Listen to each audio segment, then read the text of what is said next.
Check, check. This is a mic check.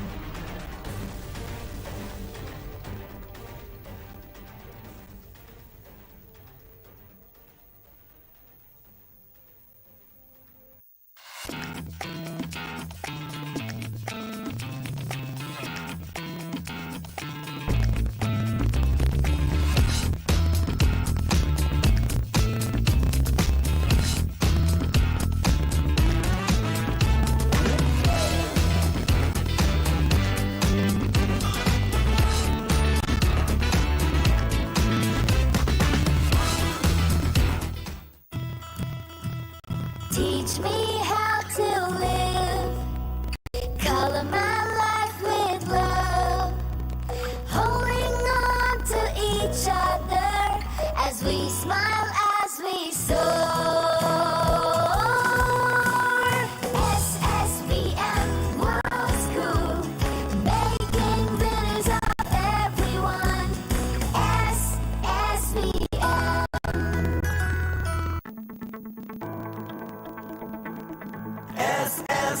SSVM, dreaming big, molding minds, shaping lives. SSVM, looking up, growing strong, soaring high. Together we will stand. SSVM.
points with a 15% decrease in the total word count delivers clearer and sharper stories with no compromise in the quality of the content.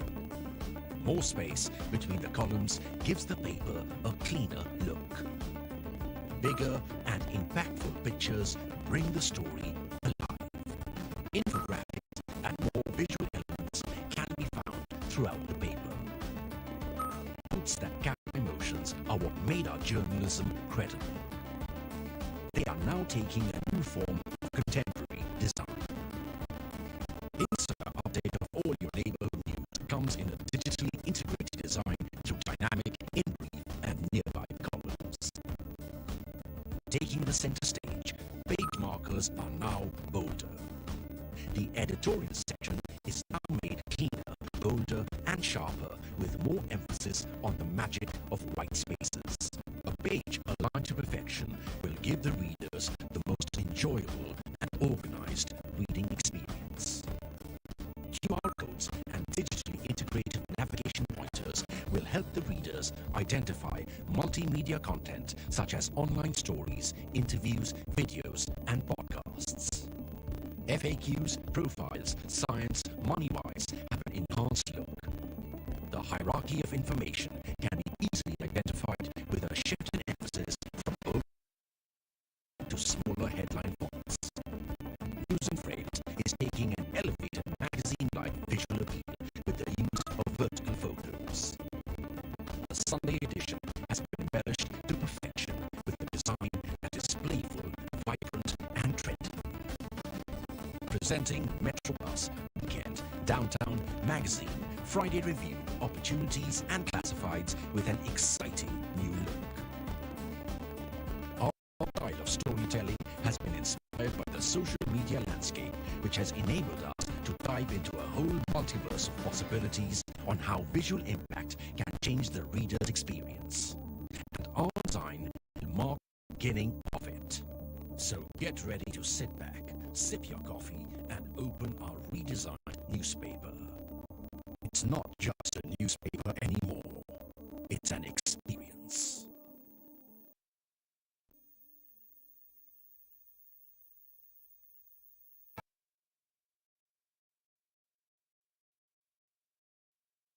Absolutely yes. We plan our future like him. But do we have to wait until his age?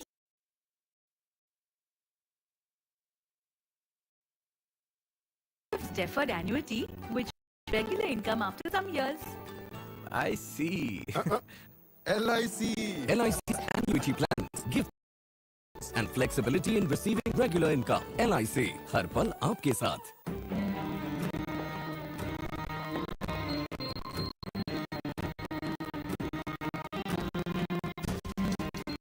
How long will you continue being tensed about the future with LIC's new pension plan? Own pension plan, because this plan creates market-linked wealth for your future. Moreover, this plan comes with guaranteed additions and also offers various options for receiving pension, so that you grow young and pension-free. LIC, हर पल आपके साथ. பற்கள் ஆரோக்கியமாக இருந்தால்தான் நாம் வாய் விட்டு சிரிக்க முடியும். ஆரோக்கியமான பற்களை பராமரிப்பது என்றால் சாதாரண டூத் பிரஷ் ஏன் பயன்படுத்தணும்? அதனால்தான் நான் எனக்கும் எனது குடும்பத்தினருக்காகவும் நம்புவது அஜய் டூத் பிரஷ் மட்டுமே. இதுல பிரீமியம் டியூபாட் பிரிசல்ஸ் மற்றும் மேம்பட்ட டிசைன்ஸ் இருப்பதால் பற்களை முழுமையாக சுத்தம் செய்து உங்கள் பற்களை ஷைனி அண்ட் ஹெல்தியாக வைக்கிறது. அஜய் 1985 உங்களுடைய பற்களை பாதுகாக்கும் வாக்குறுதியை நிறைவேற்றி வருகிறது. राजस्थान अनूठी कलाओं का वो जगह, इसमें है अनेक रूप और अनगिनत मनोरम प्रतिबिंब. जीवनमयी जलाशयों, झीलों और बांधों का राजस्थान, सिहरते रोमांच और नायाब वन्य जीवों का राजस्थान, अभ्यस्त बुनकरों, तथ्यकारी चटक रंगों और जीवंत चित्रों का राजस्थान. पधारो हमारे देश, पधारो राजस्थान.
for you.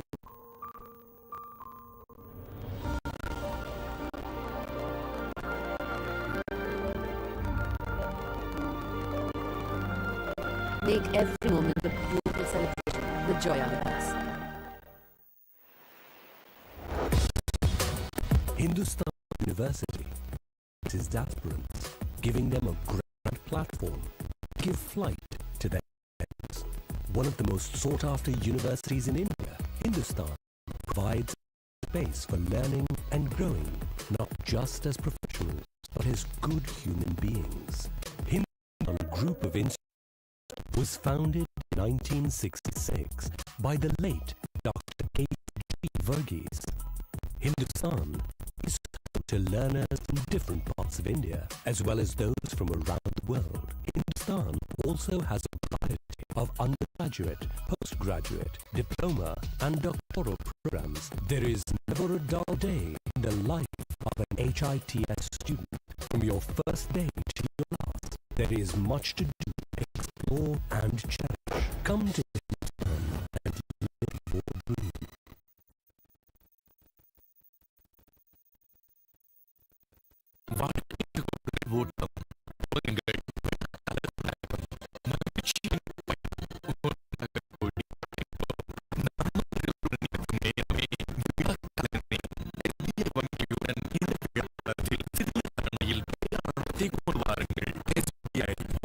இந்தியனின் வங்கி.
It is time to power your world.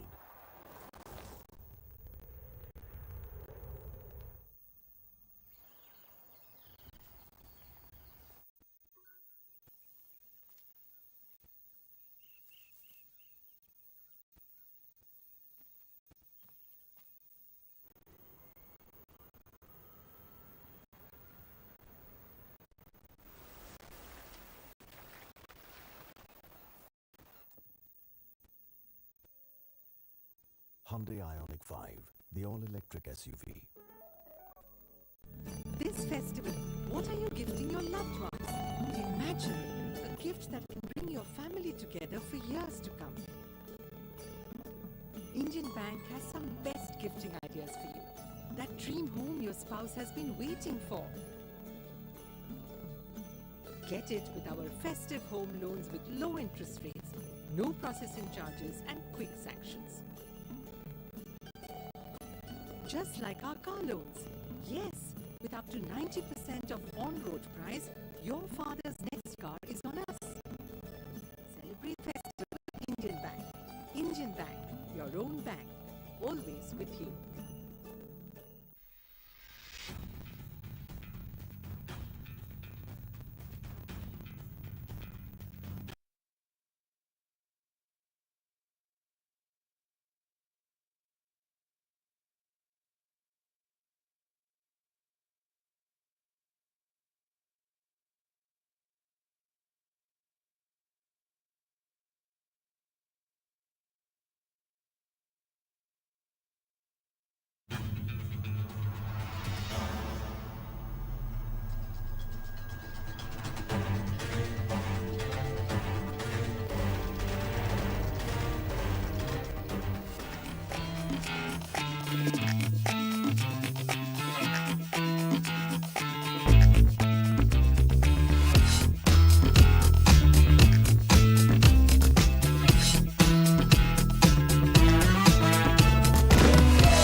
Welcome to Lit for Life, the Hindus' festival of literature, where we joyfully celebrate ideas, words, art, music, and culture.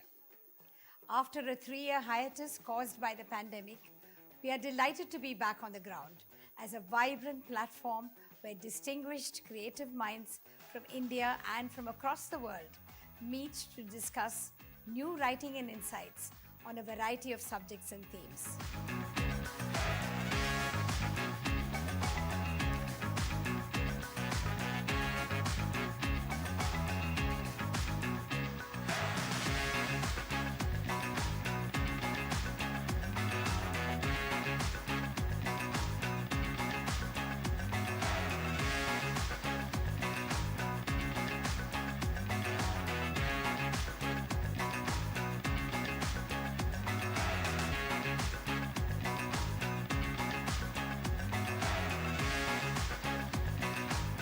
It's a wonderful way of celebrating achievements in the world of literature. They brought back that pride of a language. I think one of the wonderful things about being at a festival like this is the opportunity to meet other authors. Such a wonderful literary festival. It's a festival that's grown from strength to strength. It's centered on books. Hearing other speakers talk, articulate, it excites the mind. This is where I picked up languages. I just love the audience. And I've enjoyed the experience. First of all, it's a privilege to be on the Hindu Lit Fest agenda, so thank you for having me.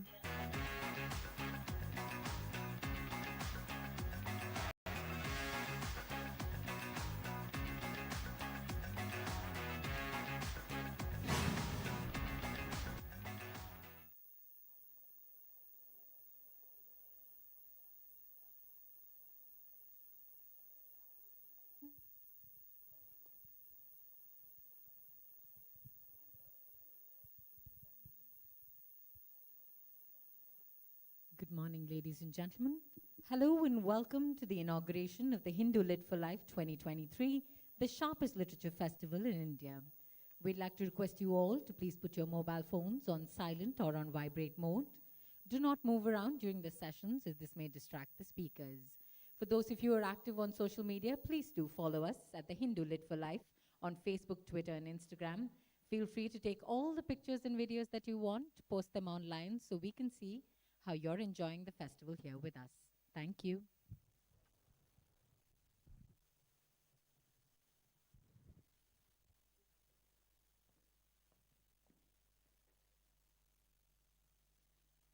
Vandanam Namaskar. Hello and good morning, ladies and gentlemen. It is my absolute pleasure and privilege to welcome you all to the Hindu Lit for Life 2023, the sharpest literature festival in India, powered by Life Insurance Corporation of India in association with Ajay Toothbrushes and Rajasthan Tourism. Our associate partners are NITTE Education Trust, Hindustan Group of Institutions, State Bank of India, Sai University, Viveks and Joy Lucas.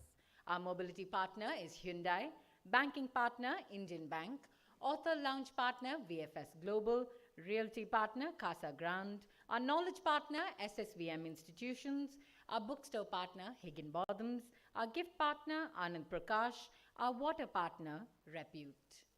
Again, a very, very warm welcome to all of you who've gathered here today. Thank you for joining us for the inauguration of the Hindu Lit for Life 2023. This is its 11th edition, and again, to Chennai, all of our bibliophiles, all of the fans, and everybody who's gathered here today, we truly appreciate your support over the years. It's nice to be back in person after a couple of years of having this online. So can I request you all to please give yourselves a huge round of applause? It's nice to see all of these friendly faces in person again. I know for a fact that everyone here is a book lover. For most of us growing up, The Hindu was our very first introduction to the gold standard when it came to the English language. And from there, we started reading little snippets, be it about our favorite movie stars or our favorite cricketers in the sports pages. From there, the reading bug bit each and every one of us, and we all started taking on slightly more ambitious reading projects. And I think from there to now, this festival is continuing to do just that for everyone in today's day and age, which is to continue to spread the reading bug. At the Hindu Lit for Life, We discuss, debate ideas, culture, sports, philosophy, life events, cinema, arts, politics, you name it, with what the Hindu often provides is the freedom of speech. Something I think is truly very, very essential in today's day and age and in this current context that we're all very, very grateful to have right here. So without further ado, ladies and gentlemen, we'd like to begin with the inauguration of the Hindu Lit for Life 2023. And I'd like to welcome onto the stage the director of the Hindu group, the director and the curator of the Hindu Lit for Life, Dr. Nirmala Lakshman. Can we please give her a warm welcome on stage?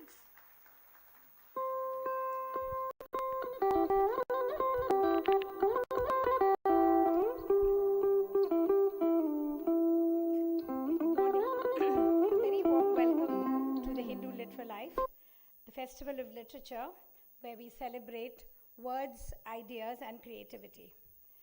Over the last 11 years, we have worked at ensuring that this festival is a wide and inclusive platform for artists, writers, thinkers, and performers to share their ideas and creative vision with the public, particularly with the people of Chennai, who have always responded to this festival with warmth and great interest. Like with so many public activities, COVID forced a change on the way we did things.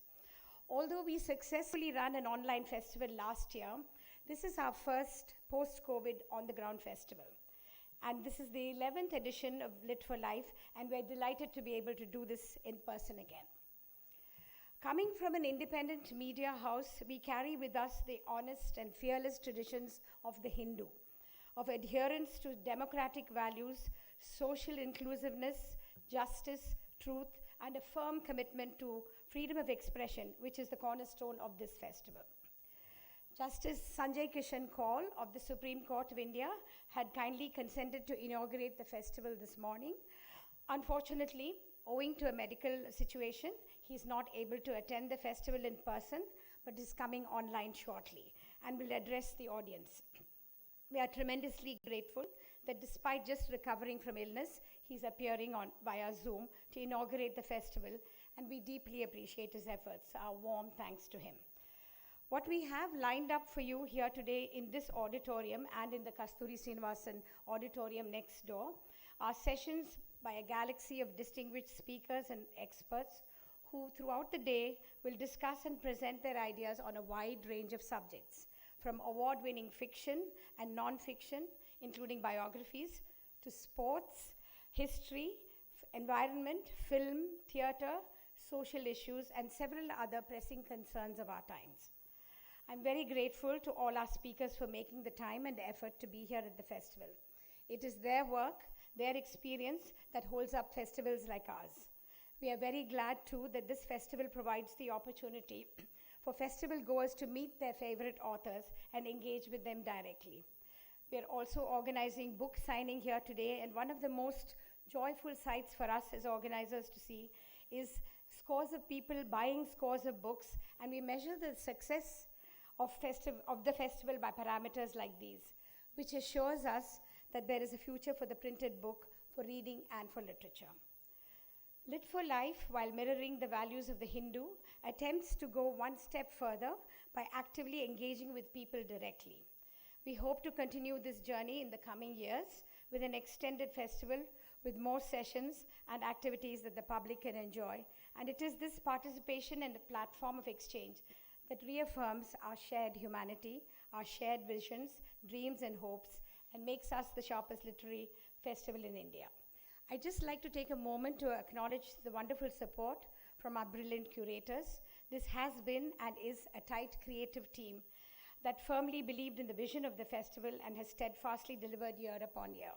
My warm thanks, therefore, to Rachna Davidar, our program director, Prasanna Ramaswamy, our program consultant, Shalini Arun, and more especially our Kritika.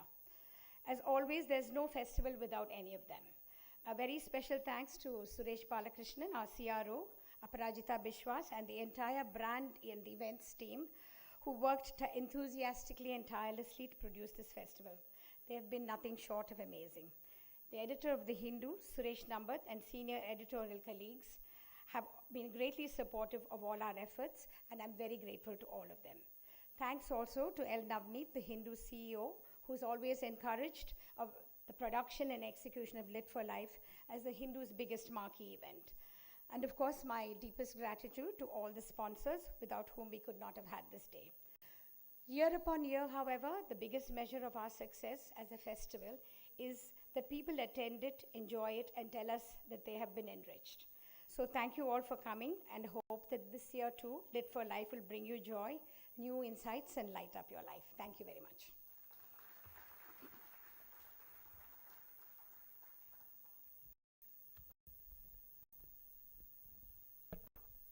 Thank you, ma'am. Thank you for that very warm welcome. Next, I'd like to welcome on stage Mr. N. Ravi, Chairperson, Kasturi and Sons, the parent company of the Hindu group, to please say a few words on this occasion. And again, may I please request you all to please give him a very warm welcome onto the stage.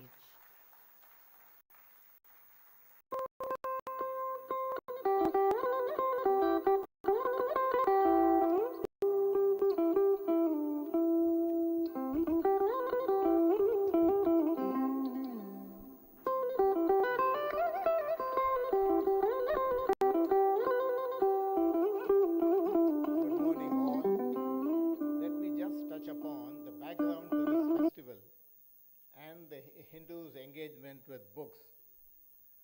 As a newspaper, the Hindu has been taking the information dissemination and education function of journalism quite seriously. And its engagement with books started quite early in its 144-year history. One of the earliest reviews we find from the archives dates to 1889, just a little over a decade after its founding. This relates to a book, A History of India in 3 Stories for Children by H. Dutt. The review itself, in the circumspect language of those days, was quite brutal.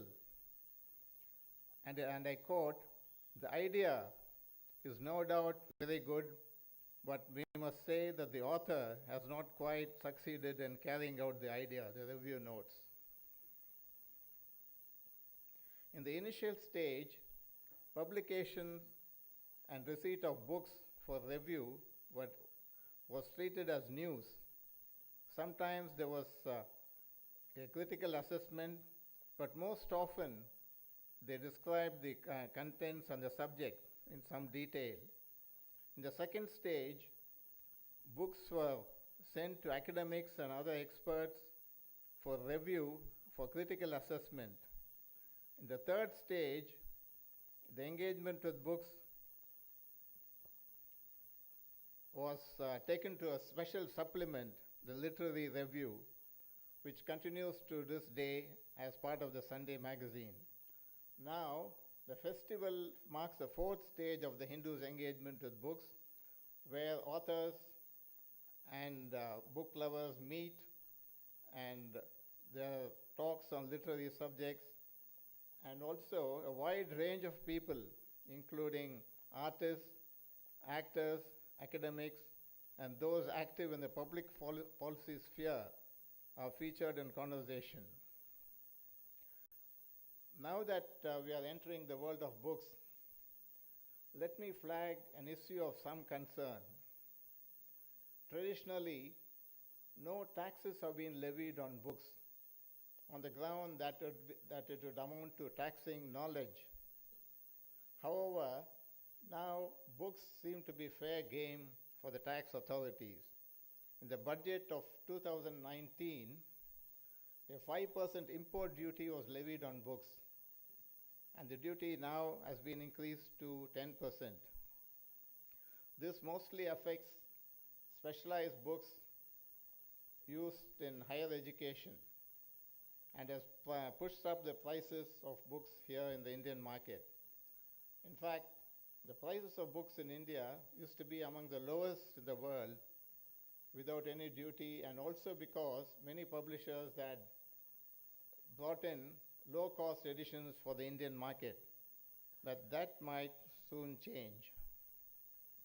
Be that as it may, I hope this literary festival restarting in Chennai after a gap of 3 years, would meet the expectations of book lovers. Truncated though it is to a day and a half, and hopefully, as Nirmala Lakshman pointed out, we should expand it to a full 3-day festival from next year. Thank you.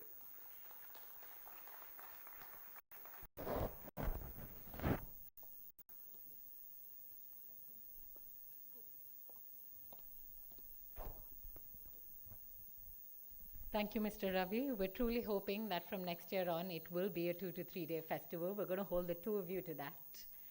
And next, I'd like to welcome on stage the editor of The Hindu to speak on this occasion. Ladies and gentlemen, if I can request you all to please put your hands together and give a very warm welcome to Mr. Suresh Nambar.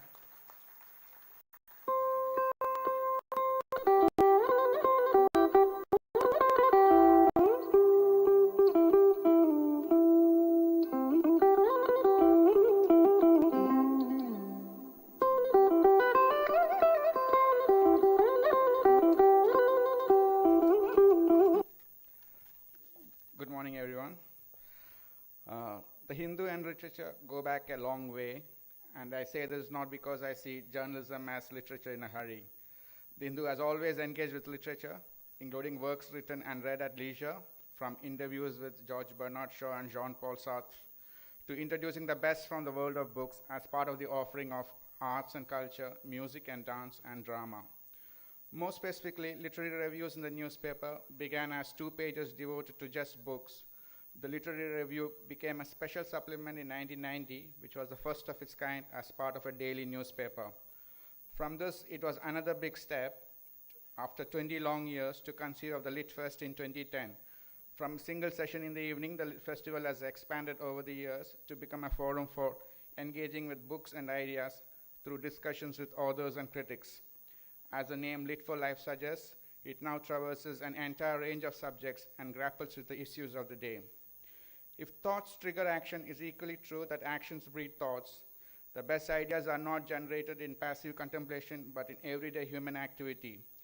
A confined space is not the perfect environment for engendering thoughts, but this Lit Festival is more like an open forum for people to come together. While the Lit Fest is happy to return to its physical form, its distinctive character is not the physical space it provides the participants, but the intellectual forum that it lays open. We hope that the speakers will find their ideas challenged and contested, reshaped or reaffirmed by one another, and also by members of the audience, who are also our participants in this. Thank you.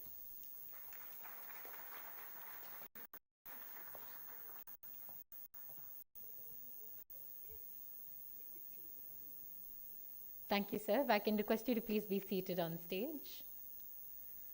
And now, ladies and gentlemen, it is my pleasure and privilege to welcome on stage the director of the Hindu group. If I can request you all to give a warm welcome to Mr. N. Ram.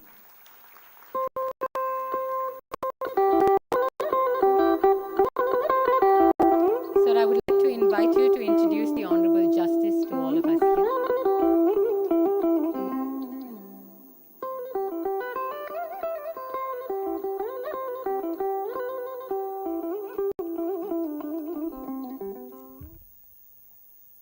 Good morning. Before I undertake my main task for the morning, let me say a few words about the importance of free speech to this festival and all that we do. Pressures on free speech, pressures on media freedom, pressures on the creativity of writers and other creative people are not new in India. Our Constitution guarantees freedom of speech and expression in Article 19(1)(a), as is well known. But there are also limitations on this freedom. Over the years, it is my view and the view widely shared among those who have studied this subject that the pressures have increased. We, of course, saw the dark chapter of the emergency, but we also feel that in recent years, free speech has come under deplorable pressure, even assaults, attacks. And in recent times, if you want to tell the truth, there is what can be called a creeping censorship. Ravi mentioned this tax on knowledge, tax on books, which is really amounts to a tax on knowledge. I will cite another example. The Information Technology Intermediary Guidelines and Digital Media Ethics Code Rules, that's the title. In other words, the Intermediaries Rules 2021 are back in active play, and they cause deep concern among those who value free speech and media freedom in India. These rules are part of a larger trend of internet censorship, which has been growing in recent years. I don't know how many of you have followed this detail. The Ministry of Electronics and Information Technology recently proposed an amendment to the IT Rules 2021 that would further tighten the regime of internet censorship. This proposal has been, you'll hear later in this discussion, in one of the panel discussions on free speech, which Ravi will be moderating. This proposal has been sharply criticized by organizations like the Internet Freedom Foundation. The proposed amendment, there will be a new degree of takedown of social media content, but not just social media content and news media content. That will be any information identified as fake or false by the new enforcers. Guess who these enforcers will be? The fact-check unit at the Press Information Bureau or the Ministry of Information and Broadcasting or other agency authorized by the central government for fact-checking, etc. If this amendment is adopted, it will seriously affect the operations of not only social media intermediaries, but all providers of news content, including, I believe, the legacy media in India. So this is a matter for deep concern. There are positives in the situation. There are many spaces where you can express, as in this literary festival, what you think in a lawful way. But this concern has to be registered before, particularly in this festival, which in 2015 full-throatedly affirmed the right of Perumal Murugan, the writer. I remember a resolution adopted by Lit for Life in 2015 at a different venue, where everyone unanimously championed the right of Perumal Murugan, the writer, to write. And this connects me to the main task. It is a pleasure to welcome our chief guest, Mr. Sanjay Kishan Kaul, distinguished senior judge of the Supreme Court of India. Justice Kaul is no stranger to Chennai and is well known to many of us, having been Chief Justice of the Madras High Court between 2014 and 2017. Nevertheless, given the nature of this literary festival, we think it is appropriate to say a few words about him. Justice Kaul is highly respected as a judge and as a jurist. As a lawyer who enrolled at the bar in 1982, he gained a wide and deep knowledge of and experience with the law, practicing in the commercial, civil, writ, original, and company jurisdictions of the High Court of Delhi and the Supreme Court of India. He was designated a senior advocate in December 1999. He was elevated as an additional judge of the High Court of Delhi in May of 2001 and appointed as a permanent judge 2 years later. He served as acting Chief Justice of the Delhi High Court in 2012, as Chief Justice for the Punjab and Haryana High Court in 2013, and as Chief Justice of the Madras High Court between July 2014 and February 2017. Justice Kaul has been serving as a judge of the Supreme Court of India from February 2017 until the present. Justice Kaul has authored has been on benches that delivered many notable judgments. Too numerous to recall, they cover a very wide field, but I'll mention 3 judgments that will be of special interest in this festival, which showcases and celebrates free speech and creativity in literary, intellectual, cultural, sports, and other fields. The first is the judgment delivered by Justice Kaul, Maqbool Fada Hussain versus Rajkumar Pandey, etc., in 2008, quashing the summoning orders and warrants of arrest issued against the great painter M.F. Hussain. By championing freedom of thought and expression as the underpinning of a free and harmonious society, by showing that a real democracy is one in which, to quote him, the exercise of the power of the many is conditional on respect for the rights of the few, and by upholding the right to dissent, Justice Kaul showed the way forward for a jurisprudence that a democratic and progressive society needs. Here's our judge from the epilogue in this judgment, and I quote, "A liberal tolerance of a different point of view causes no damage. It means only a greater self-restraint. Diversity in expression of views, whether in writings, paintings, or visual media, encourages debate. A debate should never be shut out. I am right does not necessarily imply you are wrong. Our culture breeds tolerance, both in thought and in actions. I have penned this judgment with the fervent hope that it is a prologue to a broader thinking and greater tolerance for the creative field." And finally, he says in this judgment, "A painter at 90 deserves to be in his home, painting his canvas." Another important judgment authored by Justice Kaul came in July 2016 in the Madras High Court, where he, as Chief Justice, led a bench comprising Mrs. Justice Pushpa Satyanarayana as the other judge. This was the case of Perumal Murugan, I've already referred to that, the well-known Tamil writer. Following the publication in English of his Tamil novel, Madoru Bagan, which translates as "one part woman," Perumal Murugan faced threats to his life, threats to the lives of his family members, ostracism, harassment, and unwanted pressures from the administration and the police. The persecution and demonization of the writer had escalated to a point where he announced on Facebook that, quote, "Perumal Murugan, the writer, is dead."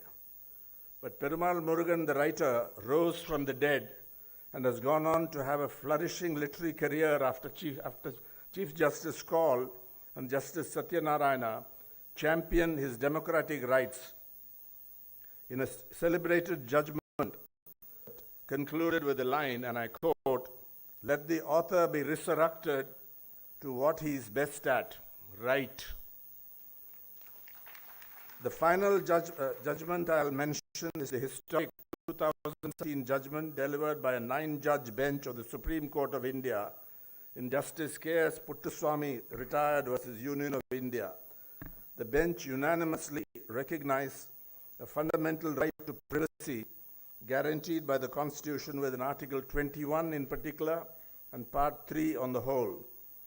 Justice Kaul wrote an eloquent concurring judgment in this case that is widely cited. We greatly appreciate the fact that, of course, he had minor surgery, which has been reported in the press.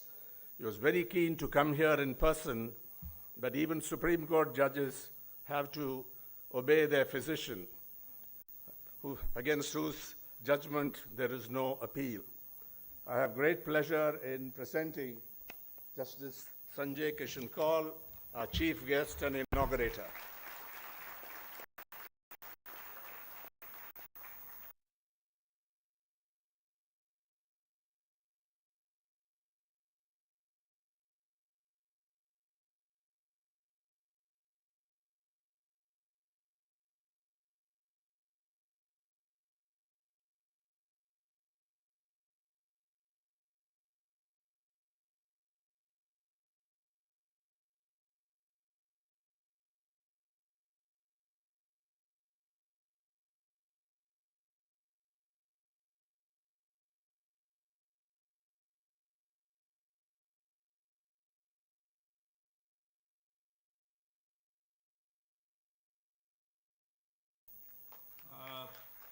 I was looking forward to coming to Chennai. I must first apologize for not being there present in person.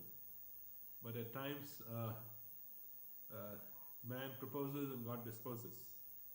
So there it is. At least I'm able to communicate with you virtually. My introduction to the Hindu newspaper began during my Delhi days.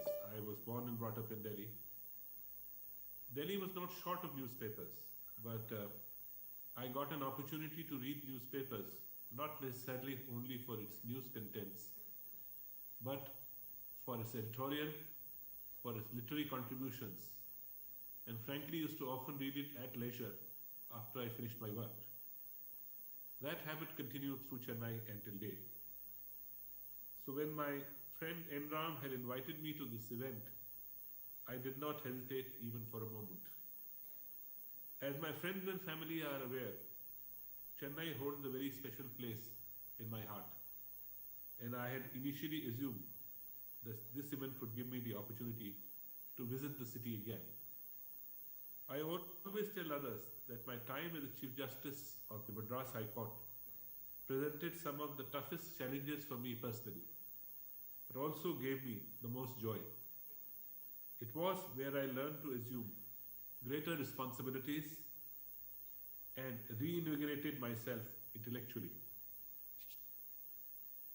I came away with a deep sense of respect for the city, its culture, its people, and its ethics. I continue to cherish the relationship that I formed in Chennai. At times, by virtue of these relationships, I get the opportunity to go there, and for me, these are moments of sources of immense happiness. It is now hardly a secret that I need a very little prodding to visit Chennai. First, I would like to express my appreciation for the effort put in by the organizers of this event. I am truly impressed by the quality of speakers who are all too accomplished for me to individually name and felicitate them, and the immensely fascinating range of topics, from cricket to climate resilience to free speech in the internet age. In these uncertain and deeply polarized times, there is a pressing need to rediscover and retake our public spaces, to facilitate principled conversations about our most contentious issues. I am confident that this gathering is the most suitable place for such an endeavor. This festival has immense promise for literature enthusiasts of every persuasion, and I wholeheartedly wish it all the success.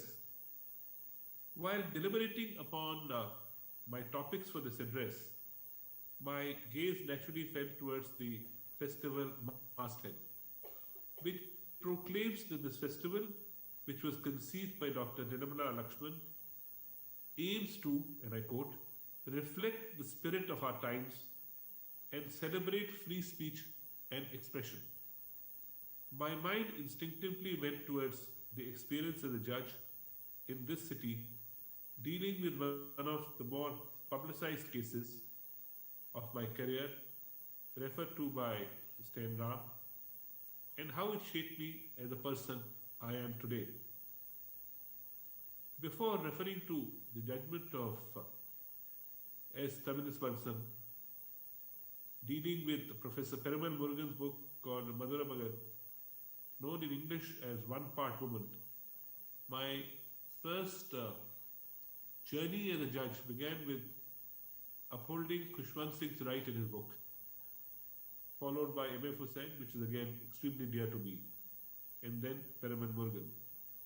If I would look back at my time period as a judge, I think these pronouncements, with the right of privacy referred to, and my opening innings of introducing women to the armed services would be rated, in my opinion, as my greatest contribution to the jurisprudence, which I have endeavored to make. Overtly, as many here would be aware, this case was about freedom of speech and expression. one of the most cherished rights in our liberal constitution. However, I believe that this case is also deeply instructive about the mirrored relationships between literature, law, and the society at large. And by way of this address, I would like to offer a few of my musings on the same. Before I proceed further, I would like to provide some context. The book Madurai is set in author's hometown of Tiruchengodu and revolves around the famed Aramigu Arneshwar temple.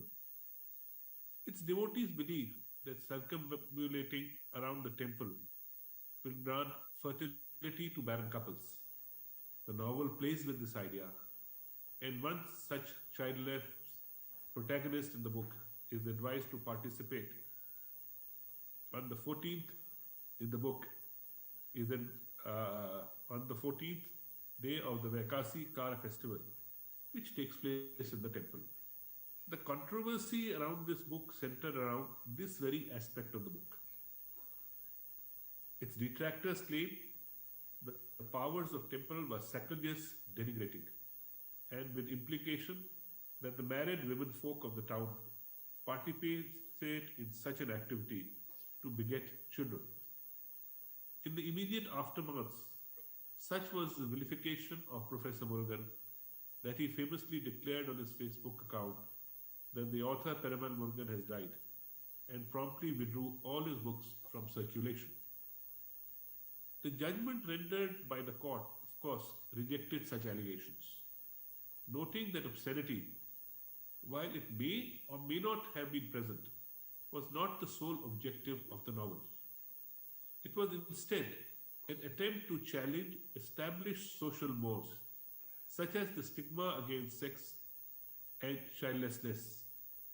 Ultimately, the thrust of the judgment was that often the perceived offensiveness of a work of art is brought down by a viewer upon themselves, and that in our constitutional scheme, the freedom of speech and expression weighs overwhelmingly in favor of the artist and cannot be disturbed lightly. So much for this aspect of the incident. However, the case also led to further personal introspection. Few questions and concerns that do not make themselves into the text of the judgment. Namely, why do authors who question the status quo choose to do so? What could conceivably be the benefit, especially when it comes at such a great personal cost, as is the case with Professor Murugan, and in a very recent time with Salman Rushdie? And why did the drafters of our constitution, in line with the laws of other liberal democracies around the world, choose to protect and privilege such work? This is especially when the ramifications of provocative art can be social disorder and at times even violence. These questions are by no means novel. They have troubled readers, writers, and students from time immemorial. In my inquiry, I learned that there existed two dominant modes of thought when it comes to understanding and visualizing the role of the author. The first paradigm, perhaps oversimplistically, attributes completely autonomy to the artist, believing that the work of art is a whole product of the artist's vision as imposed upon the society and uninfluenced by social considerations as such. It grants a regnant position to the writer, a fixed point in the heavens, so to speak, from where the writer observes the world and writes about it. Needless to say, such conception of the author is tempting, especially considering how certain writers, such as Rabindranath Tagore, have had such an outsized impact upon this country and have shaped the ethos of the whole civilization. There is a certain sense of utopianism in it, the idea that there is a single theoretically satisfactory reason behind great art and its impact upon the society. However, it is immediately contested by a second paradigm, whereby the author is decidedly a product of society itself. Society composed of institutions such as religion, family, clan, the state, legal institutions, etc., all exert their respective forces upon the author, who in turn provides an imprint of the same in the text. This approach is tempting too, especially for those who view text as a key for understanding social life. One can reverse engineer text in this way, slowly unraveling what is meant to live in a particular setting and a particular part of the world. However, and quite obviously, such an approach denies agency to the author. If books were indeed the products of a particular times and place, wouldn't all works produced under those particular set of conditions be similar? But we clearly know that this is not the case. The same region and the same conditions can produce deeply varied works, be they revolutionary or reactionary. In effect, I find that Madhurumagan challenged both these conceptions. The book is clearly the product of a deeply troubled society, one where the dispossessed undergo a lot of pain and suffering on a daily basis. This suffering is most vividly depicted in the travels of the protagonist couple. However, it is also the product of a creative mind, a writer who interprets this suffering and presents it in a unique way. This latter aspect certainly added to the impact of the book, the accolade it received, and the stir it caused. We thus find that both of the dominant paradigms, as I highlighted earlier, succeed in providing only partial answers. There is no denying that the author's material and cultural world leaves its mark upon the work. But it is ultimately the author's interiority that often contests the outside world, that chooses to reject it or to build it anew. And this inquiry, of course, sheds light on the role of the author. The act of literature emerges from an intellectual and cultural world that is full of contradiction and is always in a flux. The dominant ideas of a time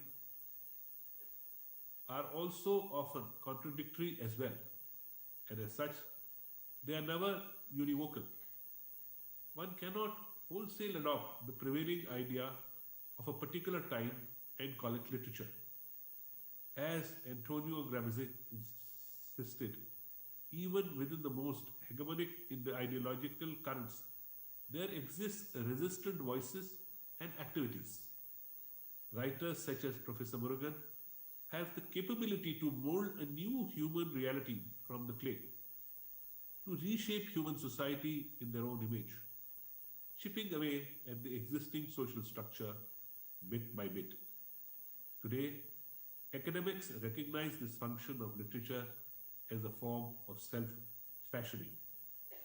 One might ask as to how this inquiry had anything to do with the act of judging. Here I believe that it is apt to remember Robert Cover, who said, I quote, "Legal interpretation takes place in a field of pain and death." He was referring to the course, to the violent propensities inherent within the law, and how they are brought out in the act of interpreting legal text, an activity that is most preeminent concerns of the judge like me. This violence exists in the most prosaic of cases. By one stroke of a pen, somebody loses their freedom. Property changes hands, and one parent gets custody of a child at the cost of the other.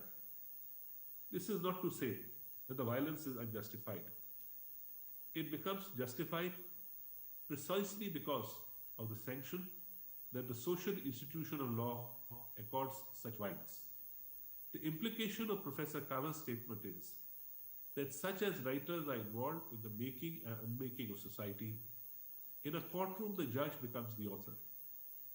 There are many strands of thoughts which seek to explain judicial reasoning, such as textualism and purposive interpretation. But whichever theory one espouses, it is hard to deny that judges too seek to fashion, in their own small way, the great mass of humanity that they encounter in their courtrooms. Every decision is an attempt by the judge to understand how social institutions should operate and how one can make them more workable. With the assistance of ideals contained in our Constitution, the document that precedes all others. In this endeavor, judges, much like authors, take their cue from their external world. However, upon this world they impose their own understanding and experience. The judge is placed in a similar position as the author, being neither a sovereign nor a mere agent. At the same time, legal interpretation, just like reading any other text, is a creative endeavor. And judge has to assume this task with focus and care, and much like the reader does. When it comes to understanding this world that the judge or even persons find themselves situated in, there is no better tool than literature. Literature celebrates multiplicity and the diversity of experience. It is sensitive to details, to individual contingency, and consistently reminds us that heterogeneity of social and cultural realities. This heterogeneity informs both the text of the literature and its context. A.K. Ramanujan illustrated this fact very pointedly in his brilliant essay, The 300 Ramayans.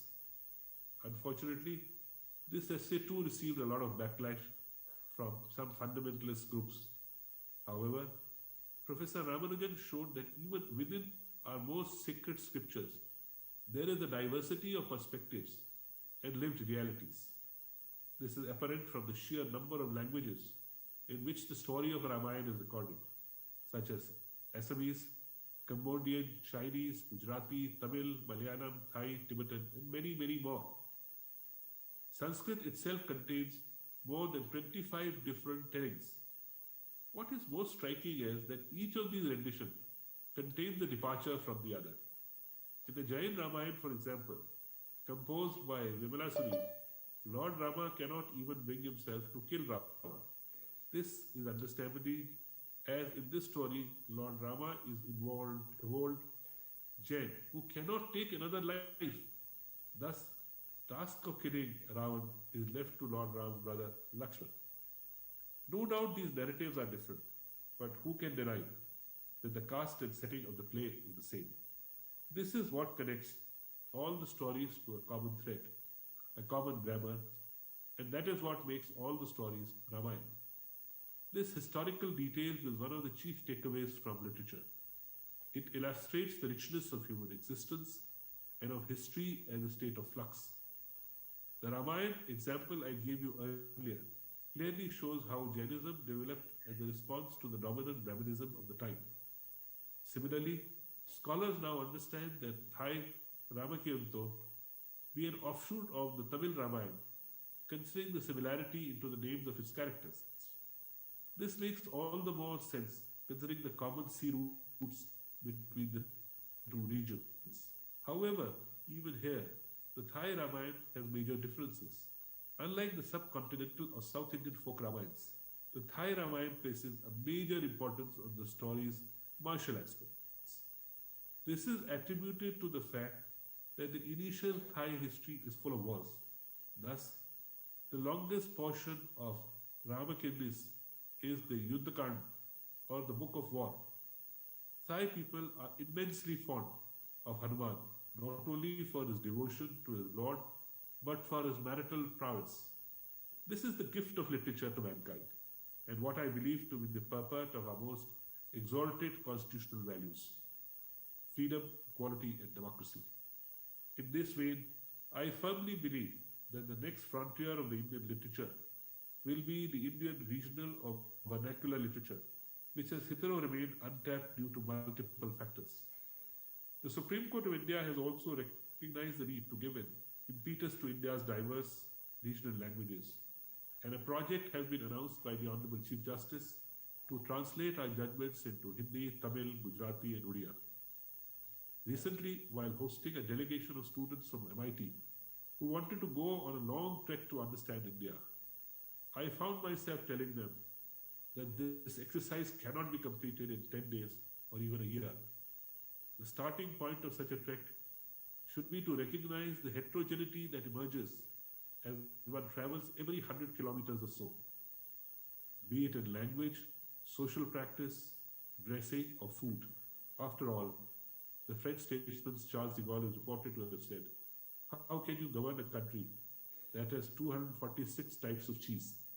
This surely is an understatement when it comes to India. Indian literature written in English has no doubt been very successful across the world and has garnered widespread acclaim. Some of our writers in English are now globally recognized as masters of their respective genres. Perhaps this success is what has motivated publishers and editors to be on the lookout for the next great Indian novel. Arundhati Roy, Amitav Ghosh, and so many others. However, as Professor Ramanujan's essay shows, there is multiplicity of Indians and there is corresponding narratives. Each sub-region in India has a unique literary tradition that needs to be reckoned with. There are also voices that have hitherto not been granted the recognition they deserve, such as women, Dalit, and tribal writers. One method to begin to correct this imbalance is to translate more such works, as is the attempt for the judgments of the Supreme Court. I am in agreement with Arnav Sinhas, one of our most prolific translators today, who says that translation is the language of democracy. We need to be able to read more, read diversely, to understand each other's lived experiences in this vast country. I firmly believe that works written in our regional languages will produce our next greatly literary talent. This result, however, can only be achieved with the aid of our prominent editors, publishers, and media houses. And I know that Hindu Lit for Life Festival is cognizant of its role in sparking such a revolution. Our lives have been enriched by the reading of the works of Baba, Maheshwari Devi, Ismat Chughtai, and Sandat Hassan Manto. We recognize the qualities of such literature that internationally successful English literature simply does not possess. Books such as One Part Woman are more rustic, down to earth, and are more concerned about the everyday lives of our country's dispossessed.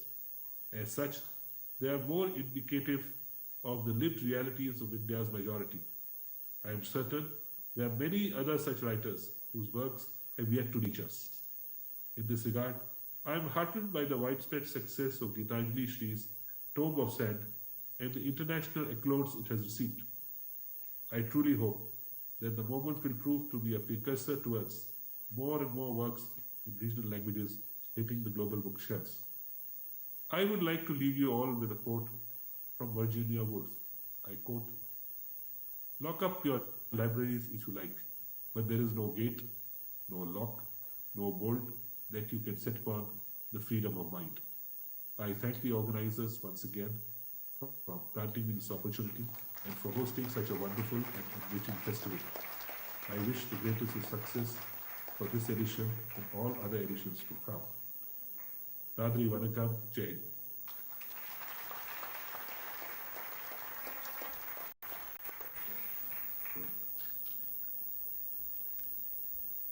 Can we please have a huge round of applause for the Honourable Justice, Mr. Sanjay Kishan Kaul of the Supreme Court of India, for that riveting inaugural address. I think it's fair to say he's given us all much to think about and a lot of interesting takeaways. Thank you again, sir. I'd now like to invite Mr. L.V. Navneet, CEO of the Hindu Group, to please join us on stage for the lamp lighting ceremony.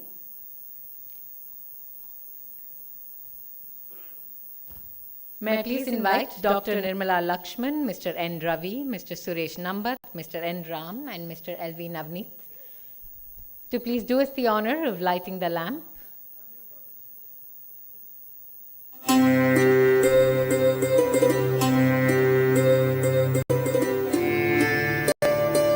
We begin the Hindu Lit for Life 2023 fest with the lamp lighting ceremony. The light of the lamp represents love,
who joined us for the inaugural session of the Hindu Lit for Life 2023. We'd like to inform you that we're going to be taking a short break of 5 minutes before we resume with our very first session of the day. We will be having Gideon Haig, the author of The Sultan, in conversation with Mr. N. Ram, and of course, we will also have the Sultan himself, which is Mr. Wasim Akram, who will be joining us online. So please do stay back for that. We will be starting in 5 minutes. In the meanwhile, for all of the pictures and videos that you've taken, please feel free to tag us when you post them on social media. And also remember to please use the hashtag #TheHinduLitForLife. My name is Sahitya Jagannathan. It's been my absolute pleasure and privilege to be your host today. We'll see you shortly.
Ladies and gentlemen, a very good morning to all of you. May I kindly request you to settle down, please. We should be starting this session in the next couple of minutes.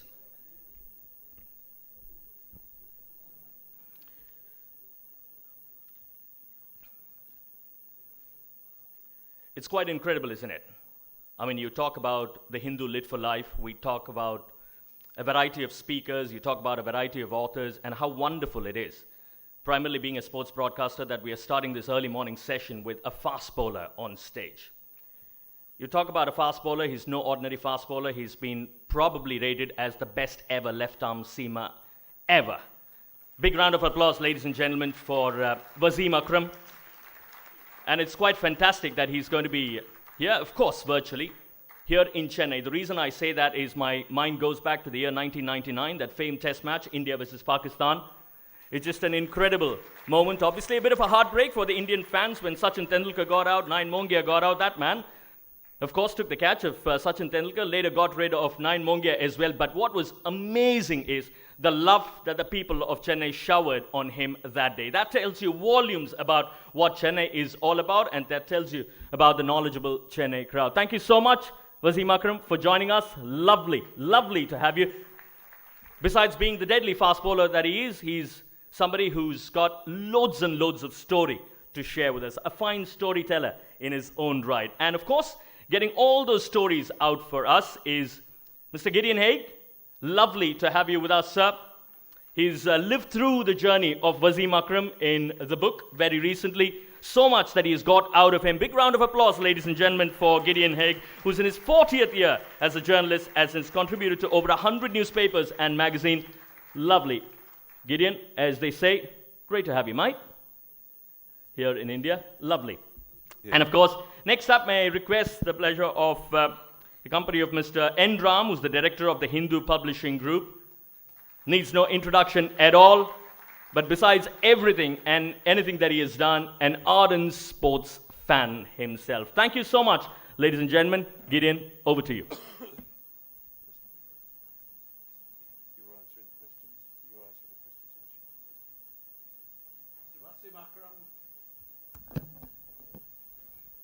It's a great pleasure to have you here virtually, and we apologize for keeping you waiting for a few minutes. He began the festival, and a senior Supreme Court judge inaugurated this just before this. I know your time constraints. Wasim, 104 tests, 22,627 balls, 414 wickets, average 23.62. Incredible economy rate, 2.59. ODIs, 356, 18,186 balls, 502 wickets, 23.52, economy 3.84. These are just numbers, but you have been widely characterized as the greatest left-arm fast bowler in cricket history.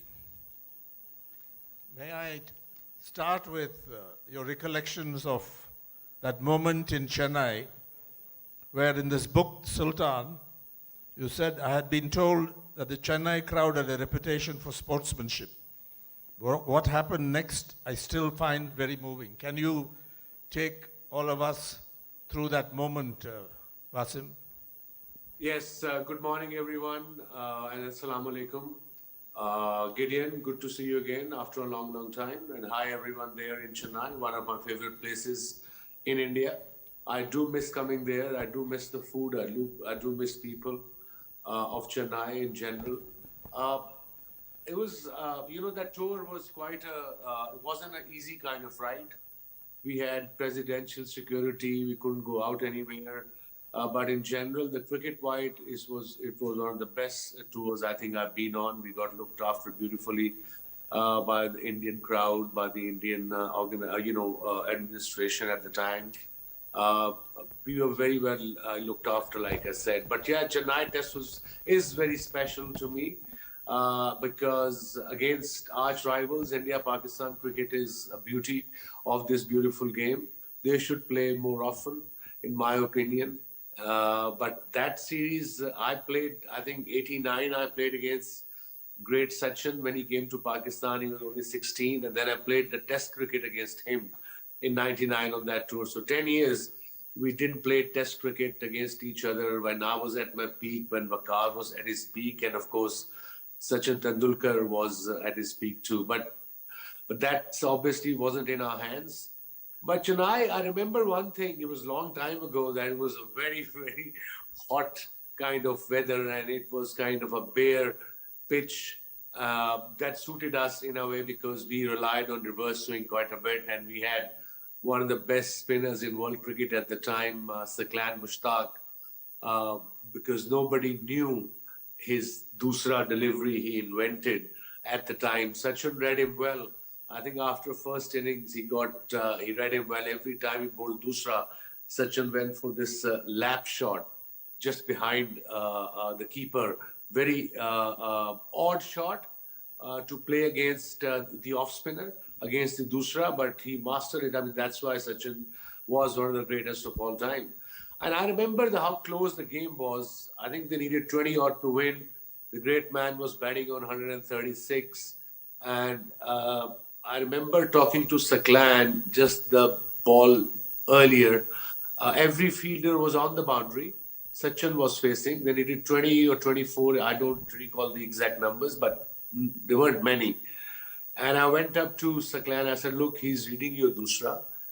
I was just standing at extra cover. The idea was to give single away to Sachin and attack at the other end. So I said, I want try to bowl Dusra, just give it a bit of air. Outside off stump, he probably will go to hit you towards mid wicket because knowing him, he probably will not like to take a single against the back end of the batters or the tail enders, as we used to call them. And that's what exactly happened. And imagine, I was the only fielder under that catch. I mean, he went to hit him for 6 through mid wicket and top edged it. And I was talking to myself. I remember like it was yesterday. Balance, eye on the ball. Balance, eye on the ball. And 40,000 people were screaming while I was talking to myself, split second just before the catch. And in the end, I took the catch. Big relief, but still 20 odd to win, 4 wickets in hand. And credit to great Saklan, the way he bowled. And I think winning in India was a massive deal, but what stuck to all of us was when we got this standing ovation from Chennai crowd. This was never heard of it before. I never did as a cricketer. But I think that's where I realized that Chennai, the crowd, I mean, in India in general, you guys love your sport and you know your sport. So that's why that test match is so, so special to me. Still is. I mean, it will be forever once, just because of the drama, the standing ovation, the tour, the circumstances. So yeah, one of the best test matches I've played in. So thank you to Chennai people. Wasim, you miss playing in India, you meaning for Pakistan cricket, and we all miss the Pakistan team not being able to come here for reasons beyond our control.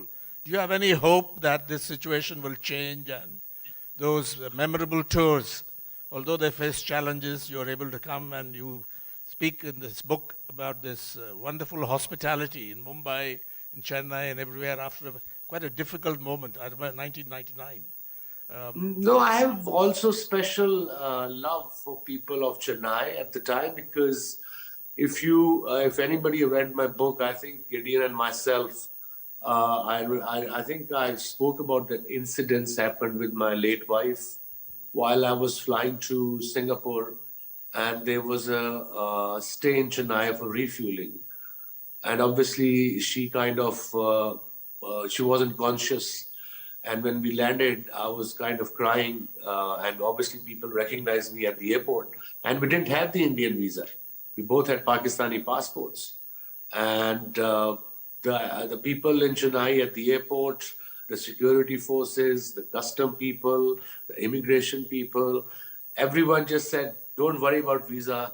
You take your missus to the hospital and we'll sort the visa out. And they did while I was with my late wife. So yeah. Like I said, that I will never forget as a cricketer or as a human being.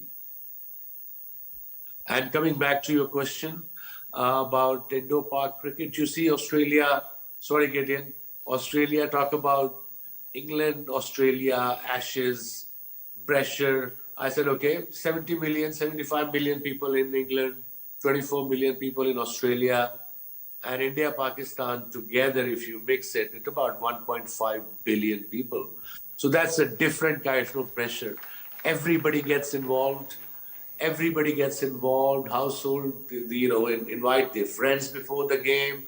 They have dinners together. They discuss. They have a go at their players. They love their players, and everybody gets involved. 1.5 billion. So that's a different kind of pressure on the players. But that's the beauty of Indo-Pak sports. I hope it carries on. At some stage, politics should be away from sports. People-to-people contact in general, I suppose, is very important, in my opinion. In the book, you say, even if you try to avoid politics, politics sometimes finds you. And that happened to you in the realm of cricket. Yes? Yeah, I suppose,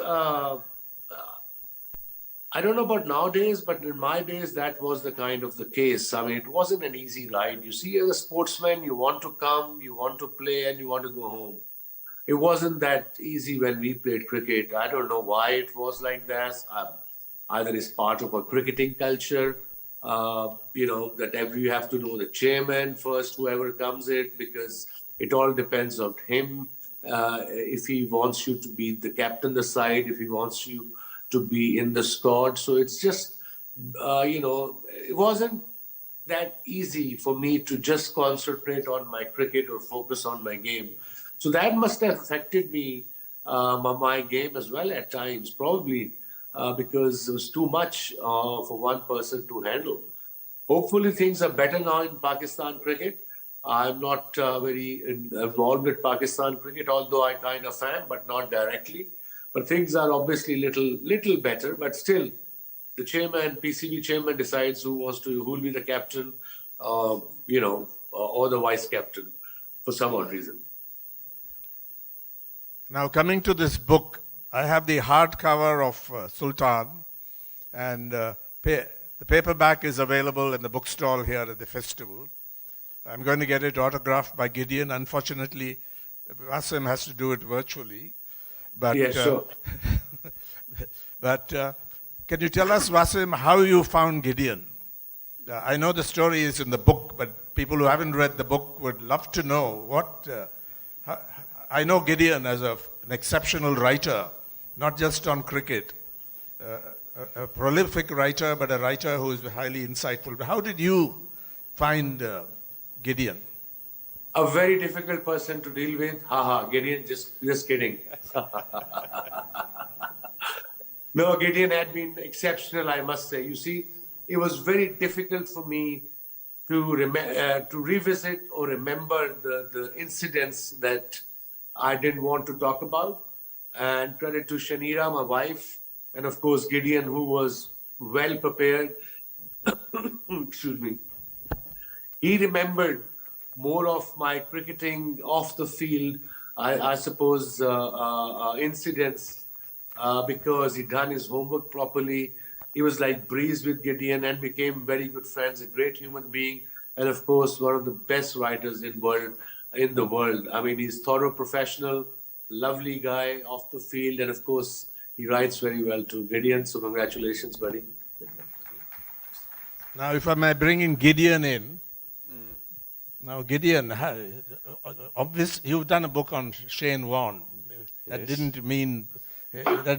involve talking to Shane Warne, etc. You were, in a sense, an outsider looking at Shane Warne. This is a very different book. But I'm interested in the literary challenge of dealing with two voices. Wasim's voice and your voice. Yes. How did the two come together, and how did you accomplish this feat of amalgamation, and where it comes out, and you are in the background? Yeah. Ghostwriting is a skill. It's a profession. A lot of people do it around the world. You know, books published by celebrities are generally not written by those celebrities, but by some amanuensis. I had not done a book like that before, although I had done a book with Dan Christian the year before, which was a diary of his global season of T20, which I found very interesting. And I had to come up with a voice that sounded persuasive, like Dan, and managed to convey his story. Where Wasim was concerned, I think the important thing to capture was the mood and the sense of being in Wasim's presence. It wasn't necessarily that you had to sort of transcribe every word that Wasim said in our interviews. It was that you unusually, this book was coming out 20 years after Wasim had played the game.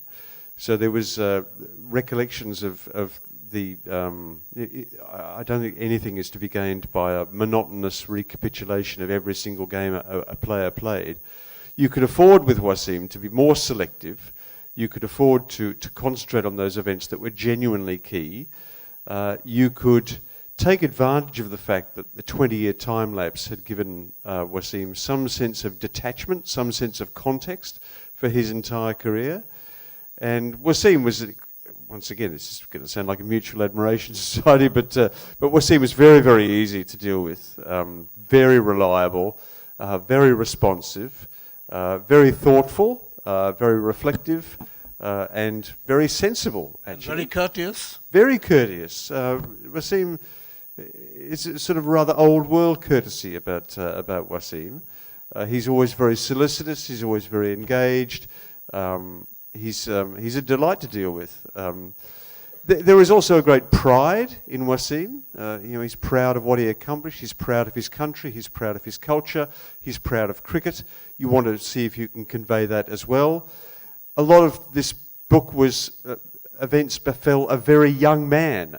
You sometimes forget just how young Wasim was when he emerged in Pakistan. So in some senses, you have to try to convey to your audience how disorienting this whole thing must have been for a young man from Lahore to all of a sudden become the centre of public attention. So this all goes to mood, and your language or your style should be capable of conveying that mood to the reader. Yes. If I can take Wasim to another, the other person who's very important in this book, Imran Khan. Yeah. Wasim was, in a sense, discovered, spotted by the great talent spotter Javed Miandad in the book. And then these were the two great forces in Pakistan cricket at the time, and indeed in world cricket. They strode majestically on the world stage. But the question to Wasim is, and then maybe Gideon can comment on it, Imran Khan, hard to describe his role in Wasim's rise and life, a cricketing life. But a mentor, somebody who, a well-wisher, sometimes guided you.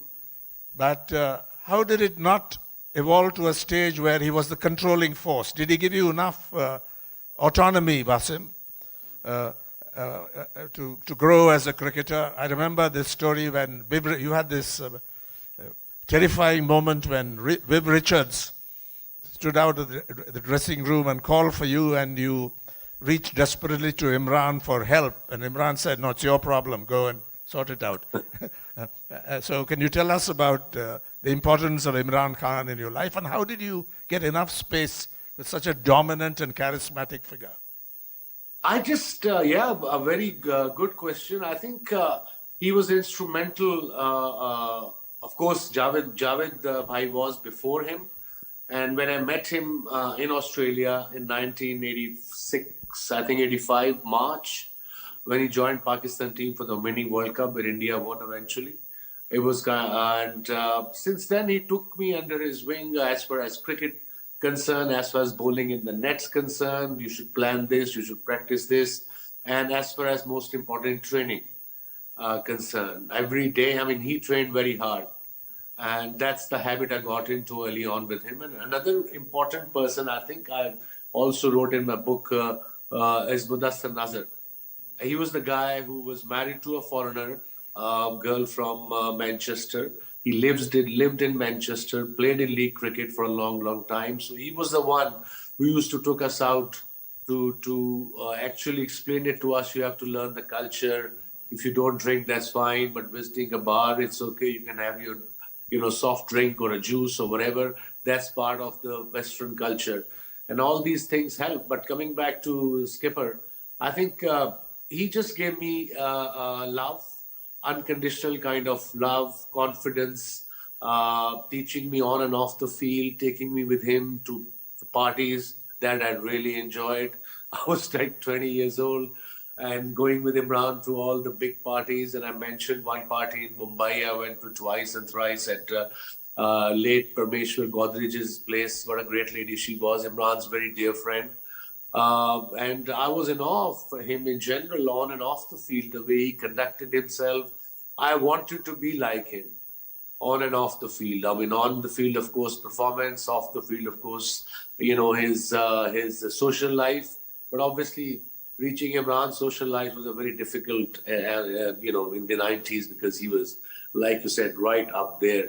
If you go to England, if you go to New Zealand, if you go to Australia, if you go to Sri Lanka, even West Indies, I mean, he had people, friends everywhere. I mean, people who were well-to-do, respected people he was used to roam around with. And that's what I got from Imran as well. So, yeah, very instrumental in my cricketing career. I did ask him when I was captain as well, some decisions, some opinions, and he was always there and still is. I still WhatsApp him. I don't bug him as much because he's a busy man now. But I'm still in touch with him on regular basis. We say hi and everything. Yeah, so he has been a great influence on my life, both on and off the field. He seems to be on the comeback trail in Pakistan politics. Imran Khan. Fingers crossed, and we say inshallah. Gideon, on this relationship, couldn't be a greater contrast between Wasim's social background and Imran's. So, how did it click? I think Imran was quite open in conversation with me about saying that Wasim had more natural talent than any other cricketer he'd ever come across, and all it really needed was Wasim to instill a work ethic that ensured that he tapped the full extent of his promise. And that he picked up some skills, some specializations along the way.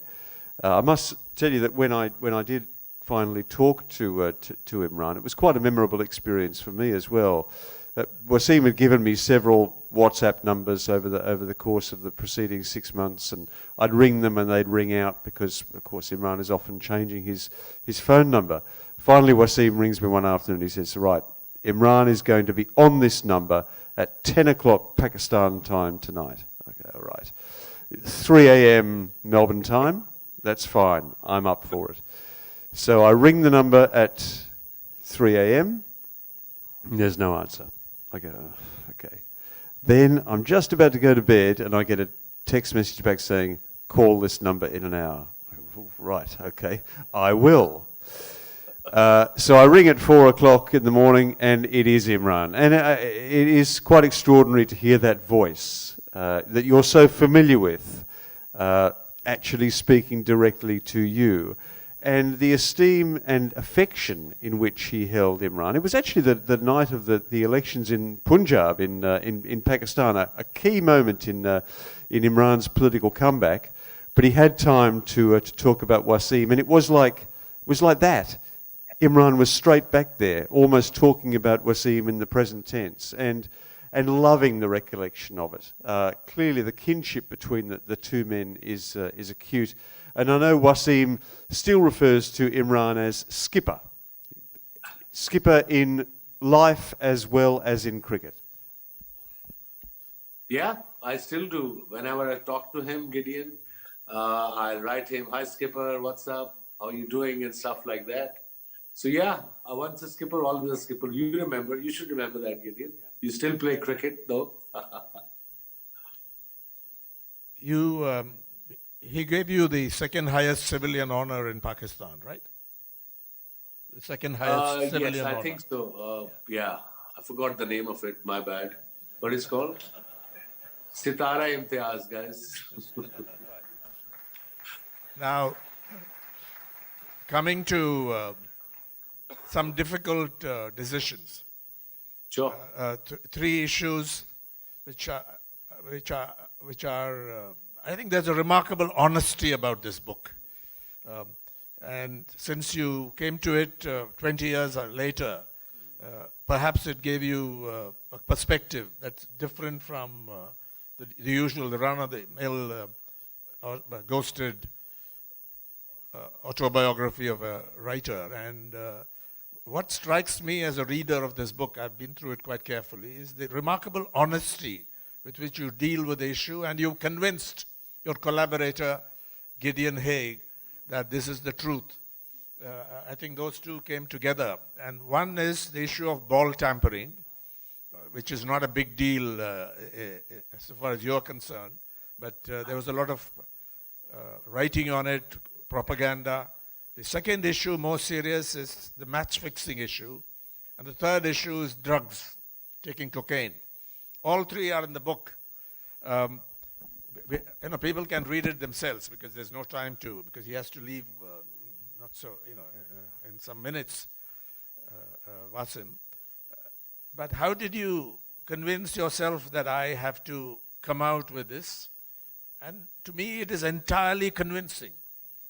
But Wasim, would like to hear from you. How, it must have been a difficult decision. I think your wife, Shanira Thompson, was partly instrumental in that. That's in the book. So that your children, who were not really, didn't know what their father really did or his eminence in public life. But what is it that made you come out with this, with what you have done in the book? Like you said, honest book and convincing. Truth is convincing. So it was tough for me to talk about my personal life, my personal battles, because I'm also human. End of the day, every human makes mistakes. As long as you learn from your mistakes, that's what I've learned in my life. And I'll be 57 in June, and in last 5-6 years or more, even more, I realized I don't have to worry about what people think. I'm at stage of my life, I really don't care what people think. As long as I am straightforward, I am a nice guy, I help people, I talk to everyone in the same manner. I only scared of one being, and that's being God. And that strong mindset helped me. That talking about my drug addiction, the reason was if I can get out of it, if one youngster from any part of the world can read my book and get motivation, get out of it, I think I've done my job. So that was the reason. Of course, my boys have grown up. Taimur is 25. Akbar, younger one, is 22. And they're not kids anymore. So I spoke to them before I talked about it. And my wife, Shanira, like you said, was instrumental. And, the idea was me writing a book after, 20 years of my retirement to just tell my struggles, my triumphs, my tragedies. Lot of my ex-colleagues were worried before the book that I've probably spoken about their private lives when they played cricket. Because people change, and a lot of cricketers have gone into religion big time. But I told them, look, guys, it's nothing. I haven't said anything about your personal lives. I spoke about the politics you guys played when I was playing. Okay, that was 25, 30 years ago. But it hurt at the time because these guys are my colleagues and friends. But again, I moved on in life, and so have they, hopefully. So I don't have to worry about people. I'm not scared of anyone. Hence, the honesty came out, and the family of my, the backing of my family. And Gideon, on this, on these difficult, dealing with these difficult subjects? And how did you, was he forthcoming? Well, I was only interested in dealing with a subject who is prepared to be honest. I'm not going to collude in a biography that fictionalizes or adulterates or bowdlerizes the story. The first few meetings I had with Wasim convinced me that he was in the frame of mind where he would be prepared to share everything, and he just needed a sympathetic interlocutor to help him. I think Wasim is very proud of what he accomplished, and has every reason to be so. There's no reason for him to hide. There's no reason for false modesty. One of the other things that I did during this book, it was actually Shanira's suggestion, was that I gathered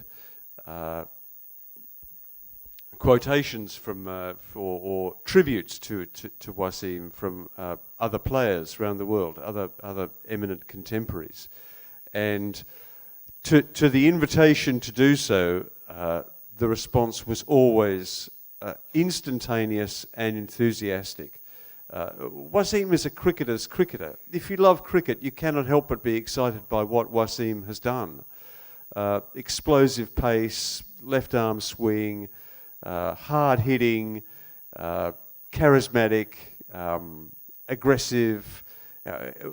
We would all play cricket the way that Wasim Akram would if we could. So there was something fantastic about being involved in a project with a cricketer who plays cricket so unlike the way that I do.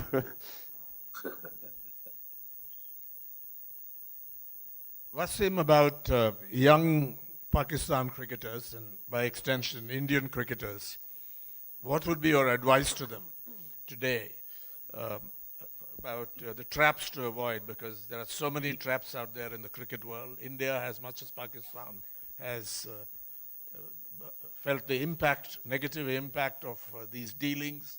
There are all kinds of rules, but are the bookmakers able to penetrate this, and are they able to corrupt our young cricketers? As a general question today. I think there's a lot more awareness now as far as cricket boards concerned, as far as ICC concerned, and most importantly, players concerned. Yeah, here and there you might get one cricketer maybe, not the top one, because nowadays the money has also evolved a lot, as you know. I mean, Pakistani cricketer, but the Indian cricketer, okay, they don't play leagues, but they have IPL, one of the biggest leagues, in fact, the biggest league in the world. So I think all relates to money as well, in a way.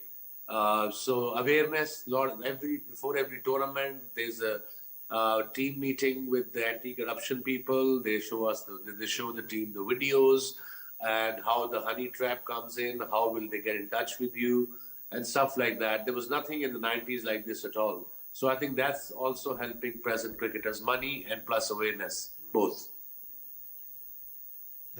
And my advice to all the young cricketers in general, especially from our part of the world, is, you see, all the youngsters, for some odd reason, like to play 2020. 2020 is, okay, entertaining. It's good for the sport, a lot of money. It brings in a lot of money for the game, but the ultimate game is Test cricket. So if you want to remember the guy who played 200 T20s, or you want to be remembered as the guy who comes into every World 11 whenever there's a World 11 comes up.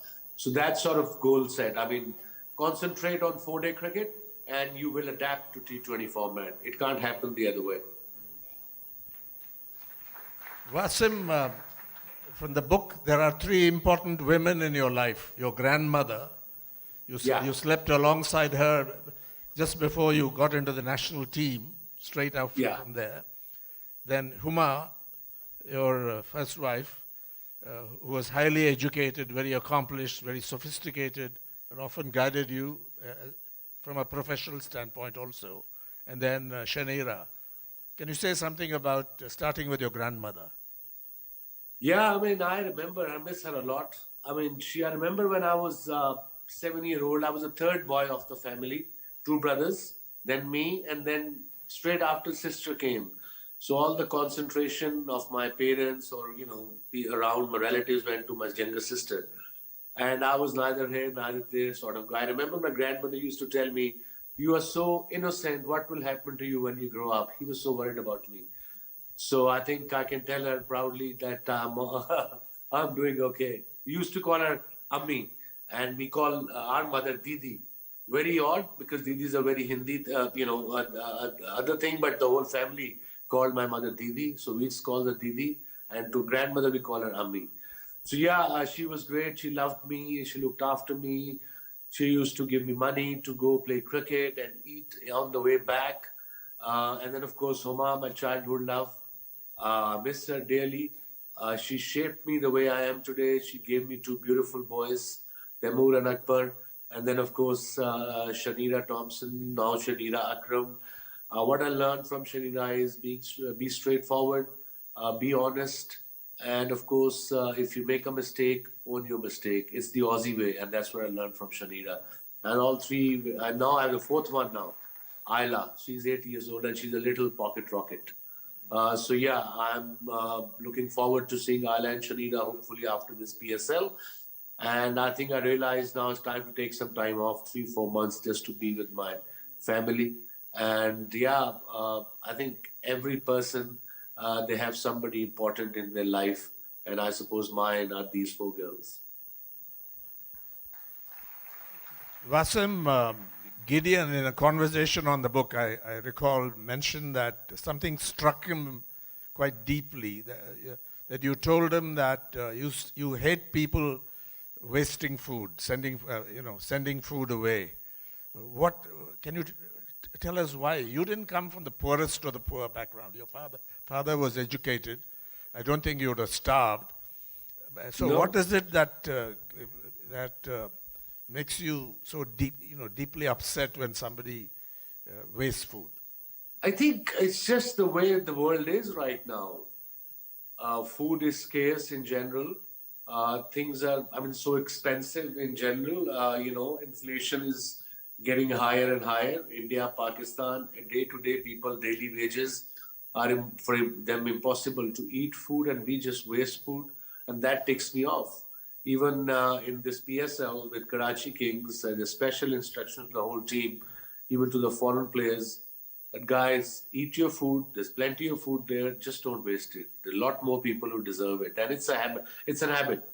It's a habit. If you have a good habits, and I think these things, it's parents' job to teach their kids. Unfortunately, with social media, should have had a positive image on our kids, but it's going the opposite way, in my opinion. People are getting more rude. People are commenting. I'm all for people's opinion. I'm fine. But you don't have to give opinion on everything in life. Just something, let things go. It's easier that way. And Gideon, comment on the significance of that when you heard it from Wasim? What did you tell you look, about part of the challenge of Wasim's life is trying to convey to the reader how young he was when he had most of these experiences. Of course, the sporting life is a little bit like that. You're exposed to the world in an extraordinary way, and it's not surprising sometimes. I think that sportsmen, not all sportsmen last the course, because of the unique set of pressures that they're exposed to before probably they've matured sufficiently to cope with them. Wasim, one of the reasons I admire him so much is he's such a great survivor. The attrition rate among Pakistani cricketers and among Pakistani celebrities and Asian celebrities in general is very, very high. Wasim has been forged in fire by his experiences and has emerged stronger for each of them. And I think about this book there is something quite uplifting and inspiring.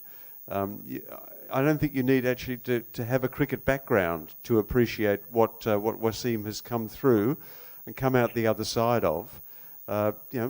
Triumphant. I'm very proud to call him a friend. Thank you, Gideon.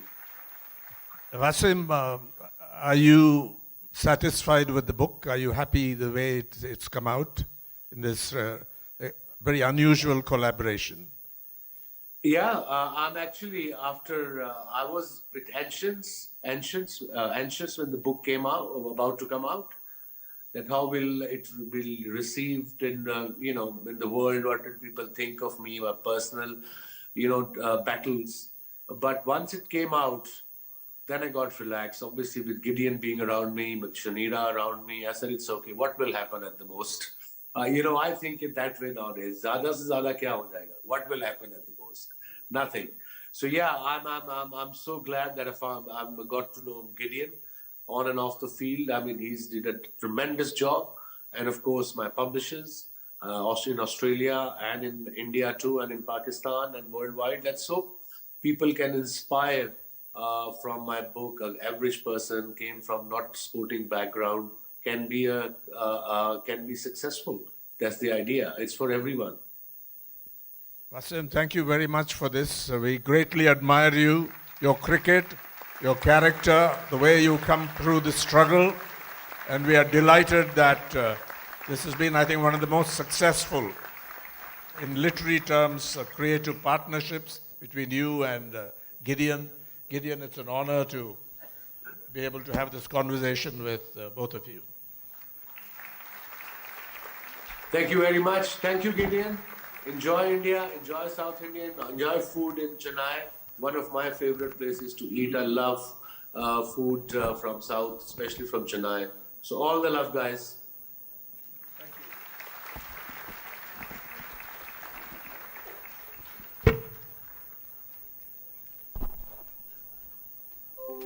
Thank you so much to Wasim Akram. Thank you so much, Gideon. Thank you so much, Mr. N. Ram. I'm just fantastic listening to the good old stories of Wasim Akram. Just fantastic to listen to every word of what he said. I mean, I think what came through, obviously every one of us knows that he's a terrific fast bowler, but the fact of the matter is, more than anything else, it just came across as a lovely human being that he is. Just a quick word, I think Mr. Gideon will be available for book signing just outside. It's just outside. It's a lovely book, so make sure you get that and get that autographed as well. Thank you so much, Gideon. Thank you so much to Mr. N. Ram as well.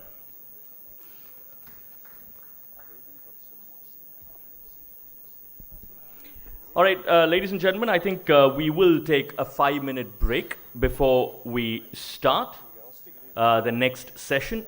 So it will be great if you're back inside the auditorium in about 5 to 6 minutes' time. Thank you so much once again. Thank you.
our next session right here at the Hindu Lit for Life 2023.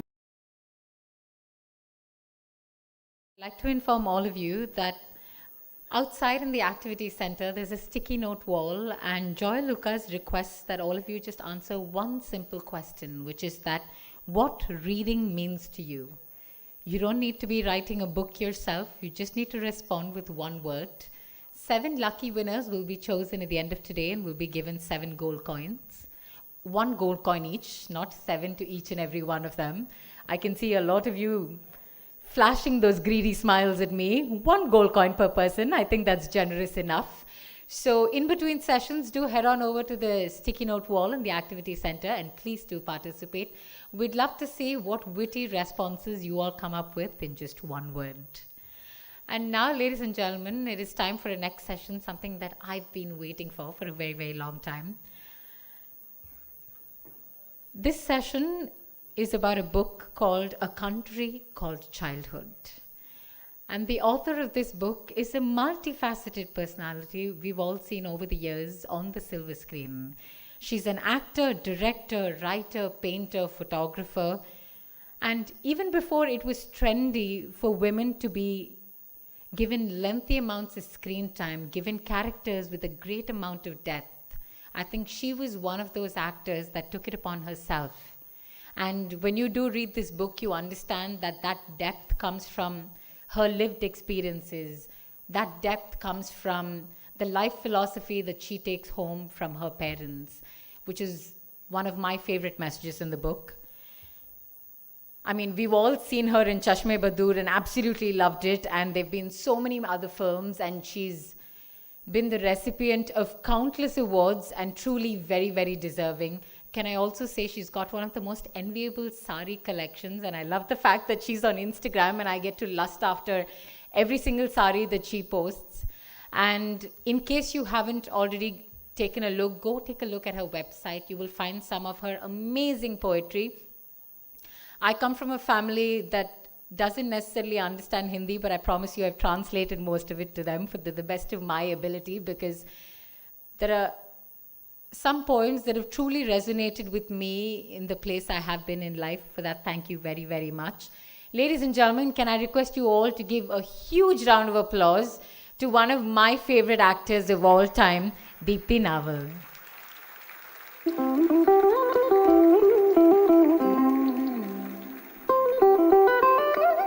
And can I just say what a beautiful sari today as well.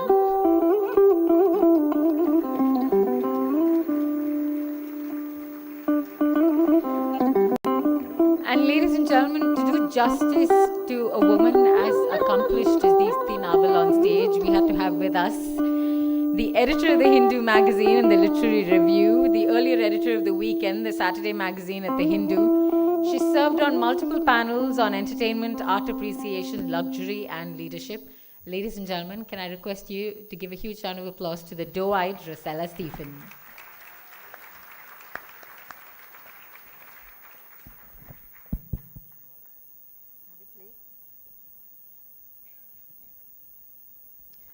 Good morning, and thank you so much for being here. I think everybody here, Deepthi, you'll be very relieved to know that it's not just Miss Chamko with our audience here.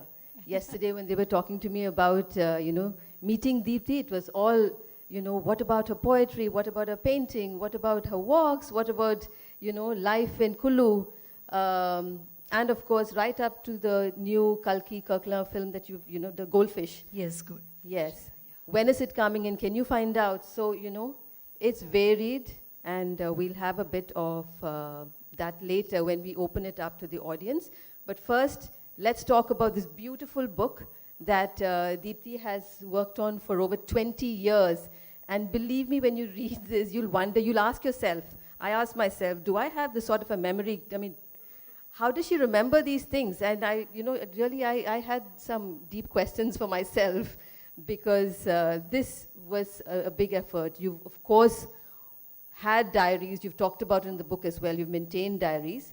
And again, you've spent about 8 months with this book on a book tour of sorts. Every festival, America, all well attended, such a hit. I mean, she's one actor, you know what, Sahitya, she really did justice with the introduction. You go to her Instagram, you go to her website, and it's constant traction. Everyone asking relevant questions. So, you know, that is actually such a pleasure. I don't see trolling, I don't see anything negative at all. It's beautiful. No, that's kind of rare, yeah. actually. Well, thank you, everyone. It's a delight to be here in Chennai. I don't get to visit this city too often, but this probably is my third trip. So I'm happy. I'm happy to be back here, and especially with my book and for the Hindu Lit Fest. Thanks. Thanks, Deepthi. And this is, for everyone here, her last stop for this book. Isn't it, Deepthi? Yeah. I'm taking a break. Yeah. I'm giving time to myself. She says there are other books waiting for her on a laptop, but this is it. She's going to hang this up and get on to writing and movies. Yeah, I've been traveling. I mean, I've been traveling since the 5th or 10th of July. Since the book is out, I've been on the spin. Yeah. So let's get back to Amritsar, which is where Deepthi grew up, her first 19 years. And this is also a socio-political book. It's not just only about a childhood. There are relationships, tragedy, humor. There's everything in this. I was taken aback because there are some parts which have a bit of a screenplay format, which keeps you on the edge of your seat. I mean, hoping that that will turn into something at some point, because, there was that. So it has all the possibilities. Yeah. Correct. And one thing you think of when you're looking back at your childhood, not every memory is a pleasant memory. There are certain things that, sometimes you want to suppress. And my first question to you is this. I mean, going back all those years, did you make peace with certain things? Did you change yourself in any way? Because it's over 20 years. Certain. See, I have been making notes ever since. I mean, ever since I remember, I've been making notes because I always knew that if there's one thing from my life that I want to share as a writer, it is going to be my childhood memories. So the process of writing started 21 years ago. I wrote the first 4 chapters earlier, okay? And then of course, work and things and life keeps happening. You get distracted into other things, and the writing kind of takes a back seat. But during those years also, I was doing research. I was making notes. I was cross-checking family history with so many family members. I was going back and looking up, of course, later with the help of Google, I was cross-checking everything. So a lot of work. But in the last 5 years, in the last 6 years ago, when the publisher came into the picture, that's when I knew that, okay, I have to now write down everything that is in my head. So I started then methodically working out. Of course, David, my editor and publisher, has been such a tremendous help, because I just had this flood of memories which I just threw at him and saying, this is all, ye mera bachpan ka, ye hai, wo hai. And he really had to make some semblance of it to make it, look like a book. So I was watching one of those sessions with David, and he said, Deepthi, is fine with me now, but I think initially she thought I didn't like her work. Now is everything at peace. He has. I'll tell you, I don't think he has aptitude for poetry. Okay, that's going to go back to him immediately. That's when he said, oh, wait, this is okay, but give us a book on cinema. And I said, no, I'm not going to write about other people. Yes, but having said that, when you read this book, if you haven't, you have to. You will wonder why. I mean, you're going to ask her, the next question you're going to ask her at a signing is, can you get that book out on cinema? And I think that is likely to happen, or not. Yeah, I should be writing about my journey through cinema. Yes, I would love to. But one thing I'm not keen on writing is autobiographies, because I think that gets too predictable. It's not my style. I don't think. You've made that very clear. That I'd like to go deeper, more internal stuff than just cataloging everything. That this is a literary pursuit. You've made that very clear, that this is as a writer. She made that clear to me as well. She said, this is my journey as a writer. And you will see the language is evocative. There's so much of visual imagery, and one of those passages, she's going to read a bit for us in different passages, and one of them, really talks about dust storms in Amritsar. We'll also be introduced to Deepti's father and mother, Mama and Pitaji, whom she called Piti. So, Piti we'll was short for Pitaji, but because, as a kid, I couldn't pronounce that properly. No, but that's it, and that's... So we'll be introduced to her family, we'll be introduced to the community around her in, this beautiful house in Amritsar, Chandravali. Yeah, in the walled city. Yeah, in the walled city. So it's a house that opened up into two sides, the street on one and the gully next to the masjid, the masjid. The mosque. So the mosque. So because of that, she also interacted from a distance, isn't it, with what she calls the Republic of Mochistan. And those are the cobblers from whom she learned, before we head out to anything else, a very interesting, what is that? Shoe shining. Yeah, the art of shoe shining. The art of shoe shining. So Dipti here can give you a solid polish if she's in the mood. Yeah, so I learned it from the boys. The boys outside the big gate, there was a gully in the back to the house. And all those little boys, they would carry their baksa, wooden boxes, and go and line up on hall gate, and they'd be sitting in a row, shoe shining. And that's when, it's from them that I learned. Because sometimes they would be right at the end of the gully, and sitting there, and koi na koi bitha leta hoga ki acha yahi kar do, tum ja rahe ho udhar. And so when we would get ready to go to school, they were one or two of the little ones would be sitting there. So I did learn. I learned thoroughly. Yeah, and I think also you were not allowed to really interact with them, isn't, to an extent? I mean, because that was life back then. Of course, yeah. It's kind of understandable, Parents, my mother was, they were cobblers, and they were refugees from Pakistan and settled here. And we had our own group of friends, and they were still, the mochis. Yeah. So hum unko प्यार से उनकी जो पूरा back area था, we used to call that Mochistan. And you still remember their names, because the chap who taught you shoe shining, you remember. Yes. Tota, Lala, yes. I remember all. And if I'd forgotten some names, when I went back, I went to Amritsar so many times to make sure everything was stated correctly in my book. And I did have, who was that boy who used to sing? Of course, Lala I can never forget. For Lala, I didn't have to cross-check anything. Lala was so, he sang beautifully. He'd limp sometimes on one leg, and he would sit on the thela and he'd be singing. So that visual I can never forget. But then the other boys' names get mixed up. So all that I had to definitely make sure that I had got it right in the book. So let's get first to the dust storms. Maybe if you can listen to this evocative prose that I'm talking about. Yeah. That's during the dust storm. Maybe start from stray pieces. Maybe from stray pieces. Yeah.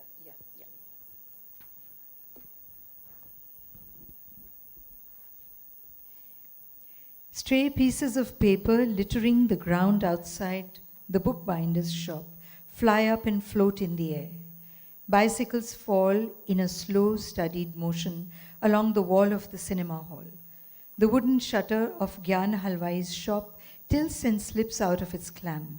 He stands with his arms outstretched, holding it with all his Malai lassi strength against the wind, his lungi threatening to fly off. A rickshaw puller pedals backwards and sideways. The world seems to slant at the edges. Dust storms the streets. My Sardi, my nanny, my Sardi's voice cuts through the mayhem. Stop, I say, get back, girl, it's dark. The girl is not coming back. She runs all the way to the end of the street and suddenly finds herself in the middle of Katra Sher Singh Chowk in front of Regent Talkies, surrounded by huge cinema posters. The posters begin to tear from the whiplash of the wind. Sarr, sarr. Faces of actors and actresses fold up and slap against the dry whitewash of the decrepit cinema hall. Unable to keep her eyes open from the dust, wind, and tears, the little girl hides her face in her sleeve. At her feet swirl particles of torn scraps of paper, bright orange and pink trimmings from the tailor's shop, and gather momentum. She stands still for a while, watching the little merry-go-round around her dotted rubber booties until her eyes fall upon something. Across the street, the plotwala is doing a tandav. He's the skinny man who sells little leaflets with the plot and songs of Hindi films printed on them. A strong gust whisks away the sepia-colored leaves from his hands and flings them into the wind. They soar in the air, going up and up in circles, dodging the poor man's attempts to retrieve them. Tossed into the wind, the yellowed sheets somersault, now diving to his feet, now rising as if to sudden applause. He leaps and plunges by the side of the road, slapping his arms around, hurling himself at the musical notes. One leaf slips into two and two into four, till the songs dance above his gaunt, lanky frame. He dances with the songs, the poor plotwala, trying in vain to hang on to his only means of livelihood as it slips away into grainy air. No one notices the little girl as she stands in the middle of the chalk, enthralled by the dance of songs, her large eyes filled with tears, but she forgets to cry. There you are, Marjani. My Sardi steps forward, scoops me up in one sweeping movement, lodges me onto her hip, strides down the street, and puts me back inside the house where I belong. As we enter, my grandmother rises from her chair, pointing a finger at me. No little girls from good homes ever go out to cinemas on the street. So that is one big rule you broke quickly, right? With about 11 cinema halls. Yeah, that was broken pretty early. Yeah, 11 cinema halls in, in Amritsar at that point. And also learned that, your grandfather, a criminal lawyer, had 3 personal private boxes for himself. Yeah. Yes. When this came to me towards the end of all my research, one uncle is sitting with me in Delhi and he's saying, do you know something about your grandfather? I said, I know everything. I've done everything. I know this, that. I started telling him. He said, no, but you don't. Because your grandfather was a big cinema buff. He had 3 boxes reserved in 3 different cinema halls around the house. So after a harrowing day at the courts, he was a criminal lawyer, sort of all those things happening after partition stories. So when he would walk back home and he would sit in any one of the halls, in one of those boxes, see a little bit of the film, 10 minutes, 15 minutes, and once it kind of, unwound him, then he'd walk back with his munshi. And I was quite zapped when I said, what? Permanently reserved? Did grandma know this? Boxes? Huh? Was grandma aware of this? I think she was, but she never accompanied him. It was always him and his munshi. So that's this was a fascinating lovely little detail yeah. that I came to know, yeah. And so that was one rule you broke. Good girls don't go to cinemas, you broke quickly. Yeah. Your mum had other rules as well, and she played a big role in your life. Yes. She said, take only what is rightfully yours, no more. And that you stand by. Yeah, there was a kite seller on the street where the house was. And we as little kids, we would just keep running back and forth. Dwarka's shop. Dwarka ke paas gudiyan de do, ye de do, toffee de do, pen de do, chalk de do, ink de do. So all that, he had little. So every time I saw the other mochi kids all stand with their palms out and say, chunga de. Chunga is that little bit extra. After you buy what you pay for, you get what you have paid for. Then you they would all extend their hand. And I learned it from them, and I said, well, it's my right too.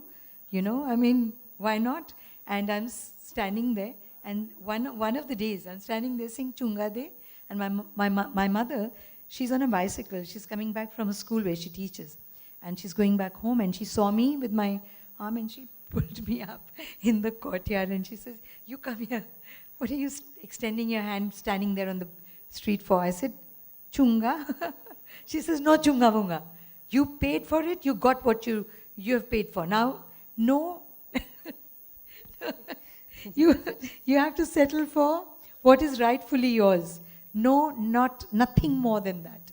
And kind of that has always been, that has stayed with me, always.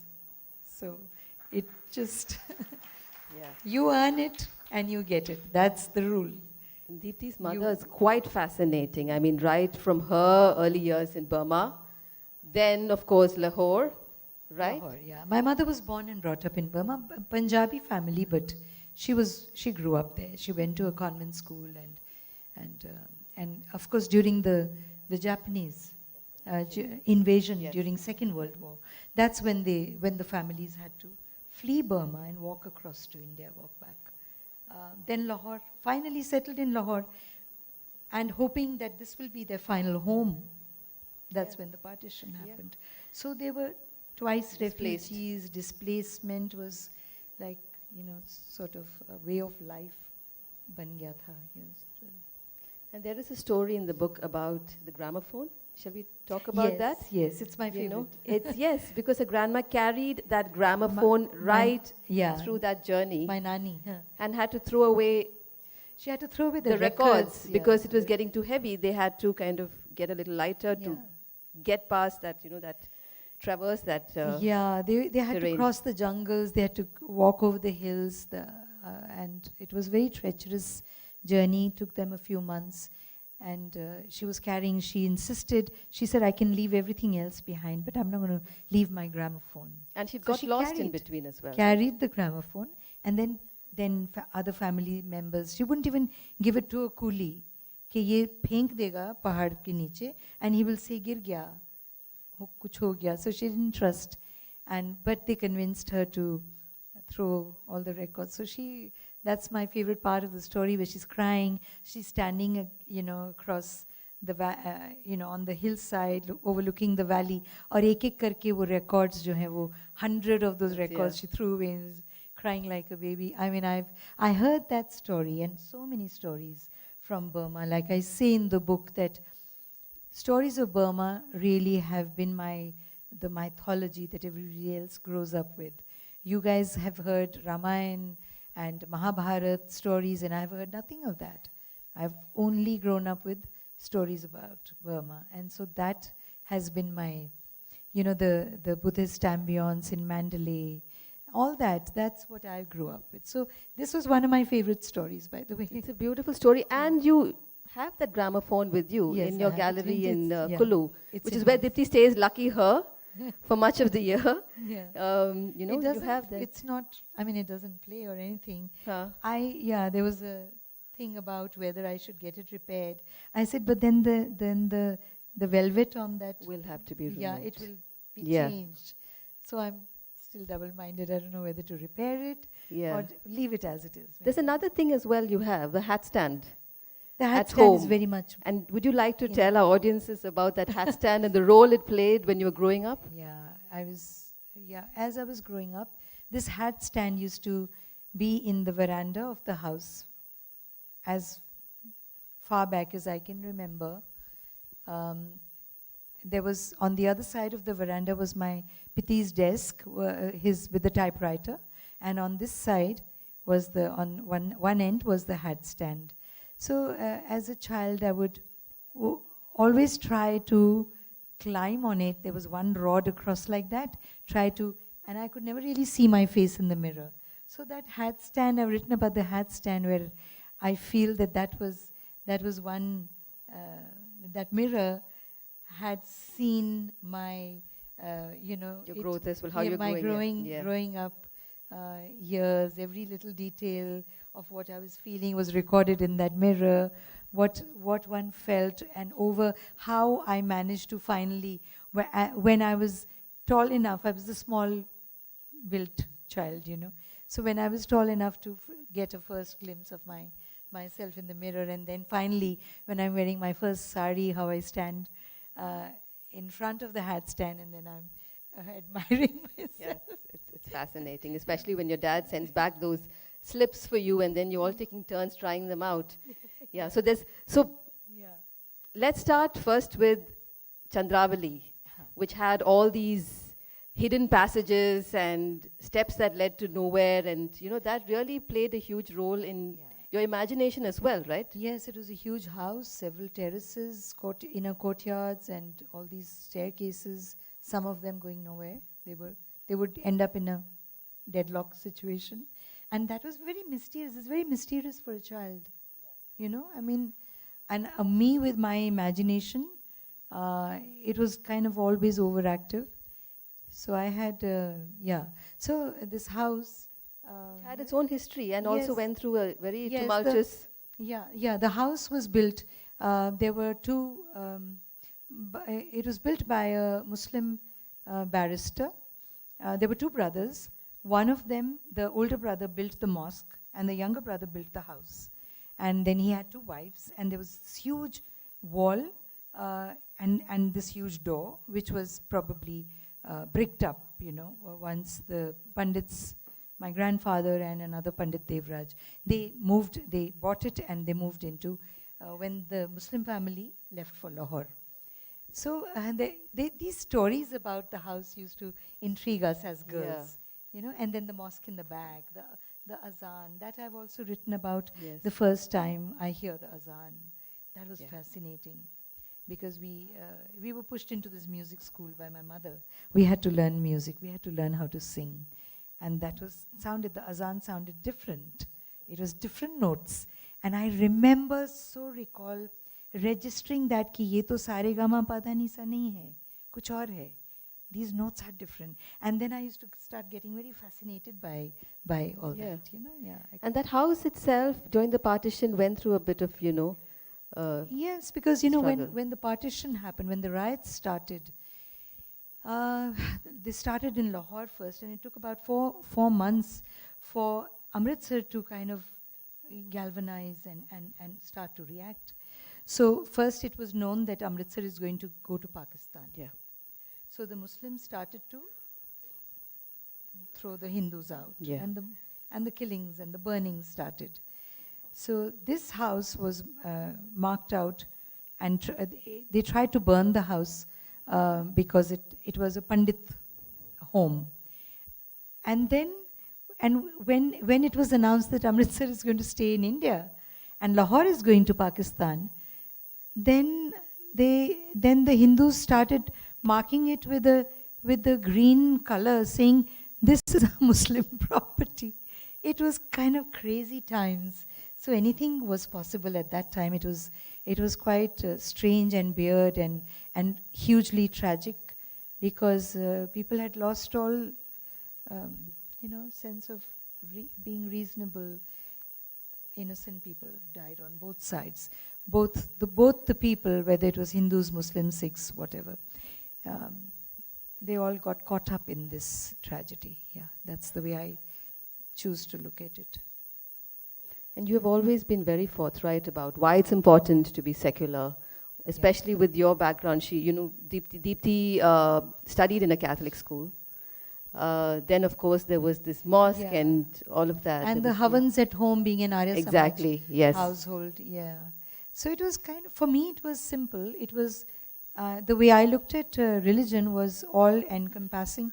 I didn't have any qualms about, I was very happy in my Christian school. I used to love going to the church. I loved the azan, the mosque. We were so curious about the pond page of mullahs. They'd come and wash their feet, and they would sit in prayer, those white topis. We were all as kids, we were fascinated. And then the havans at home, wo bhi theek tha, sabhi kuch theek tha. It was all okay to have different faiths and to practice different ways of, religious practices was all fine. we were never told by our parents or grandparents that there was any issue about religion, except for the stories that one heard about partition. Those were different. And those came from the neighborhood, you know, from people around. And you said in the book that your fascination with this masjid went beyond religion. It wasn't religion exactly. You talk about a fakir. More aesthetic. Yes, yeah, yes. more You talk aesthetic. about a fakir. Do you want to read that? Because that's beautiful that, you know, there's a fakir who used to come down from the hills every winter. It's page number 32.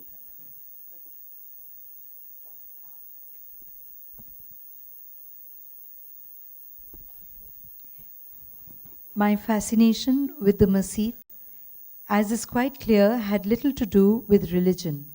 Similarly, I was entirely fascinated with the fakir who came down from the hills every winter. In the wee hours of the morning, I'd hear him singing in the gully.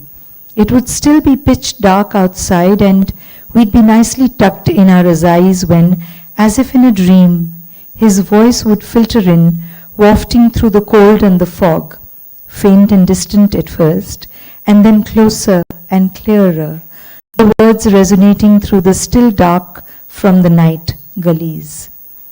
Uthe bijle tarana wali kyari, in that place plant a bed of melody, jithe papa wale khet bijle, where you have sown fields of sin. Jive mawa nu puttar pyare, pagat pyare rab nu. As mothers love their sons, God loves his disciples. Some have swum across, some will reach there. Kai tar gaye, kaiyan ne tar jana. Some have swum across, some will reach there, those who have chanted your name. The voice seemed to come from another world, the perfect melody, the complete harmony, the eternal philosophy, the ultimate note to be woken up by. Yet, there was something sad in those notes. Those words that he sang haunt me even today, his clear, full voice beckoning from the distance with a strange magnetic force. So that's beautiful, really. Thank you. I mean, she deserves a big round of applause for this. So poetic. And Deepthi, these lines come back to you every time in different cities. All the time. Very late in my mother's last years, I just happened to sing to. My mother was suffering from Alzheimer's and dementia.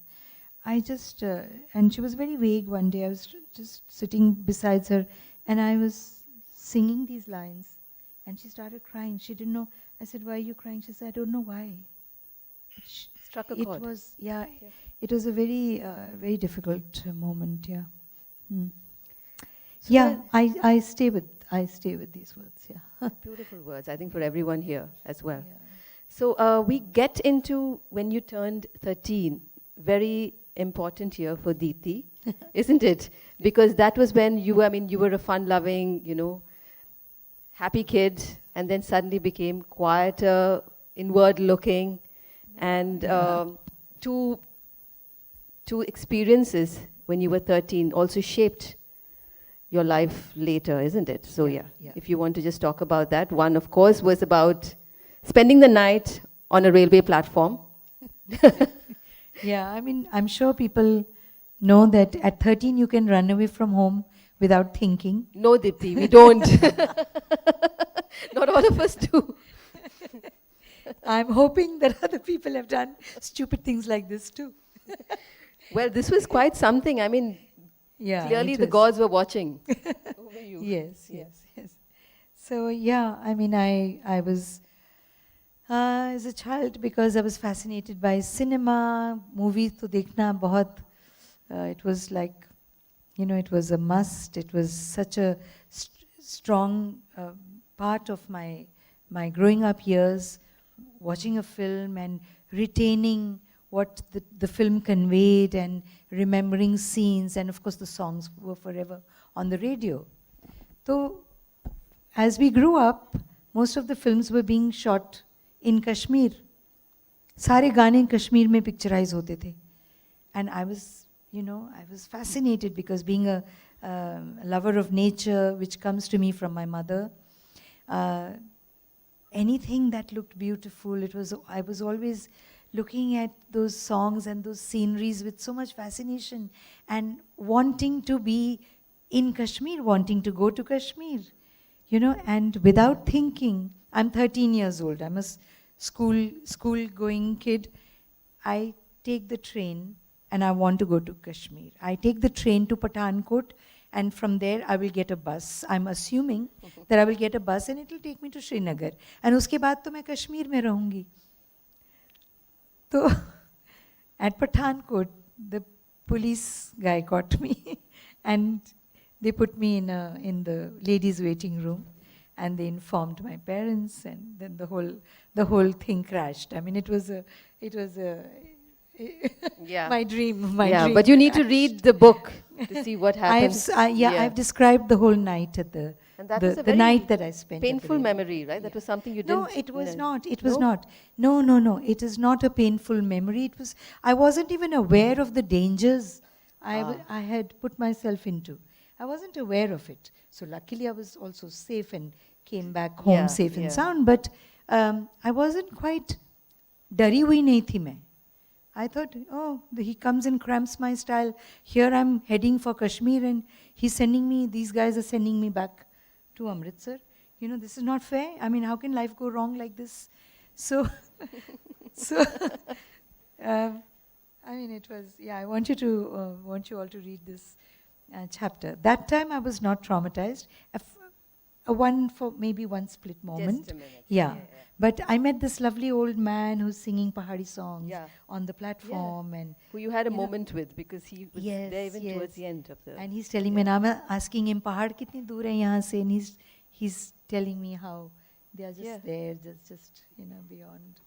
So all that, And what was the next? The next one was, because your father, also took you to Jallianwala Bagh. Yeah. He took you there. Yeah. He made it a point to take you there because he wanted you to know what war could do.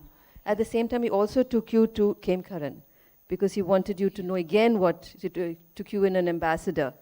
And that was an experience that, again, made you realize what war can do.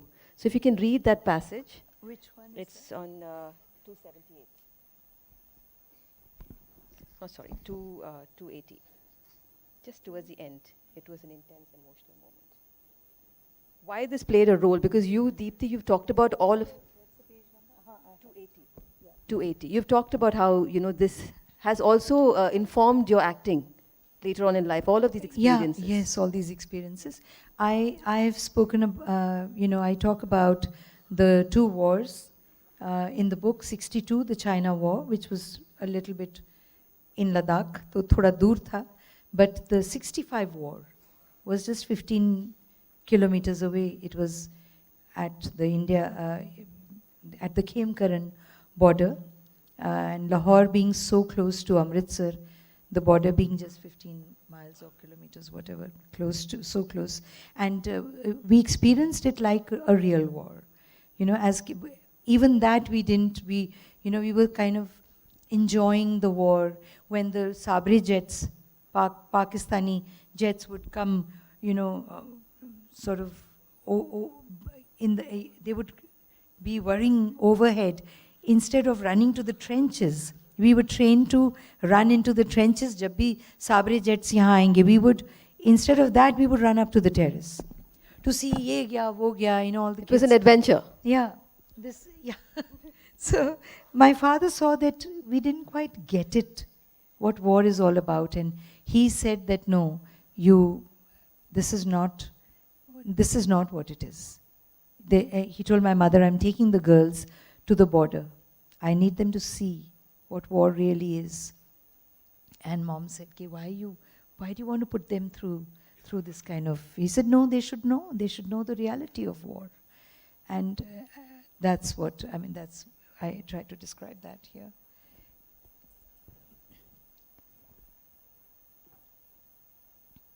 We were shown, I described I'll just read the last bit. We were shown the inside of an enemy Patton tank. The hatch of the abandoned tank next to it was open. A dead soldier slumped out of it. They are in the process of removing the dead bodies, we were told. A little further away, under a cluster of trees, a soldier was being buried. Buried? He's Pakistani. We are to give them their due burial. Again, we were told. Finally, we were ushered into a bunker to meet our cousin. So my cousin comes out there. It was Captain Kamal Sharma, somebody says, and he introduces himself. Mama dissolved into tears upon seeing him and hugged him with all her heart. It was an intense emotional moment, one that I would draw from several years later in my life as an actress. Somewhere deep within me, something had stirred, a sort of sea change. At age 13, I suddenly felt grown up. An image still comes back to me sometimes.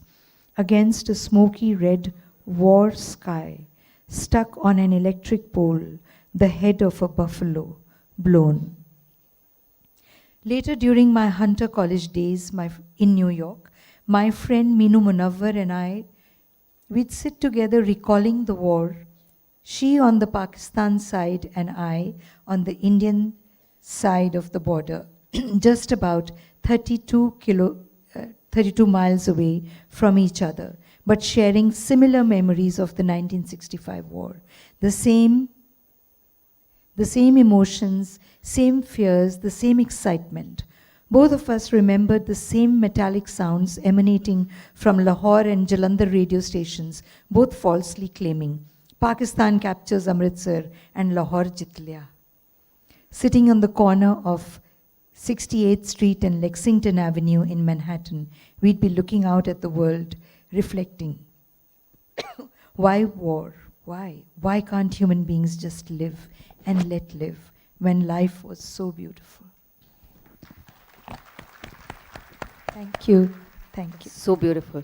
And I think that question still remains. So you talked about college, and I think this is where we get in. We talk about, how your father was a professor, then moved to New York, where he held several jobs. It was difficult for him. He was a guard, he was a librarian, he held 2 jobs. Yeah, in his first year, when he reached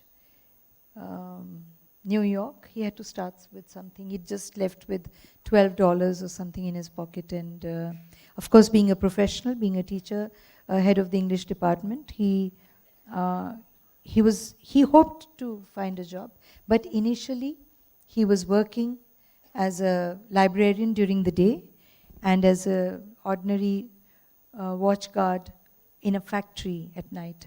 So he did, not to us he would write the nicer, he would share the nicer things about being in America and being in Manhattan and the buildings, the museums, the art, scene out there. But to Mama, I did see that letter once where he wrote that he's saying that whenever I open the door to let somebody in, the draft hits me and I'm kind of, feel bad that I'm so far away from home and from all of you. And but within that 1 year, he did. Changed. He went on to become an editor. Yes, his qualification was picked up, and he got the job of an editor, and then finally as a professor of, started with. Meanwhile, associate. you learned typing because you were adamant that you had to go and work. Yeah, when I read that letter, I wrote to Piti. I said, Piti, what can I do? When I come there, I want to be of help. And he said, his aerogram came back with one line, Deepi, learn how to type. And I just You learned, and your speed is quite impressive, isn't it? 1 month. I just ran to the end of the street. There was this printing press where I would see students sitting, 2-3 ladke baith ke typing seekhte the. So I ran to that corner of the street, Regent Talkies Chalk, and I said, I want to learn how to type. And this guy says, when? I said, now. He said, okay, join. Sit here. There's the table. And there was a huge Madhubala poster, always, I think painted or a poster, I don't remember. Maybe it was a painting, Madhubala, huge life press size. or print. Yeah, I identified as Madhubala being my turning point. So I learned to type within 1 month, and I was typing like really great speed. Yeah. And when you got to New York, you got a job quickly because I of would this. get a job right away. That was Yeah, the tragedy. that's what, I couldn't get to walk the streets enough. I wanted to just loiter, jaywalking either. But you've done enough of that. You've done enough of that since then. You know, Deepthi celebrated her 71st birthday earlier this month. Yeah. And every time you look at her, you know, her feeds on Instagram, you will see her walking. This month. Sorry. No, I said this month I turned 71. Month. Yeah, earlier this Yeah. month. Yeah. And you've had, you know, we're so envious when you look at your experiences across the world. You find, you know, these beautiful experiences. For some reason, you're hacking away at an apricot tree in at home in Kulu. Yeah, in and Kulu. yeah. So you know, I think you made up for all of that now. You've had all those experiences. Yeah, my caretaker, he was doing it so easily, and I thought, oh, ये तो मैं भी कर सकती हूँ. So I took it from him, but I couldn't even bend the branch. No, but seriously. That is all. And on I think in New York, you were doing a night college and working during the day. Yeah, For I was working. I was working as a typist. I was working during the day, 9 to 5, and then my college.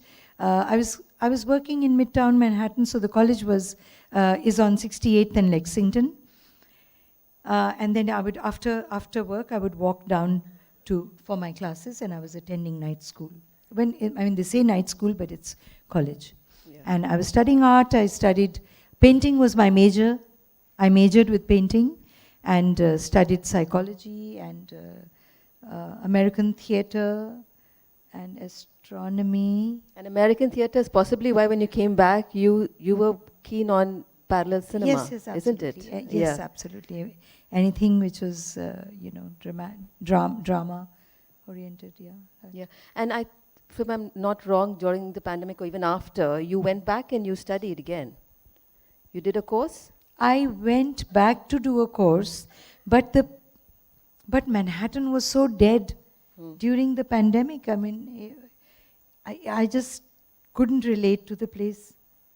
मैं वो घबरा के मैं वापस आ गई. Is that so? Yeah, it was so different. I'm glad it's back to being normal now. So we're going to wind up soon because So we're running out of time. pending. But I think what's important to also talk about is relationships. You know, how your childhood, those 19 years, also informed your relationships later on. You know, especially with your parents. Yeah.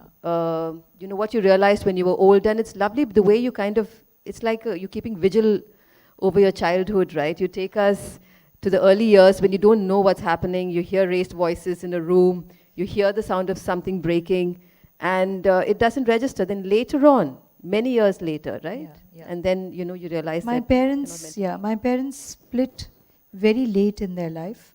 And in the book, I speak only about the 3 instances where I could feel that things may not be okay between them. And I've just stuck to my memory of that aspect of their life, what came across to me as a child. So only that I've written about. And of course, it does impact you. It's not easy to live. Maybe it's easier to live with your own breakup. It's not easy to live with your parents' breakup. You know, because at one stage as a child, you've idolized that. You've thought that this is how marriage should be, that kind of companionship, that kind of sharing. But when you see those cracks and that memory remains, then it kind of bothers Absolutely, you. Yes. You start never questioning a really lot of feels- things. Yeah, you don't really feel secure. I mean, I don't know whether people feel like that. I don't know. I always felt that, okay, everything is changeable. It's going to change, probably. It's not going to remain like this forever. Something like that. There's another experience also when you were in school, you know, with your friend Neeta, which also introduced to mental illness. Neeta Devchan, yeah. And, you know, a friend and a colleague, Karishma Upadhyay, when she wrote that biography on Parveen Babi, she'd spoken with you. And you'd also mentioned at that point that, you know, you were sensitive to what Parveen Babi was going through at that point. Yes. So that also, I think that experience in, you know, during your childhood. During school days, yes. yeah. If As you a can, school yeah, girl. tell the audience just a little bit about Neeta? This friend of mine, Neeta Devichand, I've written about her, how she came during, I think she joined our school when I was already in the 8th standard. So this was high school, 8th, 9th and 10th, those 3 years. But she was somebody who was disturbed mentally, and we didn't quite know what it was with her. Sometimes her behavior would become very strange and unpredictable, and sort of one would get taken aback by it, and then gradually realizing that there's something wrong there. Once we understood that there's something mentally disturbed about her state, it was, we could only empathize. We could only try and help. We could only empathize with her and try to understand. And I remember being very, very keen to understand what goes on in her head. Why would she hurt herself? Why would she try and harm herself, basically, not anybody else? I never saw her do that. But that behavior, again, the nuns could not handle it. I went to this Sacred Heart convent, and we had all these European nuns, and they couldn't handle her. So she was in the hostel. Finally, they sent her to the mental institution. And that's when I went and visited her. And the impact of that one visit to the mental hospital also stayed with me for kind of forever. Yeah, Of course, later on in my life, I've done a lot of work on the mentally disturbed. I've gone to write a script with this subject in my head. I'd played a role also in Ankahi, where I play a mentally disturbed girl. So in order to study for the role, I'd gone inside Ranchi Mental Hospital, and I gone for 2-3 days, but I stayed on for like 20 more days and got involved with the women there, so it just went on and on. Of course, in my poetry, there's a section called The Silent Scream, which is about, all the poems are about the women that I encountered in the mental ward. Trying to understand. That explains a lot, yes. But now, fortunately, people are more open about all of this. Yes, at that time there was nothing. There was nothing. It was such a taboo to even mention that anybody in your family could be mentally disturbed. In my mother's family, there was a little boy, 13-year-old boy. I hope we're not running out of time. We are, but I think there was a little boy, a 13-year-old. His name was Roland. He was taken away by the Japanese as an interpreter. So when they were torturing the Japanese students, the Burmese students, he was made to sit there. He was between Japanese and English, doing that Burmese and Japanese. So by the end of as the World War II came to an end and he finally came back to India, he'd lost his mind completely. He was completely mentally disturbed human being, and that's how he lived for the rest of his life, so impacted by what he saw at the torture camp. And these were also stories that you grew up with, isn't it? Yeah. All of these. Yeah. So getting back to inspirations. Yeah. Of course, Meena Kumari. We all know that Meena Kumari played a big role. My first fixation, yes. But tell them about, Aradhana. That's the last thing, and then we can open it up for questions. Aradhana, where she decided to just stay mum. No, not Aradhana. No, that was Anupama. Anupama, sorry, yes. No, when I was a child. Aradhana was your Rajesh Khanna. That was the Rajesh Khanna phase. But when I was a child, I was completely fascinated by Meena Kumari. I thought she was the ultimate. Womanhood was Meena Kumari. And first, of course, it was started with my mother. I wanted to be like Mama. And then Meena Kumari. And then as I grew to be a teenager, we came to the stage where we are watching a film like Anupama, where Anupama, by then I was very, very, completely impacted by movies in such a way that I would start to emulate whatever I saw. So in Anupama, Sharmila Tagore doesn't speak a word through the film. So I also stopped speaking. Mama would call me, no answer. it would irritate the daylights out of my mother. But she went through that phase with me. And of course, then we, as we grew, another few years later, came Rajesh Khanna on the screen, and all the girls were in love with Rajesh Khanna.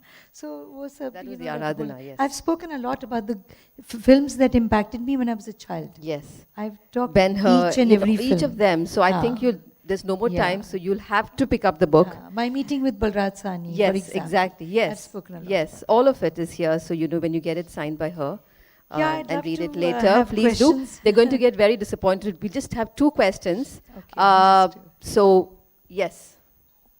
Thank you very much for coming to Chennai. You were just mentioning about Balraj Sahni and your autograph experience. And as an autograph collector, I want to hear from you. Any other autographs that you have collected over the years, and any other interesting photograph experience that you have while signing? No, the most interesting was Balraj Sahni, because he was there in person. He was performing a play in Amritsar, and I went up to him and I managed to get, I was small, managed to get an autograph. Then my second autograph and the final autograph came from by post. I wanted Sadhna's autograph. So Mere Mehboob ki tasveer, where she's wearing this tinsel veil on her head, and it's an autographed photograph. I still have it with me. Those are the only 2. I don't remember. Many, yeah, I'm sure. And talking of sadhana, you had the sadhana fringe, isn't it? I did at that time. Any other questions? Yes. Yeah.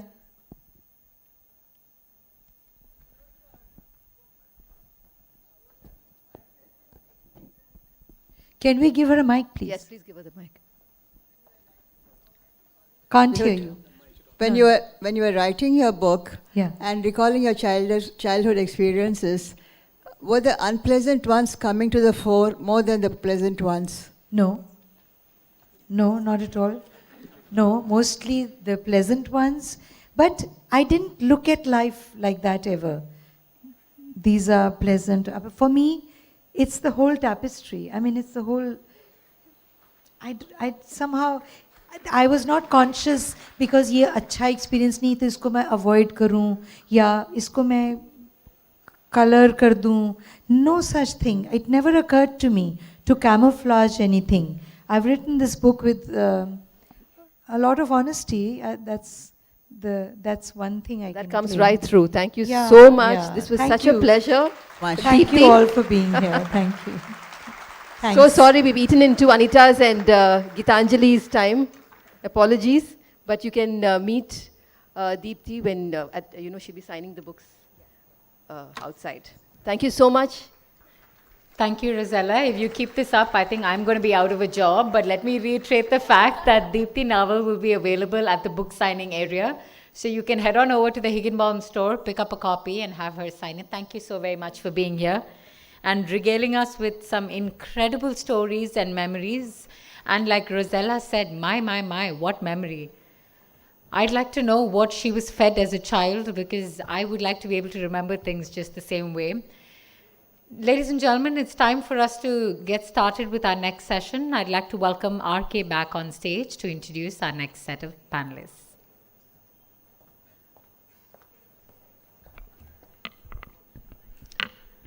I know we might have wanted a mini 5-minute break. I know we understand that, but we're just slightly behind time, so we thought we'll just get going with the next session. But first up, a huge thank you to everybody who have been tweeting, because the hashtag Hindu Lit for Life is trending, and thank you so much for all your support for making this event a grand success. Right, ladies and gentlemen, time now to start the next session. It is quite literally the celebration of the making of a masterpiece. May I kindly first up invite Gitanjali Shri to please come forward onto the stage. Please, big round of applause to the winner of the International Booker Prize 2022 for Tomb of Sand, the English translation of her Hindi novel, Red Samadhi. Gitanjali Shri is the author of 5 novels and 5 collections of short stories as well. Her work has been translated into English, French, German and other languages. She also writes play scripts for theatre and non-fiction in English and Hindi as well. Thank you so much, ma'am. Thank you so much. And she's going to be in conversation with Anita Ratnam. Thank you so much for your presence, a performer, an arts changemaker, cultural catalyst, producer, educator, revivalist, and the list goes on and on. Her engagement with arts involved curating pioneering festivals, including the Ada Festival, and creating unique platforms for cultural voices, such as nartaki.com, just repeat that, Narthaki, nartaki.com, which is the first of its kind, quite literally, and collaborating with artists across genres. The stage is yours. Thank you so much.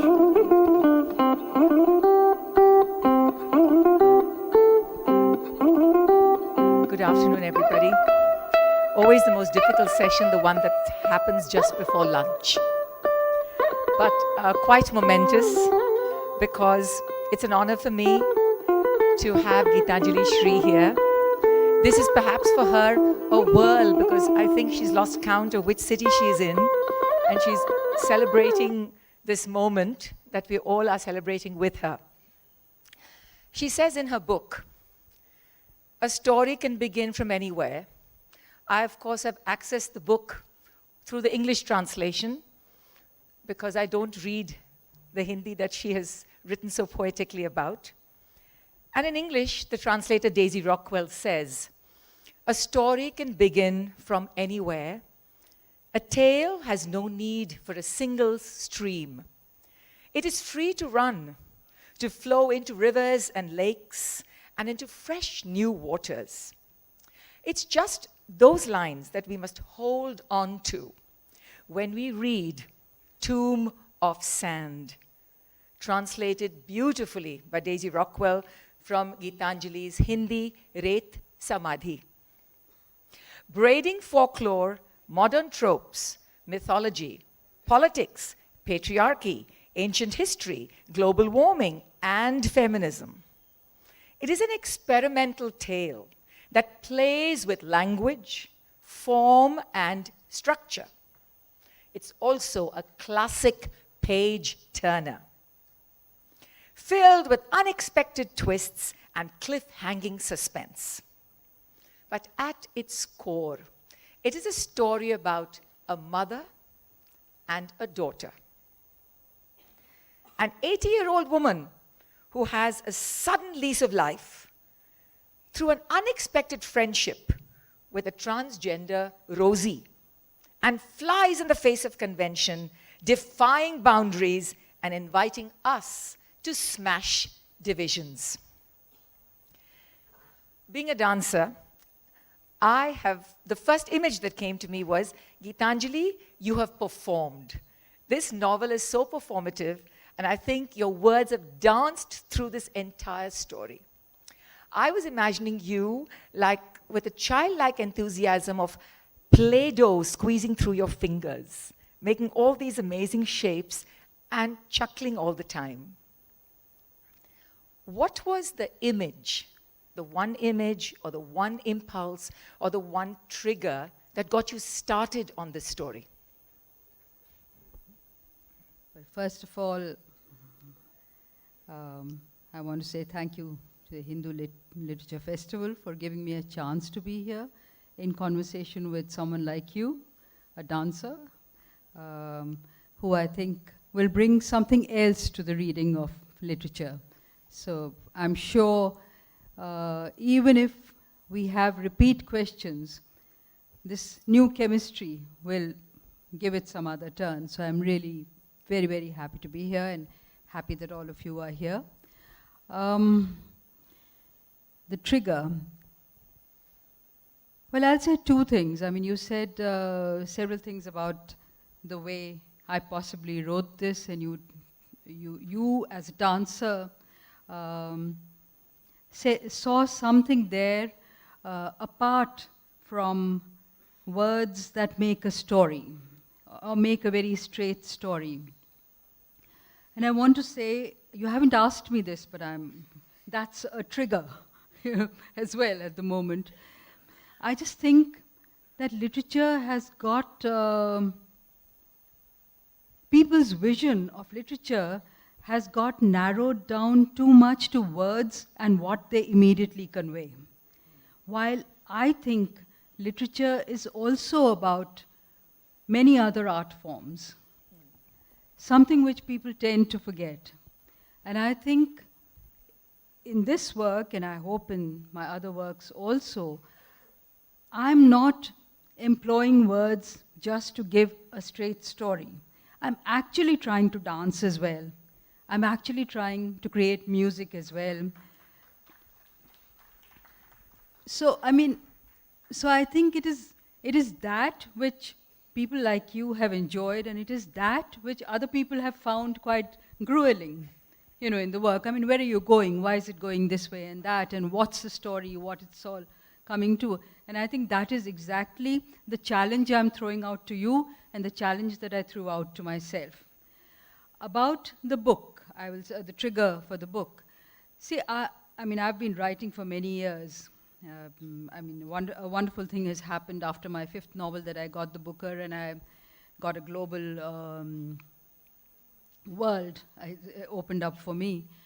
But I do want everyone to remember that I was a writer, not because, the Booker has not made me a writer. I was a writer long before that, writing in my own little corner and quietly, belonging more to the Hindi world and less known outside it probably. And in those years, I have evolved and honed a certain style. And one of the things is that I'm not looking for a huge subject. Because somewhere, I don't know, life has taught one that.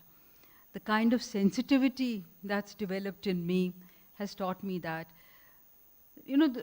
That there is not such a divide between the ordinary and the extraordinary, between the mundane and the epic. So you don't really have to reach out for that. You can start here, and it's going to amaze yourself also how it connects to huge things. So I think I'm always prepared not to look far, but to start with something from daily life, from the very ordinary, something very human, something very simple. And just follow that with love and curiosity and play. And that, leads me into all sorts of stories and directions and various other things. In this case, and there's another thing which I'm repeating, but I believe very much in what the great poet A.K. Ramanujan has written somewhere in his diary, and I've told people that before. He said that he doesn't go in pursuit of a poem. He puts himself in the moment and the place where the poem will happen to him. So I think that is the kind of moment I try and, make for myself. That moment of solitude, that moment of a kind of emptying out and quiet, where I'm ready to receive the story or stories or the triggers and take off. In this case, an image of an elderly person's back is what, somehow, there must have been many images, but this kind of stayed. And it stayed with me, and it started stirring and doing other things. So the immediate, meaning that the back seemed to have was of an elderly person whose life is pretty much over. Her husband is gone and she has nothing more to do. Her body is infirm, she's just bedridden all the time, and she has her face towards the wall and away from the family, and she doesn't seem to have any interest in life, and she seems to be just waiting for death. But as the image stayed with me and aroused my curiosity, it began to take on other possibilities and meanings. And was she really tired of life? Was she really ready to just die? Or is she tired just of the immediate family behind her? When she has her face into the wall, is she trying to bury herself alive into the wall, or is she trying to bore a hole through the wall to come out on the other side? And I think that was a trigger which kind of gave energy to that initial journey, and before I knew it, the woman decided to get up and take me along with her. And surprise everybody. And surprise me as well. So it took you 8 to 9 years to write Ret Samadhi. Did you follow any kind of writing process? Do you have a time of the day? Is it a disciplined way of working, or you just left it, came back to it, did your own, like the Natya Shastra did, Sanchari Bhava, which allowed it to meander and return? Well, I do try to follow a very disciplined routine, but life doesn't always allow that, especially if you're a freelancer, So then everybody thinks freelancing means that you're free, which you're not, So I would like, I try to have a kind of office routine, but that's self-imposed and therefore not easy, everybody thinks they can knock on the door and just come in and say, do this first, or can you just see this first, etc. So, but my attempt is to work through the day. I'm a day person, not like those glamorous writers who write their masterpieces when the world is sleeping. So that is what I try. And 8 or 9 years, yes. But I won't say that meant that, all the time I'm writing. I was with this work for 8 or 9 years. I was in no hurry. I think I am in no hurry. I'm a slow writer. I try and write my first draft in that A.K. Ramanujan way, where nothing will disturb me, and the piece will come as, within quotes, inspired as possible, and it'll be a complete draft. And that becomes the foundation for me. And that foundation must be strong. That's why, I want that special moment for it. After that, I'm writing several drafts, and I'm constantly, tinkering with it, honing it, changing a few things, changing the order, going back and forth, leaving it for some time, returning to it. All that happens after the first draft, which is almost entirely in one go. So that is my way of working. And I don't think, I think I do allow myself to be totally free, to the extent that one is conscious of what total freedom is. I don't know what other bonds there might be in my unconscious and subconscious which are stopping me. But I try and just write it as freely as possible and I do not have any thought about what it's going to become, how it's going to be received. All that is completely immaterial. It's not there. The thought is not there. So I work like that. But I think that within us, and in the deeper recesses of our consciousness, there is an intuition which life has been training. Life, observation, your traditions, your history, all your sensitivities, your antenna, they've all been training. And I think that intuition is guiding me. So it may look like it's meandering in all sorts of directions, but actually there is a method which is also being imposed by that intuition. Because I've entered this book through the translation, I want to talk about that process as well. And this is it looks like a big, daunting book. And when you see Gitanjali's Hindi book, which he's going to show you, it is less than half the size. And this versus this. But when I asked her about that, she said nothing has. It is this book. It has not been expanded or abridged. Because I wouldn't allow that. I'm a very humble person, but very vain when it comes to that. I said this is a translation. This is not an adaptation. This is not a book based on another text. So it has to be this book. But unfortunately, in Hindi, they decided to use such a compressed format. I tried as best as I could, but they thought it doesn't need to be opened out much more. While, for whatever reason, you know, the English publisher had that format in mind, and that has worked much better, actually. It's sort of easy, it gives you breathing space as you read. You breathe better when you read that. So it's just more spread out. Yeah. So Daisy Rockwell has said in one of her interviews that if you enter into the world of translation, you have to park your ego at the door. And she goes on to say that translators are amongst the nicest people. But she also says that the translation ended up being Hinglish in many ways, because when you read the translation, you see that there are several places in which she has kept the Hindi. And Gitanjali is somebody who's known to play with form and language. And there is an entire chapter with no punctuations. It's just one long sentence. And there are word mashups, where words just are stuck to each other. So I told her before we started this session officially that she did not lose me, because even though she had a partridge talking to a crow and a Reebok akin to a slithering snake, I was not going to get lost. But I know she also said that some Hindi writers felt it very laborious to go through.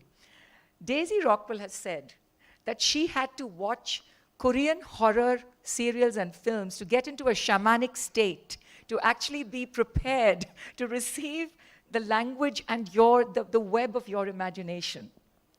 So how was it like working with her? Yeah, I'll tell you that, but you know, to your last bit about what Daisy Rockwell said about shamanic, whatever, I'll tell you it's cast such a spell on her that today she herself goes around admitting that I can no longer take up anything which I can just reach out and do. I can no longer just do that. She says, I need something which is impossible to translate, only then I take it up. Yes. So, yeah, the relationship.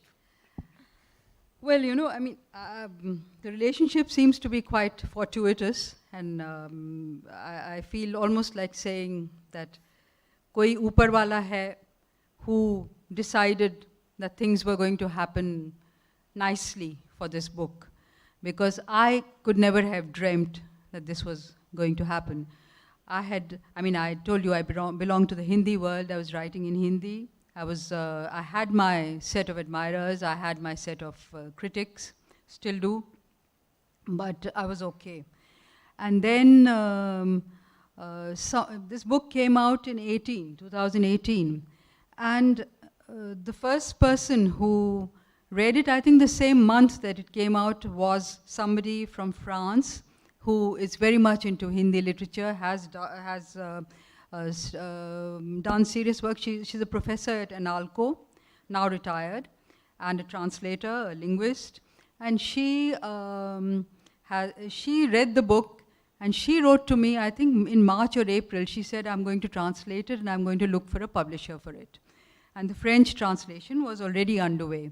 And I think some months later, that very year, I got a letter from a small publisher in the UK saying that, they've been looking out for books of mine, and they hear that there's another one, and they have heard about it.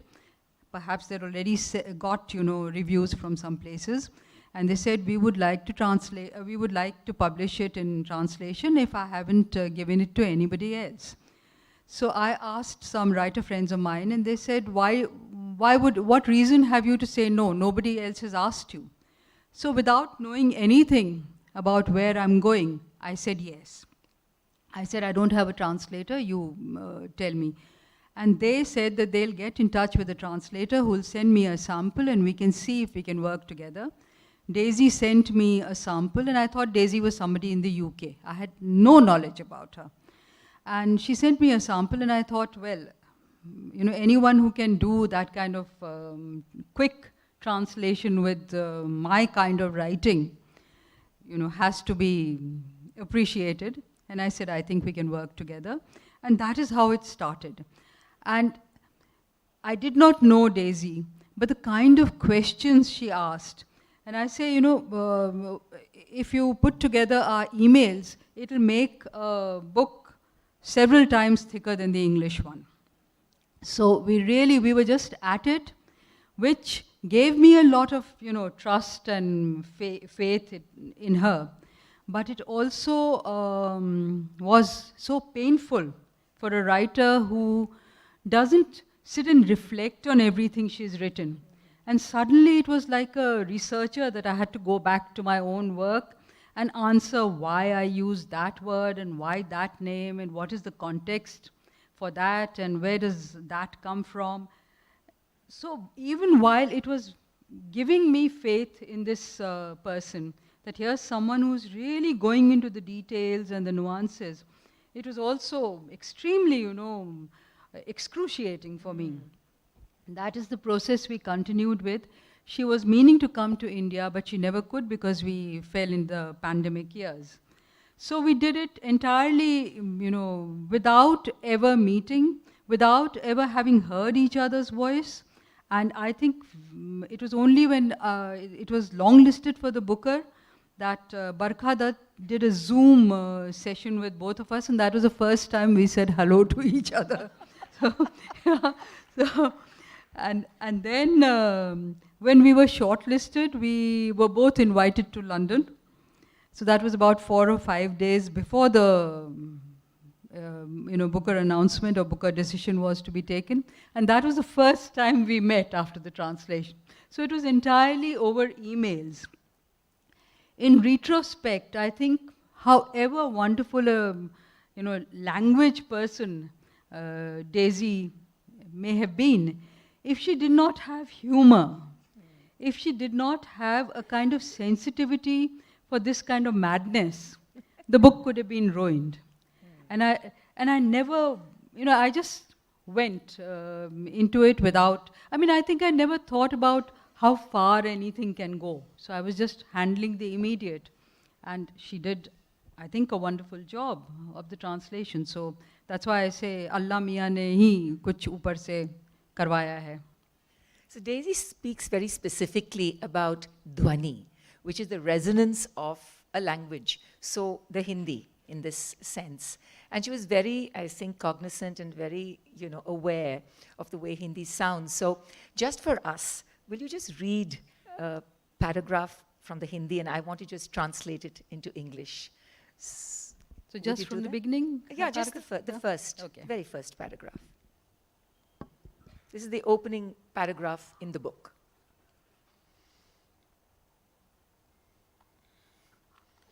And there will be a follow-up question to this, but we will hear her Hindi. No. Okay, but I'm not trying to impose Hindi on you in ways that you don't like.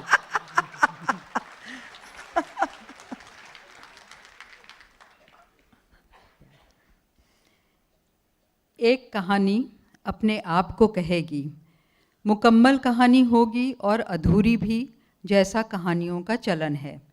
दिलचस्प कहानी है, उसमें सरहद है और औरतें जो आती हैं जाती हैं आरम पार। औरत और सरहद का साथ हो तो खुद ब खुद कहानी बन जाती है, बल्कि औरत भर भी कहानी है, सुख बुगी से भरी। फिर जो हवा चलती है उसमें कहानी उड़ती है, जो घास उगती है हवा की दिशा में देह को उकसाती, उसमें भी। और डूबता सूरज भी कहानी के ढेरों कंदील जलाकर बादलों पर टांग देता है, और ये सब गाथा में जुड़ते जाते हैं। राह आगे यूँ बढ़ती है, दाएं बाएं होती, घुमावती बनी, जैसे होश नहीं कि कहाँ रुके, और सब कुछ और कुछ भी किस्से सुनाने लग पड़ते हैं। ज्वालामुखी के अंतर्घट से निकलता, चुप चुप भरता, भाप और अंगारों और धुएं से फूटता अतीत।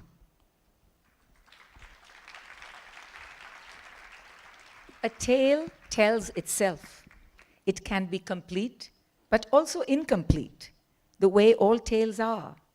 This particular tale has a border and women who come and go as they please. Once you've got women and a border, a story can write itself. Even women on their own are enough. Women are stories in themselves, full of stirrings and whisperings that float on the wind, that bend with each blade of grass. The setting sun gathers fragments of tales and fashions them into glowing lanterns that hang suspended from clouds. These too will join our story. The story's path unfurls, not knowing where it will stop, tacking to the right and left, twisting and turning, allowing anything and everything to join in the narration. It will emerge from within a volcano, swelling silently as the past boils forth into the present, bringing steam, embers, and smoke.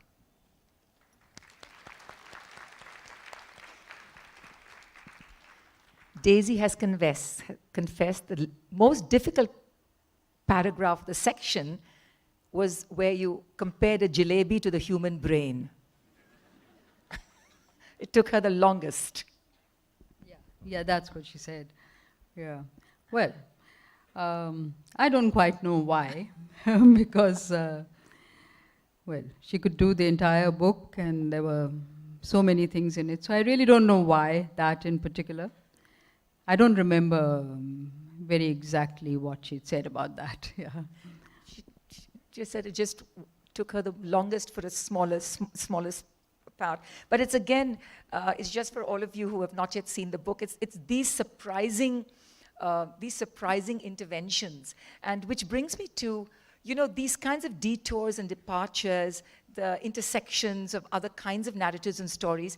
They're not new to the Indian imagination, especially in folk literature, in regional literature, and they were present especially in the Hindi theatre and regional theatre in the 60s and 70s.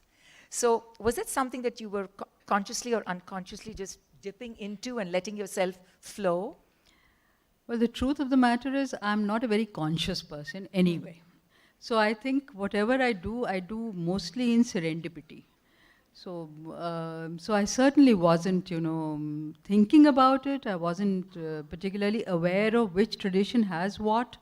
But since in retrospect these questions have come up, you've all abstracted from it and, theorized and, thrown it back at me as questions. Then, I think about it, well, is it only in our folk literature and regional literature? I think actually it's there in literature through the ages. I mean, look at Shakespeare, look at Mahabharata. You have a whole range of, sort of narrative genres actually crisscrossing. Look at, I think, Russian writers like Dostoevsky. Yeah. I think they do it too. You have completely discursive inputs as well, So I really don't, actually I think more or less nothing is ever completely original. Cannot be. You're just doing different combinations and, what do you call it? Combinations and permutations and combinations. Permutations. Permutations of it. And I think, it's different strategies that you employ to put things together and make a shape, maybe with different times or different moments of your own time. So I'm not at all surprised that these things are there. Also, I think, of course, I come from a culture which is so pluralistic, which is so full of oralities, which is so full of different kinds of narrations, just sounds, ra has to be part of the telling of a story. Yes. And you keep returning to something like that, even if it's not a song. So I think all of that must have gone in the making of the creative beast that started visiting me. So that is where it must all come from.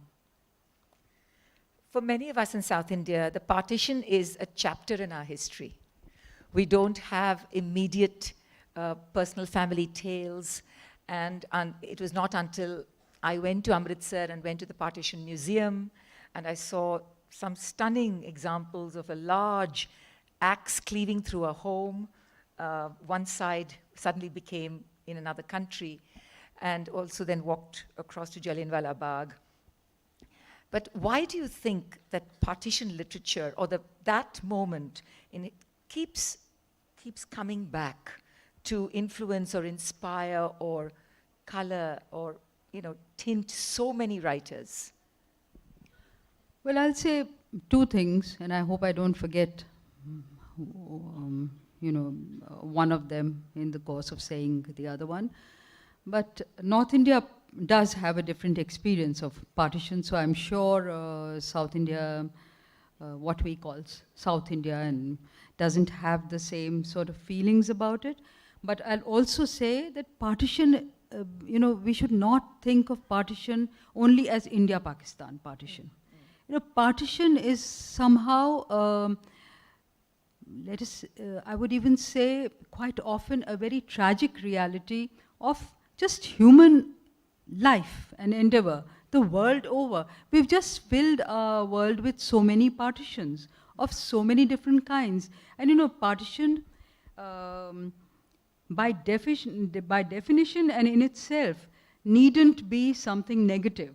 Because partition can be something for the efficient working of both sides. But that's not how, too often, more often than not, it has a negative manifestation. And partition becomes a wound, a cut, which purports to divide the two sides and cannot even do that. So it's actually, it just runs as a wound between the two. So India-Pakistan is one big partition that we understand, but I think really, partitions are something which are very much part of our being and human history. In North India, coming to North India, yes, it's a historical experience for us, or a tragedy for us, what happened. And you're saying why, do they keep returning to it? Because it has in some sense, or perhaps in every sense, resolved nothing, solved nothing. It continues. Partition was effected in order to solve some problem that, whether imagined or real, that some people cannot live with some other people, and we have to do it in this way to make our lives peaceful. But that peace has not come. So partition continues. It's very much still an alive thing. And people have not, just become people who belong this side or that side. There are people who belong to both sides still. There are people who don't know which side they belong to. So it remains such a fraught thing in North India. And I have, said this, and everybody understands, particularly in North India, that we don't have to go through this thing called partition personally to feel about it. I think all of North India has just lived and grown up with stories about partition, and we no longer know which stories are other people's stories and which are our own.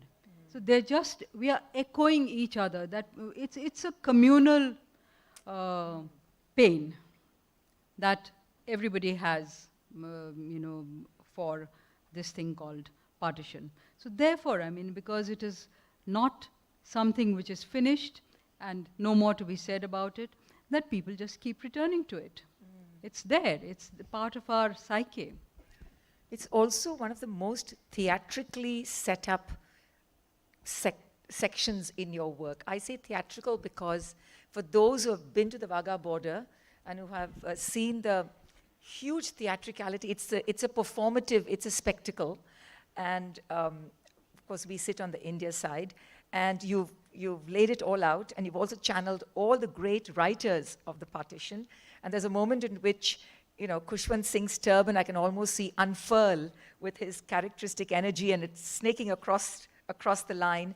And in all this drama at Wagah, an 80-year-old woman just crosses the border into Pakistan. The 80-year-old woman, the protagonist and the heroine of her play, and of her novel, I said theatrical, of her novel. And, she is carrying a Buddha with her. And this Buddha comes up in the most interesting ways. And you've used the word Khudai, right? You've played with words as well. So there is Khuda, but there's also, it has a resonance of digging, isn't it? No, Khudai means digging to also, dig, but it and contains. Khudai means Khuda, Khuda. character. I mean, Yes. it has that also, you know, Yes. that it's godly. Right. So there's a very serious chapter about borders.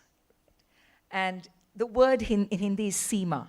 So the Seema seems almost more inviting and more porous, and border seems more definite.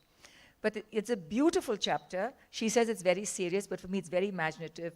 She compares it to the fold of an envelope, the edges of a napkin meeting. And the most important thing is, she says, a border is there to be crossed. It's inviting you to jump across and not stay where it says you're supposed to stay. So the relationship that your heroine, 80-year-old Ma, has with Rosie the Hijra, I want you to tell us about how that became a catalyst for her to come back to life and say, you know what, I'm going to get a passport and I'm going to Pakistan. And it's the most incredible what she discovers. Which again is a border, the character of Rosie. Yeah. Yes. Yeah. Well, you know, I mean, to answer that, I think I'll have to just do an oral reading of the entire book. Because it's everything there. I'm just positing this because it is one of the many unexpected moments that bring her back to life in a sense, isn't it? Yeah, but I think that's exactly it. You know, it's always some triggers every day that get us started into directions and new directions. And one of the triggers in Amma's case, or this protagonist's case, was a friendship which she struck with the transgender woman. I was told you don't say person, you say woman, so you have to learn as you go along. Rosie also belongs to a past she has left behind, or rather she has made a new life for herself, but you know, the past is always there. You know, memory is always there, past is always there, and that is where the title also comes from, you know, Ret Samadhi, because it's there, but it's only buried in sand. It's not, it's like gone into Samadhi in sand. It's not gone into a grave, you know, it's not dead and, you know, buried in a grave. Sand can also move. So any time, you know, any sort of gust of breeze or any kind of, you know, little disturbance or a little push, and the story emerges back, or the memory re-emerges. So nothing ever dies in that sense. And Rosie brings back a lot of her past and her determination and energy to reinvent herself, if you will, and to just have a new innings. And that is what she does. And Rosie, I mean, I don't know what else do you want me to say about that? No, I think we have to look at, you are one of the acclaimed biographers of the famous Hindi writer Premchand. And I just wanted to ask, have there been creative overlaps between you being a biographer and now as a writer of creative fiction? Well, I don't think so. I mean, again, see, I mean, as a writer, I'm not sitting and thinking about, you know, I'm not theorizing on these things, you know, what have I read and how has it come, how has it got distilled here. But Premchand, see, I worked on Premchand because I was unfortunately a history student. I say I felt unfortunate at that time, not today. I mean, I'm sure I learned so much, so I'm very happy I did history. But at that time, I think I felt that this was not really what I wanted to do. This is not what is my strength. So I wanted to move into writing and to Hindi. And Premchand was the bridge for me. So I decided to do a thesis on Premchand as a member of the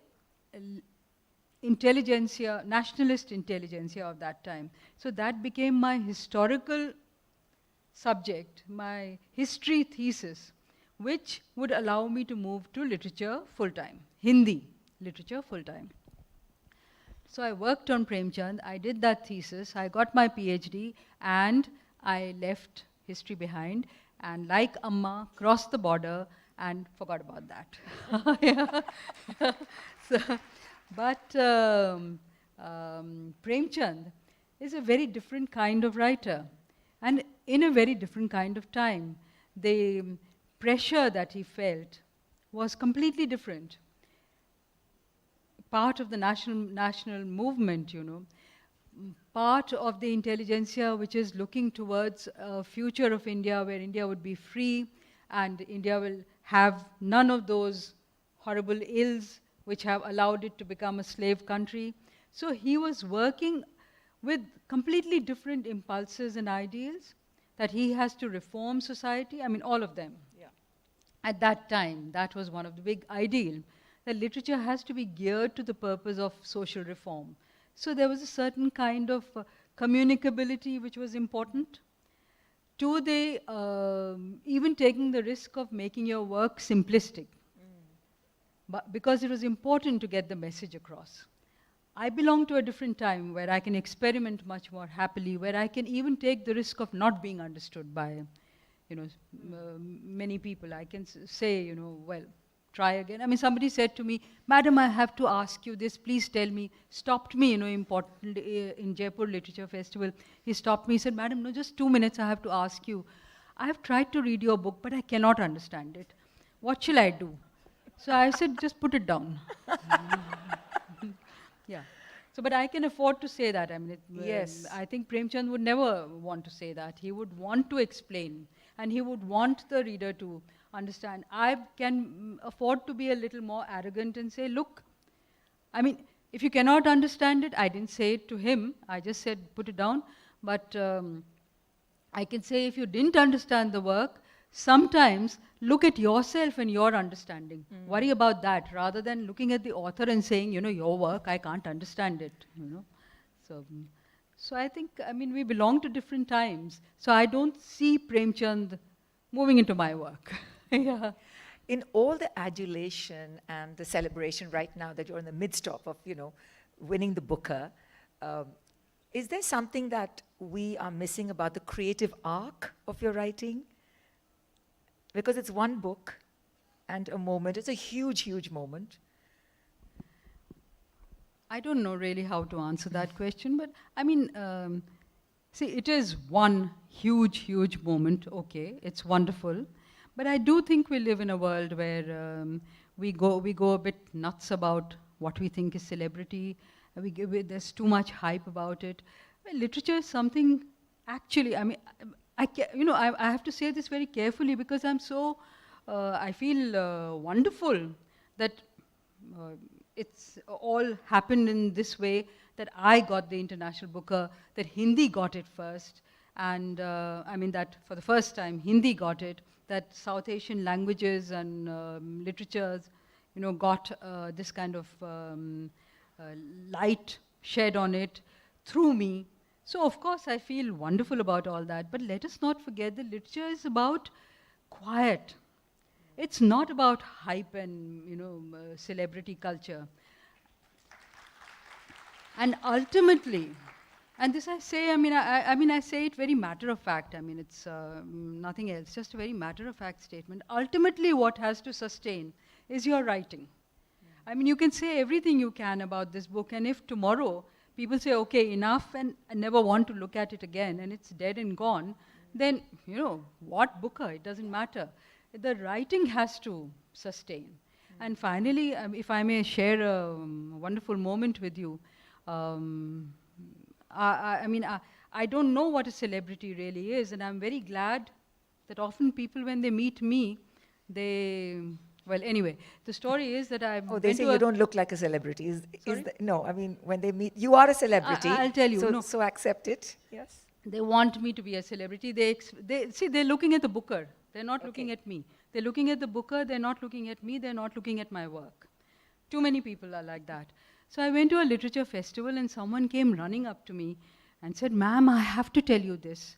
So I turned And she said, "Ma'am, you look so much like Geetanjali Shri."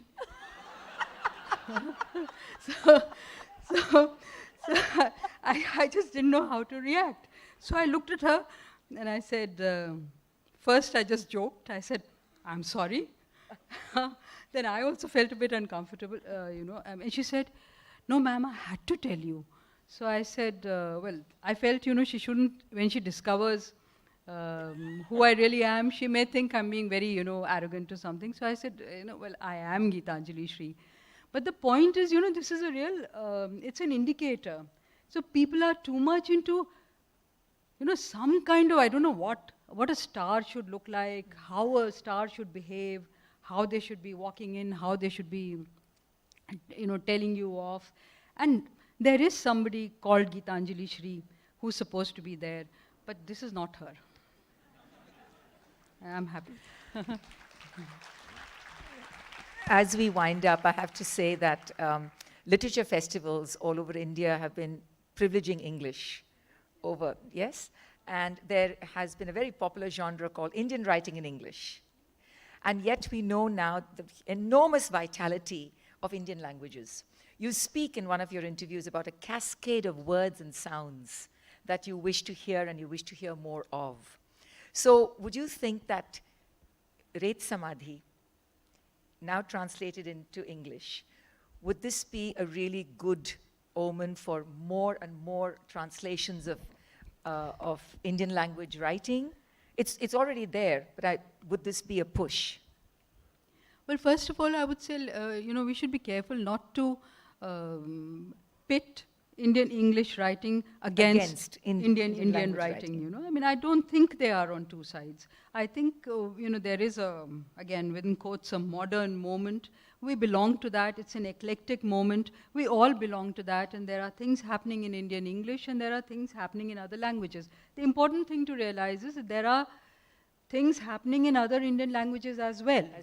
So now, the world, unfortunately, or all of us, unfortunately, go to what is easy to access.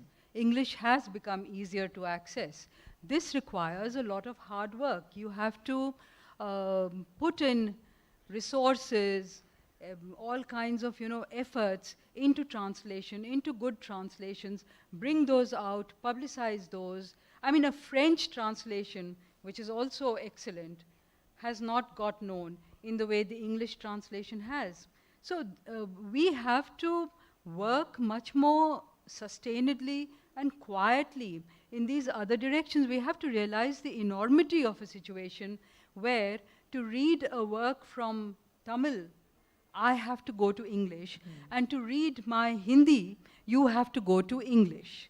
English is the only pool where we may all meet. Now that's not nice. I think we should be translated into each other's languages. I think so much more needs to be done in each other's languages, in languages other than English. That is something which this moment makes us realize. But whether we are going to be lazy or think of immediate profit and do something and not do much else remains to be seen.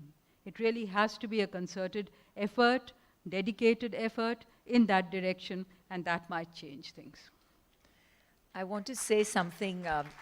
It's from your book, the translation. I'm really scared of, my own lines being thrown at me. Like no, these are actually. I feel I'm in the dock. Like you said this. Daisy said it, but you said it first. Thus, it has been said that if you create lovely scenes and spread art and music all around the atmosphere, hostility and friction will fall away like crumbled lime chalk powder. In its place, love will flow everywhere, soft and sweet. So we come back to borders in our ending. Borders that divide, borders that invite us to jump across. We are marking the first year of the Ukraine-Russia conflict. And, India and Pakistan continue to play this dance along our borders. So do you think your book and literature like yours can help promote more understanding. We've had Wasim Akram here, we had Javed Akhtar there just a few days ago. So this kind of sharing.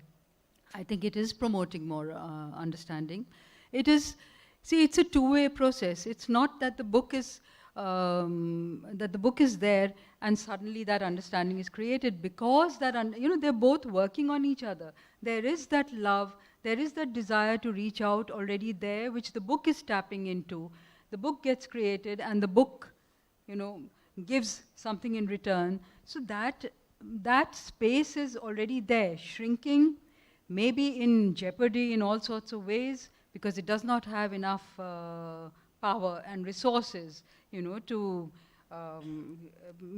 preserve its space, to make it bigger, etc. Yes. But, always art and literature, these are areas which have brought together humanity in love.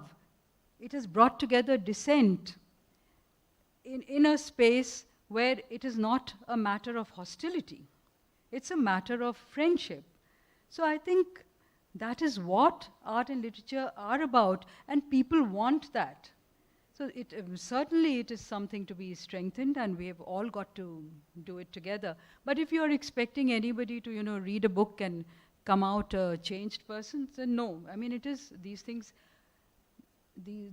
happen over a period of time. It's a voice of love and friendship which we keep alive in times of,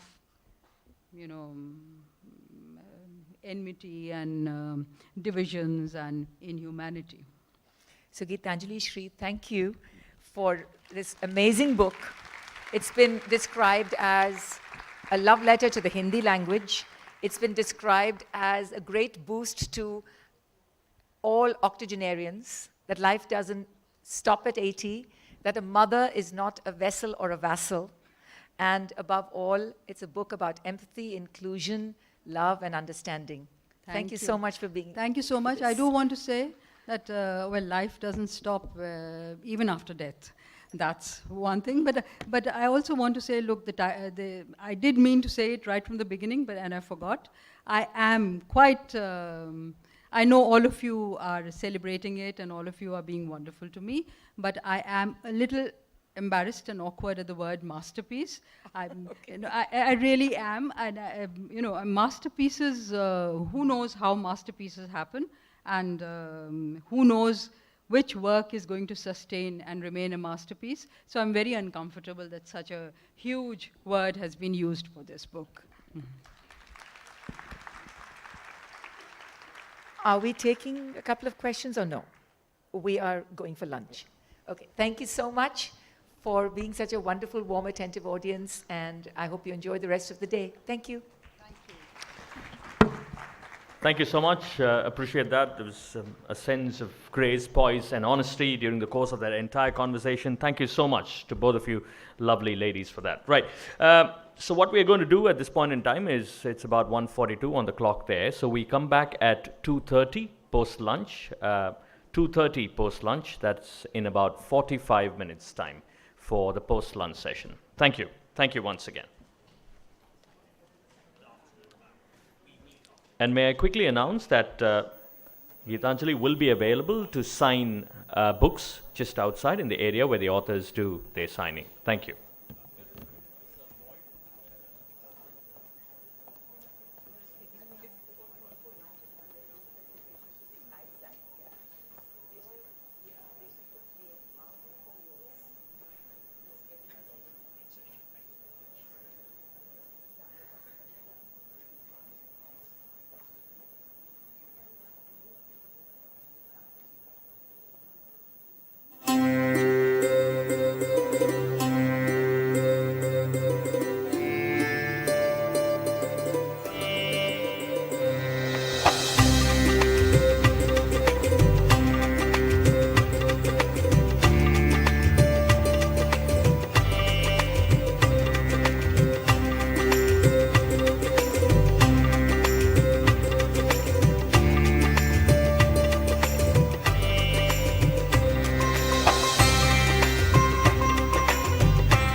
Change is constant. We are living in a fast-paced world where business is constantly evolving. Embracing the one constant in business, change. Introducing the Hindu Business Line's new look, a redesign that draws parallel to the new age of business. Say hello to a premium news reading experience with an enhanced visual design upgrade and reader-friendly features. A design that will make analytical and explanatory journalism an indispensable must-read. Our brand new masthead reflects the spirit of a young and vibrant nation. Lesser, sharper edges reflect a soft and relaxed tone, a reminiscence of the past and a mark of change. The new logo is a contemporary design that gives the best of both worlds. The concentric circles show how BL has the last word on business reportage. The grey background, red pointers and a large image at the center highlight the best stories of the day. Giving the attention they deserve, headers are now in a distinct red color. Big impactful pictures and more visual elements. Clearer content hierarchy and demarcation. Shift to a more digital-friendly brand identity from Business Line to BL. A reader-friendly design that separates the content from the daily business report. Cross-platform navigators to aid content discovery. Portfolio is now a visual treat, with more of a magazine-like look. The reader will be taken into a depth of infinite information aided with powerful visuals. Now standardized to the color family of blue, the BL graphics are dynamic and direct. Layout is now made vibrant, bolder and smart with more emphasis on the magic of white spaces. A page aligned to such perfection, giving the readers the most enjoyable and organized reading experience. Text and visuals blend like magic to carry out storytelling in the same intuitive way in which we communicate via text messaging. When entrepreneurs make bold decisions, our font matches them. When markets become vibrant, our ink shows it in our changing colors. Business is evolving, and so are we. So get ready to sit back, sip your coffee, and open our redesigned Business Line. Business looks good.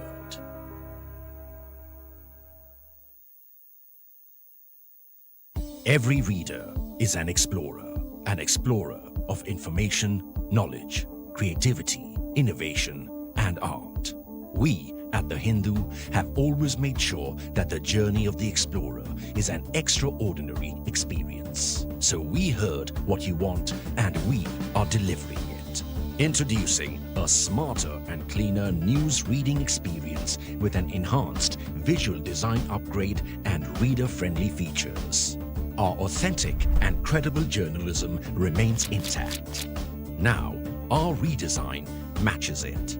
With hard-hitting headlines, bold typefaces, and bigger pictures. The Hindu is now designed to be cleaner, sharper, and bolder. You know our designs are not just placements of texts and images. They tell a story. Promos are made more dynamic and vibrant with eye-captivating designs to give you the ultimate visual experience. Lead story will have a bolder font distinction with the strap showcasing the gist of the story. Increase in font size from 8.2 to 9 points with a 15% decrease in the total word count delivers clearer and sharper stories with no compromise in the quality of the content. More space between the columns gives the paper a cleaner look. Bigger and impactful pictures bring the story alive. Infographics and more visual elements can be found throughout the paper. Quotes that capture emotions are what made our journalism credible. They are now taking a new form of contemporary design. Insider update of all your neighborhood news comes in a digitally integrated design through dynamic, in-brief, and nearby columns. Taking the center stage, page markers are now bolder. The editorial section is now made cleaner, bolder, and sharper with more emphasis on the magic of white spaces. A page aligned to perfection will give the readers the most enjoyable and organized reading experience. QR codes and digitally integrated navigation pointers will help the readers identify multimedia content such as online stories, interviews, videos, and podcasts. FAQs, profiles, science, MoneyWise have an enhanced look. The hierarchy of information can be easily identified with a shift in emphasis from bold to light and big to smaller headline fonts. News in Frames is taking an elevated magazine-like visual appeal with the use of vertical photos. The Sunday edition has been embellished to perfection with a design that is playful, vibrant, and trendy. Presenting Metro Plus, Weekend, Downtown, Magazine, Friday Review, Opportunities, and Classifieds with an exciting new look. Our style of storytelling has been inspired by the social media landscape, which has enabled us to dive into a whole multiverse of possibilities on how visual impact can change the reader's experience. And our design will mark the beginning of it. So get ready to sit back, sip your coffee, and open our redesigned newspaper. It's not just a newspaper anymore. It's an experience.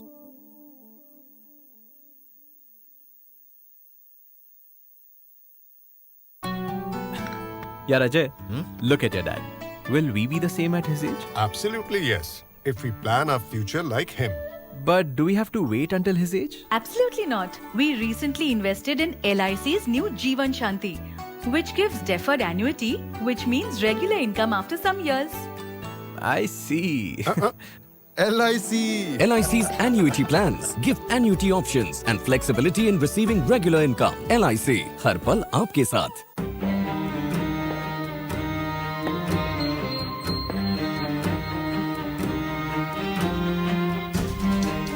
For how long will you continue being tensed about the future?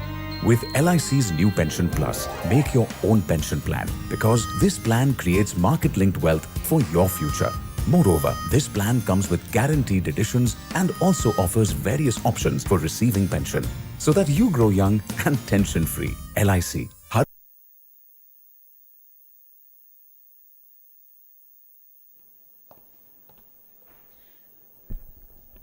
Welcome back, ladies and gentlemen, to the Hindu Lit for Life 2023. I hope you all enjoyed your lunch and it's not been too filling that you're all going to be taking naps, but you're going to be up wide and awake because the next session promises to be truly illuminating in more ways than one, especially if you're someone who's South Indian. Because as was brought up in a lot of the previous panels already, if you lived in the North, the partition has become such an inherent part of your history, the fabric of the people and their very lives. Whereas for those of us down south, we have a slightly more academic understanding of things, and what we're hoping is that this session is going to change that for us in many ways. So the next session is called Punjab in a Fractured Land, and I'd like to welcome on stage Mr. Navtej Sarna, who is a professional diplomat for nearly 4 decades and India's ambassador to the US, Israel, and High Commissioner to the UK. His most recent work, Crimson Spring, a novel. His several earlier books include The Exile, We Weren't Lovers Like That, and The Winter Evenings. Can we please give him a warm welcome onto the stage? We look forward to hearing from you, sir. I'd also like you all to give a very warm welcome as we invite on stage Mr. Ramesh Inder Singh, a distinguished civil servant of the Punjab cadre, who was awarded the Padma Shri in the year 1986. As District Magistrate of Amritsar from 1984 to 1987, he dealt with turbulence in Punjab during this period. He's the author of Turmoil in Punjab, Before and After Blue Star, an Insider's Story.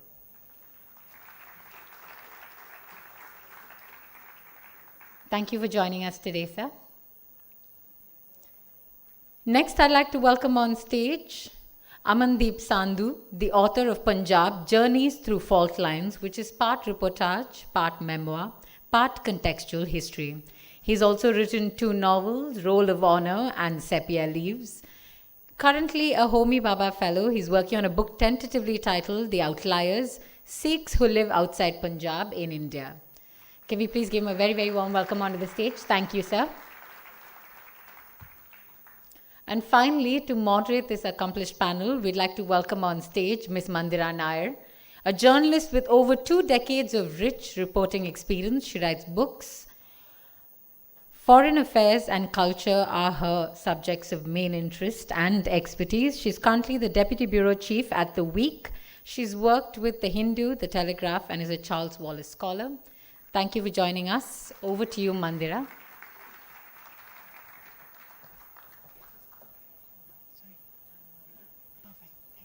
Good afternoon and welcome. I hope it's going to be an illuminating session, and I hope lunch is not going to weigh us down.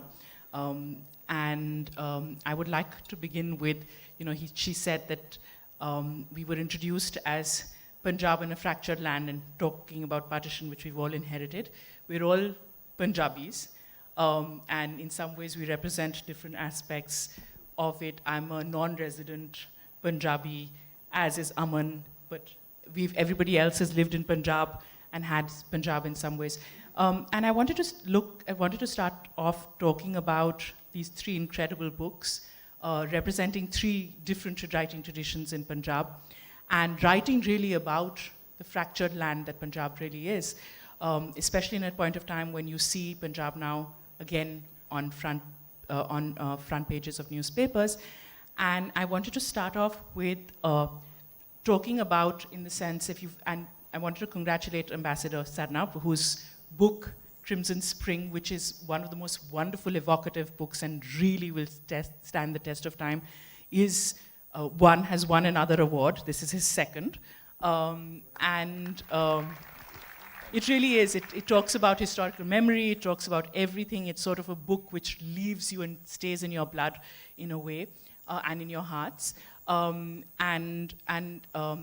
Rameshender Singh ji, as well as Aman Singh, they've both dealt with different books. And I wanted to start off with asking about writing about Punjab, about writing in Punjab, and how they've written about 3 different traditions. He writes about Blue Star, before and after. Aman looks at the fractures and the fault lines of Punjab.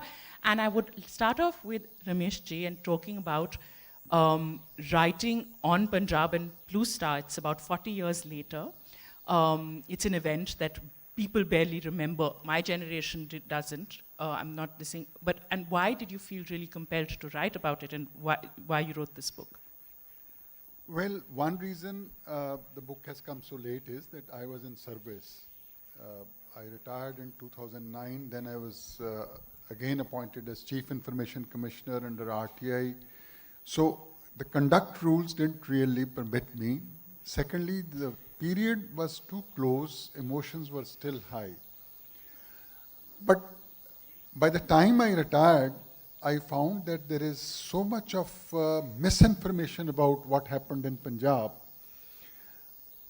Perceptions are completely divided, So I felt the need to present my side of the story, which I think I have done very objectively, and that has been commented upon in the media also, so that many myths, many misreportings, many wrong projection, I've tried to correct that and present a balanced view of what happened. It's not a book on Blue Star. No. Blue Star is one of the issues it addresses. This is a book on the entire period of over two decades of turmoil, violence in the state of Punjab. Why it came, how it was handled, including Blue Star, Black Thunder, Operation 1 and 2, Woodrose, the various operations conducted by the army. Then post-withdrawal of the army, how the political process, was initiated, how the militants were, the government attempted to kind of constitutionalize them, if I may use the phrase, by bringing them into the democratic process, You know, like Simranjeet Singh Maan was released and brought, and he contested, won by a huge margin. You know, so ultimately, how militancy ended in Punjab and why it came, how it was handled, and how it finally ended. It includes a role of diaspora, which is very significant in Punjab even today. It deals with foreign powers, you know, particularly the role played by Pakistan and some other foreign forces in propping up militants and supplying them weapons, bankrolling these militants, you know. And then there is a part 2 to the book, which is, because it was getting too big, so I have put it only about 60 pages, which traces the origin of problem in Punjab. You know. As you very rightly put, it's a fractured land. You know, at one time it was very well integrated. As a matter of fact, I like to remind the audience, particularly those who come from Punjab, in pre-independence Punjab, Unionist Party of Punjab ruled the state. Sir Sikandar Hayat Khan, Sir, you know, and Tiwana, famous name as chief minister, and it was a political party which had Sikh leaders, which had Hindu leaders. The prominent Hindu leader was the Jat leader, Sir Chotu Ram. And they opposed a partition of Punjab tooth and nail. In fact, Jinnah, when he came to Punjab, he was chased out by Unionists. You know, that go away, we don't want Muslim League in Punjab. Ultimately, when Congress passed a formal resolution, you know, accepting partition of Punjab, a Unionist party in the second election did not get a clear majority, so the government fell. And that is when, you know, this, I would say, the partition issue emerged, and ultimately it happened. The then Akali leader, Master Tara Singh, you know, when they passed this resolution and the government was dismissed, Unionist government, he stood on the staircase leading to Vidhan Sabha in Lahore, whatever that was called at that time. He drew his sword and said, Pakistan on my blood. Yeah. Go through Sikh blood. Sikh blood. Yeah. So, in that sense, you know, the British gave an option at one stage to the Sikhs, would you like to join India or Pakistan?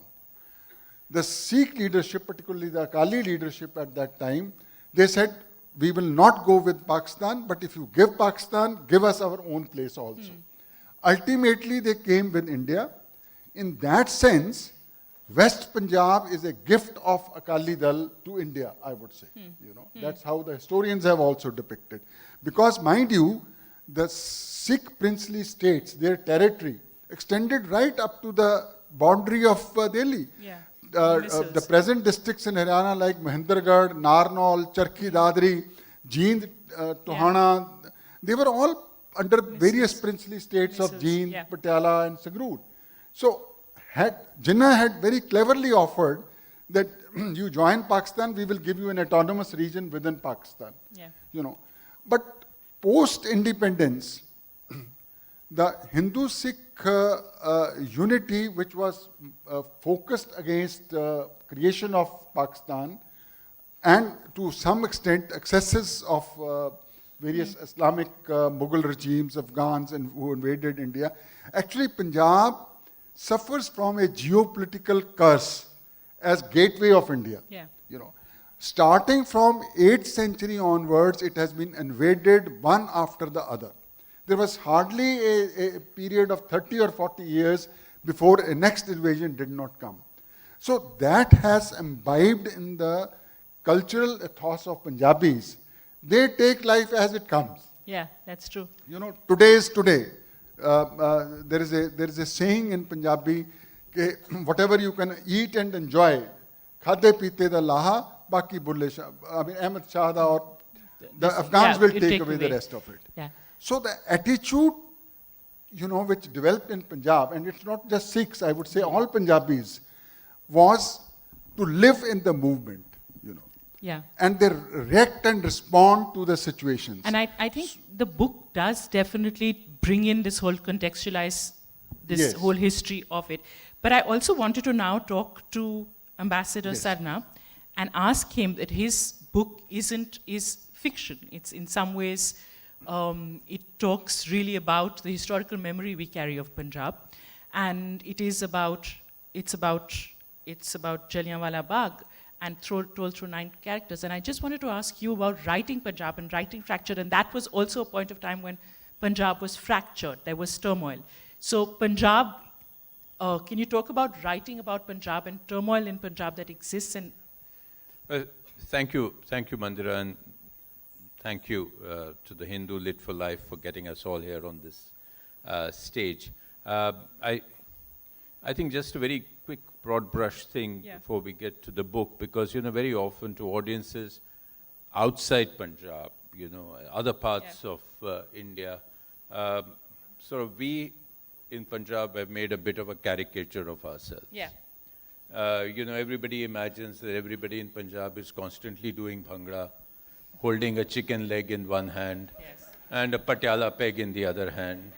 And, we are in a complete frenzy all the time. And if you read the news, it doesn't sound like an exaggeration. And the fact that we have great food and we're always cracking jokes and we are laughing at us. And most of us are taxi drivers to begin with. That's nice. It's nice. But I have no problems. We are large-hearted enough to laugh at ourselves. But thank you. I wanted to sort of broaden the lens a bit from what Rameshji said. He's absolutely right and focused on immediate problems and stuff that has happened post-independence. But when you're writing Punjab, you're actually writing a complete civilization. Because Punjab is also the land, yes, we've been the gateway for the invaders. We've been the marauding grounds for Nadir Shah and Ahmad Shah Abdali, who came 16 times or 12 times or some incredible number like that.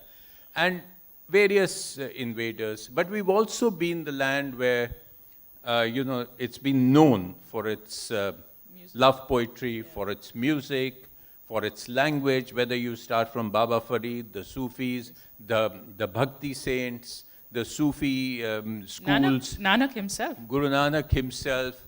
And the great poets, Waris Shah, Bulle Shah, and all the others. So that also is Punjab. The romance of Punjab is not entirely misplaced. It's been colored by 20th century events. And there's also great tragedy. And when you, the book that I wrote, Crimson Spring, tried to capture in some ways what was happening in early 20th century Punjab. There were several strange things happening. The largest number of soldiers that went for the First World War from India went from Punjab. And they were returning. The freedom movement was beginning. Satyagraha was really coming in its own first in Punjab. The Rowlatt bills were being debated and protested against. And the identities, the Hindu, Muslim, Sikh identities, were in the early stage of getting into separate boxes. There was the Arya Samaj, there was the Christian missionary movement, there was the Khilafat happening, and then there was the Gurdwara reform movement where the Sikh identity was coming into its own, trying to free the Gurdwaras from the corrupt administrators, and the Singh Sabha movement and all that. And there was the revolutionaries, the Gadarites. Who had gone to California and Canada as farmers and were coming back as revolutionaries to help free India. So yes, Punjab was in ferment then, as Punjab is in ferment today, even as we speak. And I've tried to sort of wrap those things around into a fictional work, which the center of which is the terrible massacre of Jallianwala Bagh. So when I say, to answer your question very quickly and move on to other things, is that, writing Punjab is a very complex thing, and each one of us is coming at it from different lenses, angles, different periods of time. But essentially, I think it's all a question of deep concern to all of us, how Punjab is projected.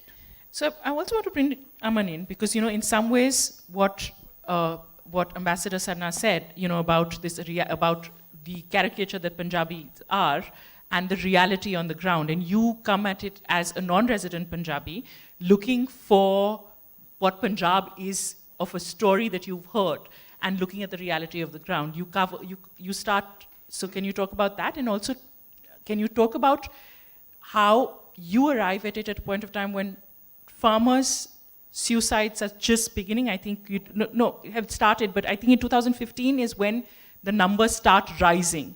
You start talking about farm protests. We've looked at the farmers' protests right now, and we all see it as sort of this protest that has just come out of nothing, or just this one bill, but it has been building. And can you talk about that and writing about it at that point of time?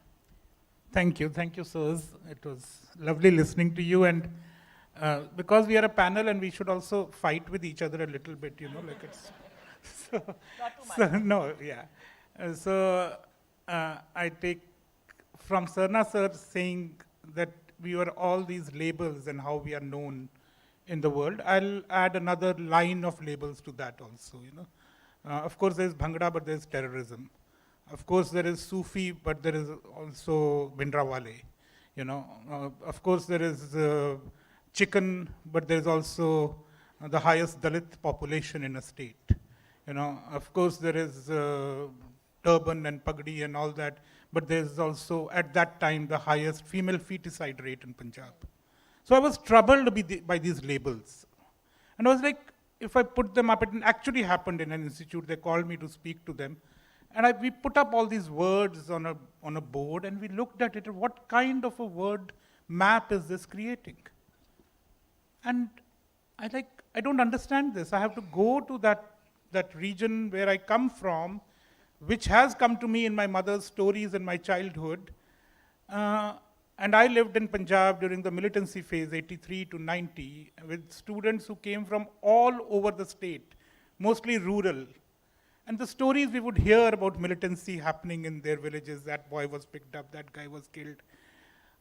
That's the second book, Roll of Honor, but I wanted to sort of get a sense of who are we? Editor in a turn of phrase said the hole in the heart. Yes, it was a hole in my heart, and I wanted to understand that. And so I started traveling. Once I started traveling, I realized something, that all these narratives of Punjab are like landmines. You never know what rock you might step it and it'll explode from below. Because if you're sitting with a left guy and you start talking Akali politics, he gets mad at you. If you sit with an Akali and you start talking Indian politics, they get mad at you. Everybody's getting mad at each other all the time. And I'll take a little from Rameshindra Singh sir, and he said, objectivity. This term called objectivity. I learned from writing the book that there is nothing called objectivity in the world. And that's just my view of writing. Because everything that you experience, everything that you see, it goes through you, and you change it when you represent it. And all the representation of Punjab over the years, great journalists, let's not name them here, but those who were telling me about what was happening in Punjab, in which I was living in the 80s, but I would read them to understand, okay, this happened, that. I realized the huge biases in all of them. And they were supposedly secular, unbiased journalism, but I think it was not. When you walk around, you understand, oh, this incident, I heard of like that in that person's writing, but this is what transpired here. So this Punjab just exploded in my mind. I mean, it drove me to depression. So I realized that I have to write these stories, but I have to give context to it, because here are people in India who don't know about the land. So there is a little contextual history wherever it comes in. When we got translated the book into Punjabi, we removed those contexts because the Punjabis know it, And then I wanted to bring in my own, memoir into it, because this is what I knew then as a child. This is what I'm learning now as an adult. So that combination. But because we are here right now, you see this farmers' agitation you talked about. Look at us here, whoever are shareholders in the market, you know. We have all now underlined the farmers' protest, because this is what the protest was, that they found that this guy who is making so much money and creating so much storage is not real. And look at how he has lost so much money in the last 4 weeks on the Sensex, you know. So Punjab is very wise. These farmers who work on earth, on ground, they know something that all the intelligentsia didn't know, that all the economists didn't know. But Punjab also has an issue. That is that in the last 100 years, since the Gurdwara movement, we have never been able to tell our stories to the world. You know? And that is why it has always been discredited by various governments earlier also, whichever things happened here. The farmers' protest taught us to build a narrative. And that to me was one of the biggest outcomes. Of course, winning the protest was 730 lives went in that struggle, but that we learned how to build narrative about ourselves. And even the crisis that happened 2 days back, see, Punjab didn't burst out. Yeah. This is how Punjab holds itself. One more thing I'll just say is that when I first reached a farmers' protest in Punjab, and mind you, the number of people, farmers and labor, who have died in Punjab are equal to the number of people who died during militancy. You know, so what is this peace, I was asking myself. You know, 25 years back, peace came to return, Punjab. Is this peace? I sense disquiet here. You know, 50 years after the Anandpur Sahib resolution. You know, about 75 years after partition. About 100 years after Gurdwara movement. About 175 years after Maharaja Ranjit Singh's rule, which was one time that Punjab saw some prosperity and stability. After that, decade after decade, it is ruptured, it is punctured, it is hit by something or the other. I understood that the onus of peace lies on the state and central government, irrespective of political parties. And none of them have given a healing touch to Punjab. My book is actually a plea that let's understand each other and let's heal Punjab more than aggravate its wounds, you know. So on this note, where Aman has laid out this whole sweep, you know, we're talking about building narratives, and there is a certain narrative that is being built right now. You know, when you open the pages, you look at the narrative, and it seems as if it's back to the 80s. It's back to Bhindranwale. You've got this whole thing going again. It's, for anybody who's read that, it's like a flashback. It's just history repeating itself, and we've all talked about that in various ways. And can I ask you really, how do you look at this situation? You've talked about the fact that there has been, Rameshji, where you've talked about there has been ferment, there's been fractures, but there is a need for governance. So, you know, you've had an incident in Amritpal's where never before you've held that somebody's come and used the Guru Granth Sahib as a shield, so preventing the police. Could you talk really about governance? Yes. Oh, yes. Okay, sorry. So, if you've seen the paper.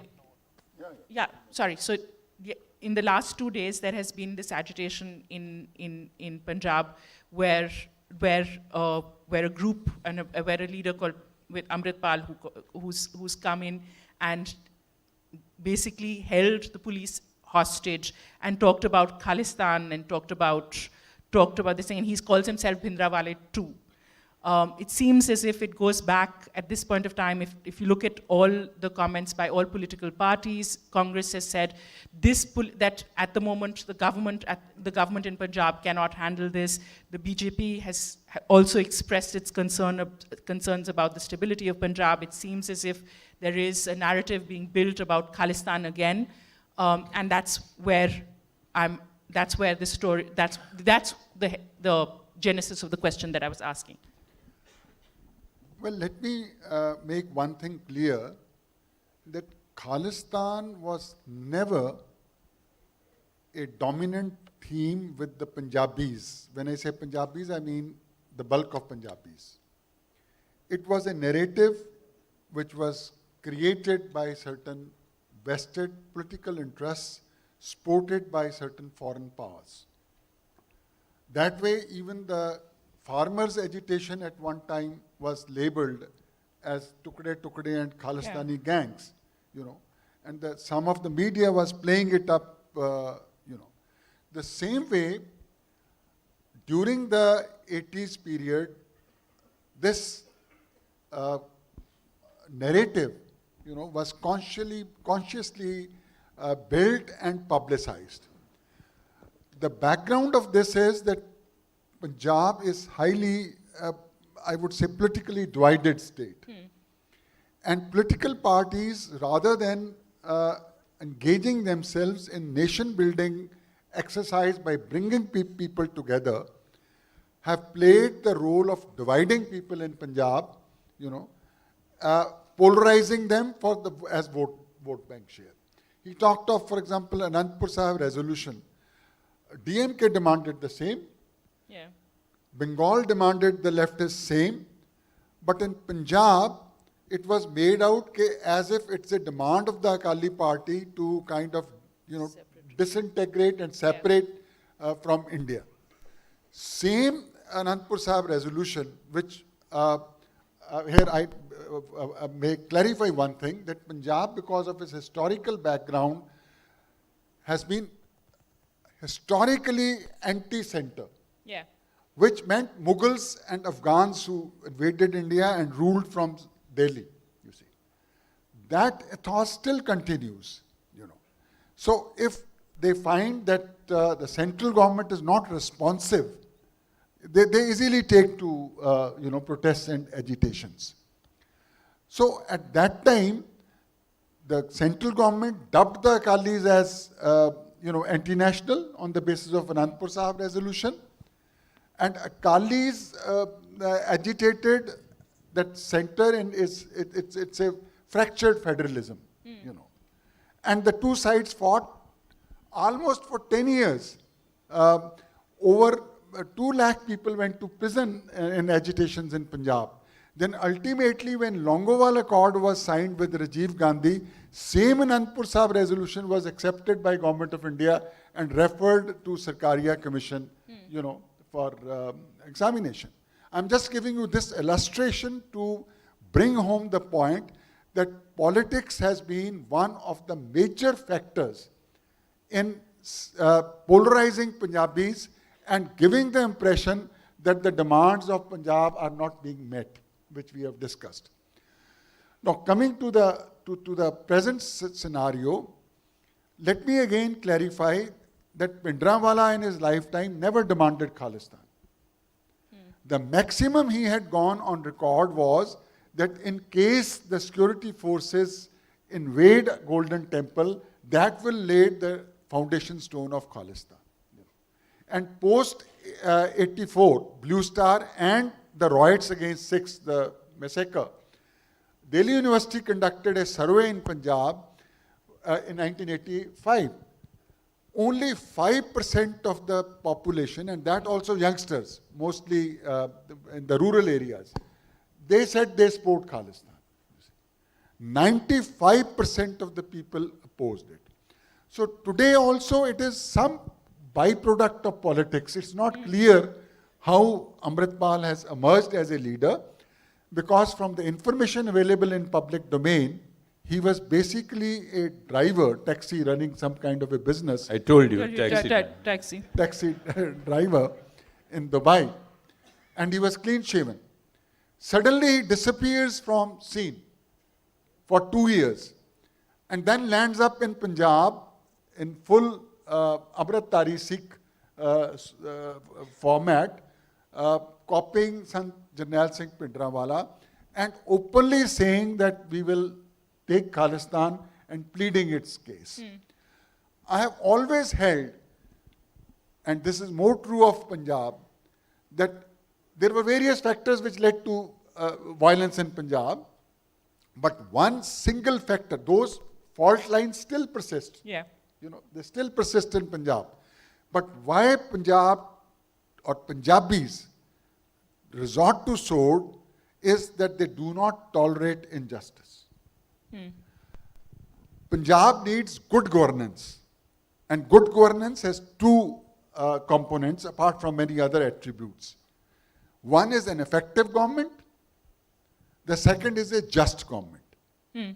If you do not provide people these two, a volatile Punjab or under fermentation, as Navtej ji put it, there's always a tendency to take to do. There is again Punjabi saying, those who have, I see a sprinkling of Punjabis here, kahavat hai, Jat machla khuda nu lege chor. You see, when a Punjabi, comes into his format, then even God is stolen. This is the substance of the saying. So unless you rule them effectively and deliver them justice, this kind of eruptions will come. Now the present case, take for example, which you have asked for, an FIR was registered against some followers of Amritpal Singh for beating up someone and kidnapping him. FIR was registered. After few days, he was, certain identified individual was arrested. Amritpal, exploiting the sentiments of Sikhs, takes Guru Granth Sahib with him, with certain followers, surrounds the police station, virtually captures the police station, and police or the government crumbles. This has never happened during the militancy, right? And they say, he is innocent, we will release him. Now, But only not there are like two interpretations of this. Either there was no due diligence before they arrested him, or they succumbed under pressure. This is not good governance. It sends a wrong signal. Either way, it sends a wrong signal. Can I interrupt a little bit here? See, there is this. Amritpal showed that police has now started saying that this man was innocent. He was picked up. Punjab has a legacy from the militant years of thousands of disappearances, thousands of encounters. No bodies were returned to parents.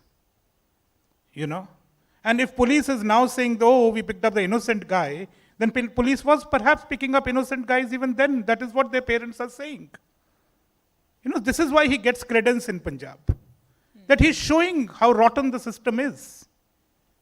When he says, if a Hindutva government can ask for a Hindu Rashtra, why can't Sikhs ask for a Sikh Rashtra? He's playing the government. And he's playing sentiment.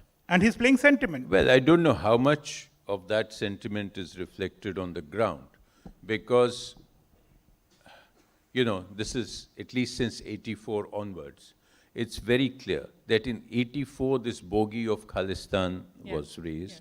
It led to complete tragedy. And it led to tragedy which we saw in Delhi with 3,000 people, innocent people, and I hesitate to call those riots, were actually massacred. And a lot of this came from abroad. Yeah. Sikhs in India, I'm sorry, I don't want to reduce Punjab to Sikhs. There are two different categories. But since you're talking these issues, a lot of this came from abroad. Either it came from interested parties who wanted to foment trouble in India. Like Amritpal? Well, there are parties for whom this is ripe for fishing, and they do fish. And then there was a lot of misguided elements even in our own diaspora.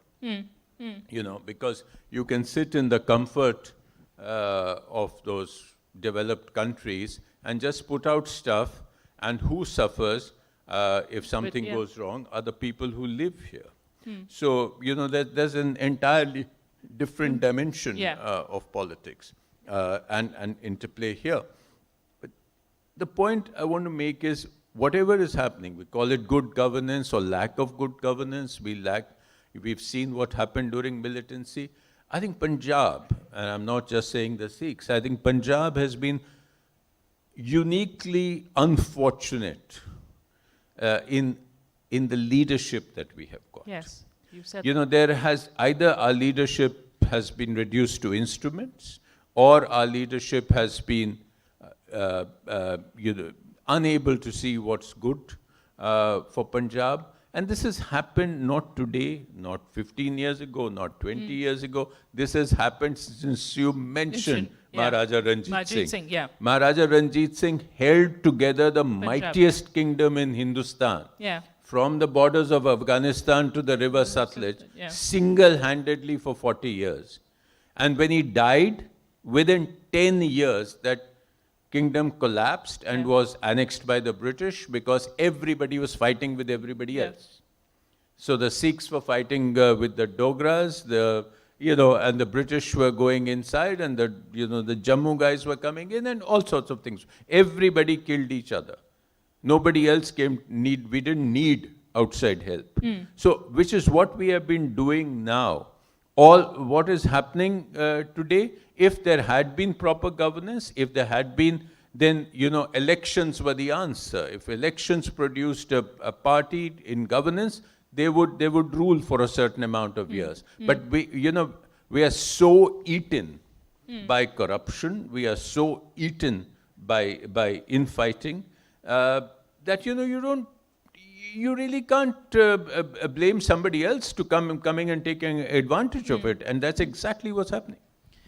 And abetted by state forces. I mean, if he's been around for 6 months and doing this and flashing arms, nothing, no censorship by the state. This is exactly a redux of what happened previously. But I also differ. And one thing is that the main support that he looks to have keeps waning and waxing. Sometimes on some issues he gets support.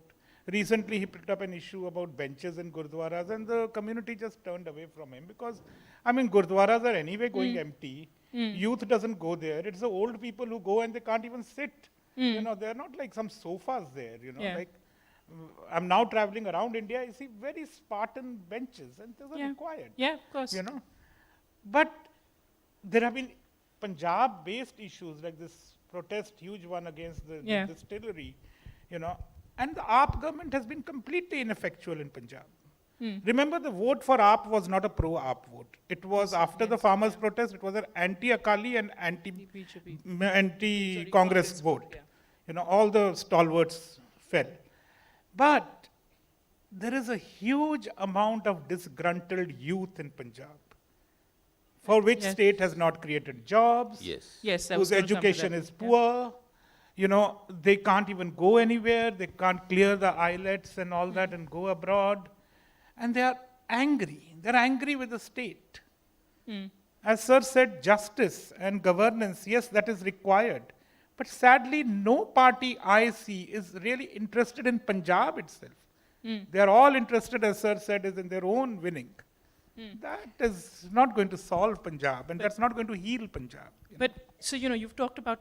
So there's the economy, the lack of jobs. Punjab, in popular image is this, agrarian. land of agrarian sufficiency, green fields, water, 5 rivers. There are no 5 rivers anyway. Punjab is today at the edge of desertification. We are running out of water. So, the green revolution, the much touted green revolution, today, political economists actually blame the green revolution. Punjab is not for paddy cultivation, but that's what Punjab is doing for the rest of the country. And that is draining the water. So, there are fundamental problems of, economics, lack of industry, and so on and so forth. And if these problems are solved, or if a government sets its heart to push on those problems, then the rest of this will settle down. This is froth. And no historical situation repeats itself in exactly the same way. You know, so they say history repeats itself first as tragedy, then as farce.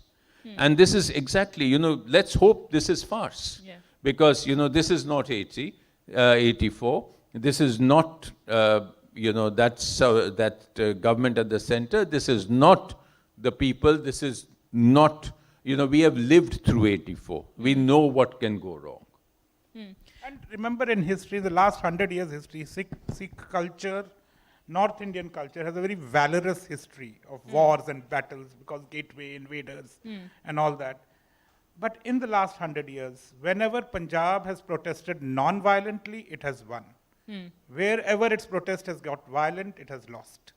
Gurdwara movement, recent farmers' agitation, all non-violent protests. Farmers broke through barricades even then. Yeah. Remember? Yeah. But everybody knew that they're not going to do violence. Yeah. You get credibility. Yeah. You know? Yeah. But so, you know, you talked about protests, and I wanted to bring that in. You know, we've talked about the fractures, and we've talked about various aspects, and some of those things haven't changed. You know, the 1919 Jallianwala Bagh things happen also because there's ferment and there is unemployment and things like that.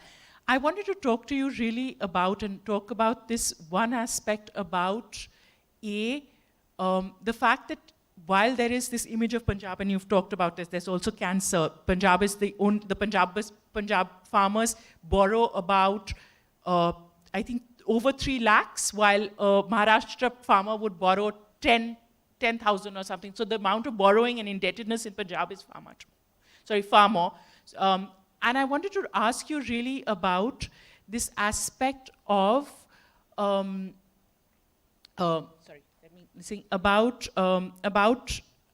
about justice, okay? And, you know, if you look at, and I wanted to make that point about Jallianwala Bagh, where you look at Jallianwala Bagh and you look at Operation Blue Star, they both happen at the center of Amritsar, okay? Jallianwala Bagh only a few meters away from the Darbar Sahib. The Darbar Sahib, which is at the center of life at that point of time. And in some ways, when you go to Amritsar right now, you find that the Darbar Sahib has had a disconnect with the locals around it. There is no, it doesn't bring people together the way it does. A lot of people who go, you know, life used to revolve around there. But both those two spaces also talk about wounds that existed that haven't really healed, wounds that need to be acknowledged. And when you talk about this healing, I wanted to ask you, how important is it for Punjab itself, for Punjabis themselves, to hear the acknowledgement that happened post the massacres of 84, acknowledgement of what happened in Jallianwala Bagh was wrong in empire, of Operation Blue Star, because, you know, Black Thunder happened and there was no bullet fired. So why? Could you talk about justice and how the memory of justice like that, how important of that is and how important that is for ferment too? You know, let me clarify this. Golden Temple enjoys the same respect of all communities as it always had enjoyed historically. And it is a very unifying force. You know, no, I'm not suggesting that it isn't. I'm saying that you know, life in Amritsar has changed a lot. So earlier, everybody used to... No, not at all, I would say. You know, when, as Sarna put it, there was a massacre of Sikhs in Delhi, I was Deputy Commissioner at Amritsar. And we were extremely worried what will happen as a reaction in Punjab villages. And each village has 5-10 Hindu families, you know. We more or less imposed a kind of a censorship. Even the newspapers which came in the aircraft from Delhi were, you know, taken out from the aircrafts even before the people were allowed to step out of the aircrafts, because we didn't want local people to get the news and get, you know, worked up. But the umbilical cord between Hindus and Sikhs in Punjab is so strong that not a single case of reaction to what happened in the rest of India happened in Punjab. You know. There was a complete peace, no attack on anyone, what to talk of killing of anyone. You know. Coming to the issue of Blue Star, I would say, and now it is very well recognized and accepted by the army itself. And I've quoted so many journals in my book, starting with even General V.K. Singh, the former Chief of Army Staff, who's now a minister in the Union government, having gone on record to say that Blue Star was a badly planned and very badly executed operation. You know, the journals who were given the task were, to my mind, unequal to the job, you know. And they acted in a manner which resulted in avoidable bloodshed and damage to the sacred space. And that, you know, followed by massacre on the Delhi streets, the Sikhs always regarded themselves as the sword arm of India, you know. Two of their gurus gave their lives for faith, you know. Now, that community was now butchered on the streets of and towns of India. Yeah. That consolidated the Sikh psyche, you know, against is this, and as a reaction, the violence of militants increased. Pakistan exploited it by supplying them arms and ammunition and bankrolling these movements. So, we have to be very careful while analyzing this 2 decades of violence in Punjab. The reasons for this were many, yes.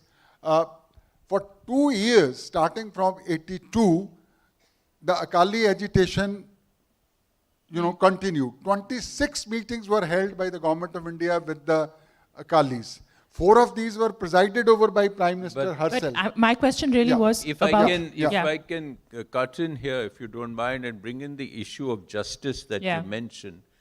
I think you're absolutely right in the sense, you know, Jallianwala Bagh and the Golden Temple are about 100 meters away from each other.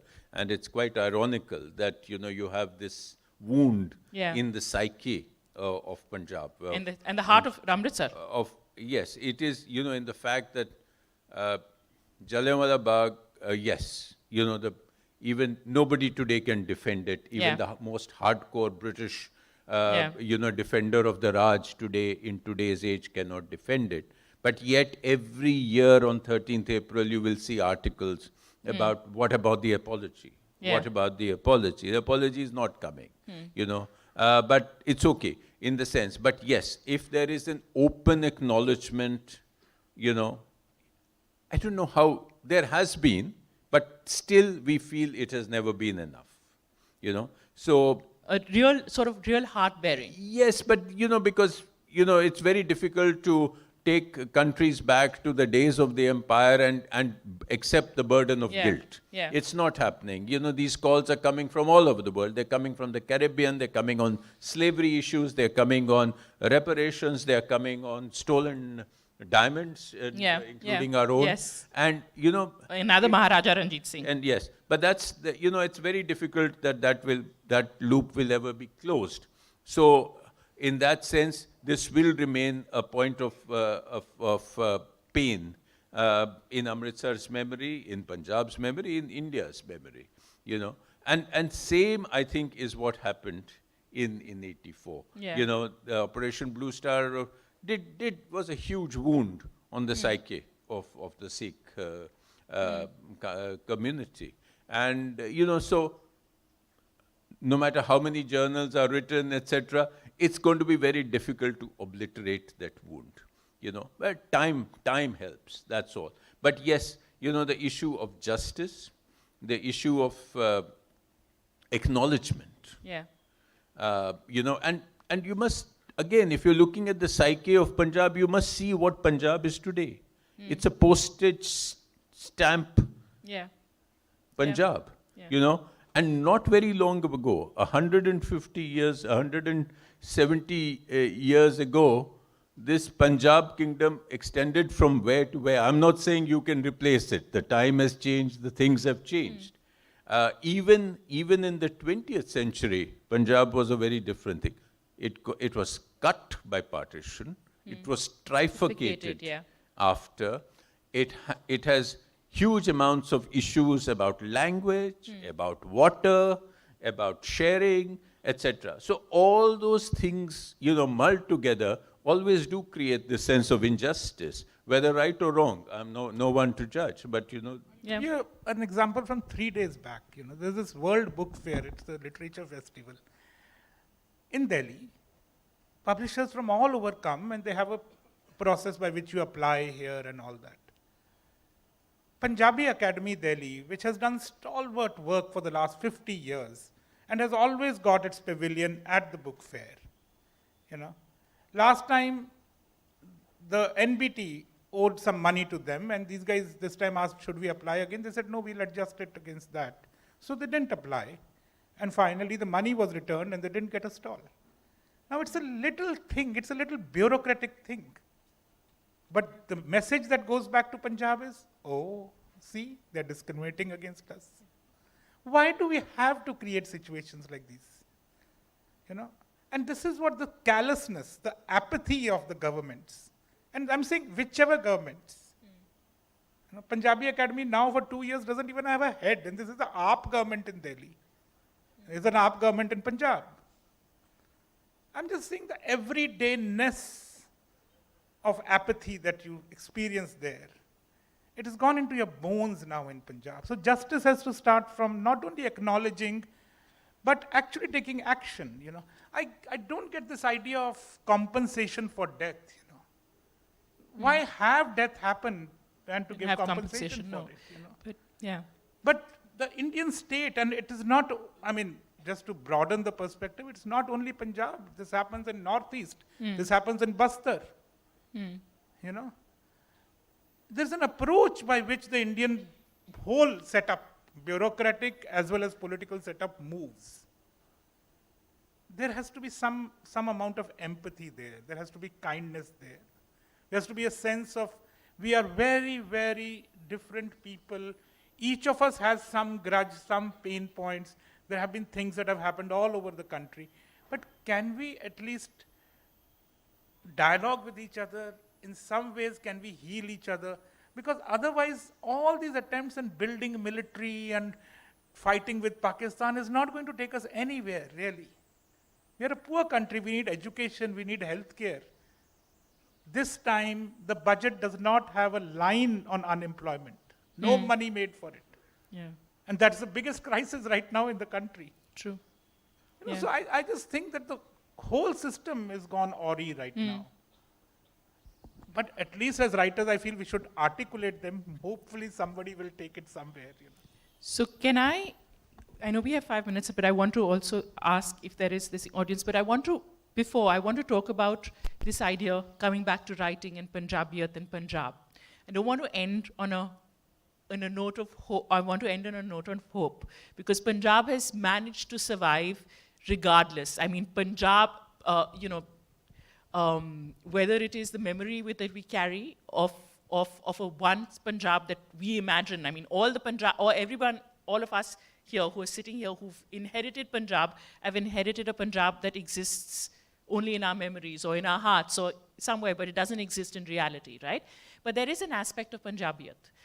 There's an aspect of Punjabiyat that still exists in Punjab, this large-heartedness and this idea of doing good, of being good human beings. Of wherever you go, there are langars open. There is all that. Even in Syria, the Sikhs arrived first. And I remember when I went to Golden Temple, I was doing a story on Nanak, and I asked. Then they said that when there was floods in Assam, we went. When there was floods in Kashmir, we went. When there was a problem in Kerala, we went. But when we need somebody, there's nobody to wipe our tears. And it really, really shook me. But I really want to ask you to talk one bit of Punjabiyat that still survives and you still have hope for, and that our writings reflect. Do you want to go first?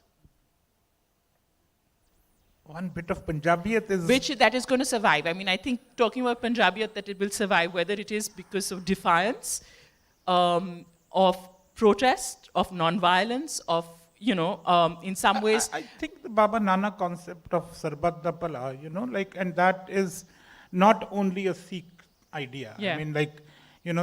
The Nanak Naam Levas are such a huge population. The Sindhi community is there. There are the Hindus who believe in Nanak. So it's not about, but that Sarbat da Pala is a guiding force for actually everybody from the northwest frontier states. Now we call it. Somebody said that about the, you know. You must translate it. Yeah, Sarbat da Pala means good for all humanity. Well-being of all humanity. And it's an operative principle in the Punjabis. They do it, you know. And it is true that many a times it can't be reciprocated, but I personally feel that when you're doing good, you don't have to expect recklessing. No, you see, as I said, Punjab sees this kind of violence and reactions and actions every 30, 40 years, starting from 8th century onwards. You tell me which period, you know, which century was peaceful in Punjab. That is our geopolitical curse, as I said, as gateway of India. So these aberrations which you see, or this, should I say, normal process which you see of pimples on the body, you know, don't get worried about these. These will come and go. These have come in the past. These have gone. Punjabis are very mature, dynamic, vibrant community. And apart, jokes apart, we still have our murge di tongue and Patiala whiskey and in our hands, you know. And you go anywhere in the world, it is the Punjabi songs being sung, you know, in restaurants and hotels. And I'm told that after Hindi, probably Punjabi music industry is now today the second largest. Yes. Because it is not only India, it's in Punjab, Pakistan, Punjab, it is in London, it is in America, it is in Canada. The best singers, some of them come from abroad, not from India, you know. I had gone recently to Hague, and I was surprised, you know, on the beach, a restaurant run by a foreigner playing tutak tutiyan, you know. So Punjabis are too vibrant to be suppressed, you know, or finished, or to be submerged in anything. These are pimples, these will come, these will go. So long as we are clear in our head, and I hope the politicians stop playing games against each other, in the process of which they polarize communities and divide communities. Thank you. Ambassador Sarna?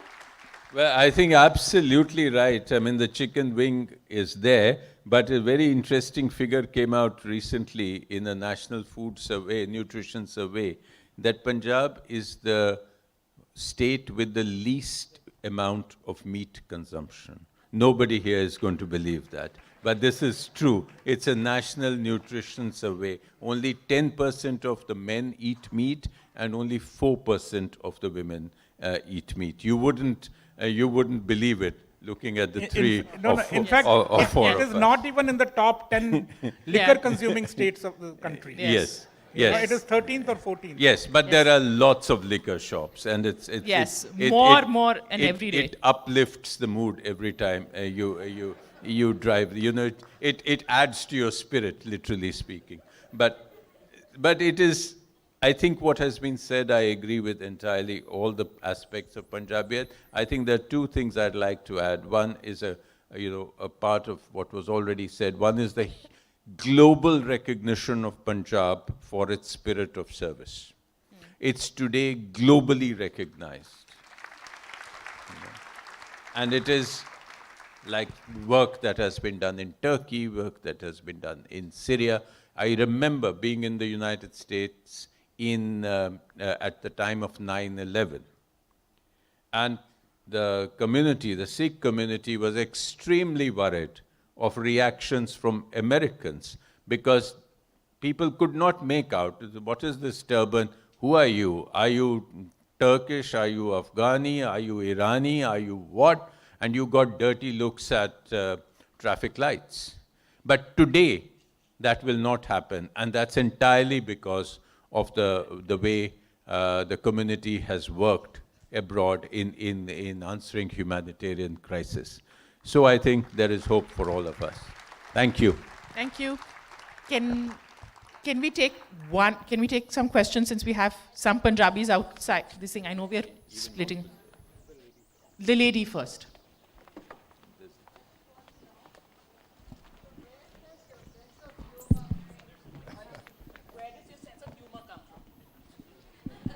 Yeah, I would like to know, because this gentleman has mentioned about sense of humor.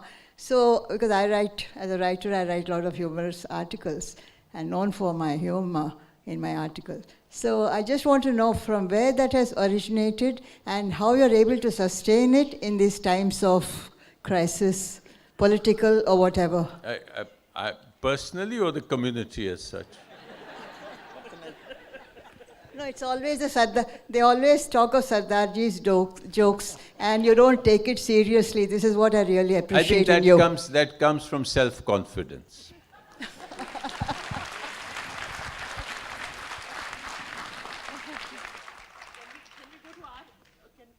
Gentleman here and then you, sir. 1 second. This gentleman and then you, sir.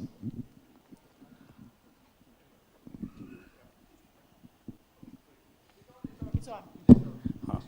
Ambassador Sarna, thank you very much for writing such wonderful books. 2 books comes to my mind, The Exile and Zafarnama. Zafarnama being a translation. I would request you to throw some light on Zafarnama for us on a personal note. How do you feel? Because my reading of it was, I was really moved by it, and the circumstances obtaining, there are parallels. So you can talk a little about it. That will be. Well, I won't take too much time, but since it actually fits into the discussion that we've had, I will indulge myself. Thank you for that question. The Zafarnama is again a very lesser known document outside Punjab. It is a letter written by the 10th Sikh Guru, Guru Gobind Singh, in 111 stanzas in Persian to Emperor Aurangzeb. And he wrote it at a time when for all the world he was alone, he had no army left, he had been deceived by the Mughals because the Mughals had sent in a promise sworn on the Quran that you leave Anandpur fort and we will not attack you. Of course, they broke the promise, they attacked him, they besieged him, his 4 sons were killed, 2 in battle and 2 under torture. He lost his family, etc. So for all the world, he was a defeated man, but he wasn't. So he wrote this letter of great moral authority to Aurangzeb in Persian verse, and about the morality in war, morality in governance, the true nature of God, the true nature of creation, and how empty of any substance was the Mughal Empire, because it was full of liars, and it was, it had no faith, and it was just about to crumble. And that letter was, according to Sikh legend, it was delivered to Aurangzeb, who was then in the Deccan, and he was moved to a great extent. I don't know how true that part is, but that is what Sikh chroniclers believe. So that is the letter, and I made an attempt to actually translate it to English verse, and I'm glad that it reached you. 1 verse a day. Sir, 1 verse a day you were telling me. Yes, sometimes not even one verse a week. 1 verse a week, but sometimes not even that. We have had a very fruitful discussion, but I feel the drug menace in Punjab, which has ruined almost 2 generations, has not found any mention in the discussion. Would the learned gentleman speak something about it? Why we have not been able to solve, and how do we solve it? So it's a longer discussion, but 2 or 3 points. One is that 70% of Punjab is addicted was a false statement. It was based on a wrong interpretation. So Rahul Gandhi did disservice to Punjab by sparking that number like that. If 7 out of 10 were addicted, I would be seeing people lying on the roads like that. It's nothing like that. I live in Bangalore. There are more drugs in Bangalore than in Punjab, actually. But it's not to say that there's no problem. But the problem in my mind is also to see with where is opium originating from, and it is Afghanistan. And first, the Iran-Iraq war blocked its routes to Europe. Later, the Russian, when it broke down, those routes got blocked.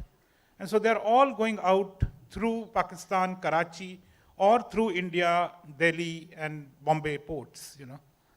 So the postman is basically opening some envelopes in Punjab. The drug smuggling is going on. And there are various kinds of people involved in it.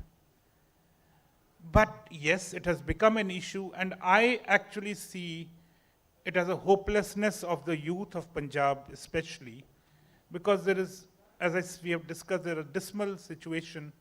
So they either go on a trip on opium, which is now very, very dirty, what is called chitta, you know, or they want to actually take a real visa and go abroad.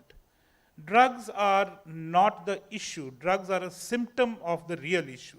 The real issue is governance. Thank you so much.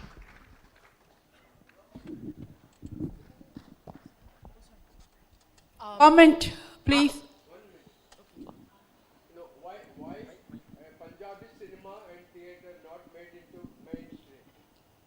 That's a very good question, but Punjabis have made into the mainstream, into Bollywood, you know.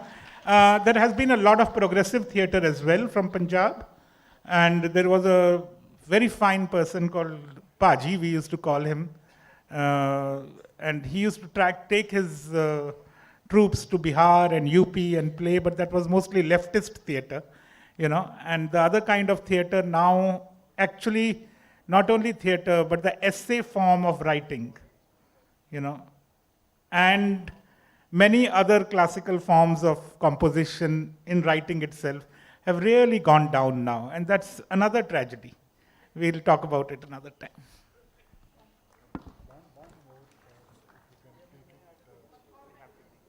A German philosopher who said there are no facts, only interpretations.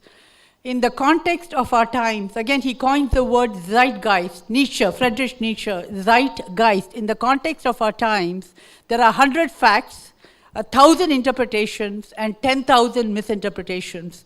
In this book, are you focusing on all three categories? Thank you.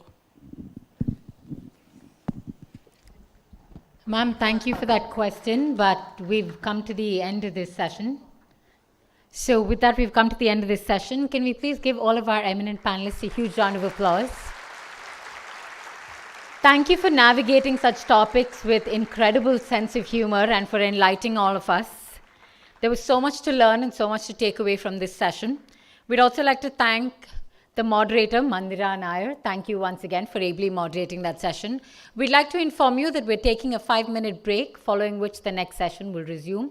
In the meantime, all of the pictures and videos that you're taking and uploading on social media, please do remember to tag us at the Hindu Lit Fest. Thank you.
పట్టుకొని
We'd like to inform you that Mr. Navdeep Sarna, Mr. Rameshinder Singh and Mr. Amandeep Sandhu are available at the book signing counter for the next 30 minutes. So if anyone is interested in heading on out to the Higginbotham's counter, purchasing a book, getting it signed by them, please feel free to do so in the next 30 minutes. Thank you.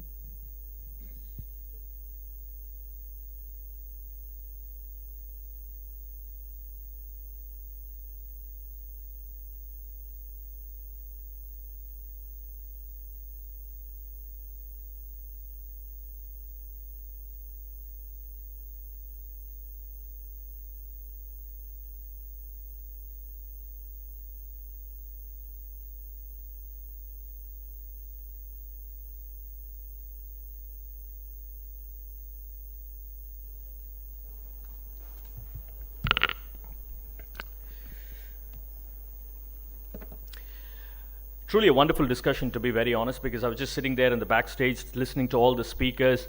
It just gives you a sense of what our history is all about, because I think that's extremely relevant and important, because it gives you a sense of why we are what we are, and therefore it beautifully flows into what we are about to witness going forward.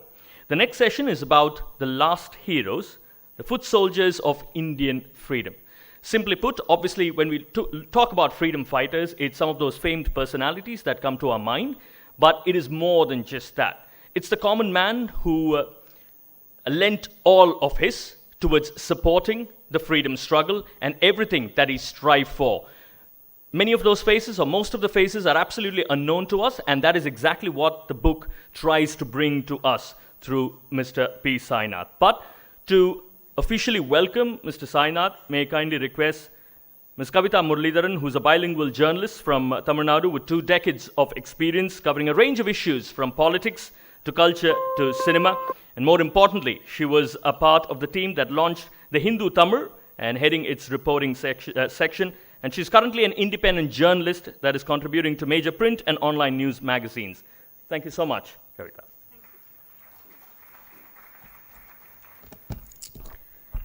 Vanakkam. I'm very honored and privileged to introduce Mr. P. Sainath.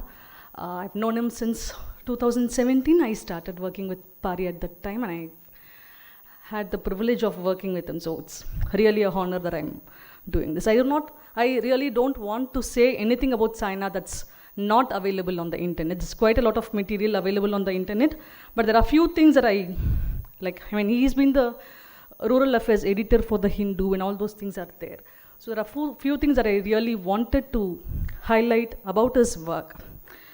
One, yeah, he's won over 60 awards, but what I personally think is very important is the fact that he refused Padma Bhushan. I think that a refusal of Padma Bhushan, because as he said, you're not supposed to take an award from the government that you will be critically writing about. So I think that sends out a stronger message than any of us awards. So from my experience of working with Sainath at Pari, I think it's a very enjoyable thing to be mentored by him. You keep learning a lot. You keep discovering facets of journalism that you've not explored. So that in this book, there are 2 chapters on comrades R. Nallakannu and N. Sankaraya, during which, when Sainath interviewed them, I had the opportunity to be around for those interviews, and I can see the kind of effort he was putting into each interview, each article about them, which was like tremendous. I don't think I've ever done a story like that. We interviewed Nallakannu in 2019, just before this COVID thing. And when he was writing the book, Sainath made sure that he went back to Nallakannu. That was in 2022, maybe December 2022, like 3 years after the first interview, 3-4 years after the first interview. We went back to Comrade Nallakannu and we asked him more questions. Sainath had a set of questions to ask him again. I was overwhelmed by the amount of work that Sainath was putting into this work, and I think that, as you can see, the output is like really tremendous. And from my own experience, I've introduced so many young journalists to Pari who've done some stories for Pari, and I would say that there is no other journalist who's as accessible to young people today as Sainath is. So his first book, Everybody Loves a Good Rod, and this is his second book, which comes after 25 years. So his first book is in its 60th print run, and I think this one is vastly different from what he is going to talk about now, The Last Heroes, Foot Soldiers of Indian Freedom. The fact that the book is it's been 2 or 3 months since it was launched, and the impact is so much that the first edition is already sold 10,000 copies. And so I think, yeah, I just wanted to leave with question to Sainath. I mean, from his first book, which was written some 2 decades ago, on rural India, on 10 districts in rural India, to this one on freedom fighters, ordinary freedom fighters. The most striking thing about this book is that there are women freedom fighters, there are Dalit freedom fighters, there are Sikhs. So it has a whole spectrum of ordinary people who fought for the freedom that we enjoy today. I wanted to ask Mr. Sainath, what made you write about the freedom fighters after having worked on rural issues all along, all through your career? And with that, I will leave the stage to him. Thank you so much.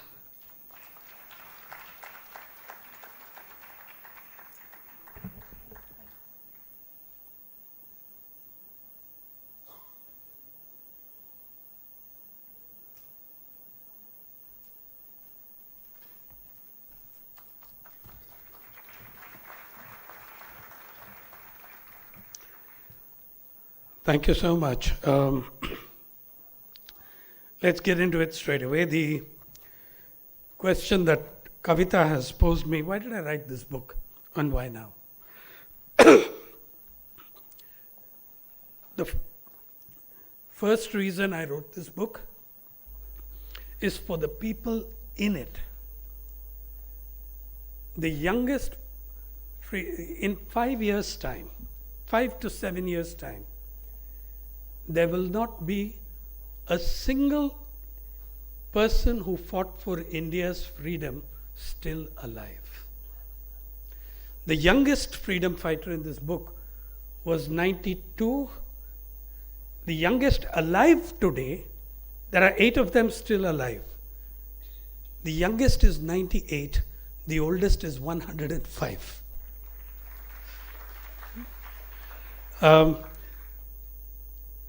The tragedy is that the present young generation, and certainly generations to come, think about it. Your younger generations will never get to see, talk to, listen to, engage with, touch anyone who fought for this nation's freedom. That's heartbreaking to me. You know? That's why, as I said, the book is done for the people in it. First reason, their stories need to be told, and we, the post-1947 generations, we need their stories in order to better script our own. We need their stories. These are not returned Oxbridge elites. Most of these people did not see many of them did not see the inside of a school. One completed college, H.S. Doreswamy, who died only last year, the one journalist in the lot, and a journalist who, by the way, started a newspaper campaigning in the Mysore Chalo movement, and started the same newspaper, registered it under 6 names, so that when the government shut down the newspaper one day, the next day the same newspaper would appear with a different title. I mean, look at the caliber, guts of the media then and compare it with the utter spinelessness you see on display today. And everything he did with humor. Okay? Suddenly an MLA in the Karnataka legislature called Doreswamy a fake freedom fighter. Next, when reporters go to meet him, he is collecting all his jail certificates and all that, and when reporters go to meet him, "Sir, what are you doing?" He says, I know I'm a bit old, but I'm writing my CV. Yeah, because to answer that rubbish. And these were the sort of people. The second reason is central in everything I write. It's written for a generation, all those young faces I see, that has been robbed of its history and continues to be robbed of its history. Yeah. Now, the government of India, in its wisdom and magnificence, has put up a website, Azadi Ka Amrut Mahotsav, to celebrate 75 years of independence, but the stories on the website seem to push the freedom struggle back 800 years. We are journeying all the way to Alauddin Khilji. Lachit Borphukan, a very great Assamese warrior of the 17th century, appears on the website for independence 75 years. Okay. Now, the astonishing thing about this website, built with an obscene amount of money, the website of the government of India does not have a single story, a single photograph, a single article by or about, a single visual, a single quote from a living freedom fighter. Not one. Oh, there are many photographs, and you know whose photographs. The same photographs that you see on your COVID vaccination certificate, the same photograph that you get on your ration card, the same photograph that you will eventually see on every gas cylinder and bus ticket. Yeah. So the biggest omission of this site, a younger generation reading the website may be forgiven for thinking that India's greatest freedom fighter was Mr. Narendra Modi, though he wasn't born. Yeah.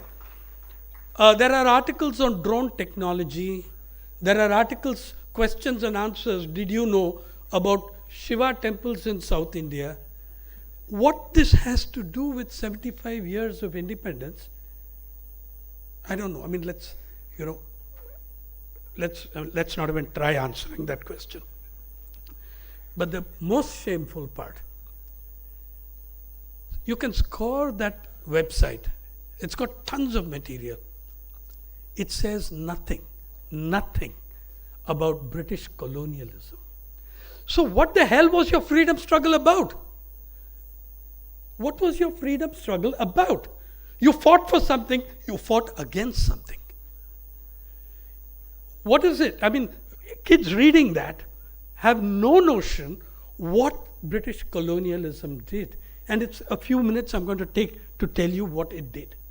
Because there is ongoing research, sadly, not in India, which is bringing out new demographic details of the disaster that British colonialism inflicted on this country. You know, Kavita, you said, how did I move from agrarian or rural India to freedom struggle? All the great battles of the freedom struggle were launched in rural India. And every one of the people in this book came from a village. They came from rural India. You know, 1857, which the British historians call the Sepoy Mutiny, the Sipahi Mutiny. The British were as murderous with their pronunciation as with people. It was not a Sepoy Mutiny. It was the greatest agrarian uprising the world had seen to that point. The Sepoy, the Jawan, in 1857 and in 2023, the Indian Army Jawan is a Kisan in uniform. He's a farmer. That slogan had made sense. Jai Jawan, Jai Kisan. Of course, from the 90s, we added Jai Louis Vuitton and went in another direction. But that was the meaning of it. If you went to the Kisan Andolan, as I did many times at Singhu and Tikri, when I was addressing the audience of tens of thousands of farmers there was light glinting in my eyes and until I realized that it was a large group of ex-servicemen sitting there from Lance Naik to retired brigadiers and colonels, all the medals they had got fighting, sacrificing for this country in the 1965 war against Pakistan, in 1971 liberation of Bangladesh, 1984 Sri Lanka, 1998 Kargil, and these were the people being called Khalistanis and anti-national elements. Yeah? Understand how hurtful and vicious that propaganda was and is. They were telling me, as we are debating with you today, Sainathji, our sons and grandsons are defending your borders. Yeah? And they were all farmers. They were all farmers. Yeah? That's where the uprisings came from in 1857 and in many other such uprisings. What did British colonialism do? Okay. The latest paper, fantastic paper by Jason Hickel, who is an economic anthropologist, and Dylan Sullivan, a co-author of Jason Hickel, appearing in the very respected journal World Development in November 22. It's called Capitalism and Extreme Poverty, a global analysis of real wages, human height, and mortality since the long 16th century. What do they show? You know how we've been debating how many deaths there were in COVID. How do we go about? Of course, we talk to ourselves because the government refuses to debate. Right? Everybody all over the world says 4 million, 2.5 million to 4.5 million. Government of India says 4,86,000 and not a soul more. Now the way of looking at how many people died is what the methods used is to look at excess deaths over the normal death rate, over the normal mortality, how many deaths have occurred, and you count that and you say excess deaths, so many people died, probably because of COVID. Do you know how many excess deaths there were in 40 years of British rule, for which you have substantial data? Anywhere between the paper tells us excess deaths between 1880 and 1920 were anywhere between 50 and 100 million Indian deaths. Please remember that at that time India included present day Pakistan, Bangladesh, parts of other countries. But 50 million deaths due to colonialism is the minimum figure they can derive. Tell me, if 1% of 1% of that had occurred in a European country, you'd be calling it genocide. Yeah? But here, in this country, in the midst of celebrating our independence from this barbarism,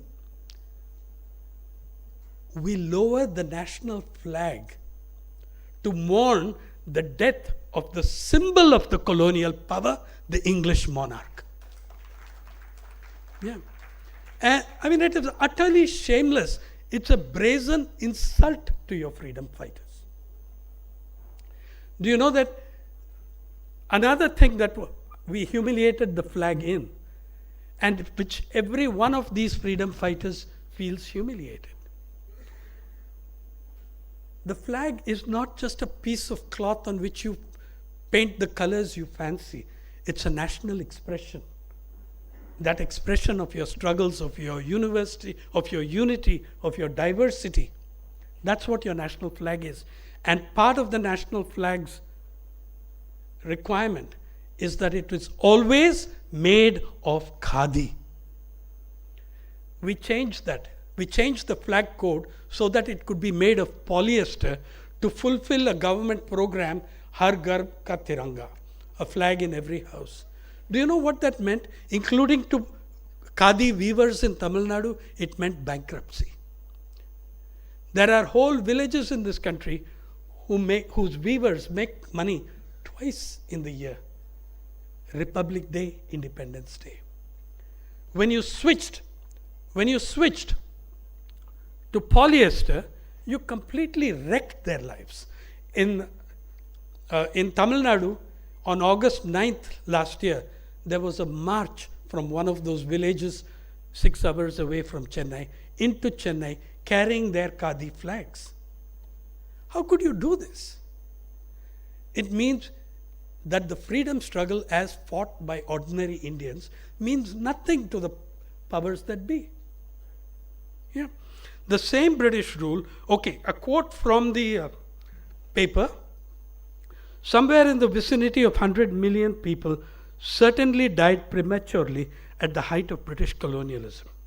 Real wages declined, hit rock bottom in 19th century, life expectancy, death rates blew up in 30 years. The death rate went from 37.2 to 44.2 in 30 years. Life expectancy fell to 21 years and 9 months by 1921. It fell to 21 years and 9 months. The economic historian Robert C. Allen, tells us about extreme poverty, which had already been pushed up heavily with British rule, but from when we have real data, from 1880s to 1950, they doubled it from 23% to more than 50%. You had 31 famines, killing tens of millions of Indians. Okay? The Great Bengal Famine, after which Warren Hastings writes to the East India Company proudly, notwithstanding the fact that 1/3 of the population has been decimated, we were still able to hold the rents to the earlier rates and even enhance them because, as he said, the standards were violently upheld. He uses the words we upheld the standards of rents violently. In 1840, the chairman of the East India Company tells the British Parliament that this company has succeeded in converting India from a manufacturing country into a country exporting raw produce. But anyway, I'll come back to this a little bit later. I want to give you a flavor of the kind of people. As Kavita told you, I only looked at ordinary people who did not go on to become ministers, prime ministers, presidents, whatever. They included, as she said, a lot of women. The way we define a freedom fighter in our laws, two laws, 1972 Freedom Fighter Pension Act and 1980 Swatantrata Sainik Samman Yojana. The way we define our laws, we exclude tens of millions of freedom fighters, primarily women. Because you're looking at jail time, one of the requirements. And then you have to produce evidence 50 years after you were jailed. You have to produce jail record evidence that you were jailed. 1 lakh under trials in the country today cannot produce records. Yeah? They can't afford lawyers. They can't do anything. And you're asking, anyway, another thing is your property should have been confiscated. Another possibility. How many Indians own property today, let alone under British rule? You know, yet another requirement, if you don't meet any of these, you could not be recognized, a revolutionary fighting underground, if that revolutionary went underground voluntarily, that person cannot be recognized as a freedom fighter unless the said person was proclaimed an offender by British Raj. You're asking the colonial power to certify who your freedom fighters were. Yeah, I mean, there are 7 laws, 7 sections. I call them the 7 laws of bureaucratic suffering. Let me give you a flavor of these kind of people. I have taken over from the console the laptop, so be very clear that it's going to be a very clumsy movement between talk and video. But the person I'm going to show you, the first video, 3 minutes, is Mallu Swarajam. At the age of 11, was killing Razakars in Telangana with a slingshot. At the age of 14, she picked up a rifle. At 16, she headed all the dalams of the Bayaram area of Warangal, male and female. A 16-year-old girl. Now, Mallu Swarajam went underground voluntarily. She fought for this country's freedom, but here's another thing. In 2014, I placed Mallu Swarajam before an audience of 1,500 young techies in the Marriott Hotel Auditorium in Hyderabad. And these were people in the age group 21 to 26, mostly 21 to 25, 24. So she was telling them about the Telangana uprising, how they fought, and I was the guy who had to interview her. Mind you, quite a few of these people are old warriors and quite cantankerous. And I had to ask her the dumb question, you know, there's an audience there, I had to ask the question that, yeah, you know, slingshots, yeah, well, good. I've seen hunters use them, irulas, but are they effective as a combat weapon? She got mad. She stood up and pulled out a slingshot and twirled it. And first she removed a cricket ball. She said, I don't want anyone to get hurt. She's 84 at that time. Then the audience asked her, yeah, it's all very well. I mean, you use slingshots, you fired rifles. We are just young techies. What should we do? She didn't know a word of English. She spoke to them for 5 minutes about Occupy Wall Street and said it was also full of young techies. Yeah, also full of young techies. And then she told them, yes, I used the slingshot and the rifle. That was my weapon. Your weapon is the laptop and the mobile. Use it to fight for justice. It was just that young audience gave her 3 standing ovations. Here's Mallu Swarajam, a glimpse of Mallu Swarajam. I won't play you the full video. But you can see. దీనిని పట్టుకొని ఇట్లా తిప్పి తిప్పి తిప్పి కొడితే పోలీసులు పక్కా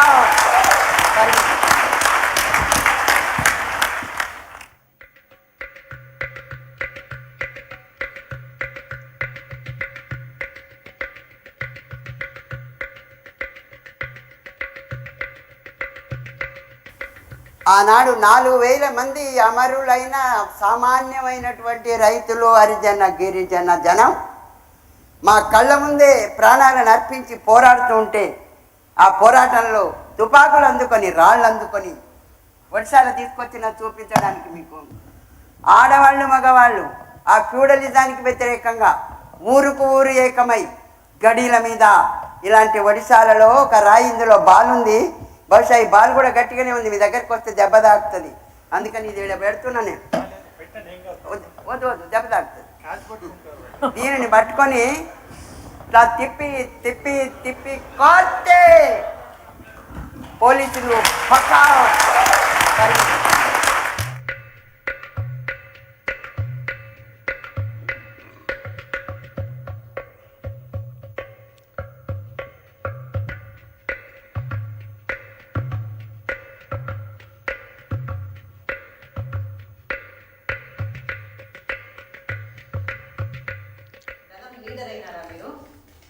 దళాల లీడర్ను, ఒక దళం కాదు, ఏరియా దళాలకు నేను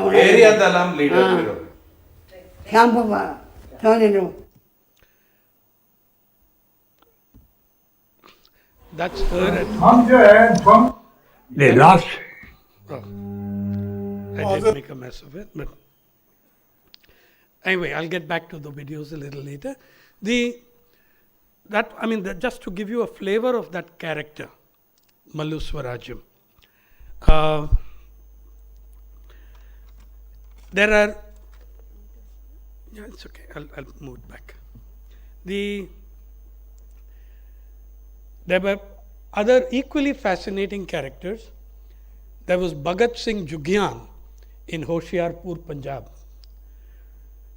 who it was almost like he needed his story told. When a few days after I met him at the Desh Bhagat Yadgar Hall for the last time,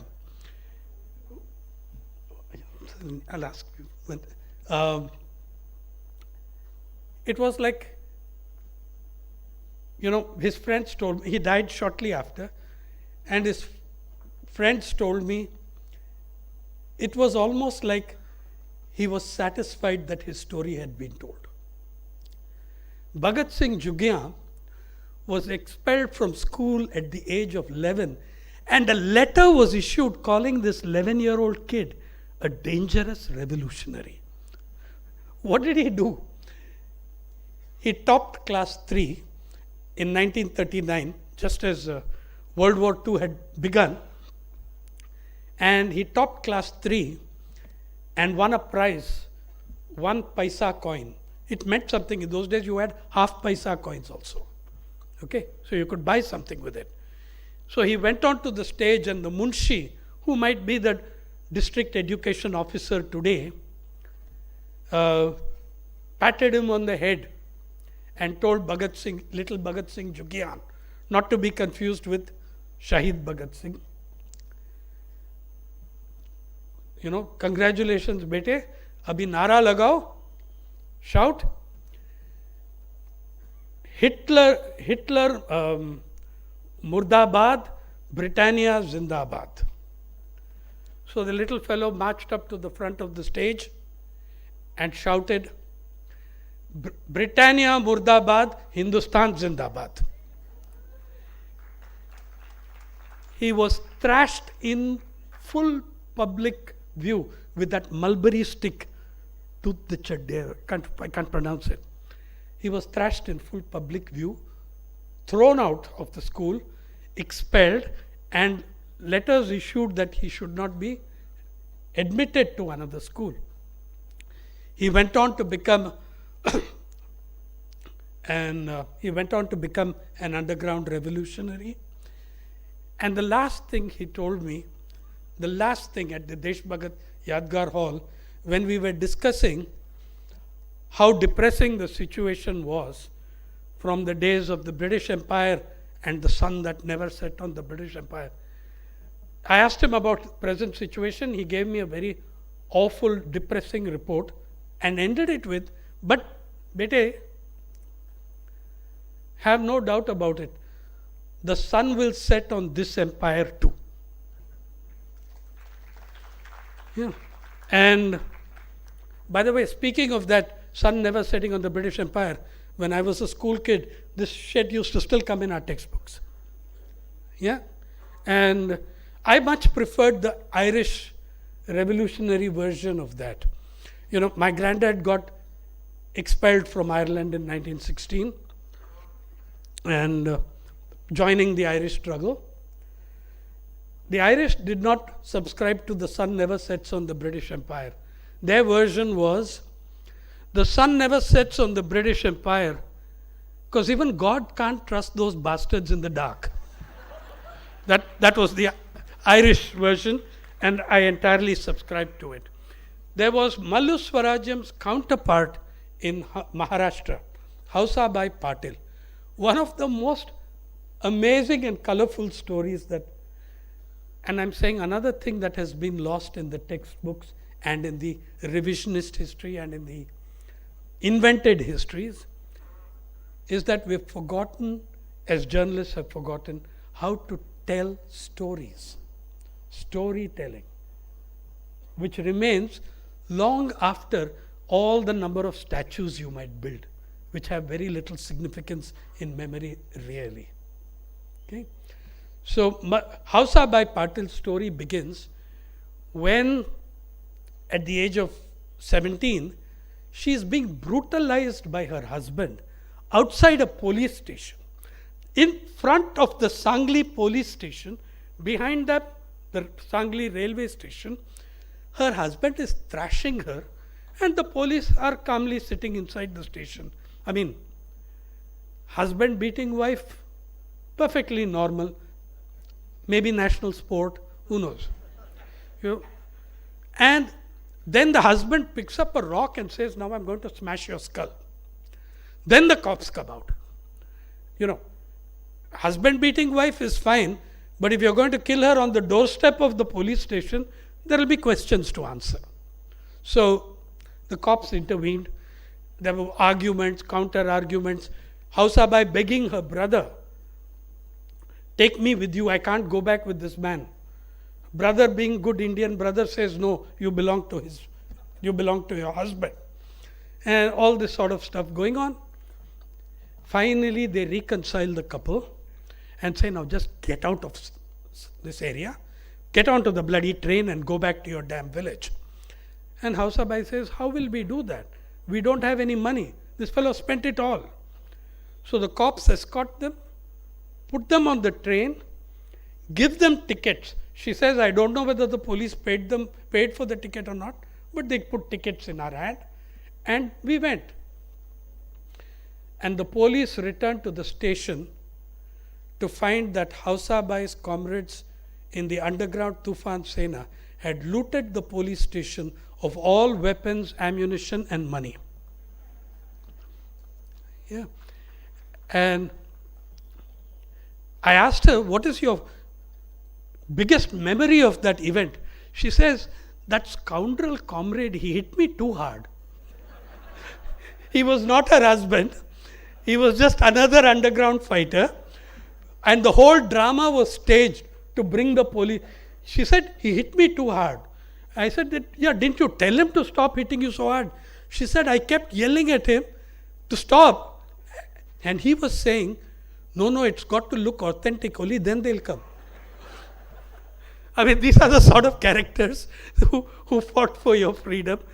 And she goes on to float across the Mandovi River at midnight, smuggling arms from Portuguese-controlled Goa into Ratnagiri, Maharashtra. The Tufan Sena held Satara and 600 villages for 300 years. For 3 years. For 3 years, almost 1,000 days, until Gandhi appealed in 1946 end for everybody to return to the mainstream when they put their weapons down.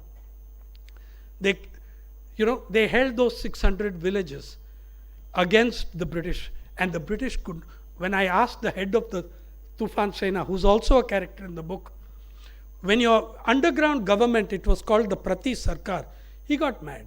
What underground government? In Satara, the British were underground. We held it. Okay, they conducted the biggest train robbery in history, by the way, at that point, in Indian history, when they knocked off the payroll of the Bombay presidency on the Pune Miraj special goods train. By the way, Mallu Swaraj had a ransom. I mean, the Nawab, what am I saying? The Nizam declared a price of 10,000 rupees on her head, dead or alive. Just to give you an idea of what 10,000 rupees meant in 1946, you could buy 83,000 kilograms of rice. 83,000 kilograms. That was her value. Yeah. Captain Bao and Co., they knocked off the Nandurbar Khazana, the Khazana, and lifted 6,19,000, which is equivalent to about 6 crores today. Yeah. Then you have other astonishing characters like Salihan, an Adivasi woman who led an uprising of a village and chased out a platoon of British armed security personnel, 40 Adivasi girls with rifles. It's called the Saliha uprising. It's a village in Bargarh district in Odisha, and they chased these people out. After they had shot her father, she came and found her father lying on the street bleeding. She attacked the head of the squad with a lathi, chased him around the village. The news of the rising spread, other women joined. They beat, and all the neighboring villages, there was an like you had salt satyagraha elsewhere. In the landlocked areas, you had forest satyagraha, the Adivasis. Many other little uprisings exploded around her village. In her 80s, when I meet Salihan, the government has given her a certificate of honor, which praises her father and says that one of his great things was that he also had a daughter like Salihan. Her father did not lead the uprising. It was Salihan who led the uprising. She was starving, emaciated, dying in 2002 when I last met her. Yeah. There are many such characters, but Shobharam Geherwar, one of the myths about the freedom struggle, it didn't all happen up north in UP and Delhi and Bihar. The first people to fight and rise against the British were the Adivasis of East India. The Adivasis, as always, were the first to die for freedom, the last to benefit from it. Salihan's grandchildren are still fighting that same forest department for their rights. Yeah. Within 3 years of the Battle of Plassey, the Adivasis of Jungle Mahal had waged a 40-year struggle till they were suppressed by the extermination of whole communities, in which, and later in the 19th century, many were punished by removing their tribal status, like the Kurmis. They fought the British for 40 years. Please know that long before the first shot was fired in 1857, the Maruda brothers and Kattabomman nearly brought about the entire fall of the East India Company right here in Tamil Nadu. These were the stories of your freedom. The other thing about all the freedom fighters, 2 of them alive are from Chennai today. They were villagers then, N. Sankaraya and R. Nallakkannu, whom she mentioned. Yeah. When I asked Sankaraya about the recognition, the way these people speak. By the way, these 2 guys are still active. They give Zoom lectures. Nallakkannu at age 95, we ask him, are you doing a lot of touring nowadays? He says, no, comrade, I am old now. I go out only once a week. I travel out only once a week. Sankaraya is now 102. He still speaks and gives messages. He's given us 1 year. Shobharam Geharwar, a Dalit, please understand, it was not a bunch of Oxbridge elites. Mahatma Gandhi was the first person to recognize that. He wrote from Yerwada jail a letter to Prema Bai Kantak that, listen, great men seem to be the cause of revolutions. In truth, the people themselves are the cause. That's what Gandhi said. He said about South Africa, it wasn't me who did it. It was the struggles of the indentured labor. And he gives a moving episode of Hati Singh from Punjab, an indentured laborer who was freed after his indenture, went back to Punjab, and then came back at age 75 to join the struggle. And Gandhi is mad at him. They're both in the same cell. He asks Hati Singh, because you were free. I mean, you were free and you come back. He tells Hati Singh, how could you come back, Hati Singh? And Hati Singh says, how could I not when my people are struggling for freedom? He came back from Punjab to South Africa in 1914 to wage that fight. These are the kind of people who made your freedom. These are the individuals who did that. What else happened with these? Shobharam Geharwar. It was not a bunch of Brahmin Banyas who liberated your country, okay? It was not. I find it appalling that when we make lists of freedom fighters, I don't see the name of Baba Saheb Ambedkar in them. Every one of the freedom fighters in this book makes the distinction between independence and freedom.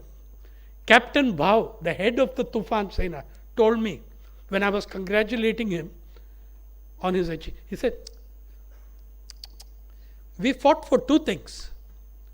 We fought for freedom and independence. We achieved independence. That's it. We fought for freedom and independence. We achieved independence. Every one of them saw freedom as a much bigger project, not complete, perhaps never complete, but always to struggle for. And that's why you have these people at 98, 102, still active politically. What an inspiring, this was your golden generation. These, and what stories they have to tell. About Ambedkar, I believe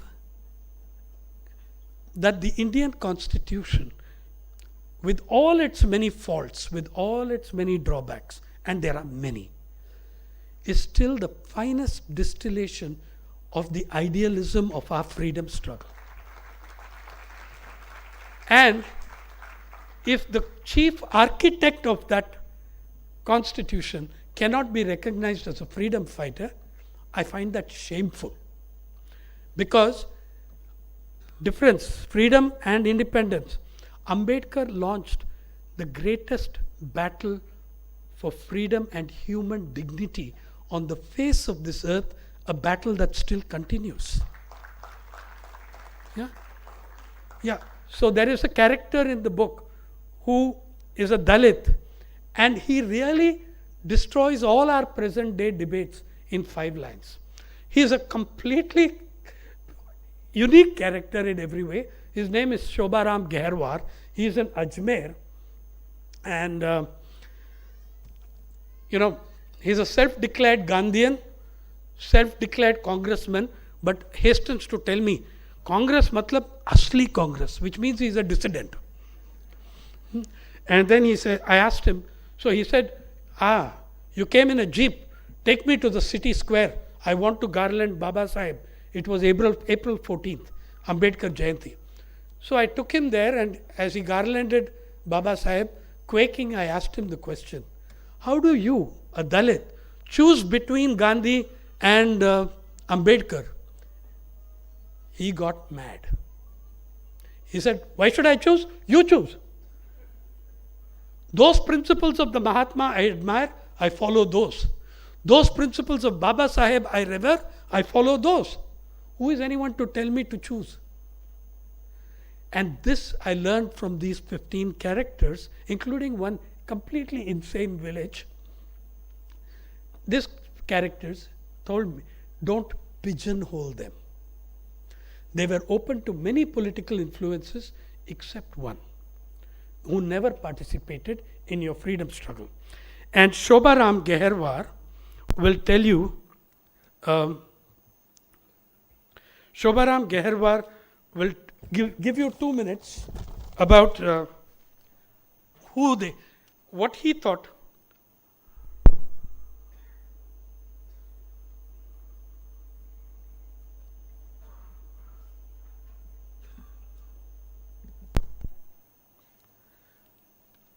He's still alive, very active.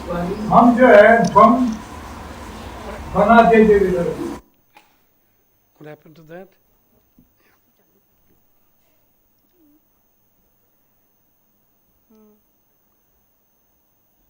Next one. This one? Yeah.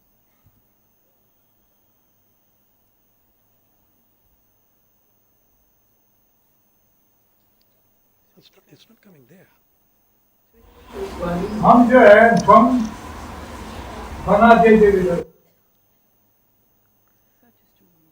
Yeah. Shobharam,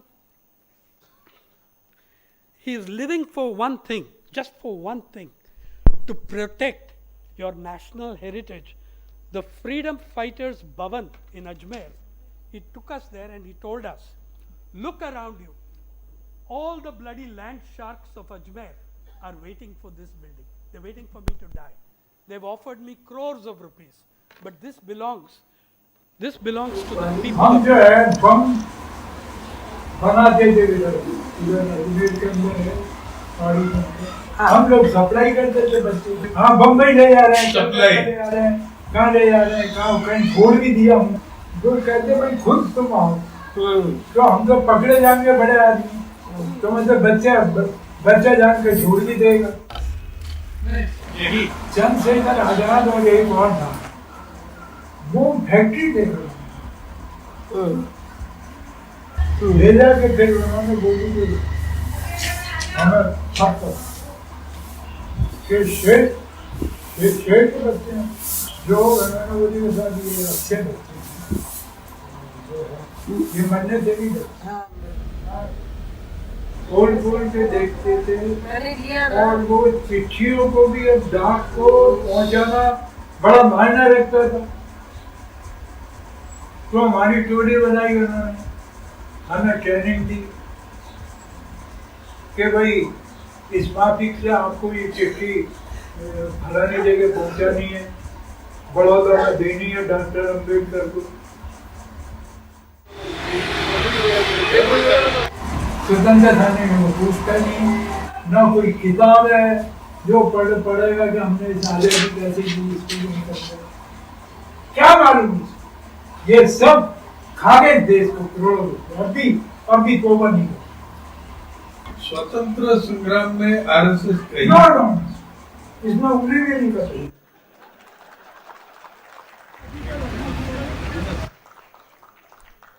He said, I asked him, was RSS involved? He said, वो लोग एक उंगली नहीं कटा. One finger, they didn't get a scratch on one finger. Yeah. Now, the other thing about the British rule, by the way, do you know what the extent of drain from this country was? Dadabhai Nauroji, in his Poverty and Un-British Rule, made a calculation just on tariffs Professor Utsa Patnaik, many of you know her, did a very detailed calculation for across 200 years. What was the extent of British route from India?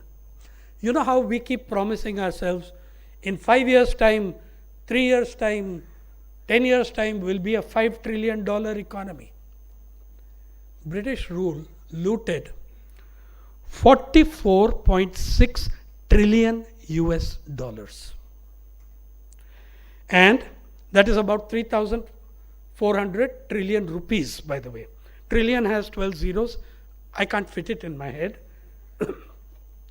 And it's astonishing the extent of it. One more thing that all of them fought against, you're seeing today. They fought against inequality. And India 2023, never has India seen the kind of inequality that we do today since 1921. Economic inequality. Exactly what your freedom fighters fought against. That kind of inequality. You know, and the kind of shamelessness when deaths are occurring all around. You know, those of you who are Hindu readers know by well now my anguish in covering the suicides of farmers. At the end of it, I have to say that where is our outrage? 400,000 human beings have felt compelled to take their own lives. We are okay with it. Nothing beyond drawing room outrage. In 1876, Victoria held her great darbar. Okay? Do you know the largest dinner party in history? Recorded number of guests, 68,000. Most of them were royalty and aristocracy. I don't think they came there as backpackers, okay? I think they came there each with an entourage. If you count the number of people, you're talking about 250,000 human beings who must have made their way to the various venues of the Darbar. At the very moment, 1876 was also the year of famine in which between 6 and 10 million human beings are estimated to have perished of famine. In the week of the Darbar, 140,000 people perished between Madras and Mysore. The newspaper reports are there. How people trying to enter the city are clubbed to death at the barricades by the police. Artisans coming and committing crimes saying, we are criminals, arrest us, so that they could get something to eat. Yeah? This was your situation, and the Darbar went on. The newspapers of that time at least reported both. They reported the Darbar, they reported the famine. They didn't make the link that the costliest dinner party in history accelerated the failure of the British to do anything for the starving. Yeah. Now, please note that in most history textbooks, you will not find that link. You will not find the story. I strongly advise you to read Mike Davis's Late Victorian Holocausts. It's a phenomenal book. And it gives you the full deadly detail there. Outside of Mike Davis's history book, the story of Victoria and the famine and the Darbar largely remains a secret of history. Call it Victoria's original secret. So, this was the kind of thing. And every video that you are seeing here, you have access to when you buy the book. Because you can go up onto the Pari. This was a book done for young people. At the end of every chapter is a QR code. If you go to Shobharam Gairwar or Bhagat Singh Jugia, scan the QR code, you'll go to a website on People's Archive of Rural India. But having done less than 10% of what I wanted to do you have questions? I'll take that for a few minutes, please.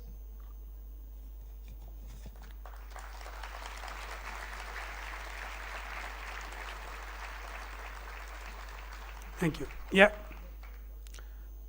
Can someone give her a mic, please?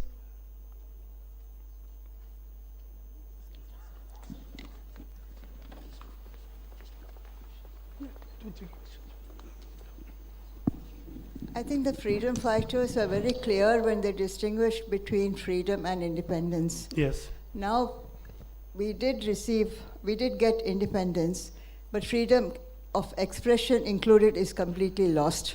What is your comment? Ma'am,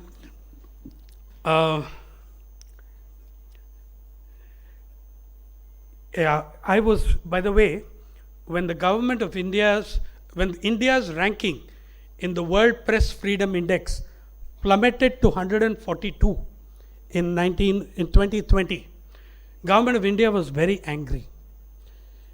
You know, we are the best in everything, right? And everything else is a conspiracy against India. So they formed a committee at the highest levels. You know who ordered the formation of a committee to rebut that report? Union Cabinet Secretary. Now the Union Cabinet Secretary is such a senior bureaucrat, he is supposed to take his orders only from one person, but in the present dispensation, maybe from 1.5 persons. I don't know which is the half. Okay, but he ordered the formation of an index monitoring cell. So they formed one in the Information Broadcasting Ministry. They put 12, 13 bureaucrats over there. And then someone told them that, you know, Committee on Freedom of Expression, it might be an idea to have a journalist or two. So, yours truly was asked to be on that committee. I made it conditional that I'm not bothered. I don't give a damn about what the French reporter Sans Frontières ranks us as. I'm bothered about what Indian journalists are saying about their work and what they are experiencing. If I had to rank you, I would rank you lower than 142. Anyway, so they promised me, I was given an assurance in the very first meeting, yes, we are about freedom of expression. By the way, all this has evidence because it was on Zoom and I recorded it. So then in the Zoom recording, okay, you'll see the chairman. This is typical Indian sophisticated bureaucracy. Whatever I said, nobody else spoke, okay? The other journalist, a leading anchor, believe me, it's please believe it or not, who ever heard of a television anchor remaining silent for 4 hours? He did. And at the third meeting, he said he was too busy. His duties were to honor us. The rest of us were, Vela vagabonds doing nothing. So anyway, I accepted. I went on the committee. And every time I spoke, as the only fellow who spoke, the chairman would say, very important point. Let it be noted. It must reflect in the report. I think the former bureaucrats here are familiar with this dance, right? So, he knew the dance and I had also done the dance before. The draft report sent out to us in December 2020 did not contain a word of what I said. And he knew that and I knew that from the beginning. But the striking thing about this freedom of expression draft is that it did not have the word draft. It was going to be put out as a final report. The first paragraph on the first page is paeans of praise for yours truly, hoping that I would read that and the report would get passed. I wrote a note of dissent. Then guess what happened? Only time in history, a committee appointed at the behest of the Union Cabinet Secretary disappeared overnight. Okay. Freedom of exit. It just disappeared overnight. Then I sent the mail 3 times. Then the email ID disappeared. RTIs were filed which confirm question 1 and 2, Was there such a committee? Did it meet? Yes, yes, gives the dates, times. Questions 3 to 9, not our department. I mean, so that's the state of freedom of expression. See, the freedom of speech in India, as many people have said before me, there is no problem of freedom of speech in India. In India, the problem is freedom after the speech. Yeah. Another question? Question? Yeah. Sorry, can the lady ask a question? Yeah. Mike?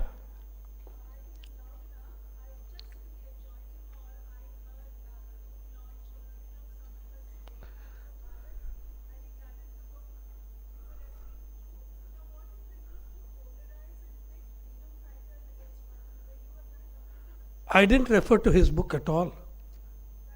I'm sorry, I didn't refer to his book at all. I referred to the government's website, Azadi Ka Amrut Mahotsav. Yeah, I mean, they're a commercial publisher, man. I mean, do you expect me to apologize for them or? Yeah, I'm sorry, I don't get your question because it's based on a wrong assumption. You know, who is putting the freedom fighters against one another? I can tell you, there is only one political force in this country that is inventing freedom fighters, as you're seeing in Karnataka, yeah, and pitting them against other freedom fighters, saying we will remove Bhagat Singh and Tipu Sultan from the textbooks and replace it with Savarkar. Who's doing the pitting? Yeah. Now, since you provoke me with this, let me tell you something about Mr. Savarkar. Okay? Mr. Savarkar was, in my opinion, a genuine, bona fide revolutionary till 1911. Once they tossed him in the choki, his views on everything changed. He went to the other extreme and wrote 7 mercy petitions. I'm not pitting him against freedom fighters because he ceases to be a freedom fighter. None of the people in this book ever wrote mercy petitions begging the British to be freed.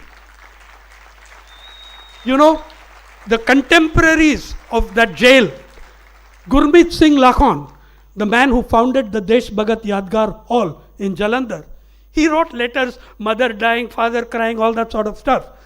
They released the man, he completes his sentence.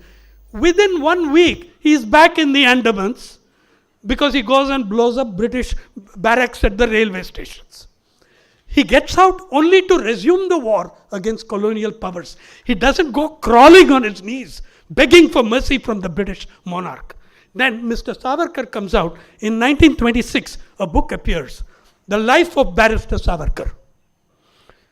Nobody knows who the author was because the pseudonym is Chitragupta. Chitragupta was the scribe of Lord Yama and therefore demands our credibility. Listen to me or you know what will happen. So anyway, there were a lot of debates over who Chitragupta was. The British proscribed the book. 1942, the book is republished. The Life of Barrister Savarkar. Again, there is a debate. And by the way, in recent times, people have suggested that Chitragupta was none other than C. Rajagopalachari. Now, I have huge differences with Rajaji. I differ with Rajaji's politics, I differ with his history, but you know one thing, the man could write. He was a bloody good writer. I grew up on the translations of Mahabharata and Ramayana by Rajaji. What beautiful writing. This book, it gives hagiography a bad name. Yeah, that is what this book is about. Rajaji did not write it. In 1986, Savarkar's own brother reveals who Chitragupta was. He says it was none other than Savarkar himself. Having read it, I had to conclude that Mr. Savarkar had a very high opinion of Mr. Savarkar. I'm not pitting anybody against bogus figures. These are ordinary people whom you can verify, speak to, not someone from the 16th century.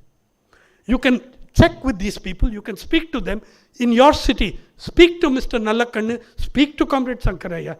They will tell you what the freedom struggle was about. Yeah. I think I have taken exactly that 1 hour, which, because I have 25 minutes of my time lost in the last session. But I'm going to thank all of you, and I'm going to say, you know, it is your duty to remember to embrace your freedom struggle for the magnificent chapter of your history, perhaps the most romantic chapter of Indian history. The Bhagat Singhs, the Sitarama Raju, Alluri Sitarama Rajus, the Kattabommans, the Birsa Mundas, the Kano brothers. Yeah, I mean, what a history you have. Don't let it go by with mythical stories. Yeah. And I repeat again, I never mentioned any other book. I read out the references of the papers where I gave you the figures for the demographics from. Yeah. So embrace your history. History has to be retold in each generation as new evidence comes up, as new knowledge comes up, you will read. But rewriting is not inventing. Inventing, you know, dismiss it. Embrace your freedom struggle. Thank you.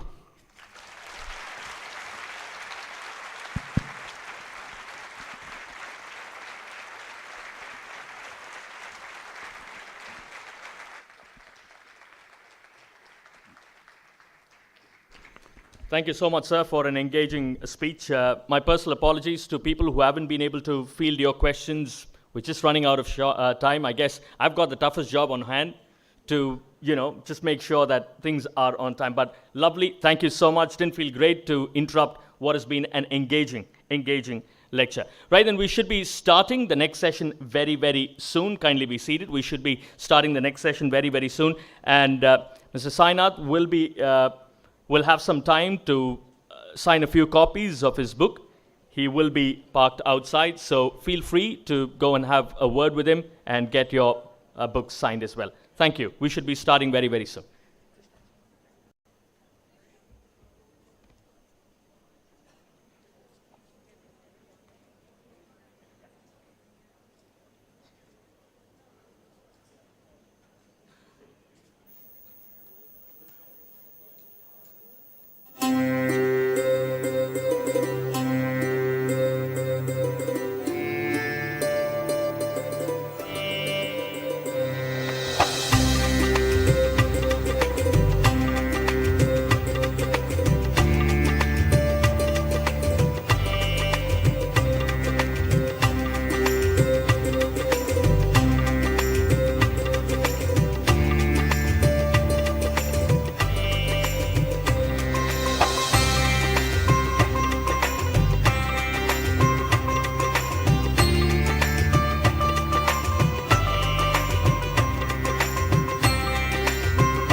Good evening, ladies and gentlemen. We're ready to begin our next session. We're going to request you all to please settle down. Turn your attention towards the AV screen on stage. We have a short video for you.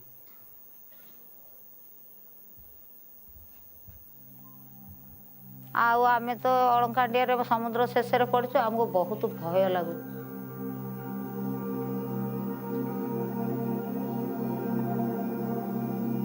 ଭୟରେ ଥରହର ଯେତେବେଳେ ପାଣି ପବନ ହେଉଛି।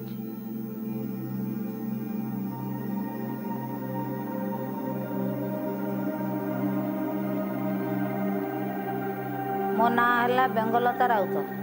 ମୁଁ ଜଣେ ଚାଷୀ। ମୁଁ ଜଙ୍ଗଲର ସଭାନେତ୍ରୀ।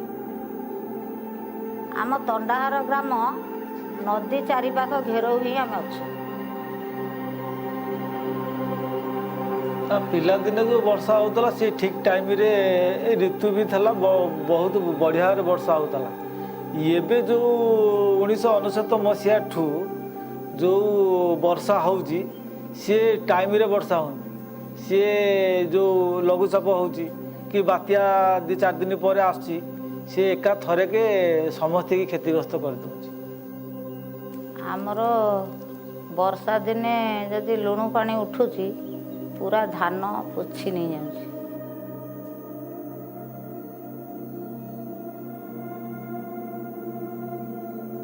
ମୋର ଯେତେବେଳେ ବିବାହ ହେଲା ମୁଁ ଏ ଜାଗାକୁ ଆସିଲି, ସମୁଦ୍ର ବହୁତ ଦୂରରେ ଥିଲା। ଏବେ ତ ଆମ ଘର ଦାଢ଼ରେ ହେଇଗଲା ସମୁଦ୍ର। ମହାବାତ୍ୟାରେ ଜଙ୍ଗଲ ସବୁ ନଷ୍ଟ ହେଇଗଲା। ଆଉ ଆମ ଘର ତ କେଳା କୁଡ଼ିଆ ଭଳିଆ ମୁଣ୍ଡି ମୁଣ୍ଡି ହେଇକି ସବୁ ଦୁସିଲା। ଆଉ ଆମ ହାଁ ପଶିଗଲା। ଆଉ ଜଙ୍ଗଲ ଯେମିତି ଭାଗି ତୁଟିଗଲା, ସମୁଦ୍ର ଢେଉ ତ ଆମ ଆଖି ଆଗରେ ନାଚୁଛି। ସଦାବେଳେ ଭୟ ଭିତରେ ରହୁଛୁ। ଆଉ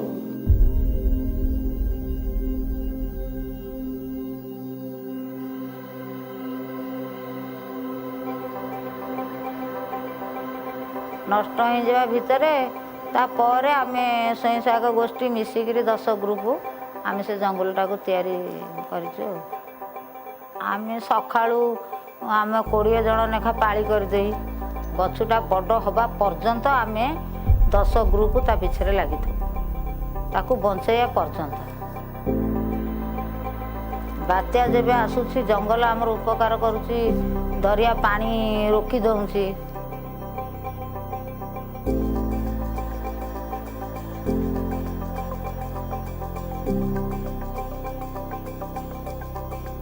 ସେ ଜଙ୍ଗଲଟା ରହିଯାଇଛି ବୋଲି ଫାଳେ ଗାଁ ଆମର ରହିଯାଇଛି। ଏ ଫାଳକ ସବୁ ପୋଡ଼ି ଜଳି ଯାଉଛି। ସେ ଜଙ୍ଗଲଟାକୁ ଦେଖିଦେଲେ ଆମକୁ ବହୁତ ଖୁସି ଲାଗେ।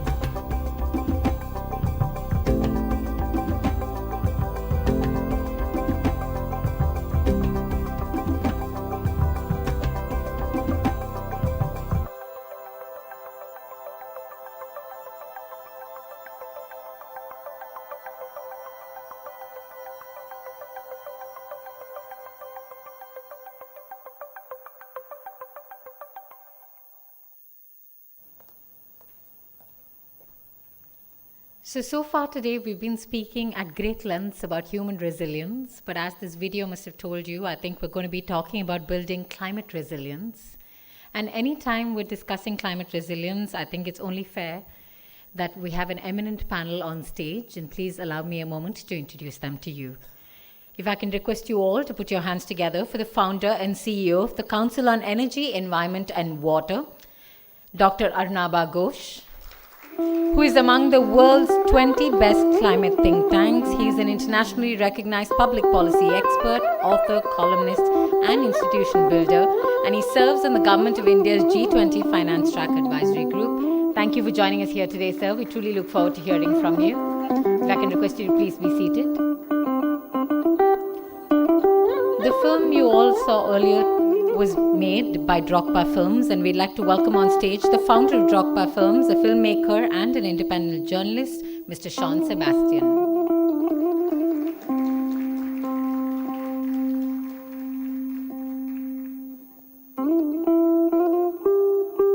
I think anyone and everyone, especially in Chennai, is very, very familiar with the work of the Additional Chief Secretary for Environment, Climate Change and Forest Department for the Government of Tamil Nadu, Ms. Supriya Sahu.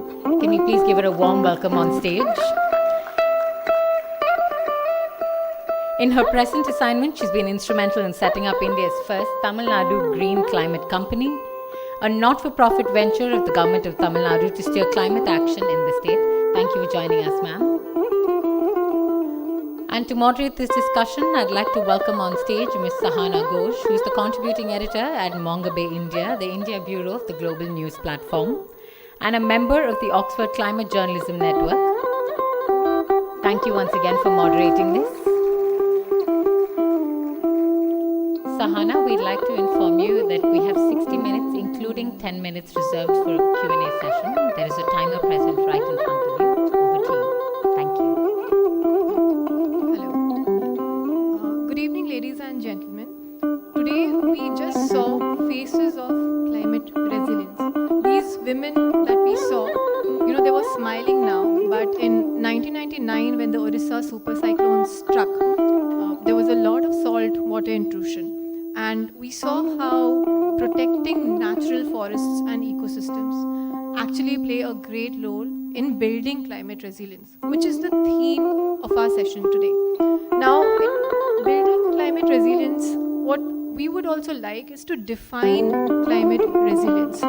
We've got an eminent panel, we've got people at the interface of policy, working in the government, and also journalism and filmmaking.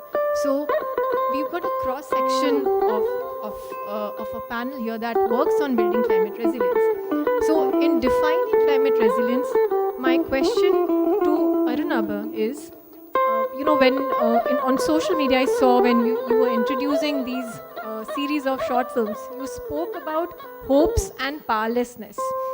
So in terms of energy and water security, what is climate resilience according to you? What is your take on climate resilience? Thank you, Sahana. And first of all, many thanks for having me at the Hindu Lit Fest. And it's a real honor to be here with Supriya ji and, of course, Sean, who's been a collaborator. Before we define climate resilience, let's understand what is climate risk. And often we think about climate risk in sort of numerical terms, right? The number of storms that are going to hit you, the number of droughts, the number of cyclones, number of people affected, etc. And it's our job as an analytical institution to put those numbers. We are developing the first high-resolution climate risk atlas for India at a district level. Just to put that in context, when climate scientists were first looking at the impacts of climate change, entire blobs, say all of India would be 1 pixel. Whereas you would get, if you were to buy a house in New York or in Florida, you will get a neighborhood by neighborhood flooding risk assessment. But all of India would be 1 big blob. So we decided that we have to get into this hyperlocal understanding. And once we understand that 3/4 of our districts are hotspots now for extreme climate events, then we have to ask ourselves, what is climate resilience? And I don't want to get into an IPCC, Intergovernmental Panel on Climate Change, definition of climate resilience. I'll give you my non-scientific definition of climate resilience. What does it take to bounce back? Because when a storm comes and hits your home, when it hits your fishing community, when it destroys the bridge that connects a village to the marketplace, when it washes away your cattle, right? How quickly can you bounce back? Now, there are many ways to do this. You could be building climate resilience to save lives. The Odisha super cyclone in 1999 cost 10,000 lives. The super cyclone 20 years later resulted in less than 70 lives lost. That is because of the early warning systems, etc., that were put in place. But saving lives is not the same as saving livelihoods.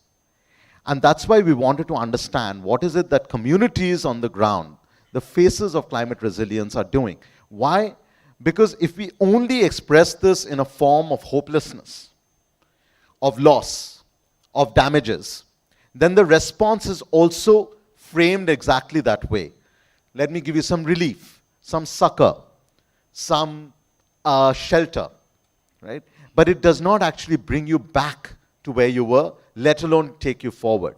And therefore, the faces of climate resilience that we documented through these 16 films at CEW, which Sean directed, are all about the communities taking it all upon themselves, the 6-letter word, agency, of trying to rebuild. Unfortunately, the translation, the script was hidden behind these couches. But basically what these women in Odisha were doing were replanting the Casuarina forest that would serve as the natural buffer against the coming sea, as well as become a buffer against future storms. So it's these women's groups who came together to form those committees to build that climate resilience.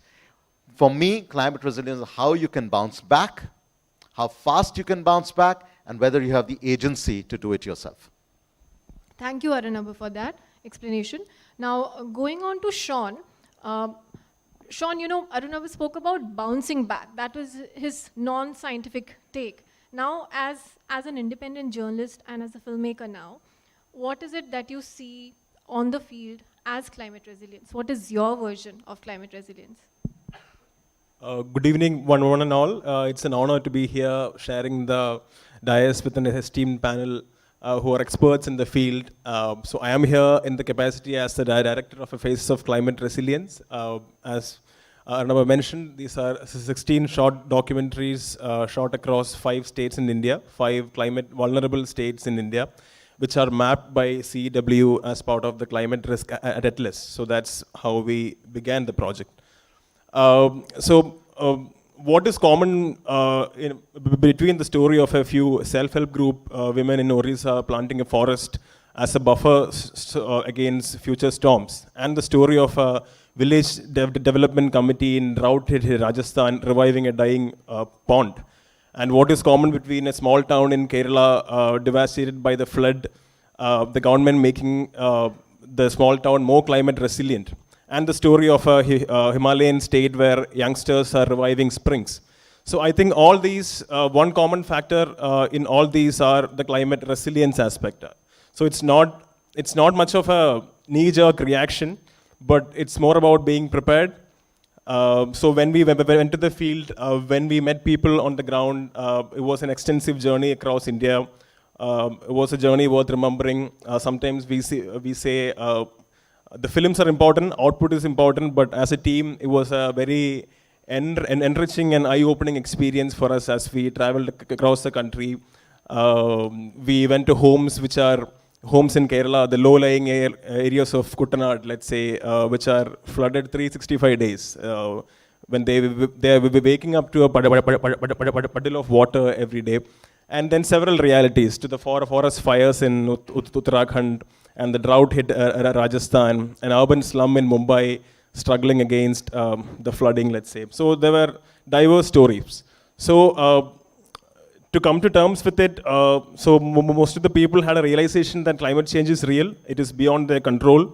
They had a bit of a stoic attitude towards it. It is beyond their control, but something has to be done. They were not willing to be let down, but they wanted to fight back and react in some ways. So climate resilience to me, as part of my experience doing this project, would be primarily strengthening communities, policy makers coming together, the government departments coming together, scientific research community coming together, all of them coming together with the common purpose of making the country more climate resilient, to better prepare in the event of a future climate risk. So that's how I would like to define it. So from bouncing back to better preparedness, now moving on to Supriya. Supriya, in your experience, with the IS and working in the government, what are your ground experiences of climate resilience? Would the Pichavaram mangrove conservation, would you count them as climate resilience?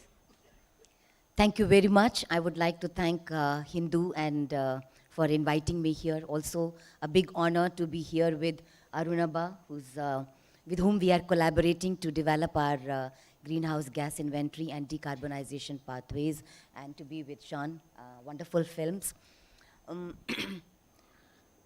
What should I say? I feel that these words, the resilience, adaptation, mitigation, all of these words, when you talk to communities, how actually it translates for them.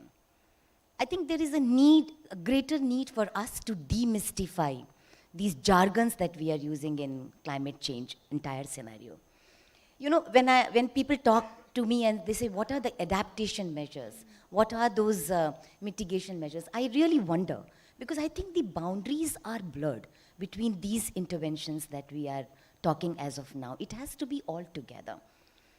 Arunabha spoke about the hyper-local interventions. That is what I'm seeing. The interventions that we are doing now in the state of Tamil Nadu, you mentioned we set up India's first company, the Green Climate Company, to steer the entire vision of climate change in the state of Tamil Nadu. Right from there to the, Pichavaram, where the communities are now discovering that in fact, when I went to Pichavaram and I was talking to the local fisher people, fisher folk, they're saying the amount of fish they used to get, even 5 years back, it has come down by half than what they are getting now. So the impact is actually real. So for them, these definitions, etc., they really don't matter. What matters is, what is it that we are doing for them? That was one thing I wanted to talk about. And second thing is, it's not always that we define these things from the government. I think it's very important also to learn that not everything can be done by government and not everything should be done by government also. There is so much more communities are doing themselves. You know, this climate resilience, adaptation, mitigation measures, they are already doing. I think it's time for us also to learn from them. See how they are doing it. And since they are already implementing it and it is making a good impact, it's actually a very good idea to learn from those lessons and kind of implement in our programs and scale it up. I'll give 2 examples. So there's this panchayat president from a particular village in Coimbatore, who way back decided that this village needed to be green. And therefore he felt that it was really bad that they were using so much of energy and all that. So this panchayat president, with the support of the local community, sets up a windmill, mobilizes the panchayat resources, also the other funds, and sets up a windmill.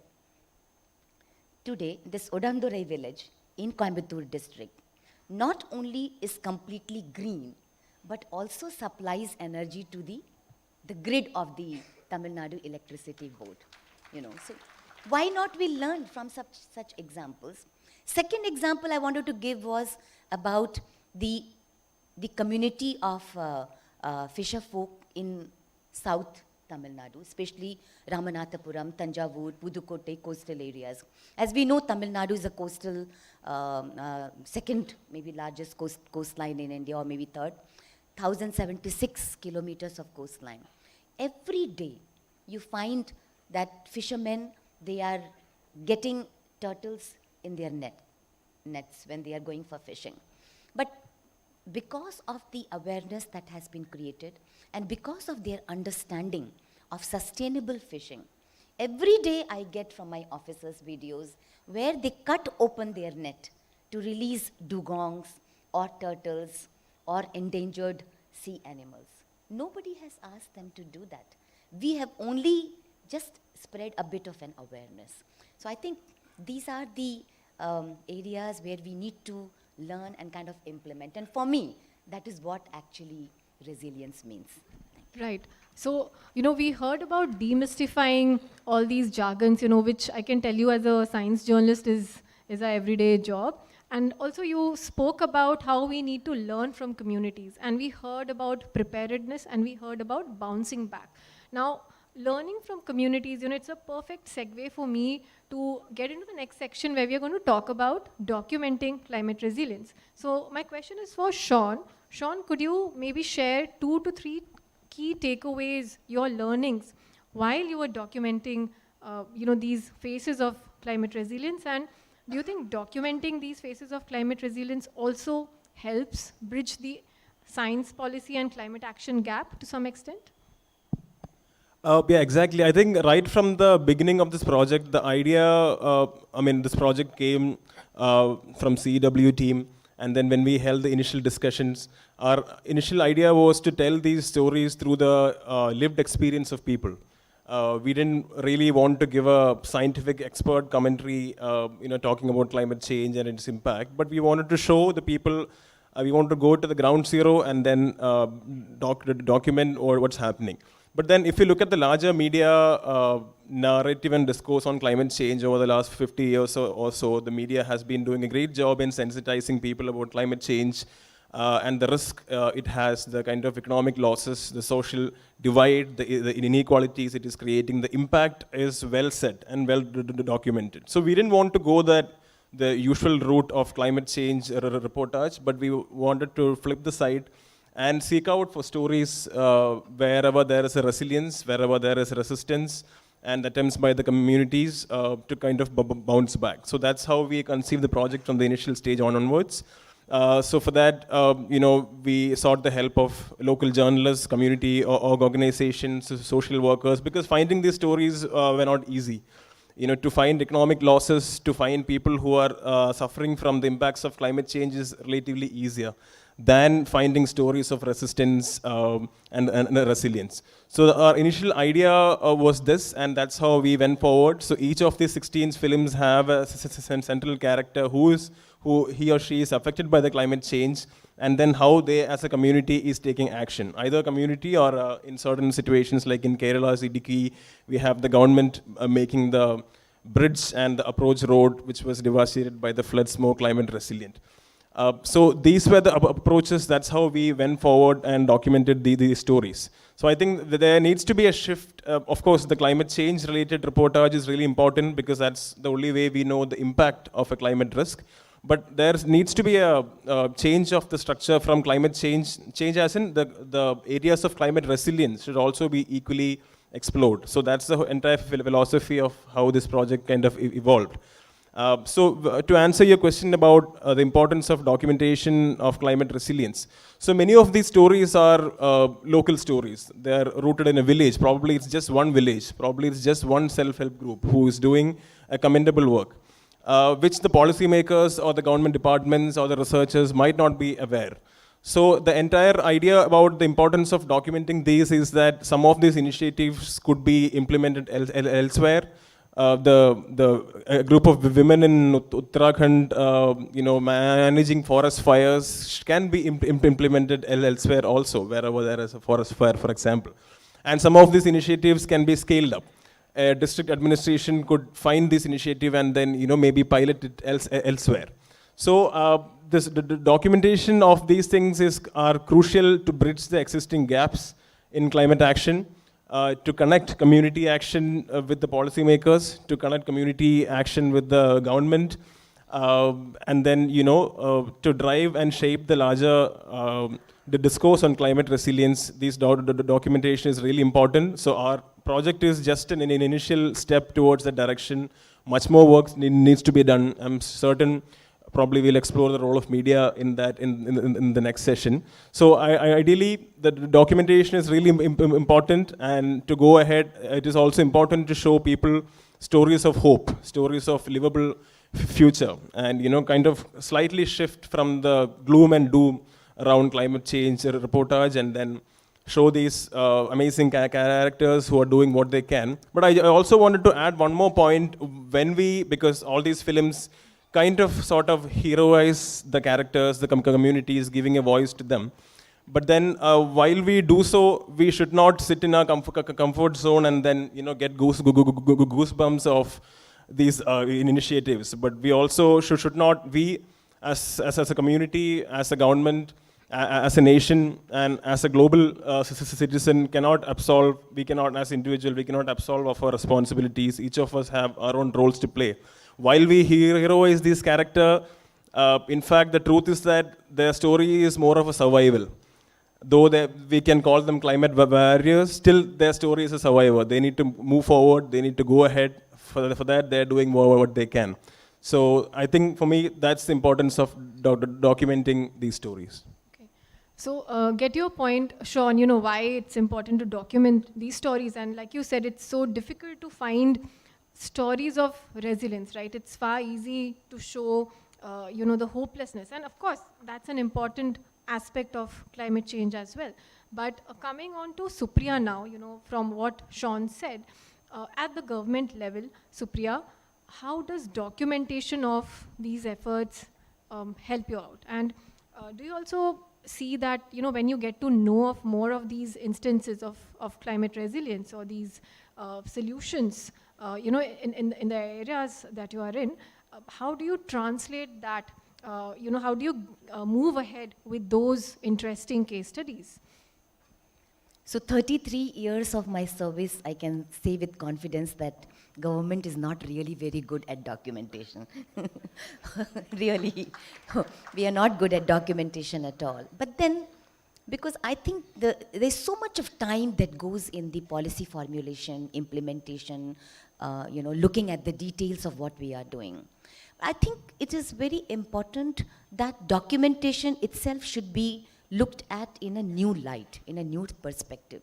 Documentation is not about, creating, only creating, the booklets and the kind of papers that we have, or creating films. It's the stories of people, which Sean also mentioned. Documentation is all about that. This is exactly what we are trying to do now. I'll give some examples for better understanding. We are implementing a massive program in Tamil Nadu, which is again focused on climate change.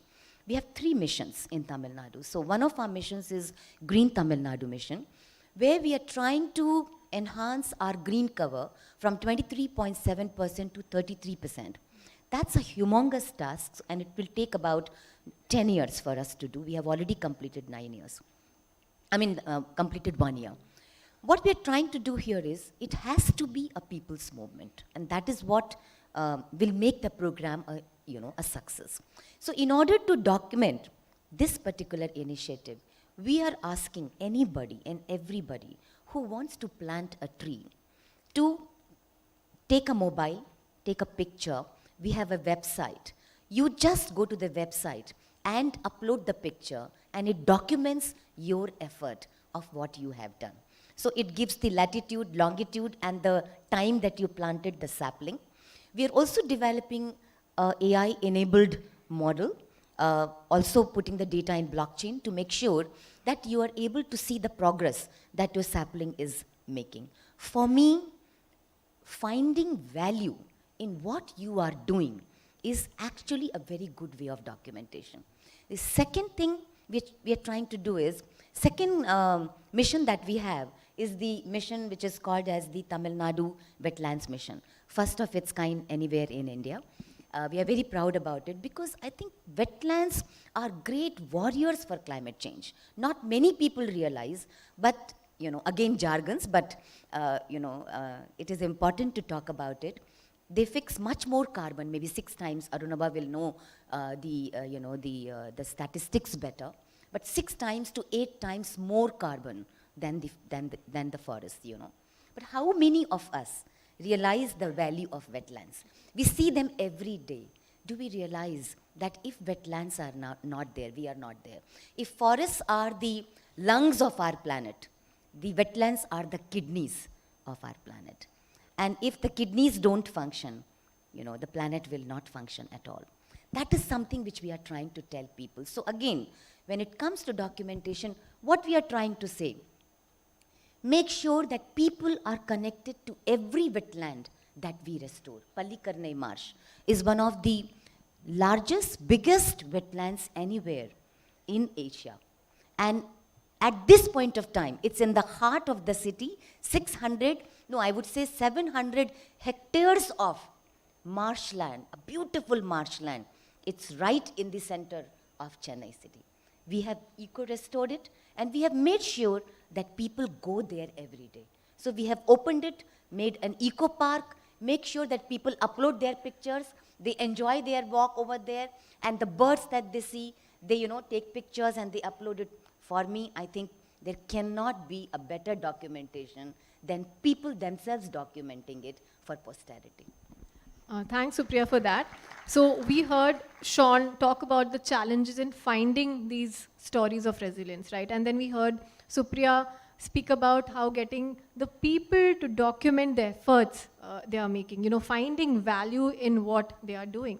Now, we come to Arunabha, and Arunabha, I would like to know what role does documentation play in the sphere that you work in the policy sphere that you work in? I mean, as an analyst, our job is to be data nerds, right? But data is not numbers. Data is everything around you. And it's very important, and when we set up CEW in 2010, we didn't even have an understanding of total greenhouse gas emissions. There was estimates.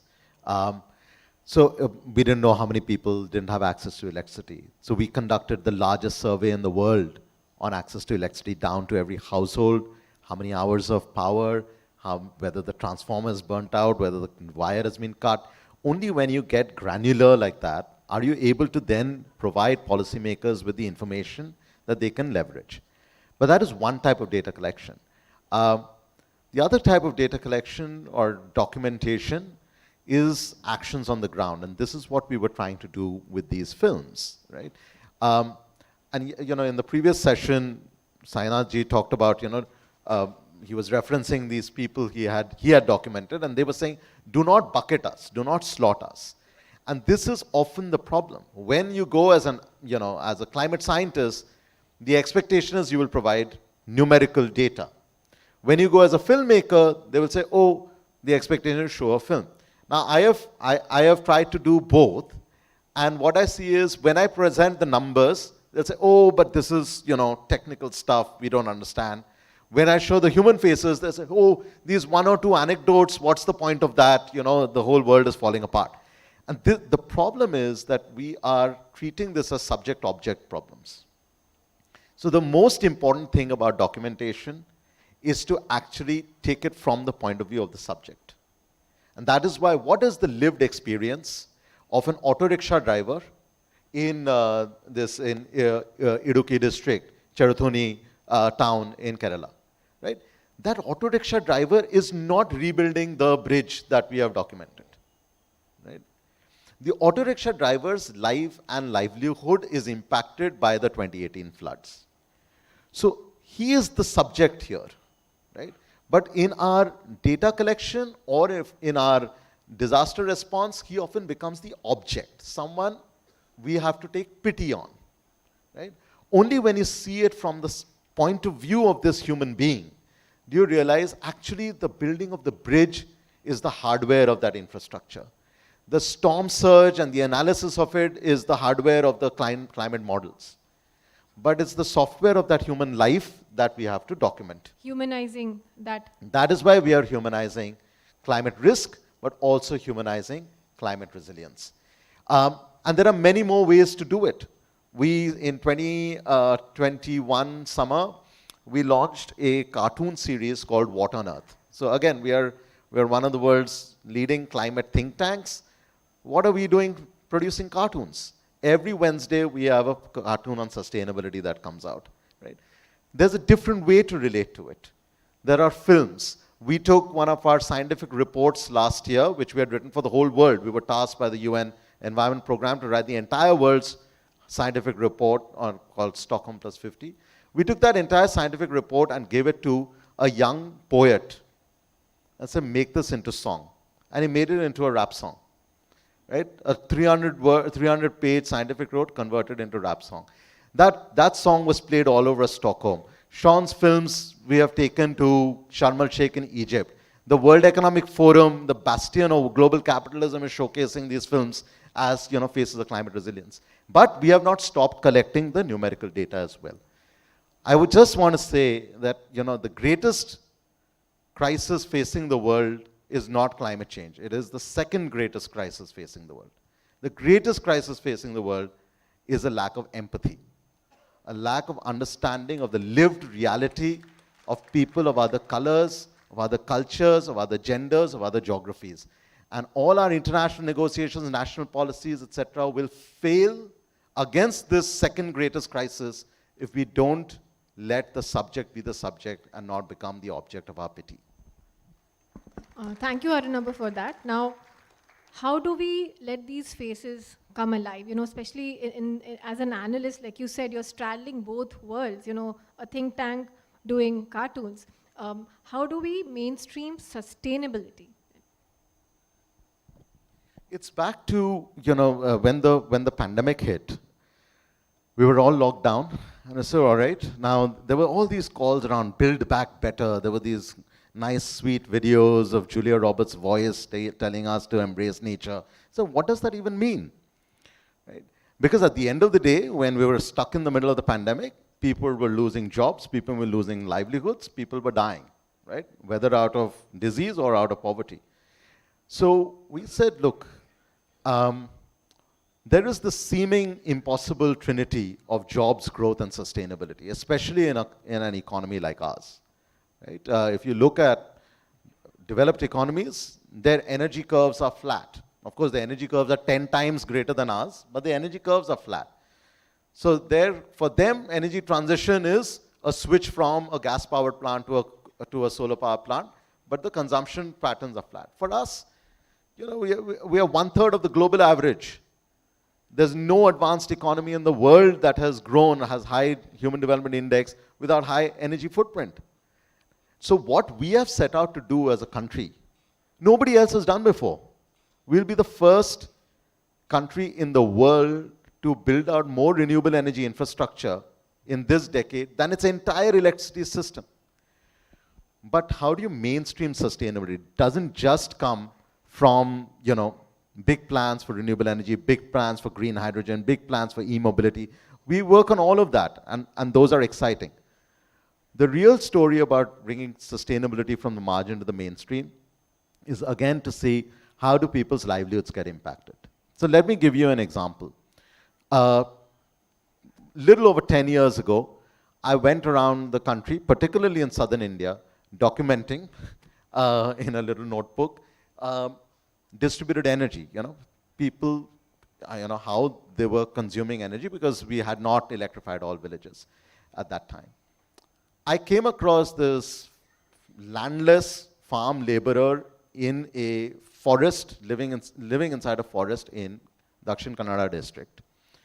And, he, as soon as I entered his hut, sorry, I'm taking a second. As soon as I entered his hut, he immediately pulled off one of the white shirts that was hanging from his clothesline, and he put it on, right, over his veshti. And I said, why did you, at that time, one solar panel cost 16,000 rupees, it was $400. I said, why did you put this, why did you put up a solar panel? I mean, he had a thatched roof. He said, before that I was using kerosene for lighting, and the kerosene fumes were making my 2 white shirts black, dirty. Right? So you saw the white shirts, I'm wearing one is. After solar, so I was spending, he said, I was spending 50 rupees a month on detergent powder. But after putting the solar panel, I'm spending 20 rupees a month on detergent powder. In a different part of my role, I sit with some of the world's wealthiest people, the biggest institutional investors in London and Wall Street. I have never met a banker in the world who has developed a financing plan for solar based on cost savings on detergent powder. That was 10 years ago. We have electrified all villages. But guess what? Our documented analysis shows using distributed energy for livelihoods, solar charkhas, food processing, milk chilling, solar-based hydroponics to grow green fodder for cattle. All of this put together is a $50 billion market opportunity. So we said, we are a think tank, okay, let's try it out. We set up a fund of $3 million, evaluated 100-odd startups, selected 6, and we've invested in them, and bringing them to over $1 million of sales. We've unlocked millions of dollars of additional bank capital for these startups. The way to bring sustainability from the margin to the mainstream is, again, to listen to the lived realities of people, and then look at how business models can respond to their lived realities, rather than lived realities respond to our crafted business models. Thank you, Arunabh, for that. Now, we've heard about lived realities in this panel several times. Supriya, my question to you is, in the strategy part, of your work in framing strategies for climate resilient development, how do you factor in lived realities of people? What is the state government doing in that direction? Many people who are seated in this auditorium, they may recall the era of Manjapai. It was not long time back, 20 years back, when we did not have plastic bags. Did we not live? We lived, and we lived better. At that point of time, we did not have so much of plastic pollution, marine pollution, the microplastics, which has now come, has got inside our blood, in our food, in everything, and maybe even in our thought process. This mad race of consumerism that we are seeing, where you have, the ease of doing business is the ease of living that we are having. How many of us realize that how much harm it is causing to our planet? Now, it was not long time back when the weddings in South India, nobody told them that how it has to be eco-friendly. The word eco-friendly, it wasn't there because it was integrated as a part of their culture and their living. When you will eat on banana leaves. You did not need so many, the katoris and so much of stuff to hold your sambar and your rasam and all. Everything was served on the banana leaf, and people ate, and at the end of it, when everything was thrown out, it was eaten by cows and, So everything was like consumed. There was nothing that went into our oceans. There was nothing that killed our turtles, that killed our fishes and polluted it. It wasn't like that. So our generation, I always say that. I don't know if our generation, is there anything great to talk about when it comes to sustainability, But it's the new generation I'm seeing. They're very, very sensitive. So there's a lot of hope. So in government, we are trying to build that kind of, knowledge base, because we feel that the young generation is much more sensitive. I don't know if Sean will agree with me, but I'm seeing a lot of, response from that generation. That is one thing I wanted to talk about. So when we actually, kind of removed all these manjapais, which were a part of our tradition and culture many years back, so many people went out of job. So many livelihoods were lost, because then you brought out these machines which churned, very thin plastic bags in millions. And then they are now being eaten not only by cows and buffaloes and goats, but also by elephants and tigers and wild animals. Now it is up to us to say that we really want to do it, and how much can government actually, look into this. In Tamil Nadu, we are the forerunners in bringing plastic ban. 2018, plastic ban was brought. 2019, it was implemented.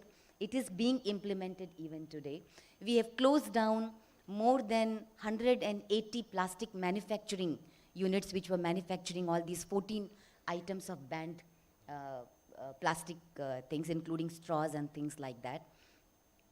Conducting several, inspections of the shops, etc., where we have found, and I don't know whether it is a good thing or it is a bad thing, but I have to say this because there is some data where government has also collected more than 10 crores by way of imposing fine on shops which are, storing these banned plastic items. So it's a constant struggle, but it is not easy. It's challenging. Because people are still asking, because it's a life of convenience. So weekends, when you go to our beaches, you'll find what people would like to do. They will just pick up some biryani or something from the neighboring shops, and they will just carry, in a plastic bag, and after eating, they'll just dump the plastic bag and come. So you try to create awareness, you try to tell them, you impose fines, you do all of that. But I think there is a lot of, this commitment has to come from people, which we are trying to build. This Meendum Manjapai campaign that we are trying to do, we are trying to kind of push it. The High Court of Chennai and the High Court of Madurai, they are the first high courts in India where the Honorable Chief Justices and the other judges have come forward to say, look, we would like our campuses to be plastic free. And they have installed these plastic vending machines, etc., and kind of, they do that. So I would like to finish by saying that the Flipkarts of the world, or the Amazons, or the Swiggis, or the Zomatos, I think there is a need for, we have reached out to them also, we have written to them, you can't be using, phase it out, take some kind of a strategy and take some action, phase it out. So they have responded, the work is going on. It may take a little bit of a time, but eventually it should happen. Plastic recycling units have already been set up. You have the extended producer responsibility guidelines that have been brought. They're very stringent, and people have to comply. So I'm quite hopeful. On behalf of government, it will not be wrong to say that Tamil Nadu is doing quite well when this kind of area is concerned. But however, it's very important that we connect it to the sustainable way of life, and what Arunabha was mentioning. And that is when I think it is going to succeed. Thanks, Supriya. So you basically recounted an origin story, bringing back something again. And as a youth representative, this is a very interesting origin story. The Manjapai, am I pronouncing it correctly? Yes. Okay. So, from an origin story, from sort of unpacking the impact on livelihoods, that Arunabha just described. Sean, I would like to end this session with the last question now is, as a media representative, and as also now as a filmmaker, how do you see the media shaping the discourse on climate resilient development in India? I think as we mentioned earlier, over the last 30, 50 years or so, there have been sustained efforts from the mass media to sensitize people about climate change, its impacts, its losses, and etc. And definitely we can't, the mass media being an intermediary, being a gatekeeper of information, definitely it has a large role to play in terms of driving the climate change discourse ahead. And it is also encouraging to know that, because I recently got to know that several media platforms have a climate correspondent these days. For example, Reuters, I happened to see on LinkedIn that Reuters is hiring a climate correspondent. And Associated Press, for example, they have a climate and video editor, let's say. So this is a very an encouraging sign that the media has woken up to the fact that the climate change is something that is really important. But maybe a much more shift, much more emphasis can be placed on the resilience aspect of the same, and the mass media they have a big role to play. But I also want to say that because now we are at an age where the smartphone penetration even in rural India, the internet usage has kind of democratized the medium. So now the people, they have the power within their means to document their own efforts. Of course, it may not have as much as the reach as the mass media have, but generally there should be an attempt to encourage people to document their ideas. For example, so something a drought-hit farmer in Ahmednagar doing to protect the water-stressed land can be inspired from let's say someone in Madhya Pradesh or Rajasthan. But how do we connect these people? How do we connect these stories? That's something that mass media has done. But now there is the entire domain of community media. So that's also one example I wanted to give. One film part of the series is from Uttarakhand, where we have documented how a community radio station is helping the communities to in terms of disaster preparedness and disaster risk reduction. So this community radio station has about 3.5 lakh listeners, and they are broadcasted in the Gadwali language. And so when we went to this radio station and then met the radio jockey, it's a very inspiring story. So they have mentioned they have a very interesting, funny character, a priest. And so that priest is apparently that character, he's someone from the village, but he comes to the radio station and plays his role and broadcast programs. So this priest, he is a very popular guy. So what he does is that he discourages people from building home in, let's say, landslide-prone areas along the banks where the flood can happen. So these are innovative ways through which you can mainstream the discourse on climate resilience. Of course, the mass media, definitely they have a role to play, and the community media, they have a role to play, and people have power in their hands now, and it's about maybe the administration and the policymakers can also see how these can better be channelized, because you can document your stories, but how can these stories reach the larger masses? And maybe how, there should be some sort of encouragement, maybe a training in community journalism, let's say, because we can't expect a journalist or a media person or a filmmaker to always go and then film their stories. If they can do by themselves, it's nothing better. So these efforts must be made. I think definitely, I think it should be a approach where all these aspects, mass media, community journalism, and then people documenting their own stories. And then, if you had asked about the younger generation, how can we mainstream the whole idea of sustainability? But I think these days in Instagram Reels, we see several youngsters documenting sustainable practices.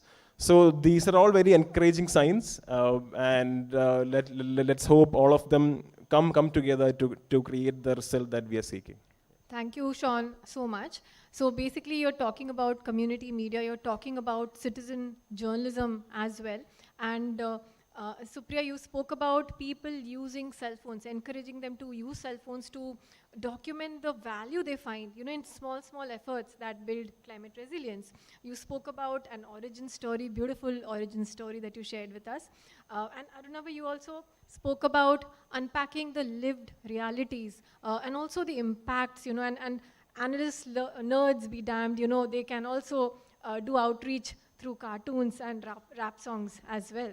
So now Nerds have hearts. Nerds have hearts, right? So, so what I can sense is all of the panelists, not just Sean, are storytellers in their own way.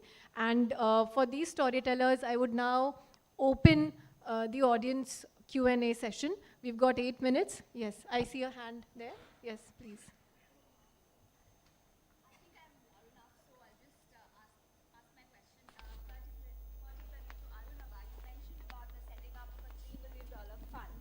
I'm just very curious to know what, according to you, is that white space within climate action, financing climate action that you think private players can get into. We see a lot of them getting into low carbon infrastructure projects. But say if a multilateral agency were to set up a blended finance fund, where do you think that private players can play a role in climate finance outside of infrastructure? We'll need another hour for this. This is my pet peeve. Money does not flow to where the sun shines the most. This is the tragedy of the planet right now. Let me just give some numbers. In 2021, we had $1.5 trillion spent on clean energy in the world, $1 trillion spent on dirty energy. To get to the so-called net zero, that ratio, 1.5 to 1, has to become 9:1. Now, the point is that 9:1 is not going to happen by spending it in geographies where, it's cloudy. 10 years ago, 12 years ago, when our national solar mission began, Belgium had more, solar capacity than India had, or any country in the tropics. Now, why is this not happening? Because institutional investors, the pension funds of the world, etc., who claim to have $130 trillion of assets, say it's risky to invest in countries like ours.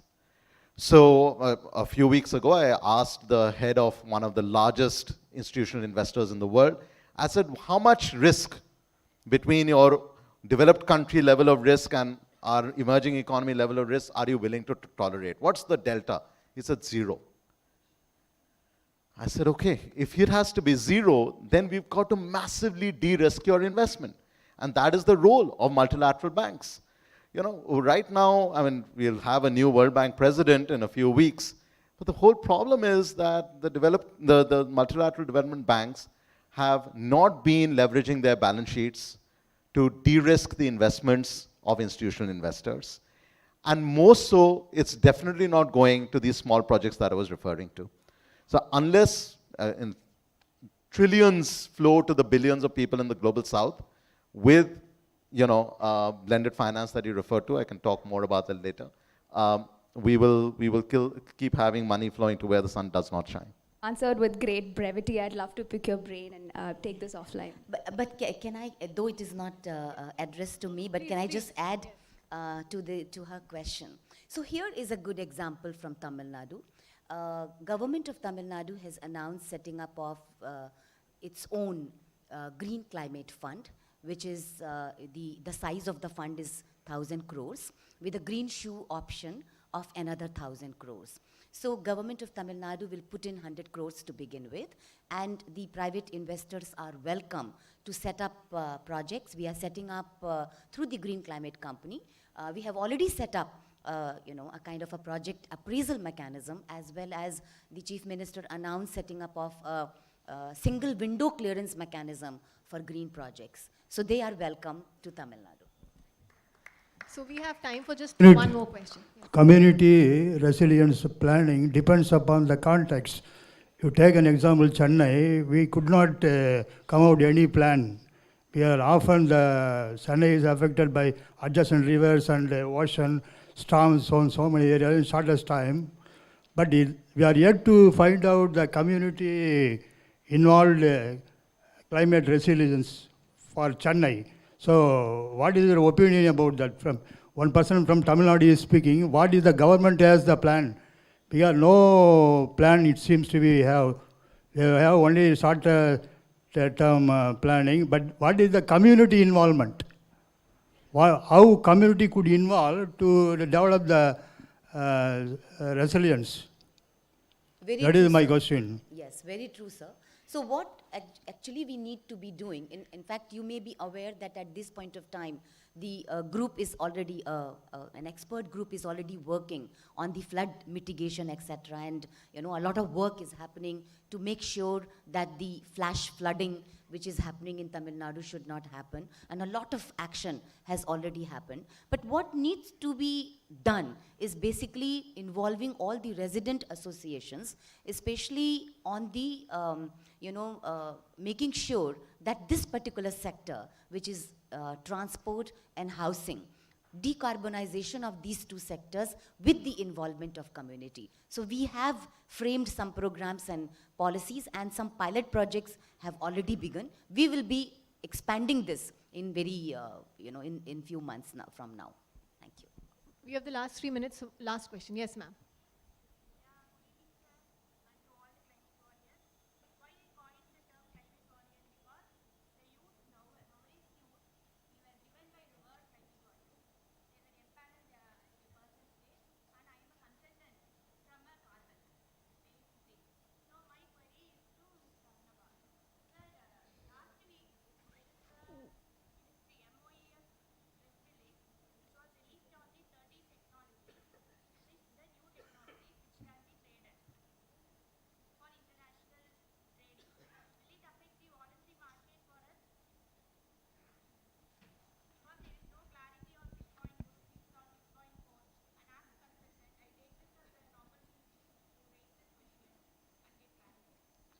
Okay, the question for those who didn't hear is there's a list of technologies and projects that can be traded. Now, so here's the thing. We have to reduce emissions where it costs the least. But historically what happened was that companies in the developed countries bought up the cheapest projects in developing countries, and then developing countries were told to reduce their own emissions but cannot count these emissions reductions for their own emissions. So suddenly developing countries are left with having to reduce their emissions with more costly projects. So there was a few, last year in fact, Government of India put a sort of moratorium on the export of credits until Indian companies, etc., can benefit from those projects. Meanwhile, of course, there is this whole world around voluntary carbon markets, because we don't have, as you're rightly saying, we don't have a new regulated carbon market, and this is a major challenge. Last year, the UN Secretary General had asked me to be on a expert group looking at this issue, and we had said in our recommendations, which we released in Egypt last year, that if a company is declaring net zero, it cannot use credits to reduce its emissions in the near term. In near term, emissions reductions have to be with their own actions, which is where this, this market will now evolve, and we've also recommended strongly that we move more and more towards regulated carbon markets, so that the credibility of the projects, the focus on communities, just transition, focus on investing in those communities becomes a lot more than just a race to the bottom of grabbing the cheapest projects by those who have the deepest pockets. Thank you, Arunabha. With that, we'll close this panel discussion. Thank you all for being such great listeners. And thanks, Sean. Thanks, Supriya. Thanks, Arunabha. I believe there are a lot of people to pick your brains after we leave the stage. Thank you so much.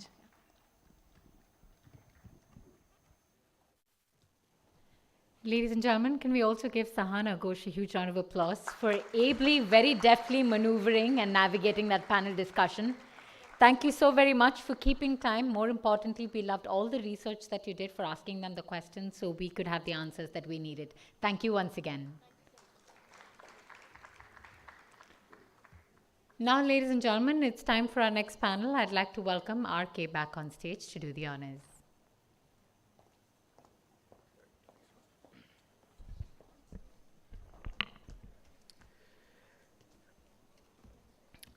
Right then, ladies and gentlemen, the next subject is something that is very, very close to everyone's heart.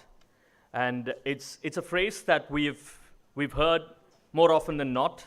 People pick up and choose and use over the last couple of evenings. And it is a phrase that we need a bit more clarity in. The subject going forward over the course of the next 1 hour is free speech in the age of the internet. Free speech in the age of the internet. We would like to believe that we've got all the bases covered here in the form of our panelists. They will have a maximum of 1 hour. And I think it'll be interesting to hear what is the level of freedom that you get on the internet, or is there a level of freedom? What is the kind of vocabulary that you're allowed to use on the internet, or does just about anything goes as far as internet is concerned? Right, first up, ladies and gentlemen, please put your hands together for Mr. Apar Gupta, who is a lawyer and a writer who specializes in the intersection of technology and democratic rights. He's the co-founder of the network neutrality campaign, SaveTheInternet.in, and the data protection campaign, SaveOurPrivacy.in, and serves as the executive director of the Internet Freedom Foundation. Can we have Mr. Apar Gupta up on stage, please? Lovely. Yeah, whatever you.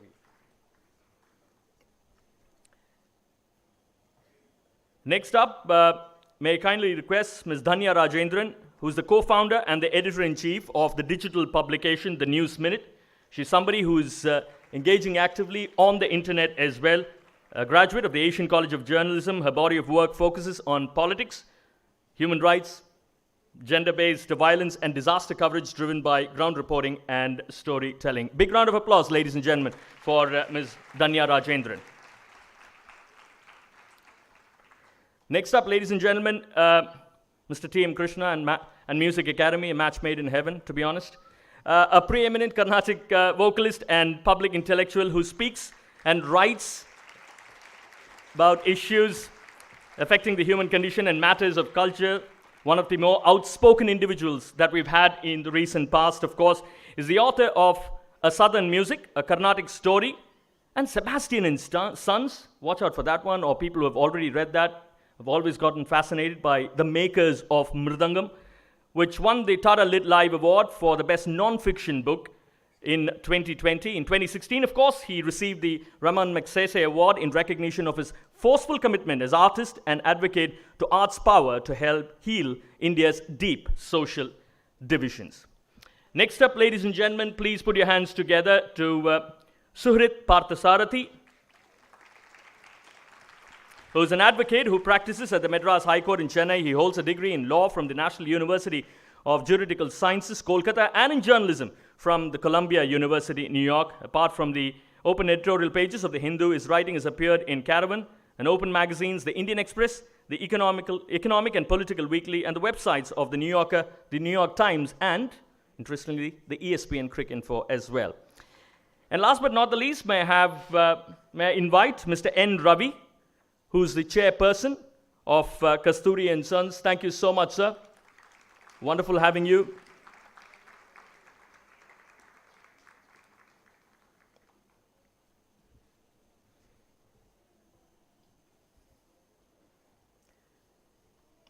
Over to you, lady, and over to you, gentlemen, as well. Just a very, very polite reminder that you've got the timer on the screen, 1 hour, including the Q&A that you may wish to address. Over to you. Thank you, RK, and good evening to all of you. We all know that the internet has opened vast possibilities, both commercially and in terms of communication. You can get virtually any information at the click of a button. And more than that, it has democratized self-expression. Virtually anybody can put up their thoughts. That is, anybody with access to the internet, which in India is substantial but nowhere near universal.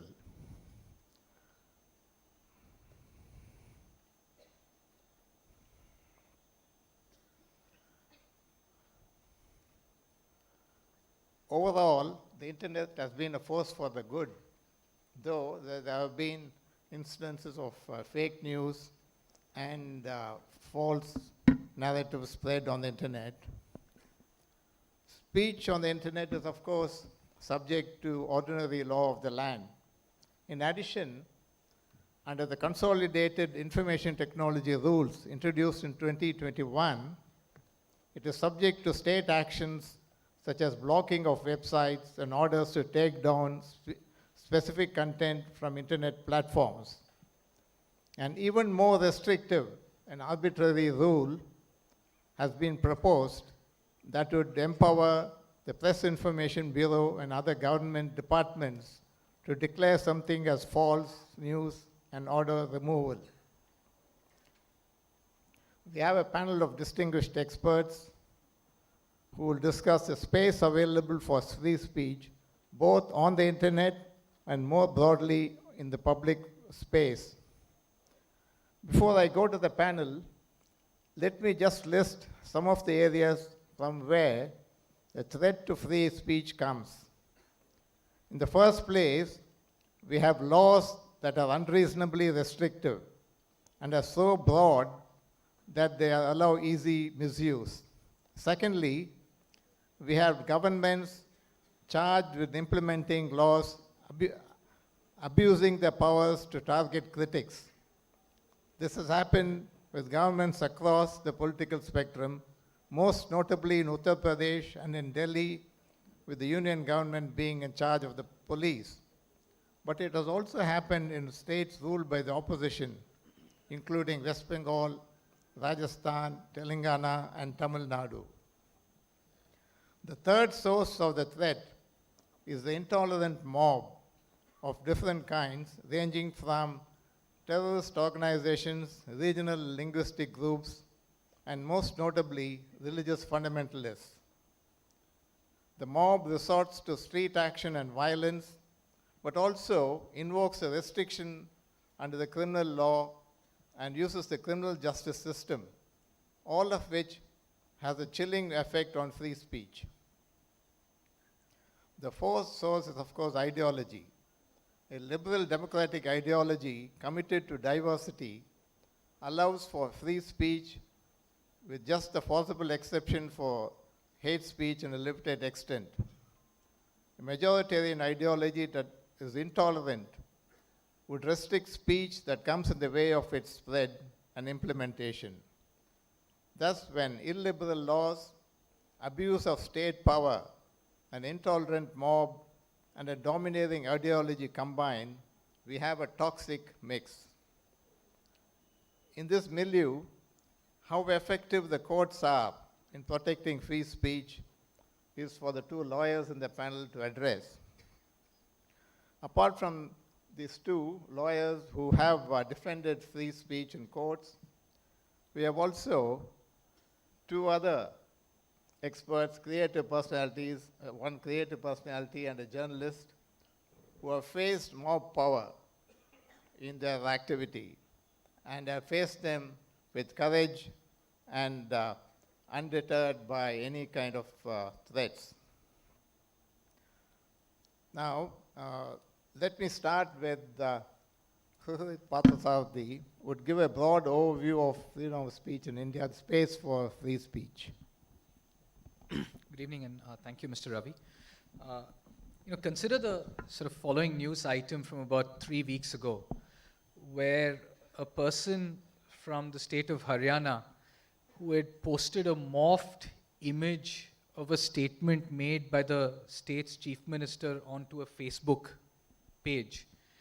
And in this post, he claimed that the chief minister had promised that within the next couple of years, all the unemployed persons in the state will be secured some form of employment or the other.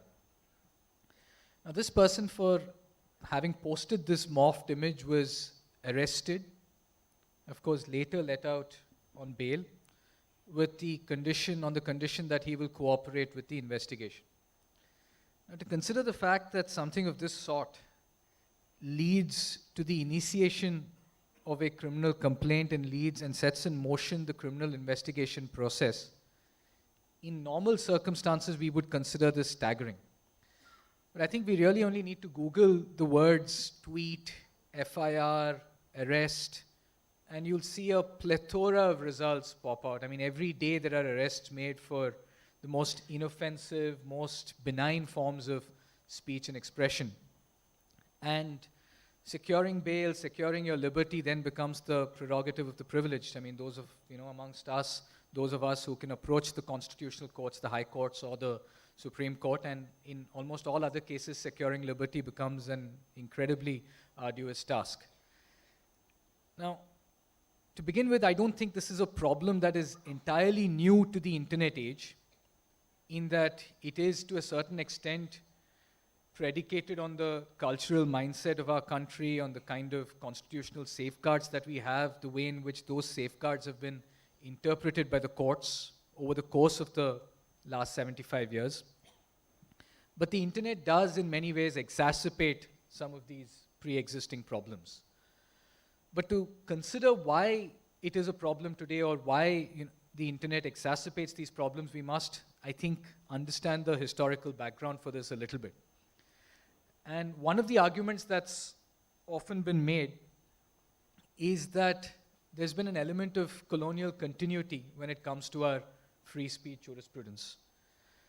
Now, as we all know, when the Constitution was made, the idea was to break from the colonial shackles, and it was meant to be a transformative document, in that it was meant to herald a massive social change and bring about social and economic equality.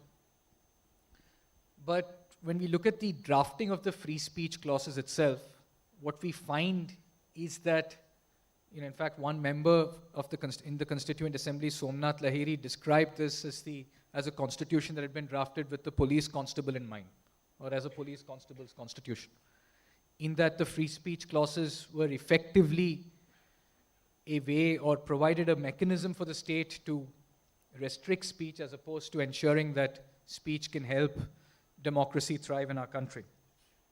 So the problem really at some levels begins with the Constitution and its provisions itself. And if we look at this argument for colonial continuity, there are at least at 3 levels we can see that there is some form of colonial continuity that has been in place. At the first level, at the time when the Congress party, prior to independence, was drafting out various clauses for the Constitution, this is before the Constituent Assembly sat, their approach was more or less in line with the American approach, in the sense of trying to provide for a broad guarantee of, and an absolute guarantee of, free speech. But the moment it came to the Constituent Assembly and the drafters of the Constitution, and when they started looking at how to govern India as a nation, we saw these restrictions being put in place. And today, the relevant provision, which is Clause 2 of Article 19, has 8 different subclauses that restrict speech.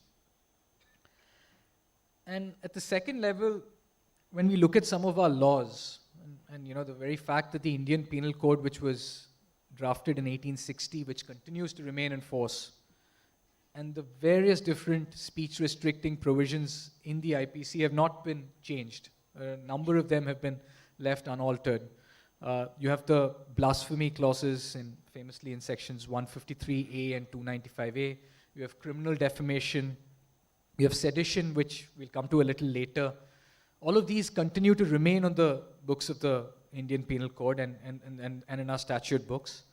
And what is in many ways worse is that there have been new provisions which have been introduced after the Constitution came into force, which have been just as bad as some of these clauses, such as, there was the famous example is Section 66A of the Information Technology Act, which pretty much prohibited any speech that tended to annoy or cause annoyance or disturbance, which is of course struck down by the Supreme Court, a rare case where the court has interfered with a speech restricting law. And apart from these laws, the third level, of course, is the way in which the Supreme Court has itself and the courts in India across the country have interpreted many of these laws. To begin with, the court did interfere and say that some of these laws which were made in the interest of public order were unconstitutional because that was not one of the subclauses contained in Article 19.2. But as we know, the First Amendment to the Constitution broadened at some levels the restrictions on speech. So now, I just want to spend just a couple of minutes on 153A and 295A, just to kind of give some perspective, because these are the two provisions that are invariably invoked every time a tweet causes some amount of disturbance, or every time a Facebook post or a WhatsApp forward causes some amount of annoyance or disturbance amongst different communities. Now, both of these provisions were really brought in by the British Indian government at the time to quell a religious discord that existed between different communities. But over time, as the post-independence, what we've seen is that it's not been used as provisions that are meant to quell hate speech in the conventional sense in which we understand hate speech, where speech is meant to degrade a community or to cause some amount of injustice to a community. On the other hand, the way in which these provisions are invoked is at a level where a simple tweet or a simple WhatsApp message which questions perhaps religious authority or which questions some other form of powerful authority is found to cause disturbances between different communities, and therefore they're invoked. Now, of course, there are a number of judgments of the Supreme Court where the Supreme Court has said that these provisions need to be restricted to cases where where there's a spark in the powder keg, in a sense where there's a direct link between the speech made and public disorder. But the difficulty is that unless these provisions are altogether amended or altogether repealed and reintroduced as genuine hate speech clauses, at the level of the administration, at the level of the police, what is still before them is the statute. And the moment the statute is worded in a way which is vague or amorphous, then what you get is the invocation of these sections for the most benign of offenses. So today I think we're facing a challenge where you have first information reports that are lodged across states for one tweet. So you could be sitting in Madras and sending out a tweet facing criminal complaints across the country in different forums. So this is really a problem at some levels that has been exacerbated by the internet, because it's no longer just the press or activists or artists or actors who face the government's or the powerful's wield of the criminal laws, but even the common man. You could be a common person like the person in Haryana who tweeted out or who sent out a Facebook post of a morphed image, and you could be facing first information reports and the prospect of arrest across countries, across states. And then you're faced with this challenge of securing bail, where the criminal process itself becomes the punishment, and this we know is a common problem in India. So how we tackle this is really the challenge, and it's not simple. I mean, obviously there are issues with speech on the internet in terms of fake news, in terms of various different kinds of misinformation which is spread through the use of the internet, which requires challenge. But I don't think that the laws that we have today, and Apar will shed more light on that, really are a solution to this. Thank you, Suhrit, for that overview. Now, could I ask Apar to clarify the legal regime governing the internet as a whole, and specifically the information technology rules that are in force? Thanks so much for inviting me here. It's to follow up on Surit, beyond going to the laws, it's also necessary for us to understand what's our principal interaction over the internet. And that's primarily clustered in 5 or 6 tabs or about 10 applications which are on our smartphones.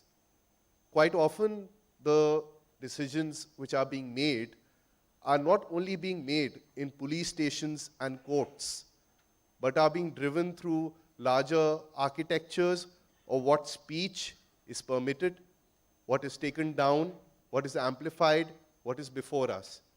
Because to me, free expression is not only a legal form of censorship, it's a much richer democratic conception of the value of what free speech serves. And here, Mr. Ravi, you had mentioned that accessibility to the internet by itself is the foundation. And I think this is important for all of us to remember.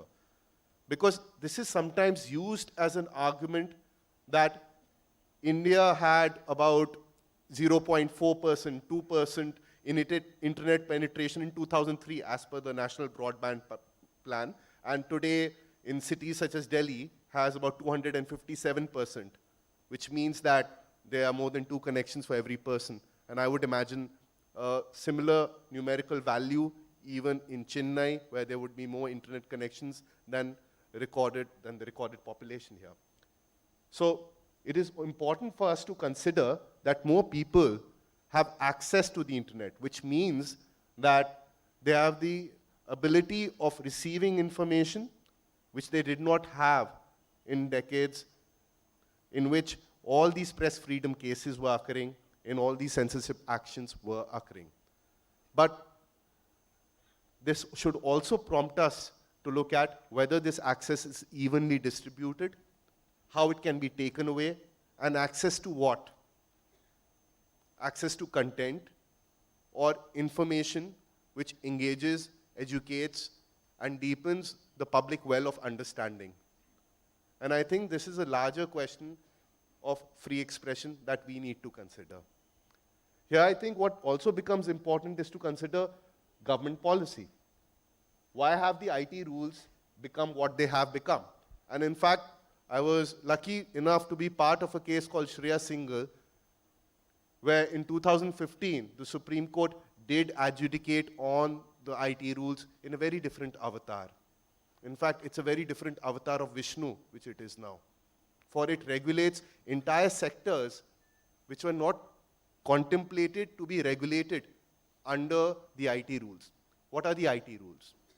The IT rules provide a process for an online intermediary to claim exemption from liability for posts made by the end user.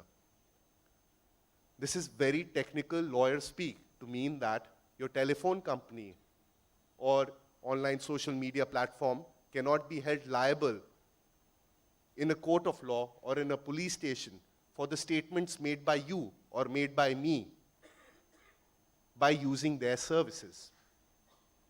Otherwise, that service provider, which only provides a technical function of carriage, of display, of publication, does not play an editorial role, would not be able to carry out its service. Where are the IT rules today are a marked departure from where they started. They are no longer a procedure for safe harbors for online intermediaries. They are, in fact, a larger regulatory architecture which is patently unconstitutional. It's just that it's not been adjudicated yet, but it's patently unconstitutional, even if we take interim orders by 3 different high courts. In what it aims to regulate. It aims to regulate online digital media, and it also aims to regulate online video streaming platforms. Now, obviously, a platform such as News Minute, which does play an editorial role, will not fit within its boundaries. Obviously, an online video curated provider which serves you, such as Amazon Prime or Netflix, would not be similar to Facebook or would not be similar to Twitter. However, through executive action, and these are rules, rather than a parliamentary enactment, these rules have been extended. And this complements to some extent what Surit is stating. This builds off what is at its root an inability for our courts to administer the Constitution in a manner and method which increases the boundaries of free speech and free expression rather than restricting it through principled adjudication. What we see today is a larger trend in which regulatory architectures rather than substantive offenses are being made by Parliament. So sedition stays on the book. Hate speech stays on the book, right? But you have the IT rules which create larger incentives for platforms which are big tech companies to censor content. And they do not do it also, as reported by the Wall Street Journal, if they need to maintain their commercial interests in India or maintain staff security. This is as per the Wall Street Journal disclosures on content moderation practices by Meta Facebook. I'd like to pause here and turn it over to the other panelists and also explain the motivation which comes through.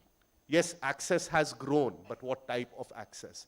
And here I will just quote our Prime Minister, who when launching the Digital India program at a dinner in Silicon Valley on September 26, 2015 stated, "Today technology is advancing citizen empowerment and democracy that once drew their strength from constitutions."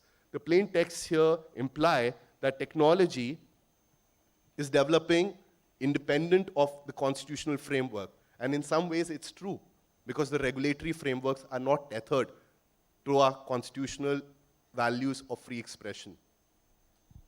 Thank you, Appa. We'll come back to you on fake news later, because fake news has had the effect of turning elections around or even sparking riots and even affecting public health through anti-vaccine campaigns and so on. We'll come to that later. But now to Danya.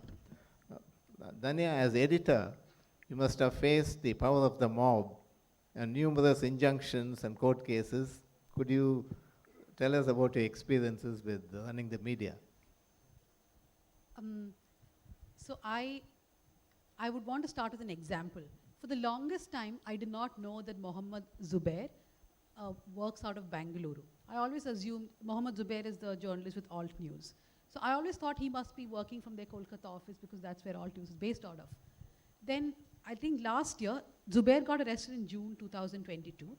But at least twice or thrice, I've had to send reporters to his house or the vicinity of his house because we were told that he may get arrested. So every time there is a FIR or there's a case, someone will tell us that Zubair may get arrested now, please go there. I would do. And we will keep fighting, so that's not a problem. Thank you, Danya, for narrating your experience. Actually, that raises one question for you later, Suhrit. That is, now income tax laws, then ED, and then foreign exchange management laws have been added to the toolkit of restricting free speech. So you could address that later. Now we move to T.M. Krishna, a passionate advocate of free speech, who has faced the mob at some of his concert venues, which had to be changed in Delhi. And just about 2 months ago, I heard him sing a song on freedom of expression as well, composed by Perumal Murugan. So, Krishna, your experience with how free speech restrictions affect creativity. Thank you very much, Ravi. I just want to start, I'm probably speaking from a slightly different space than my colleagues on the stage. I just want to start with, these two expressions. We kept saying internet, as if it's something out there, and we are in this real world. And when you say in the age of the internet, we almost seem like we're entering some virtual, the internet is here. We are in the internet now. We are being streamed. So the internet is a reality of our every moment exchange. It's not just on your phone in your WhatsApp checking. So the internet is not out there. It's like a species, it's like what I maybe call it the matrix of reality. That is there in everything that we do. So I think that's one thing we need to realize, that it's not like you can walk through a door and leave the internet. You can come into a room and then you're on the internet. You're always in it, one. Two is the word speech. You know, I think we have to understand that also with a little more nuance. Because the common way is just, I can say what I want, you know. But speech is slightly more, and especially I think constitutionally when we say free speech, it's thinking of speech as an expression of an individual or a collective. An expression can be in word, it can be in song, it can be in dance, it can be in movement, it can be in gesture, by the way. I mean, all of you know the gesture for F off, right? Yeah, so that is an expression of free speech. So I think we have to understand also what we mean by speech and not get caught by the literal meaning of that word. But I want to step a little behind, because we keep talking about freedom of expression, but what we don't discuss is privacy. And I think somewhere freedom of expression, if I may, for simplicity, is like the stage 2 of privacy, if I can call it that. So unless we understand what it means to have privacy, have the space to think, a safe space to think, a safe space to discover, an intimate space where you could be who you are. Basically, you have the guarantee of life and personal liberty, as the Constitution says. So I think we have to begin there. And unless we are secure and given that space to occupy that space of creation, whether it is writing or whether it is singing, then the second stage of being able to express it doesn't even come. You know, they'll call it the chilling effect, you can call it self-censorship or whatever. But unless you understand that privacy is at the core of it, of being who you are, I don't think any discussion on freedom of expression makes sense. Because it's never going to happen. We are speaking in complete contraindication. So the question is, what comes from that space of privacy? And from that space of privacy comes the possibility to create. And I come from that space of art. And the thing I want to say here is the primary role of art, any kind of art, and I'm using this term loosely here, is to ask questions. When an artist draws a line and it looks like a curve, it's a question about the line. When the curve looks like a straight line, it's a question of the curve. So every expression of art is a questioning of something that is accepted as status quo or accepted as the norm. This can be done literally, this can be done through word, it can be done through song, to many ways. So therefore, when we discuss these limitations that are being forced on us, they are being forced on us because no form of questioning or no form of inconvenient questioning needs to happen. Whether it is Dhanya asking the question through the word or whether it's me singing it, the intention is the same. Is that we don't want the norm established by the state or the mob or by the majoritarian to ever be challenged. So status quo is what you are trying to enforce, and you want to create conventional boundaries. But I think there is one larger aspect of these kind of pressures that are put, is that this goes against the principle of equality. Because if you see who gets most affected by these limitations, it'll be people more and more in the margins of society. They are not the people about whom we will discuss, and we will not wait for them to be killed, because we won't even know they died. So we have to remember that the people most affected by these kind of pressures are people who ask difficult questions, who live in difficult scenarios, who are the Dalits of this country, the Muslims of this country, the trans people of this country, the women of this country, the people with multiple genders and sexual orientations. They are the ones who are most affected. And they are affected in their existence of privacy, even if they are not hit tomorrow. They will not come out. The amount of courage that is required for a person on the margin to ask a question on Twitter is unbelievable. I can do it with great ease compared to that person. So let's keep in mind when we have this discussion that it's not some elite mumbo jumbo at the Music Academy at the Hindu Lit Fest. This discussion is relevant to the person who is not in this auditorium. In fact, far more relevant to them. I think we have to keep that in mind when we have this conversation. And at the end, I just want to say one thing is, you know, the usual question is, what about online bullying? What about trolling?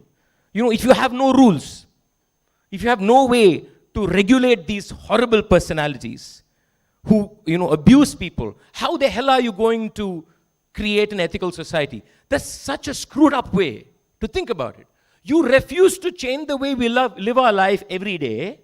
You refuse to enforce laws where you need to make sure women are safe. You make sure that courts do what they do. Judges are actually educated. You refuse to handle any of that, but you want to go there and say we put one extra rule on the internet and all this will be solved. I mean, sounds absurdly stupid, right? But that's what we want to do. We want to handle the internet or the freedom of expression because we don't want to change how we live in our society. And unless we are willing to address this aspect of the laws that govern us in the way or enforce the laws that are there to make sure that we live with equality and equity and with the ability to listen to each other, putting rules on the internet is a blatant lie. It's a force of oppression. It's majoritarianism, both by the state and by non-state state actors. Thank you. Thank you, Krishna, for placing dignity at the center of the debate, dignity comprising both humanity and also self-expression. Now, if you go back to Upper again, on the issue of fake news, Upper, could you come in? I think on the issue of fake news, especially with respect to its impacts on electoral democracy, the root of the problem essentially is the funding of political parties, electoral bonds, campaign finance. I think we need to look at it from the very root of the industrial production, the almost seeming industrial production of a constant buzz in our cell phones, in WhatsApp messages which we receive, in which it seems there's a perpetual campaign mode which is going on, irrespective of the factual basis of whatever is contained within that. And that plays to our personal political biases. That's the first thing. I think that's where it's at its root. The second thing is, quite often I notice that people say that we need a law for fake news. We need a very harsh punishment for fake news. And here I'm sorry to disappoint many of you for two reasons. One is that I hold the opinion which is completely opposite to this. And the second is that, sir, it's been written in an op-ed in the Indian Express. It's titled In Defense of Liars. Because the thing is, a lie is quite often said by people in society without the intention to deceive. And there are various categories of lies which themselves do not turn into a criminal offense. In fact, the Indian Penal Code already accounts for one such false statement which can lead to public disorder, which can lead to social If I could interrupt you now. Yes. We have even Supreme Court judges egging on the government to bring in laws to control fake news. So that's been happening since 2012, 2013. Whenever there has been criticism of people in public offices, there has been a call for an independent, mythical unicorn called a media regulator, which will take care of a large amount of the problems which stem from lack of proper media literacy, civic education. What would you say, what would you say of the judges who call for more restrictions? Sometimes we search for solutions in technology which are actually to be fixed at the root of society. And I think we search for the same solutions in law which can be fixed at the root of society. Because I think there's an important thing at play here. You bring in a law, but your criminal courts remain the same, your police system stays the same. Where will this law be enforced, and who will be the potential accused? It goes back to what Mr. Krishna was saying. It's probably people who are not seated here in this auditorium. I just want to add that I think instead of using the word fake news, we need to differentiate misinformation and disinformation. And I personally take offense when fake news is discussed only to do with internet, because I feel mainstream TV spreads more fake news than anyone else, or disinformation and misinformation. But even then, in defense of liars, right, the problem is hate speech. It's not even disinformation or misinformation, it's also hate speech. I would urge you to read about this group called Hate Speech Beda, which works out of Karnataka. It's a group of lawyers, students, and volunteers and journalists. So basically, they take the task of sitting and watching television news, which is really a horrendous task, but they actually do it, and they note down points and they send complaints. A lot of television channels have been censured. They have been fined on the basis of this. So I think in Kannada especially, hate speech has come down a notch because of the number of fines. So there are ways in which misinformation and disinformation can be fought, but to loosely call everything fake news itself is problematic. And that's exactly how they brought the digital media rules. They kept saying that there's a lot of fake news against women, there's a lot of pornography on children, so we'll bring digital media rules, which is to deal with Amazon or Netflix or the News Minute or the Hindu, which doesn't do any of these things, right? So the government also propagates this again and again to bring the rules that they want. Thank you. Also, this yes, whole Krishna. notion of fake news is also subjective, no? If I decide something is fake, something is fake. I build a case for its fakeness. Or the opposite happens even better. You build a case for its truth. That is why the PIB will term what is fake news Exactly. and what is not. Exactly. There can be only one arbiter of truth. Suhadit, if I could come to you on Krishna's broader point that attack on freedom of expression is just an easy alternative to tackling the other more difficult problems in society. Yeah, I mean,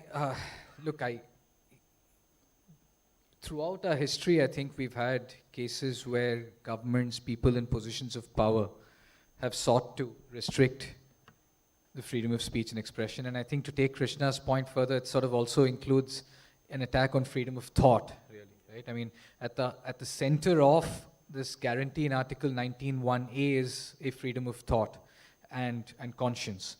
And as you said, it all boils down to placing dignity at the center of our Constitution. But we do today, this attack, as you mentioned earlier, is made from various different avenues. It's not just a case of lodging complaints under the Indian Penal Code. It's the use of various different laws. And one of the most powerful tools, especially of late, has been the invocation of the search provisions under the Income Tax Act. And we've had, for example, the Supreme Court declare in almost a celebratory tone that the right to privacy, which is not otherwise explicitly guaranteed in the Constitution, is in fact inherent to the guarantee of the right to life and personal liberty. But what we'll never have the courts do is strike down laws which are intrinsically violative of privacy. Now, if you look at Section 132 of the Income Tax Act, and the Income Tax Act is not a colonial legislation, right? It was brought into force in 1962. If we look at Section 132, what it says is that the Income Tax Department, at the behest of a set of officers, can, if they have as much as a reason to believe that somebody has done something suspicious or there is something cooked up in a person's accounts, they can execute a warrant to search the person's premises. And this would include not just their person, but it would include not just their property in the sense of their immovable property, but in today's day and age, it would include an impounding of a seizure of their computers, a seizure of their mobile phones, a seizure of their iPads, and virtually all electronic equipment. And there is no sort of judicial review of this, really. I mean, you can't go to court. People do go to court and try and say that a search is illegal. But the instances in which a court interferes with a search are minuscule. It's almost never that a court comes down on a search that's made under the Income Tax Act. And when you have journalists being searched, when you have media organizations being searched under the Income Tax Act, it's a direct attack on free speech as I see it. Because the moment you have access to a journalist's phone, you have access to the journalist's sources. So this has a massive chilling effect on how a journalist functions in our country. And when I say no judicial review of these kind of actions, what happens is that the review happens much later. It happens years later when when it actually culminates in an assessment, if at all it does, and then you have the court sitting on judgment over that. But at the stage when the search itself happens, there's no judicial oversight at all, because you don't need a judicial warrant for the purposes of conducting the search. And I think this is quite distinct from how it might work in other jurisdictions, where if you want to search a person's premises, or if you want to seize a person's mobile phone, that would be considered an inherent violation of the person's privacy, but it's not in India. So I really think we don't have a feel in many ways. Certainly our institutions don't seem to have a feel for liberty. Krishna, would you have any question for the two lawyers or for Danya?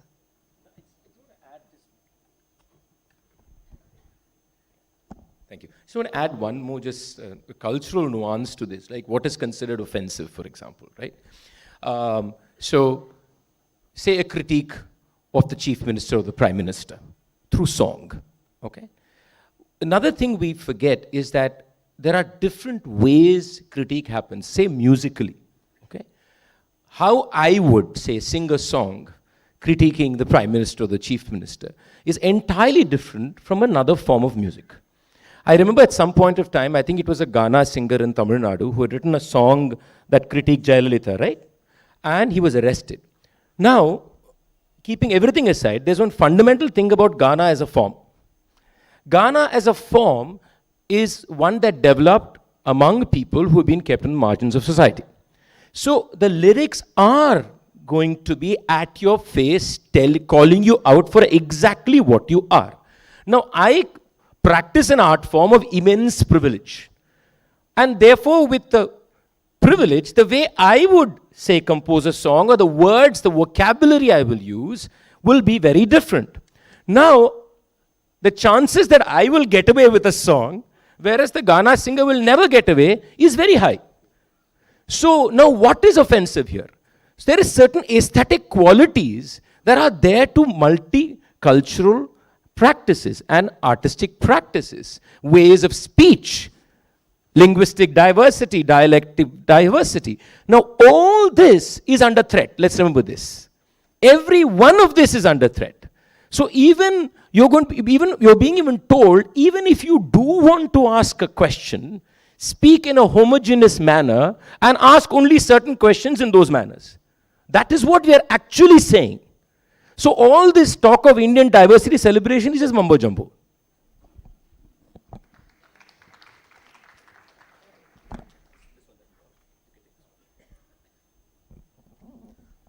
Thank you, Krishna.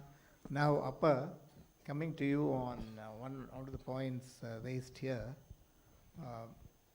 what would be, or you can go with that, what would be the extent of tolerance needed before people take offense?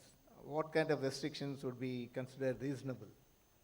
I think it's not about individual tolerance or person's individual offense. It's institutionally what is recognized. What do we allow within our system? And I think we have spent sufficient time here discussing both individual grievance as well as what can cause community-based legal threats on free speech. One thing which I did not cover in my initial remarks, and that's possibly for another day, another year of this Hindu Lit Fest, is the impact of securitization and online free expression, which is becoming more and more apparent, first through orders for blocking of websites which lack transparency, which are not based in India, but I think over the coming years will be focused more towards authors and websites within India itself. And just one statistic before I give it to you, Surit. From 2014 to 2020, there is a 1,991% rise of blocked websites as directed by the union government, not by courts, from 471 to 9,849. I think I've seen only one other thing have this percentage of increase during this period of time. Can I just answer the...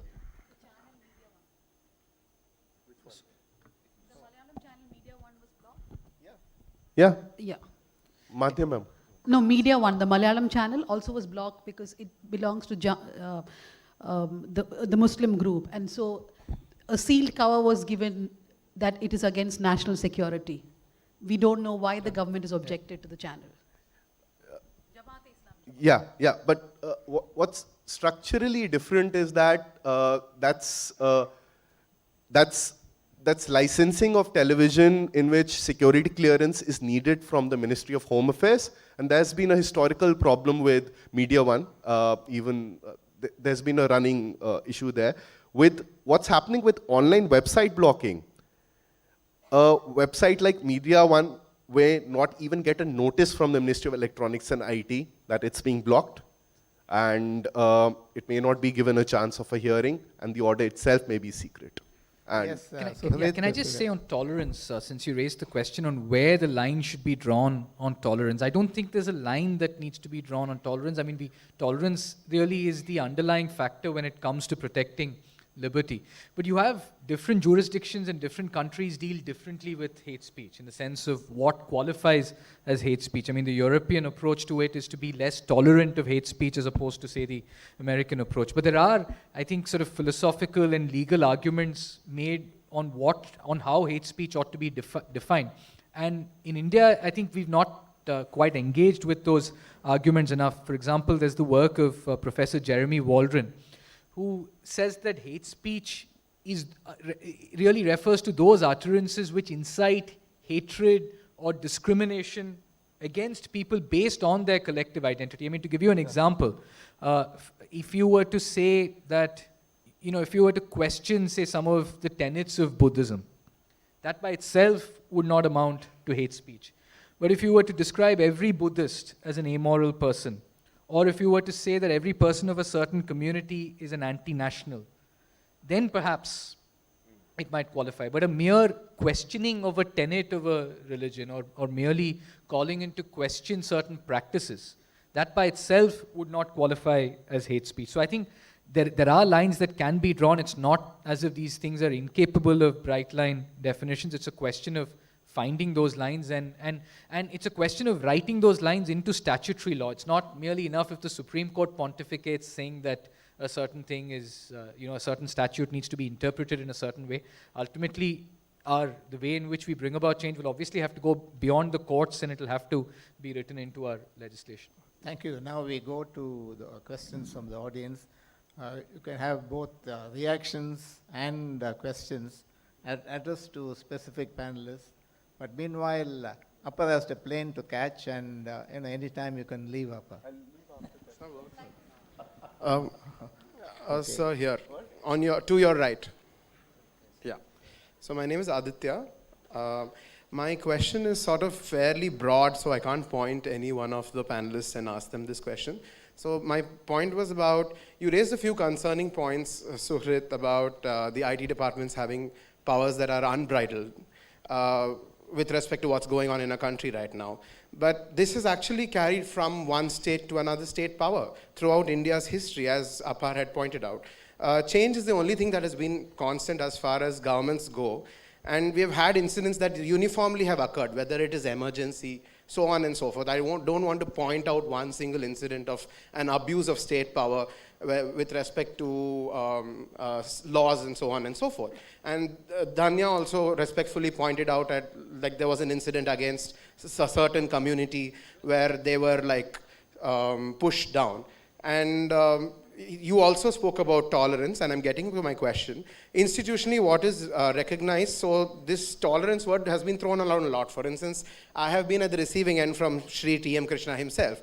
He blocked me just because I was being a little sarcastic on Twitter. So his tolerance extended till that. So why I'm pointing this out very pointedly was that there is an underlying problem of dilution of constitutional enforcement, which the same state power from government to government, from person to person, has misused and is using it against the very same people. And I think the only solution to this is everybody, each and everybody, whether on the left or on the right, will abide by the Constitution in spirit. And when that happens automatically, there won't be any abuse of power because some person is not paying his taxes. So what do you think about this? It's a comment. Does anybody want to respond? Yeah, I mean, the only thing that I'll say on blocking is that, when we try to understand what free speech means, we tend to sometimes take one person's decision not to hear certain kinds of speech as somehow violative of this idea of free speech, which it's not. The reason is that the guarantee of free speech should no doubt should ultimately flow from people in positions of power, from governments to big corporations, etc.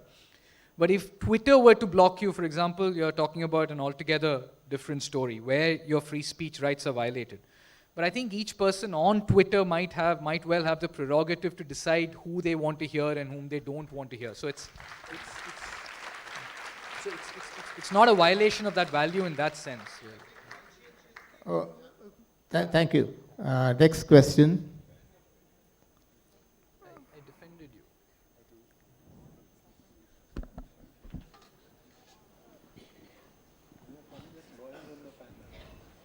Hello, yeah. So the gentleman over there just assumed that the government knows exactly what is right and what is not. Okay. You know? And that's just stupid in my opinion. I mean, sorry? Oh, that's a conversation. Yeah. So now on to the question that I had is, just let me get my, yeah. So it's a derivation of a question, an age-old question perhaps. Who watches the watchers? Like, how can the government tell us what we can say? You know, like to speak freely is to like think freely, and like where the slippery slope that leads to like them controlling your thoughts, you know, because we are in the cusp of technology where, you know, you get to inject direct computation into your brain, and like if the government decides to regulate that, then doesn't that just make you a slave? Like, I mean, when they are supposed to be your servants, I mean, that's like the definition of what government is, right? So, yeah, your point about government. Who's the government to tell you what to speak and so on? yeah, I mean, if I want to say like maybe the lockdowns are a little stupid. Question. Thank you. I should have to. Chennai, do you want to take it as a philosophical question? Oh my God. I don't know why you thought I should answer it. I actually didn't understand where the question was. Yeah, you had an observation. I'm asking you. I'm serious. I'm not pulling you like I'm seriously that's asking. fine, that's fine. I'm asking you, like, how can the government just assume they know what is right and what is wrong? Isn't that human nature in some manner? No, but no, I'm answering it philosophically. I'm not saying. I'm not saying. Let me just. Yeah, sure. So the way you're asking me, that is a discussion, and like you're sure. Go ahead. Part and that's how Socratic dialogue is, right? You come up with a question and you have a dialogue, and yeah, then go you ahead. come up with an answer. But there's no dialogue. They just decide what's right and what's wrong, and it's more about control rather than them knowing what. You know, they just want to show that they are in control of, like, in control of you, basically. You know. Okay, so my philosophical response to it is, in general, we prefer to believe we know what the other person wants or needs, and that degree of our presumption is based on the degree of our power position. The greater the power position, we believe we know more about what everybody wants than anybody else. And therefore, I'm just saying that somewhere, which is why participating in the democratic process is not only about casting the vote. It is about participating every day. It's about us being on the streets if we need to.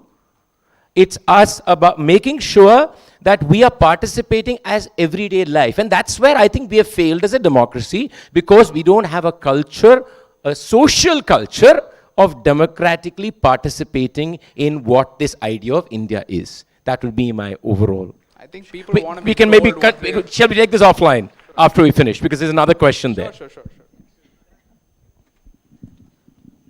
Thank you. Thank you, panelists. Oh, okay. This is the last question. My name is Nikita Mehra, and I'm a student of, I was here to seek inspiration for academia and STEM, science, technology, engineering, and medicine in India. I took to Twitter because I was asked to become silent. In 2021, they told me, block her, throw her out of Twitter. I started painting. I'm not a painter, I'm not an artist, I'm nothing. Huge, Mr. T.M. Krishna and the entire panel, you're a huge sources of inspiration. I carry books to the Institute because I sometimes want to draw inspiration from various sources. I'm trying to get answers from art. I have read books as a result. Of all the books, Vincent van Gogh, all the other books, the only book that was stolen from my room was The Spirit of Inquiry, your book, sir. So what is going on everywhere across the country is going on across the length and breadth of STEM and academia in India. I'm really sorry I made a statement, but please give your response. Oh, thank you for your comment. Now I think we have to call this session to a close. Thank you, Danya. Thank you, Krishna. Thank you, Suhrit, and thank you, Appa. It's time for your flight. Please, what do I say?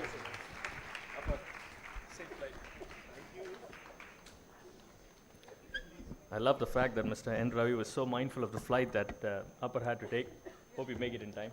Have a good one. Yeah, safe flight. Yeah, flight's done. Yeah. Yeah, thank you so much, ladies and gentlemen. Thank you so much, sir.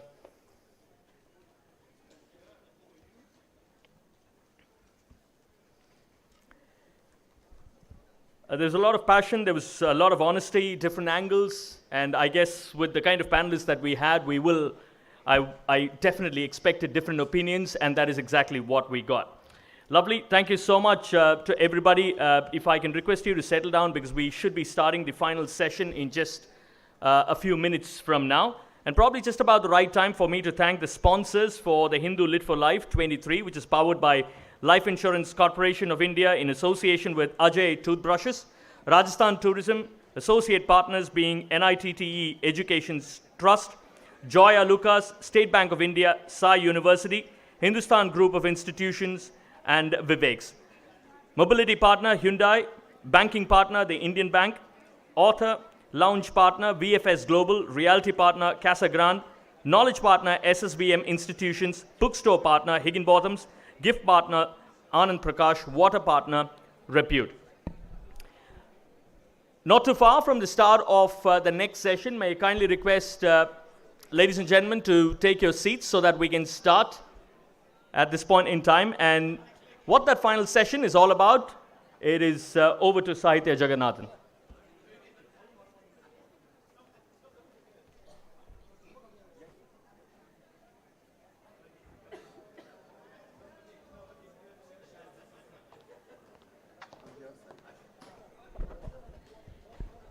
Good evening, ladies and gentlemen. It's now time for our final session for the Hindu Lit for Life 2023. Someone famous once said, history is a kind of introduction to more interesting people than you could possibly meet in your lives.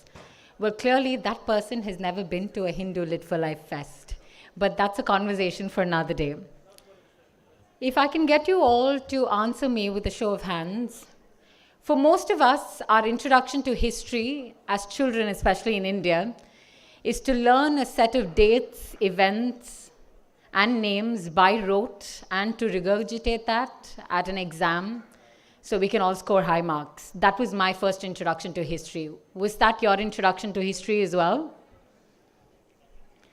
Definitely truly sucks the joy and the magic out of history for most of us, and I can see a lot of you shaking your heads right there. Well, for me, especially as someone who thoroughly enjoyed reading books, the librarian in my school was my best friend.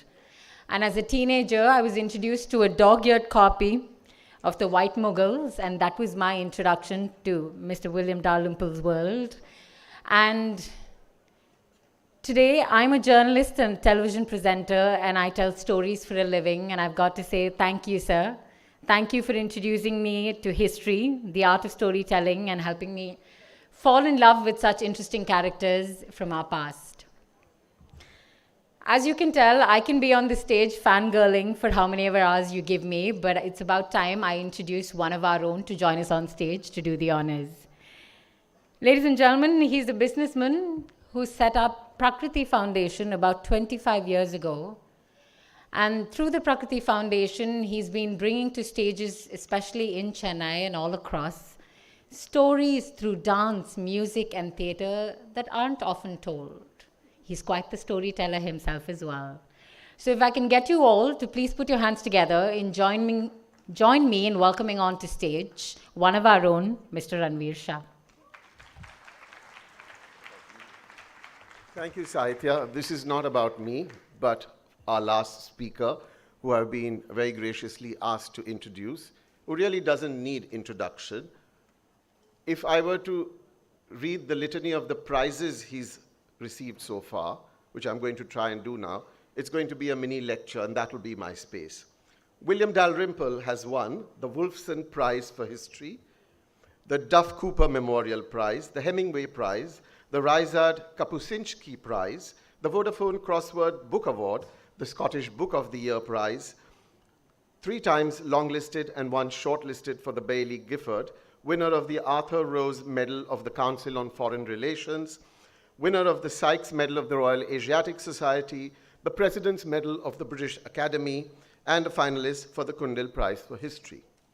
His 4 books, The Anarchy, White Mughals, Return of a King, and The Last Mughal, form now what is known as the Company Quartet, on which William will be sharing with us this evening.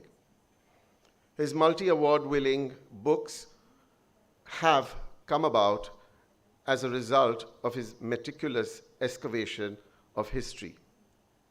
Gorgeous, spellbinding, important, rampaging, brilliant, passionate history, magnificent, vivid, unmatched, and so on and so forth, from the Sunday Times, Wall Street Journal, The Guardian, the Sunday Telegraph, and so on. The excerpt that William has asked us to put forth before he reads this evening's lecture is that he would talk about the British conquering India, but that phrase disguises a much more sinister reality. For it was not the British government that began seizing chunks of India in the mid-18th century, but a dangerously unregulated private company headquartered in one small office, 5 windows wide, in the city of Ahmedabad, in the city of London. Bringing together 2 decades of meticulous research and masterful narration, the Company Quartet, the 4 books, tells the remarkable story of how the Mughal Empire, which then generated just under half the world's wealth, disintegrated and came to be replaced by the first global corporate power, the East India Company. Ladies and gentlemen, please put your hands together to welcome William Dalrymple.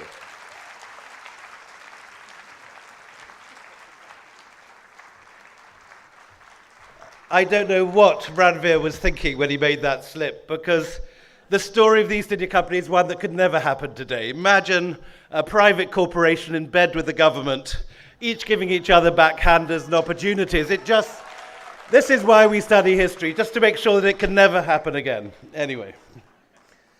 So these are 4 books that have taken me 20 years to write. The first I began in 1998, and the last was finished in 2019.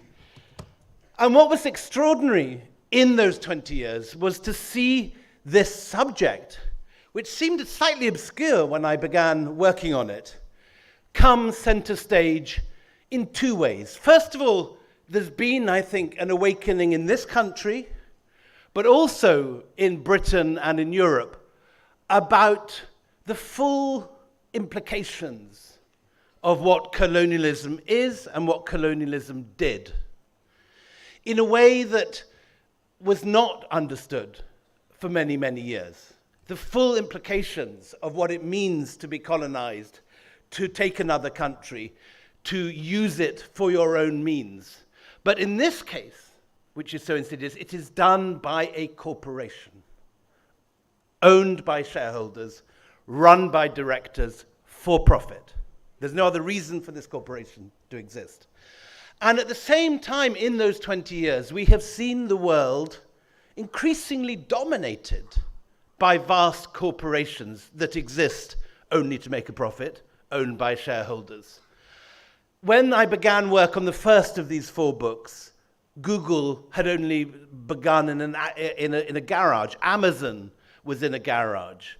Microsoft existed and Apple existed, but ExxonMobil hadn't yet sort of got around to causing the Republican Party to invade Iraq, for example. And so we have seen in 20 years what incredible power corporations can wield today. And this nexus which exists all over the world, whereby corporations are given opportunities by governments, and governments then protect corporations, and the strange alchemy by which the needs of large corporations become the policies of governments. This is not a situation unique to India now, although the last 2 weeks has made it very apparent. This is something that's been going on for 200 years. And why this company, the East India Company, is important is because it invented this way of behaving. There is barely a democratic country in the world that is not funded by corporate donations. That's how politics happens. And you need to understand the symbiosis that exists between corporations and governments, and the way in which governments can sometimes direct corporations, but the way also in which corporations can take over and run governments and topple governments. You in your textbooks in this country, and we in Britain in our textbooks, tend to read the history of events like the Battle of Plassey in nationalistic terms. Plassey was Britain conquering India. But actually, it wasn't. As we'll see, Plassey is all about a deal done between bankers and corporations, and what happens when they reach an agreement to ordinary people. Everything can change. I'm going to start this talk with just mentioning, if we can get the first, hang on. This is the man to whom this quartet is dedicated, an amazing man called Bruce Whannell, who died soon after the completion of the last volume. Bruce was my magical Persian and Urdu translator. He could read Mughal Persian with the ease and speed with which any of us would normally read the front page of the Hindu in the morning when we get up. He died just after completing the last of these, the translations for the last of these 4 books. And without him, I would not have been able to do any of the work, because I think one of the most important things these books have done is to bring into the public sphere a huge amount of Mughal Persian material, which is in enormous abundance in the archives, but there is virtually no one left that can really read this stuff. A handful of academics are left in India that can really read fluently and competently scribal Persian left by the Mughals. It's a very odd situation, because as recently as 50 years ago, there were many, many people in this country that could read that language with great fluency. But it's died. It's a dead language now, Indian Persian. And the number of people that can understand it and therefore understand the history are few and far between, and hence the enormous role that Bruce played in the production of this book. Here he is in Afghanistan. He was an extraordinary epigrapher who could read inscriptions and scribal work. And his work across the country and in Afghanistan and Pakistan, it was an extraordinary contribution. I miss him enormously. But we're actually going to start this lecture not in India, Pakistan, or Afghanistan, but perhaps surprisingly in Wales, in Powys. Powys is on the Anglo-Welsh marches, just inside Wales, but it's hard to imagine a more English-looking building. Gorgeous Tudor box hedges, a wonderful Renaissance doorway, Elizabethan battlements, You couldn't imagine a more British-looking scene, but look what happens inside. Because inside Powys, in the long gallery, there is more Mughal loot displayed than exists in the National Museum of India, National Museum of Delhi, in the National Museum of Pakistan, in Afghanistan, or in Bangladesh, or indeed all four put together. There are gorgeous talwars, Mughal jamas, finials from Tipu Sultan's tomb, some quite major pieces of loot among it. This is Siraj ud-Dowlah's palanquin that we're looking through the glass of, left on the battlefield of Plassey and now in this private house in Wales. What is it doing there? How come all this loot is there? Loot, of course, being a Hindustani word that enters the English language at this time to describe these objects. And if you and if you go through the arch at the end, you enter you find yourself in Tipu Sultan's battle tent. So what's it all doing here? The story is told in this wonderful picture, under which you have to pass to enter this treasury, this khazana. Wonderful, not in that it's a great piece of work, but it's an extraordinary piece of fiction. The scene which it displays never happened in the way it did. Actually, the deal that was done here was done privately in Robert Clive's tent. The artist Benjamin West had never been to India. Even when the picture was put up in the Royal Academy in London, the critics pointed out that the dome in the background looked suspiciously like the dome of St. Paul's rather than anything in India. But it's an important picture, so let's look at it for a second. First of all, the caption, not very helpful. Shah Alam conveying the gift of the Diwani to Lord Clive. Now, first of all, that word gift, it doesn't take into the fact that Shah Alam has just been militarily defeated in 1665 at the Battle of Buxton, as effectively a prisoner of the East India Company when he gives this gift. And the Diwani, what does that mean to anyone today? Is it a Diwali present we're talking about? What's going on? The Diwani, of course, actually means the Mughal exchequer.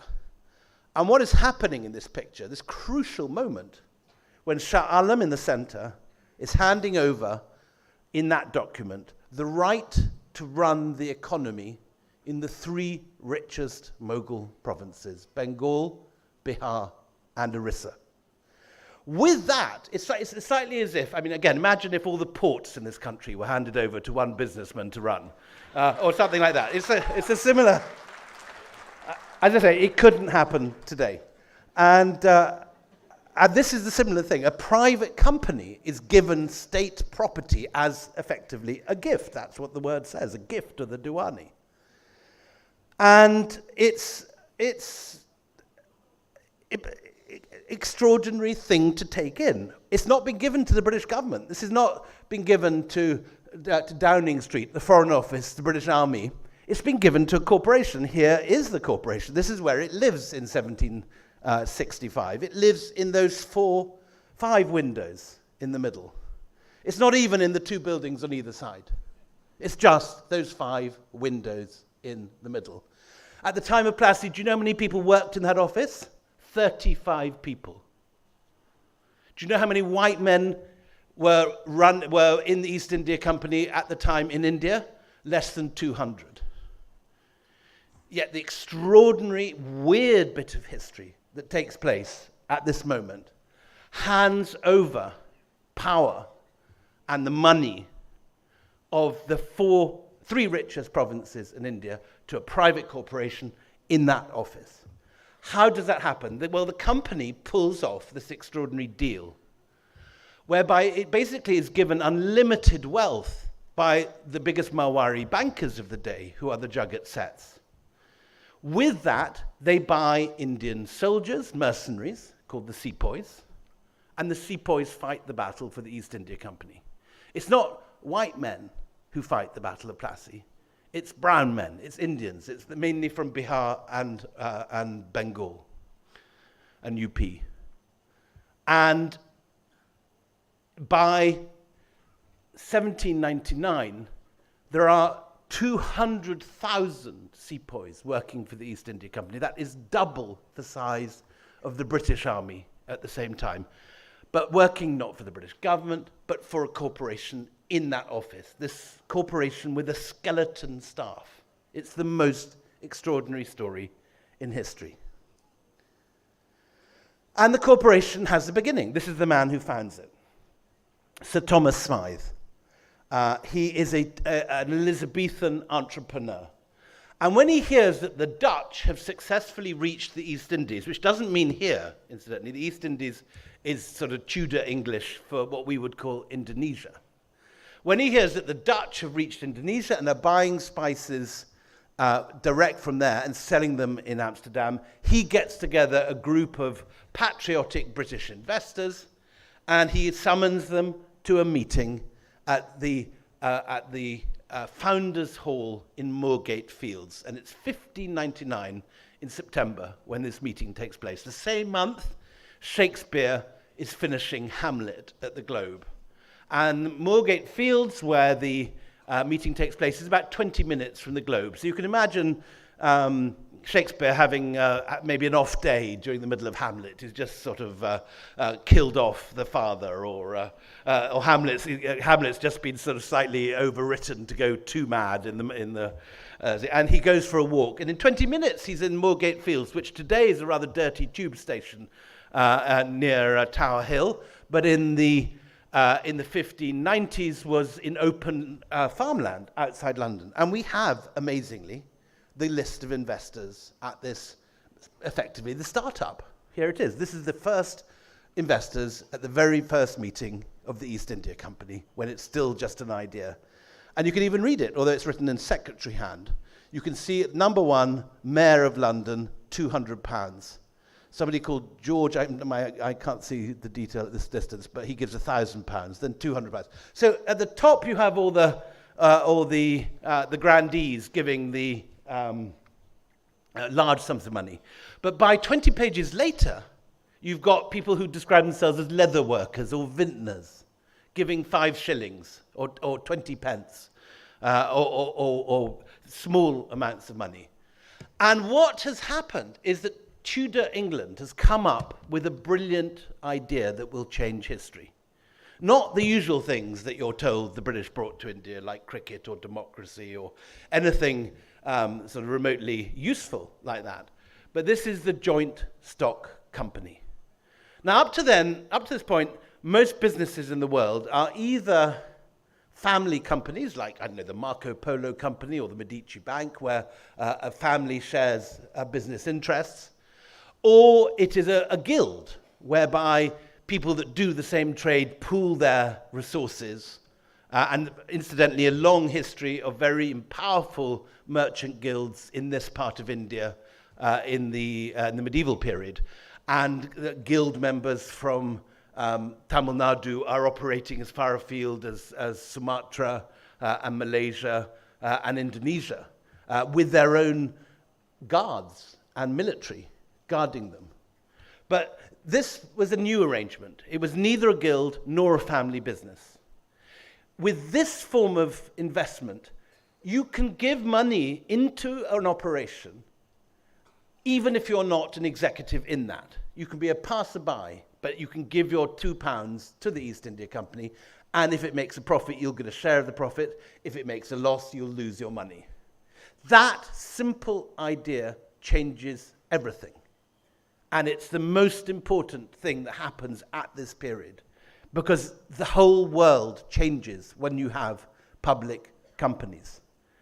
And the first sign of it is what happens to the East India Company. It manages to gather so much money from Elizabethan England that it can put together an enormous fleet, and it sails off to Indonesia. It doesn't even have to get as far as Indonesia, because at this time Britain has just, you wouldn't believe it, broken with the continent.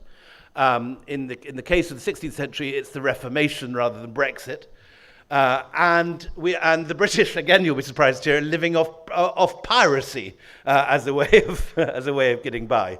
And so people like Raleigh and Drake are raiding the treasure ships coming back from looting the mines of the New World. Aztec and Inca gold sailing across the ocean is picked up by British pirates, literally pirates of the Caribbean, Johnny Depp's lot. And you literally have these guys who describe themselves politely as privateers turning up at that first meeting of the East India Company. And with the money, they go and buy a pirate ship. The first ship they buy is called the Scourge of Malice. It really sounds like it's Johnny Depp's flagship. And being good businessmen, of course, they do a bit of PR and they change the name from the Scourge of Malice, which doesn't sound quite right for a business venture, to the Red Dragon, which sounds like a rather nice sort of pub that you might find in the Welsh countryside.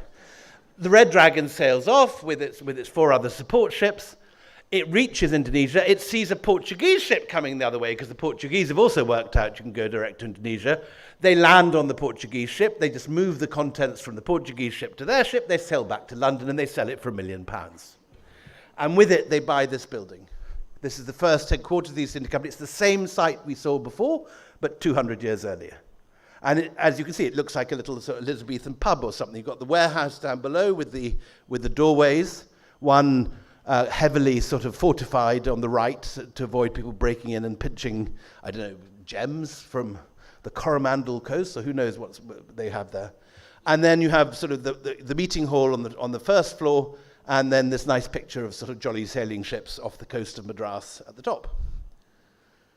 And all goes well for the first 100 years. There is a major change of business model, however. Initially, the East India Company is all about buying spices in Indonesia and selling them for a profit in Europe. But they find that the Dutch are better at that. They have bigger ships, more advanced financial instruments, and so very quickly the Dutch kick the British out of Indonesia, the East Indies, and the East India Company has to go back to the drawing board, and it comes up with a new plan. And the new plan is not spices from Indonesia, but textiles from India. This takes place about 1640. There's a deal, and the island of Run and various other possessions in the Indonesian archipelago are given over to the Dutch. In return, the British get a muddy island in the Hudson River called Manhattan, which turns out to be rather a good investment in the long term. Anyway, 1640, same sort of time, Shah Jahan is on the throne, the Taj Mahal is coming up in Agra, and this is a very good moment to be in textiles, because already in Bengal there are 1 million looms. Today in this country, when people think of the Mughals, they tend to think of sort of Hrithik Roshan sort of chasing Aishwarya Rai around a rose garden. Like anywhere else, that money the Mughals had to build all those things came from hard work and industry, largely in the textile industry. Bengal is the world's greatest producer of textile. 1 million looms in the 17th century are churning out not just the best cotton and the best, cheapest and most accessible cotton, but also silks, painted hangings, kalamkaris from this coast, and so on. The East India Company becomes the shipper of these goods around the world, so much so that by the early 18th century, there's deindustrialization in Mexico, because the company is successfully moving cheap Indian cottons, cheap high-quality Indian cottons, into Mexico at such a rate that the Mexican weavers go bust. The stuff made here is better quality, it's cheaper, and it conquers that market. The people moving it around, however, are not Indian ships, but the East India Company, and they make half the profit. All goes well until Siraja Dowlah decides to tick the East India Company off. They've just rebuilt in 1756 the fortifications of Calcutta. They haven't asked his permission. He thinks it's aimed at him. It isn't, in fact. It's aimed at the French, because the East India Company just got a piece of dodgy intelligence making out that the French are about to invade Madras and Bengal.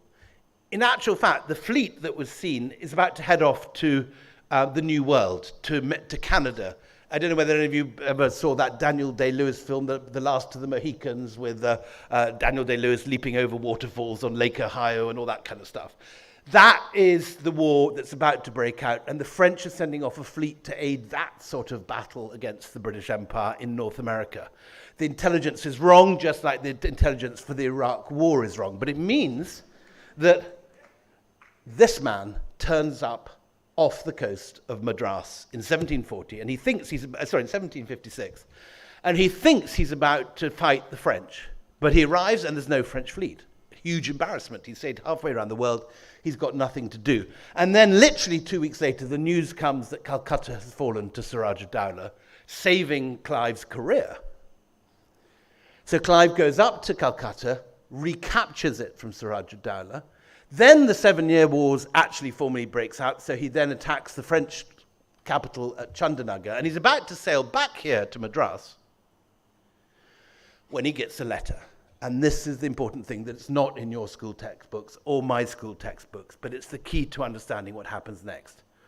The letter is from people called the Jagat Sets, the bankers of the world. They're Marwaris who've moved from Jodhpur state, from Marwar, to Bengal in order to become the financiers of the Bengali governors who are reaping the benefit of all this textile production in Bengal. That's the richest. Bengal, I mean, I suppose the modern equivalent would be Silicon Valley today. It's where all the industry is concentrated. It's generating vast wealth. It's what's keeping the Mughal army going. 1 million men under arms are paid for largely by the taxes of Bengal. So the Jagat set does not like Siraj-ud-Dowlah rocking the boat, invading Calcutta, putting lots of Brits in prison in the black hole. It doesn't, the figures for that are disputed, but it did happen in some form. And as far as the Jagat sets are concerned, it's bad for business. So they write to Clive and they say, we've seen you fought a very successful campaign ousting Siraj-ud-Dowlah from Calcutta. Why don't you finish him off? If you do, and we can have what we today would call regime change, we will pay you personally, Robert Clive, £1 million, and we will pay the company £1 million. And Clive says, absolutely, no problem at all, sir. And you have one group of Indian bankers are talking to another group of international financiers, and the result is the Battle of Plassey. In your history textbooks and my history textbooks, it's shown as a nationalistic thing of brave white troops defeating the Mughals. In reality, it's a stitch-up, because the main general on Siraj-ud-Dowlah's side, Mir Jafar, is also in the pay of the Jagat sets. As, again, could not happen today, bankers and businessmen are hard at it, hardwiring the politics of the day. And after Plassey, Clive goes into Murshidabad, and he literally just stuffs his pockets full of goodies, a lot of which are either in Powys or recently been sold by the people in Powys and are now in in Qatar, in the Islamic Art Museum. And he punts 40 punts full of gold down to Fort William College as his fee. Down to Fort William Treasury, sorry, as his fee. And this is a hugely successful business deal between two groups of businessmen. For Clive, overnight, he is the richest self-made man in Europe. So vast are the sums involved. And years later, he's asked by Parliament, how did you do this? What are you up to? This is not, you were meant to fight the French. What are you doing, looting Murshidabad and enriching yourself? His answer is, my lords, a prostrate city was at my whim. I was astonished at my own moderation. And that gets a laugh, and he gets off the hook. It's rather like Boris Johnson today. 8 years later, Battle of Buxar. Not only does the company defeat Shah Alam, the Mughal emperor, sitting here, but also Shuja-ud-Dowlah of Awadh and the new Nawab of Bengal, Mir Qasim. So 3 armies are defeated, and suddenly the company finds that the whole of North India is at its feet. With it, they just carry on enlarging the size of their armies, so they can begin to take on the likes of Tipu Sultan down here, and the likes of the Marathas in the Deccan. By 1780, they've got 40,000 sepoys.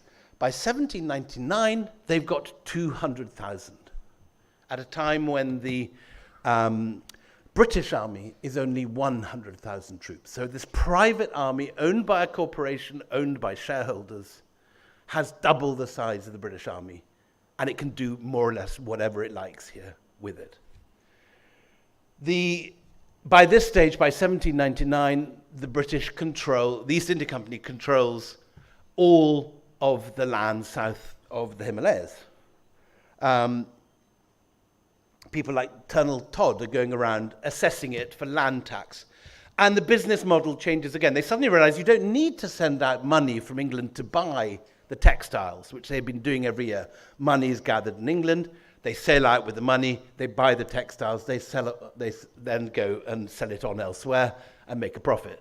That model is now extinct because they don't need to bring any money out because they just tax Indians. They tax Indians, they buy the cloth, and they sell it for quadruple the profit they did before because it didn't cost them anything to get the cloth. They also realize that they can begin to plant other goods in the marginal land, notably opium. And by 1780, they begin to take opium seriously. By the 1790s, it's become their main crop. And they become the largest narco operators in history. Forget Pablo Escobar and the Medellin cartel. This is the real deal. And they fight opium wars in Hong Kong, and they seize opium wars in China, they seize Hong Kong, and they have yet another business model now. So in India, they plant opium. They sell it in China. In China, they use the profits to buy tea, which they then sell in India, in Europe, and in America. And it is East India Company tea, which is dumped in Boston Harbor at the beginning of the American Revolution. So the East India Company, by this stage, by 1780, 1790, has no longer the fragile Tudor startup founded in Shakespeare's London. It is the world's first multinational corporation. And it has tentacles in Britain, where now half the MPs have East India Company shares. So they're not going to get in the way of this business because they're making very nice dividends out of it. In 1770, there's the Great Bengal Famine. 1 million Bengalis die. The East India Company, which is a business, doesn't think it's any of its responsibility to run granaries or start soup kitchens. So not only do they allow these people to die, they send out their tax collectors to gather taxes even though there's a famine. And when in 1772 the news comes to the annual general meeting of the East India Company that it has successfully gathered full taxes despite the fact that 1 million Bengalis are starving to death, what happens? The shareholders vote themselves an increased dividend from 10 to 12.5%. That's how these companies work. So in the middle of all this, you've got this corporation bleeding Bengal dry. So much so, in fact, that the company actually goes bankrupt in 1774 because it can't continue to take money by force in Bengal. And it actually cuts the throat, effectively, of the goose that is laying its golden eggs. So greedy is it that it actually kills its own business model. And in 1774, the biggest corporation in the world goes bust. But unlike Lehman Brothers, it is too big to fail. And in 1774, the British government bails it out. And you have what today would be the beginning of a public-private partnership with 50% share of the government. And for the first time, the British government in 1774 takes an interest in what the East India Company is up to in India. And you start having governmental British interest in this venture. Meanwhile, the East India Company's got a flag. Looks vaguely familiar, doesn't it? And this is what the East India Company office looks like now. We saw it as the Tudor sort of warehouse. Then it became the 5 windows wide building at the time, Plassey. Now it looks like Buckingham Palace. And it more or less has the power. This is the boardroom. What Racecourse Road is today, this is where India is run from in the 1790s or 1800s. At the same time, this is the East India Company docks. This is where all the opium, the textiles, and the tea are docked in London. And just down the river, there's a second dock where these clippers are being manufactured at a rate of about 20 a month.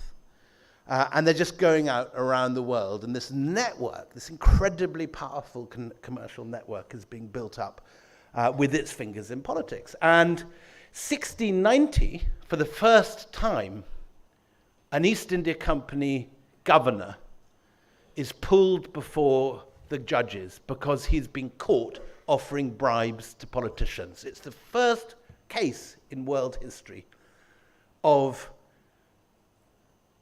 a businessman offering money to a political party in return for favors.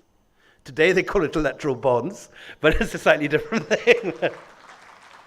And this is a crucial moment. This is a completely crucial moment in the history of the East India Company, because from that point it realizes that not only can corporations topple governments like Siraj-ud-Dowlah in Bengal and others, but it can also control politics at home. Corporations have the power to fight in both directions.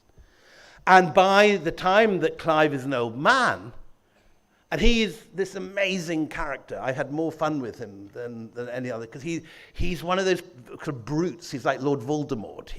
He always wins his battle. He knows how to terrify people. He attacks from the rear in mist, in rainstorms. He makes his career here in the Carnatic, fighting in sort of Ginji and Chingleput and places like that. And he does it by attacking. 18th century warfare is formal. Everyone's negotiating and trying to find their weaknesses and playing a game of chess. Clive attacks in the rain in a thunderstorm at night, breaking all the rules, terrifies everybody. He then does the same in the boardroom with the East India Company, gets rid of all his enemies there, finally becomes a street fighter in Parliament, and again succeeds. But in the end, he's so hated that what does he do? He cuts his own wrist with a paper knife and bleeds to death. So it's a kind of terrible moral story, but this is what makes this story so fascinating. A, it's so completely contemporary, and B, he's such a get. So we move on. There are 3 other books. We've run out of time virtually, but the next volume of the Company Quartet is the story that runs parallel to this. So at the same time that a British corporation is conquering India, India is conquering many of the East India Company men based here, because they are all men. There are no British women at this period sent out to India at all until very late in the 1820s. So for 200, 300 years, it is British men coming out. And it's characters like this, George Woolmel. This is what a Yorkshire chartered accountant looked like in the 1780s. Or David Octoloni. Take this. This is what he looks like in the school textbooks. He's got a red coat. He's got he's grey-haired. He's an old sort of, looks like an old, he looks like a kind of British officer. And look what happens, though, by the time he gets to Delhi. He's suddenly in a fab India kurta. He's got his dancing girls. This is like an evening at Ranveer's house in my last visit, and he's got the eunuchs and the kind of man with a fly whisk behind him. And best of all, he's got 16 Indian wives, each of whom has their own elephant, and they go for a run around the Red Fort each night. But best of all, look at the expressions on the pictures of the outraged Scottish ancestors peering down on this party from the picture rail. And they're horrified by what's going on. And this is Octoloni's seal. He is called, his Mughal title is Nazir-ud-Dowlah, and this is what it says on the seal. And very few people today realize that Nazirabad in Rajasthan is named not after some Mughal, it's named after David Octoloni from Perthshire.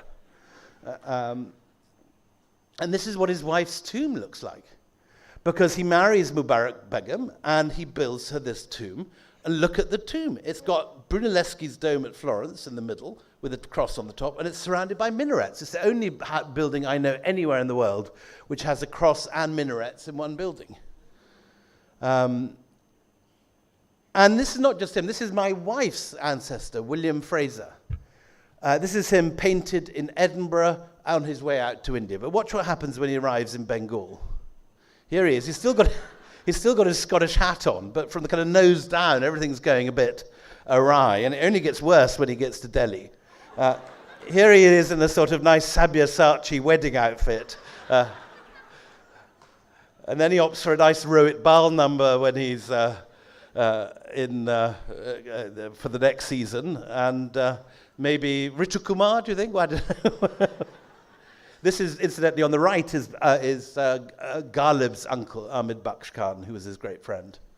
So these characters are, you know, while they're getting up to all this looting and pillaging, are thrilled by this culture. It's completely different to the picture we have of, you know, Curzon and Kipling and East is East and West is West and never the twain shall meet. And I was thrilled writing this book, discovering this world, which is just, you know, never made it into textbooks. It's a bit of nuance and complexity to the story, which, in a sense, you know, has never been told. Here's William Fraser at the end. Look what William Fraser's children look like. Here, these two guys, left and right. They have two names. One of them is called Jahangir Mirza, and the other is called Ferdowsi Mirza. But when they go and apply for East India Company jobs, they suddenly become Ian and Charles Fraser.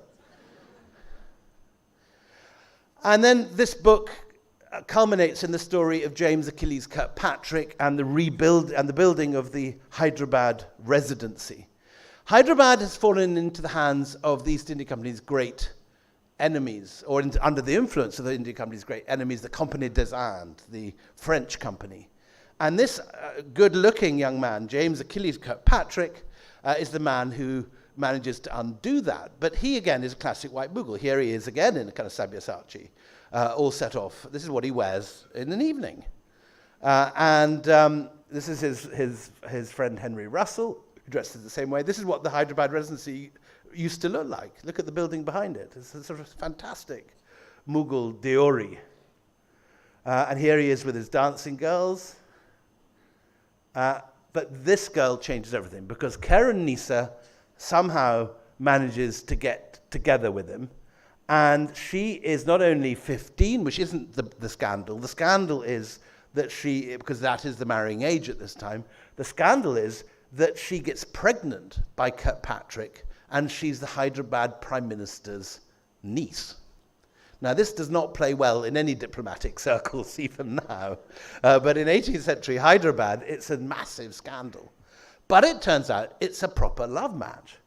And Aristojar, the Prime Minister, starts to use it as blackmail against Kirkpatrick, but Kirkpatrick realizes that, in fact, the interests of Hyderabad and the East India Company are absolutely the same. Hyderabad is the weakest of the powers in the Deccan, fearful of the Marathas, fearful of Tipu, and they form an alliance. First of all, the French troops, these are the French sepoys, under a man called Raymond, get disbanded by force. Then the Nizam, as a thank you, builds the White House in the middle of Hyderabad. It's the same model as the White House in Washington, same date, built by the Nizam of Hyderabad, recently restored. There was a very wonderful article that Rosella commissioned in the Hindu about it last week, about this extraordinary restoration of the Hyderabad residency. And it's one of the great buildings, it's the greatest colonial building in South India, certainly, and arguably one of the great buildings. But beside it is Karen Nisa's Rang Mahal. There's a parallel Indian house built for Karen Nisa. And this is Karen Nisa's cousin, Mir Alam, who becomes Prime Minister, and is not happy to see William Kirkpatrick. And Kirkpatrick, this is the brother in Calcutta, and all sorts of shenanigans go on. This is Lord Wellesley, the kind of beady British Governor General, who tries to sack Kirkpatrick. But Kirkpatrick doubles down, and he refuses to leave Karen Nisa. They have two children, Kitty, at this stage they're called Sab Alam and Sab Begum, who are brought up as Persian-speaking Shia Muslims, very much part of the Hyderabad court. And they come to Madras to be sent off to school, and Chinnery in this city paints this picture of these two kids who are about to be dispatched off to Britain. But then the story goes horribly wrong. Kirkpatrick dies. Karen Nisa is horribly seduced and then dumped by Russell, the assistant. And Kitty grows up in England. The son dies. Kitty grows up in England, having been completely cut off from her Indian past, until one day she walks into a house in Devon and she sees this picture that she had painted in Madras all these years earlier. And she writes a letter to her grandmother because she discovers that the guy whose house she's walked into is Henry Russell, the assistant. He's snaffled the picture and brought it home with him. And let me read to you the letter she writes. So this is a letter written in Torquay by Kitty, now an evangelical Christian, in the 1820s. And she hasn't seen her grandmother, who's still a Shia Persian-speaking woman in a harem in Hyderabad since she left 30 years earlier. How do you bridge a gap like that? Well, this is not a bad start. My dear grandmother, writes Kitty, I often think of you and remember you and my dear mother. I often dream that I am with you in India and that I see you both in the room you used to sit in. No day of my life has ever passed without my thinking of my dear mother. I can remember the veranda and the place where the tailors worked and a place on the housetop where my mother used to let me sit down and slide. When I dream of my mother, I am in such joy to have found her again that I awake, or else I am pained in finding that she cannot understand the English I now speak. I can well recollect her cries when we left her, and I can now see the place where she sat when we parted, and her tearing her long hair. What worlds would I give to possess one lock of that beautiful and much-loved hair? How dreadful to think that so many, many years have passed when it would have done my heart such good to think that you loved me. And when I long to write to you and tell you these feelings that I was never able to express. A letter which I'm sure would have been detained by my uncle. And now, how wonderful it is that after 35 years I'm able for the first time to hear that you think of me and love me, and have perhaps wondered why I did not write to you. And maybe you have thought me cold and insensible of such near, dear ties. I thank God that He has opened a way for making the feelings of my heart known to you. Will this reach you? And will you care for the letter of your grandchild? My own heart tells me that you will. May God bless you, my own dear grandmother. So they plan to meet, and the grandmother writes back with a lock of Karunisa's hair that she has kept for Kitty. But the grandmother then dies and they're never reunited.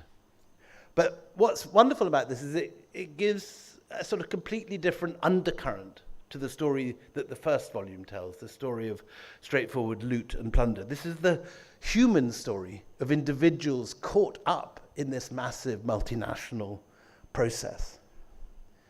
So the third book of the quartet, which we're just going to have to run through very, very quickly, is Return of the King. And this is the story of the maximum hubris of the East India Company, which, having conquered India, thinks it can just walk into Afghanistan and do the same. And of course, it doesn't quite end in the same way. This is the man who they want to return. This is the king referred to in the title of the book. And when he's kicked out of Afghanistan, the East India Company thinks it can do, again, what we would call regime change, that it can just put him back on the throne, that he will run effectively as the East India Company's man in Kabul.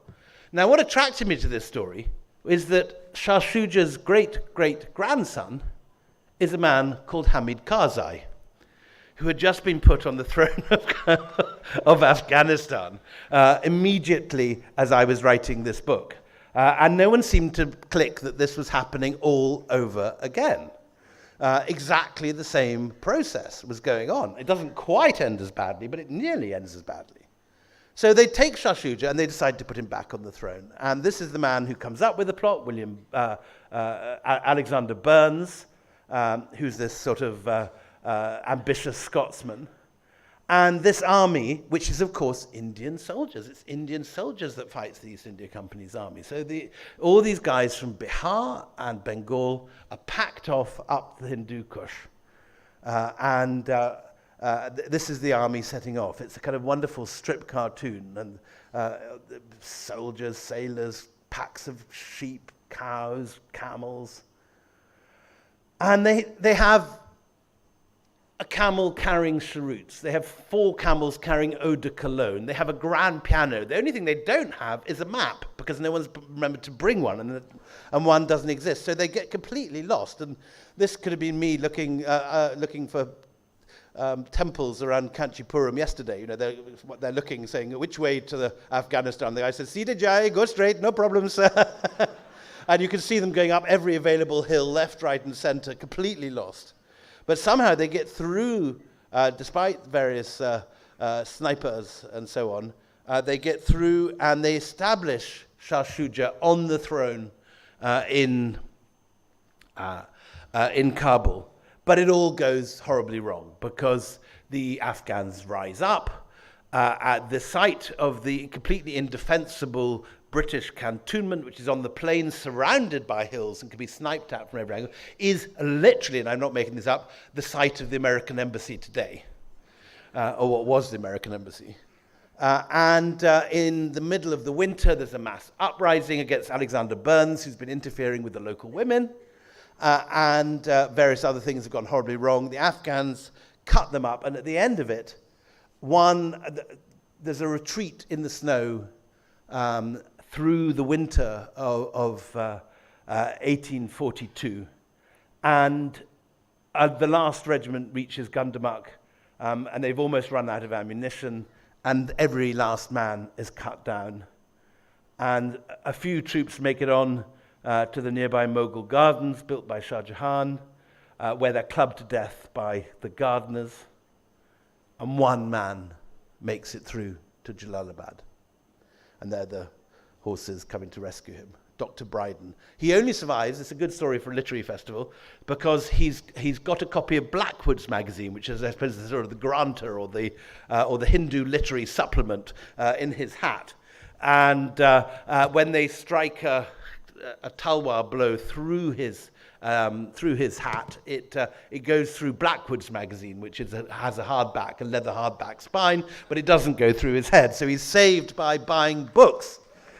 Very important.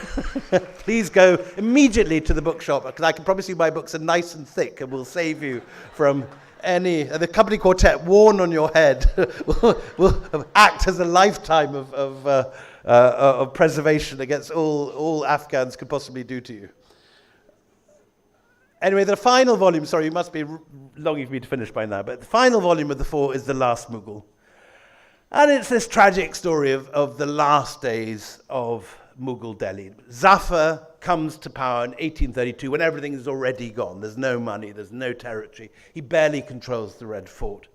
And yet, through his own example, this extraordinary polylingual poet who composes calligraphy, and this is him with his calligraphy pens, and this is an example of his wonderful calligraphy, but who's also a poet in 5 languages. And even if you can't read the Urdu, just this impression of this guy filling a moleskin with couplet after couplet after couplet after couplet, this sort of incredible productivity of his poetic imagination.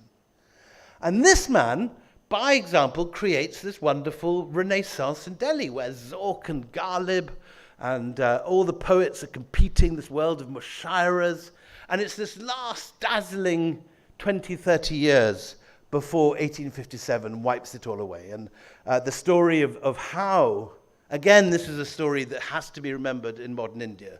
The person who invented the phrase, the First War of Independence, is Savarkar.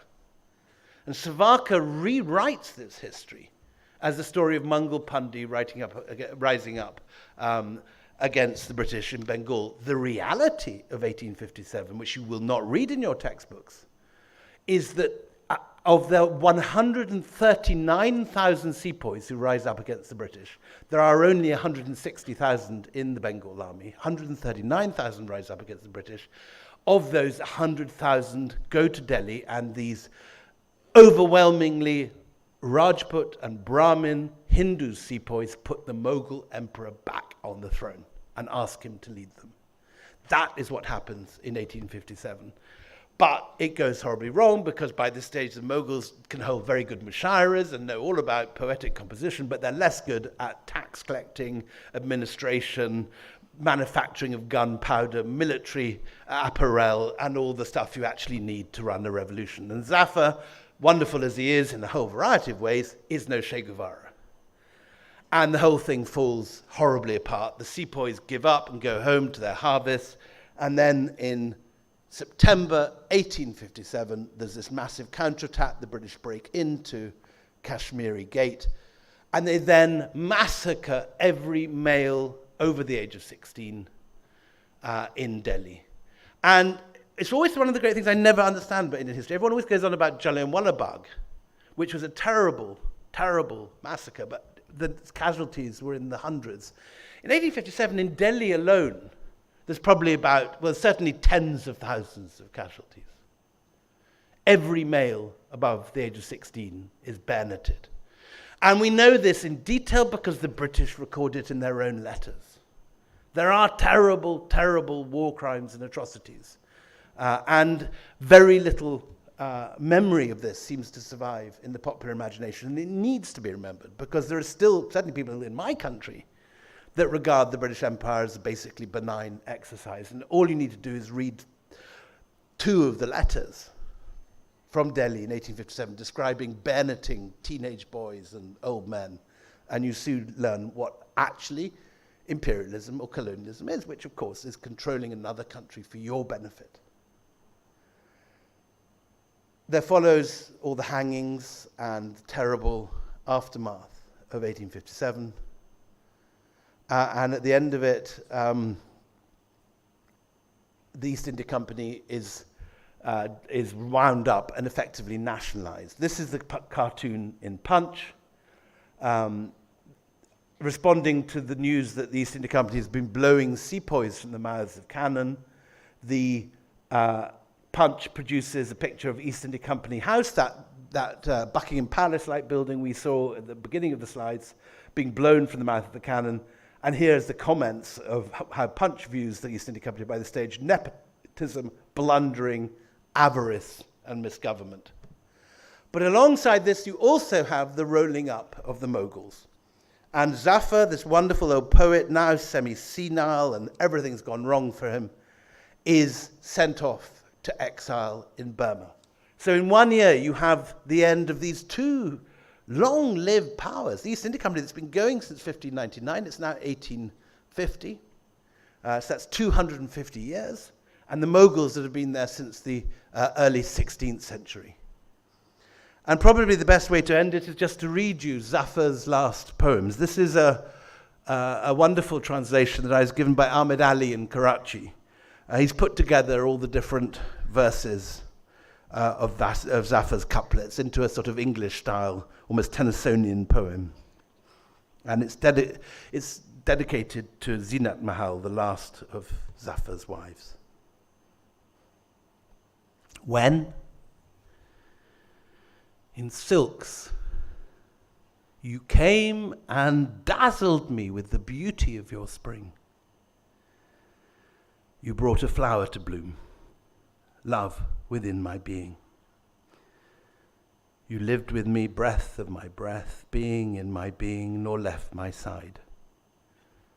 But now the wheel of time has turned, and you are gone, no joys abide.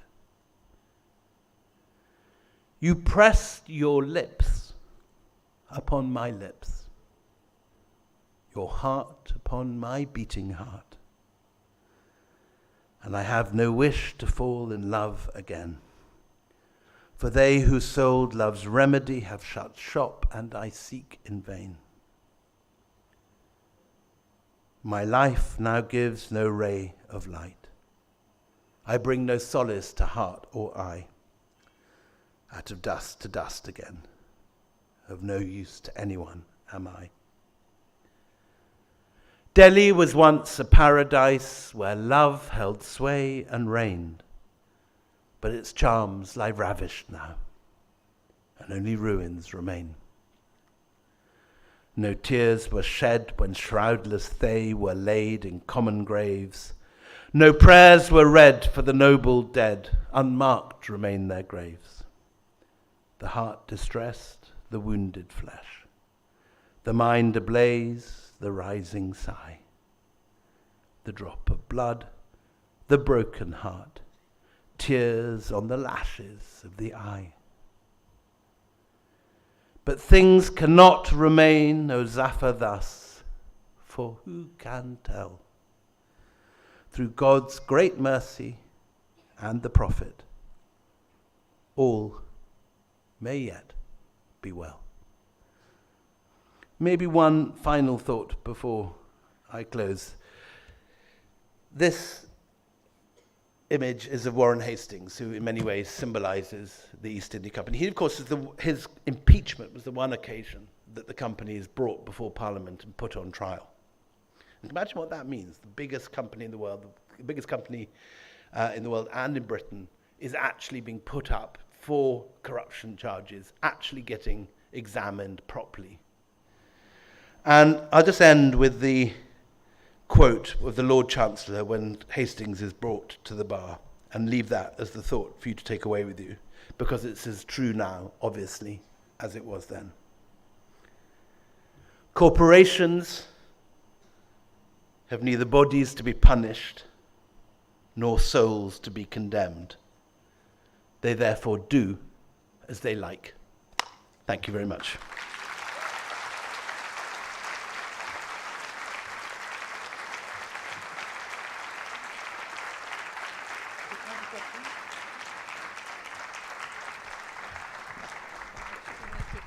Sure, please. You want to feel? Does anyone have any questions?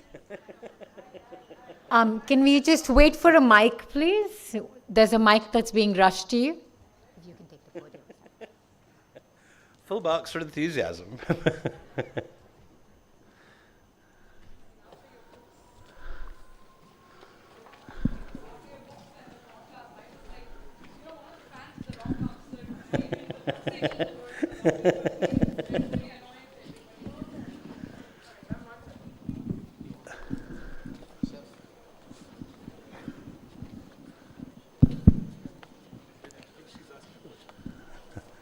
I heard.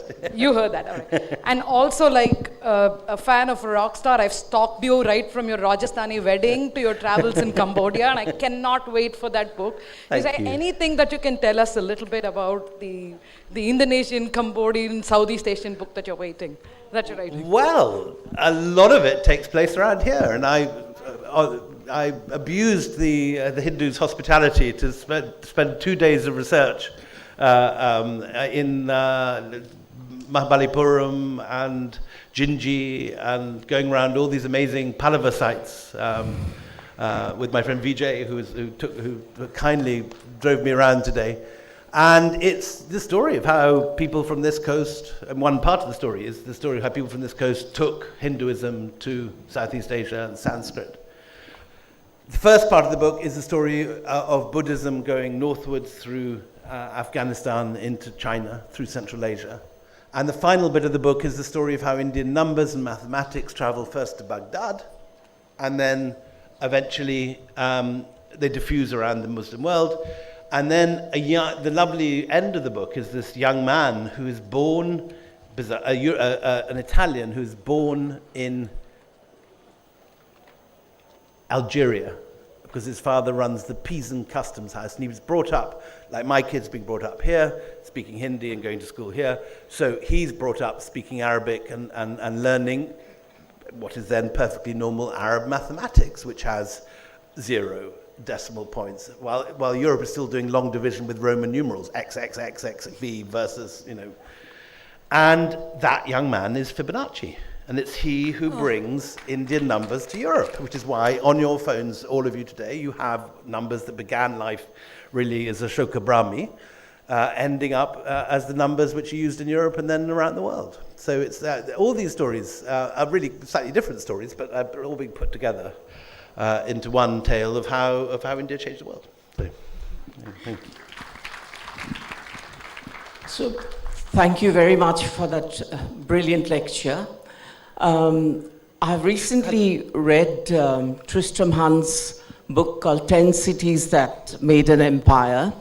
And listening to your presentation, I saw buildings and certain styles of buildings that transformed corporate companies into empires. So that the question is, was there a deliberate, honorable pondering of the makings of the empire from all across the world, that how cities of empires should look like?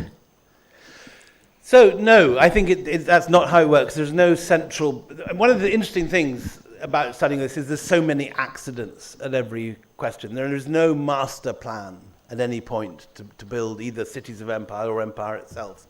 It happens through individual greed, action, and reaction.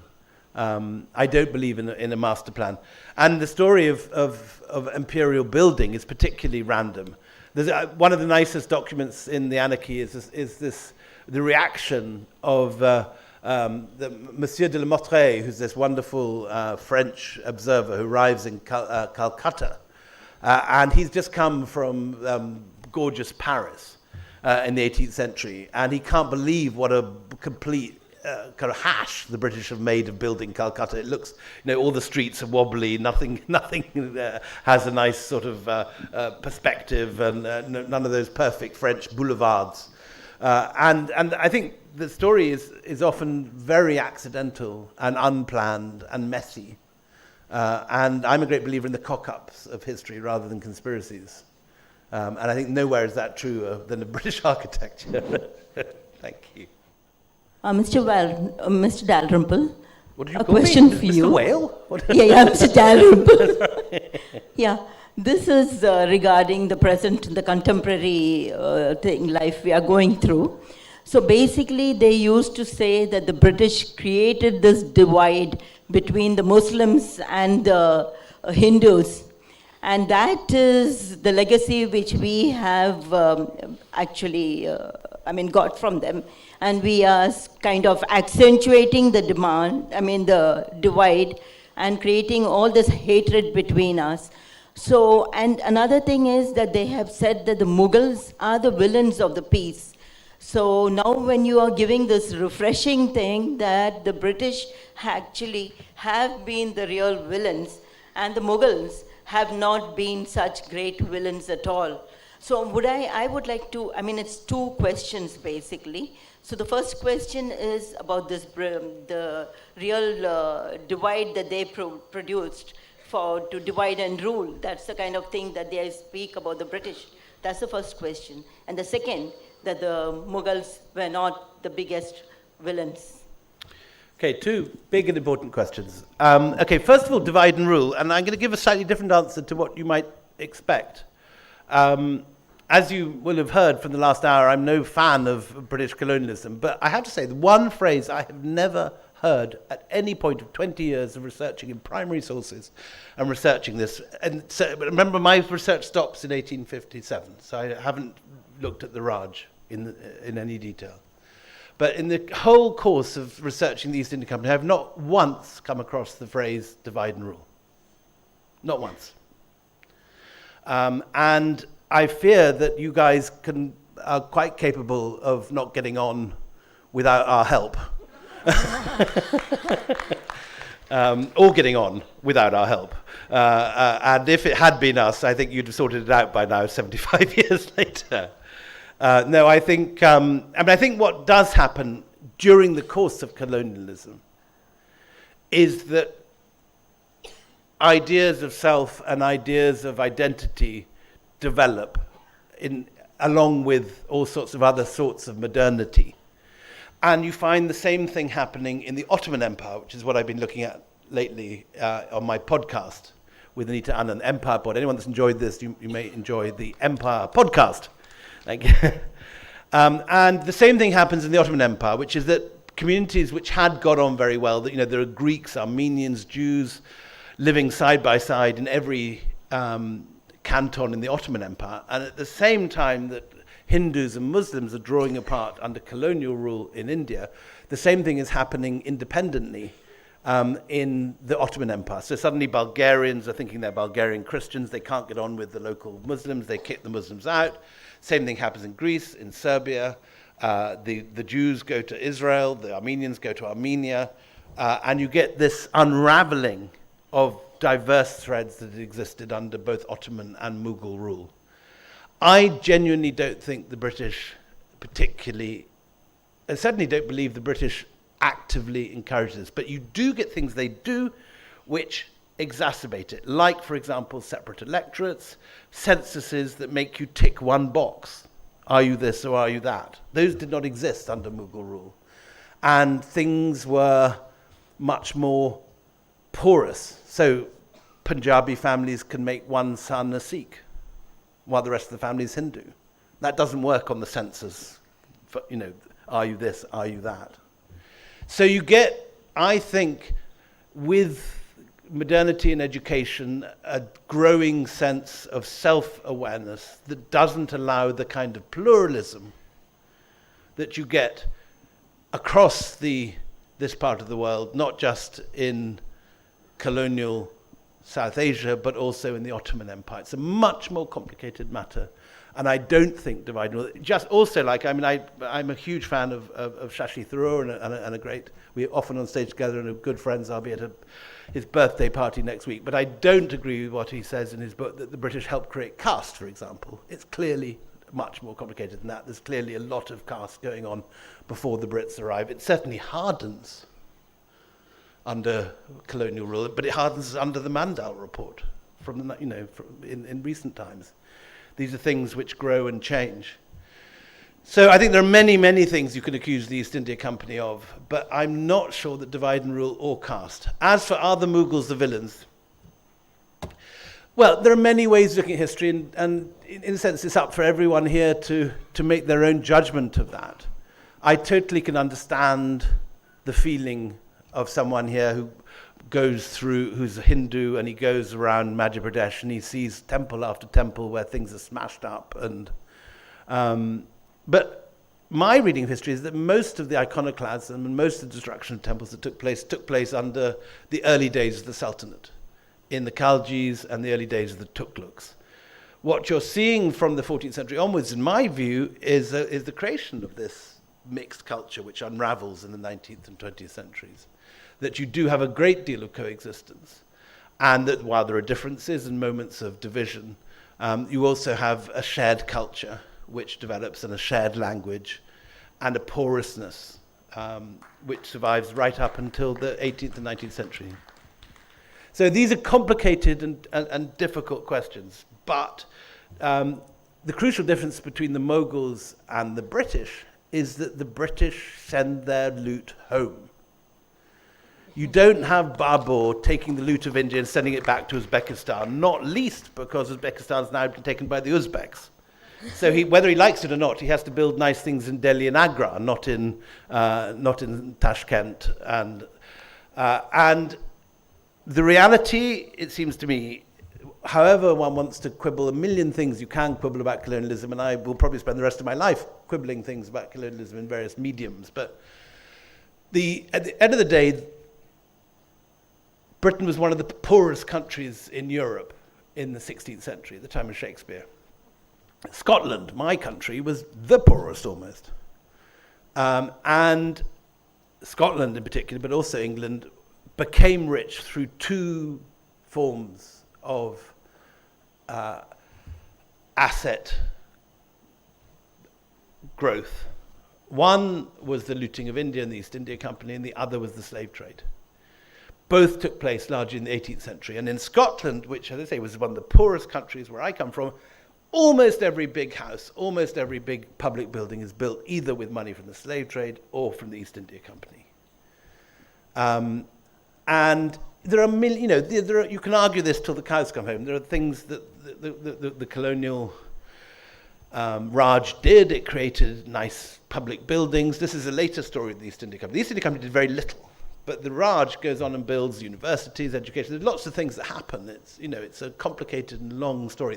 The other thing that happens is it builds India into a trading system. We, again, tend to think of the Raj as only India. But the crucial thing the Raj does is you become part of a much wider trading system involving the China coast, involving Burma. Does anyone here know the number of Chettinad Tamils in Burma in the 19th and early 20th century? There are hundreds of thousands. All those nice Chettinad buildings here with all that teak, it's all from Burma. And what happens in 1947, as well as India getting independence, is it's cut off from all that world. The Gujaratis who go to the east coast of Africa, the Chettinadis who go to Burma, there's a diminishing and a locking down. So it's a vast and complicated question. But one thing that I'm quite clear is that in 1599, when the East India Company was established, Britain controls about 4% of world trade, and India controls about, figures vary, Angus Madison's figures you can again argue with, but between 25 and 40% of world trade, GDP comes from India, while about 4 to 7% of Britain, of world GDP comes from Britain. By 1947, it's more or less the reverse. Britain has about 40% of world trade, and India is reduced to single figures. So it seems to me unarguable that Britain enriches itself from the wealth of India. It has to be, there's no question about that. It happens. While the Mughals build the stuff here. And, it's a different story, the Mughal story, to the Sultanate story. Quite a lot of the time when people huff and puff about the Mughals doing this and Mughals that, it's because they never even heard of the Khaljis. They don't know about the Sultanate. And that seems to me to where the most painful stuff goes on, like the burning of the monasteries in Bihar and so on. That's all happening in the 1190s, but that's not what's going on in Akbar's time. Anyway, a rambling answer, but a complicated story. Thank you. Sir, a question. Yeah, so you talked about the fact that when we talk about history, there is a lot of events that go unnoticed and unsaid. And there are a lot of nuances in this event that went unsaid. So my question to you is, how do we make these nuances not go unsaid in the future? And how can we do that with those pop culture things that you just said?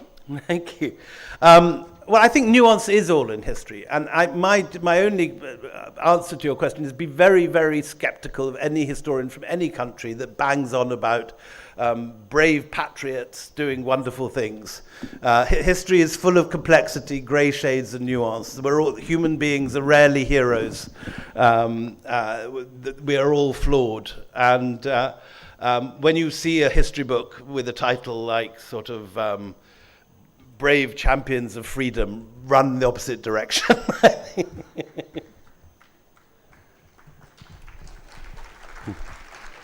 Thank you. Thank you so much.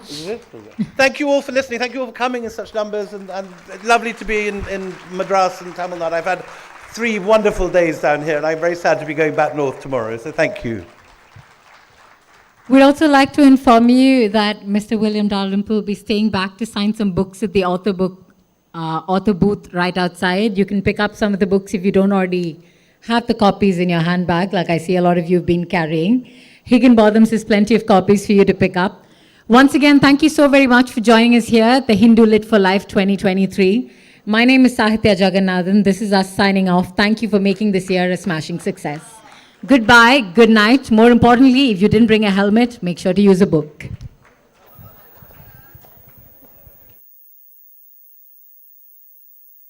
Change is constant. We are living in a fast-paced world where business is constantly evolving. Embracing the one constant in business, change. Introducing the Hindu Business Line's new look, a redesign that draws parallel to the new age of business. Say hello to a premium news reading experience with an enhanced visual design upgrade, and reader-friendly features. A design that will make analytical and explanatory journalism an indispensable must-read. Our brand new masthead reflects the spirit of a young and vibrant nation. Lesser, sharper edges reflect a soft and relaxed tone, a reminiscence of the past and a mark of change. The new logo is a contemporary design that gives the best of both worlds. The concentric circles show how BL has the last word on business reportage. The grey background, red pointers and a large image at the center highlight the best stories of the day. Giving the attention they deserve, headers are now in a distinct red color. Big impactful pictures and more visual elements. Clearer content hierarchy and demarcation. Shift to a more digital-friendly brand identity from business line to BL. A reader-friendly design that separates the content from the daily business report. Cross-platform navigation.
if we plan our future like him.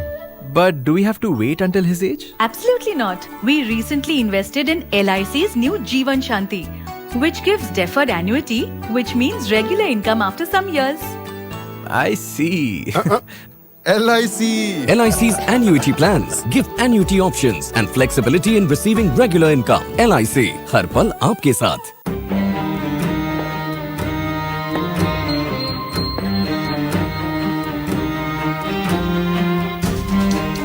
For how long will you continue being tensed about the future?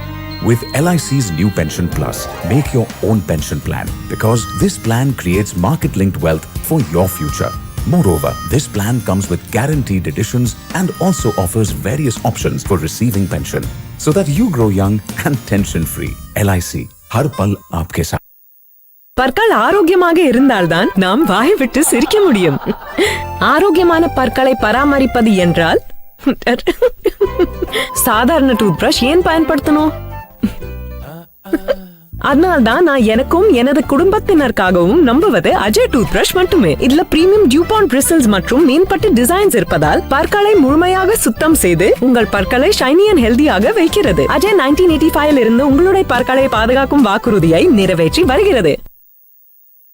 Rajasthan अनूठी कल्पनाओं का वो झरोखा जिसमें है अनेक रूप और अनगिनत मनोरम प्रतिबिंब, जीवनदायी जलाशयों, झीलों और बांधों का राजस्थान, सिहरते रोमांच और नायाब वन्य जीवों का राजस्थान, अभ्यस्त बुनकरों, सधे कारीगरों, चटक रंगों और जीवंत चित्रों का राजस्थान।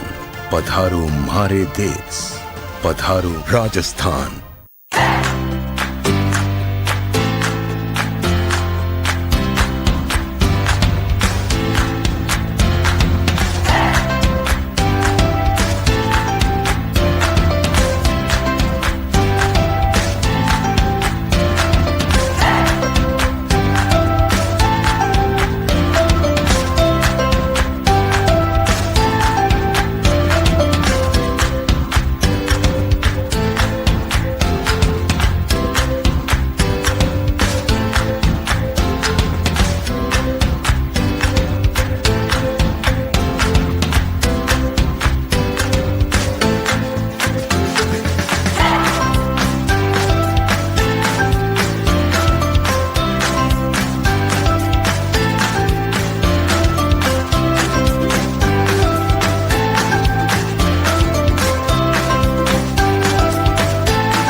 For you.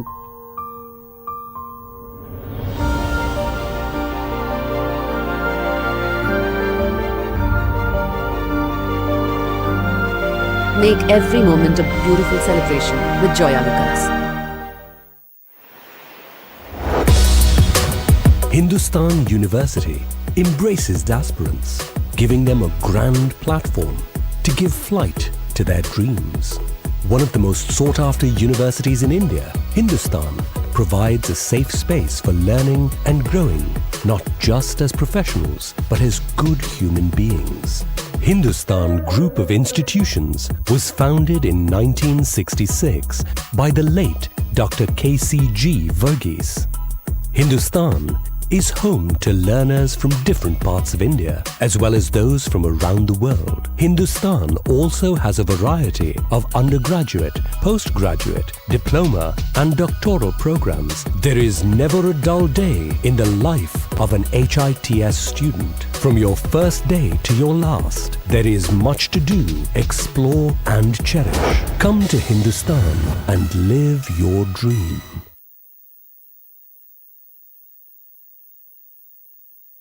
வாழ்க்கைக்கு கொடுங்கள் ஓட்டம், துவங்குங்கள் விழாக்கால கொண்டாட்டம், மகிழ்ச்சியின் பயணம், ஒன்றாக கூடி பயணிப்போம். நம்மவர்களுடன் இருக்கும் நேரமே விழாக்கால நேரம். SBI வங்கியுடன் இந்த விழா காலத்தில் சிறிய தவணையில் பேரானந்தத்தை கொண்டு வாருங்கள். SBI, ஒவ்வொரு இந்தியனின் வங்கி.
உங்களோடு Viveks.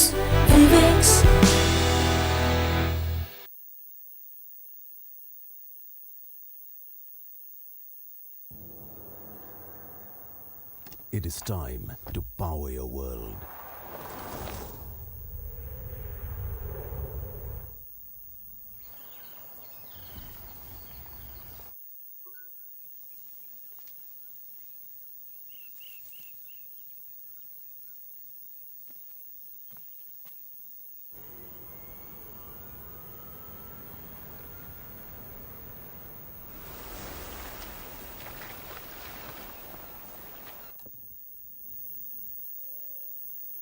Hyundai Ioniq 5, the all-electric SUV. This festival, what are you gifting your loved ones? Imagine a gift that can bring your family together for years to come. Indian Bank has some best gifting ideas for you. That dream home your spouse has been waiting for. Get it with our festive home loans with low interest rates, no processing charges and quick sanctions. Just like our car loans. Yes, with up to 90% of on-road price, your father's next car is on us. Celebrate festival with Indian Bank. Indian Bank, your own bank, always with you.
Teach me how to live, color my life with love, holding on to each other as we smile, as we soar. SSVM World School, making winners of everyone. SSVM.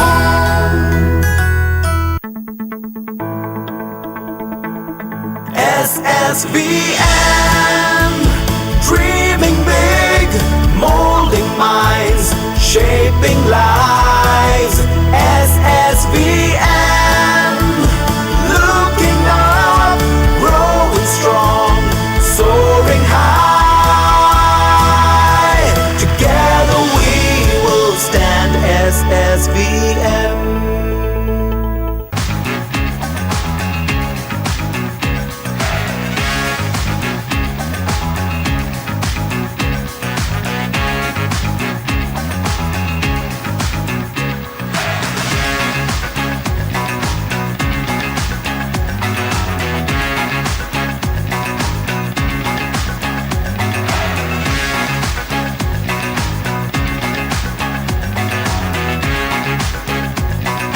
Welcome to Lit for Life, the Hindus' festival of literature, where we joyfully celebrate ideas, words, art, music, and culture. After a 3-year hiatus caused by the pandemic, we are delighted to be back on the ground as a vibrant platform where distinguished creative minds from India and from across the world meet to discuss new writing and insights on a variety of subjects and themes.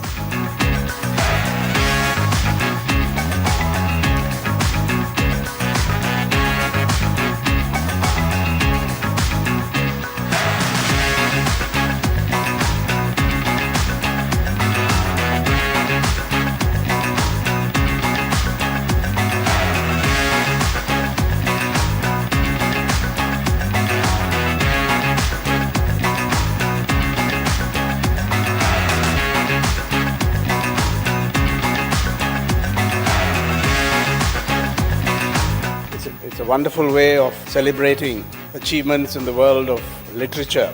They brought back that pride of a language. I think one of the wonderful things about being at a festival like this is the opportunity to meet other authors. Such a wonderful literary festival. It's a festival that's grown from strength to strength. It's centered on books. Hearing other speakers talk, articulate, it excites the mind.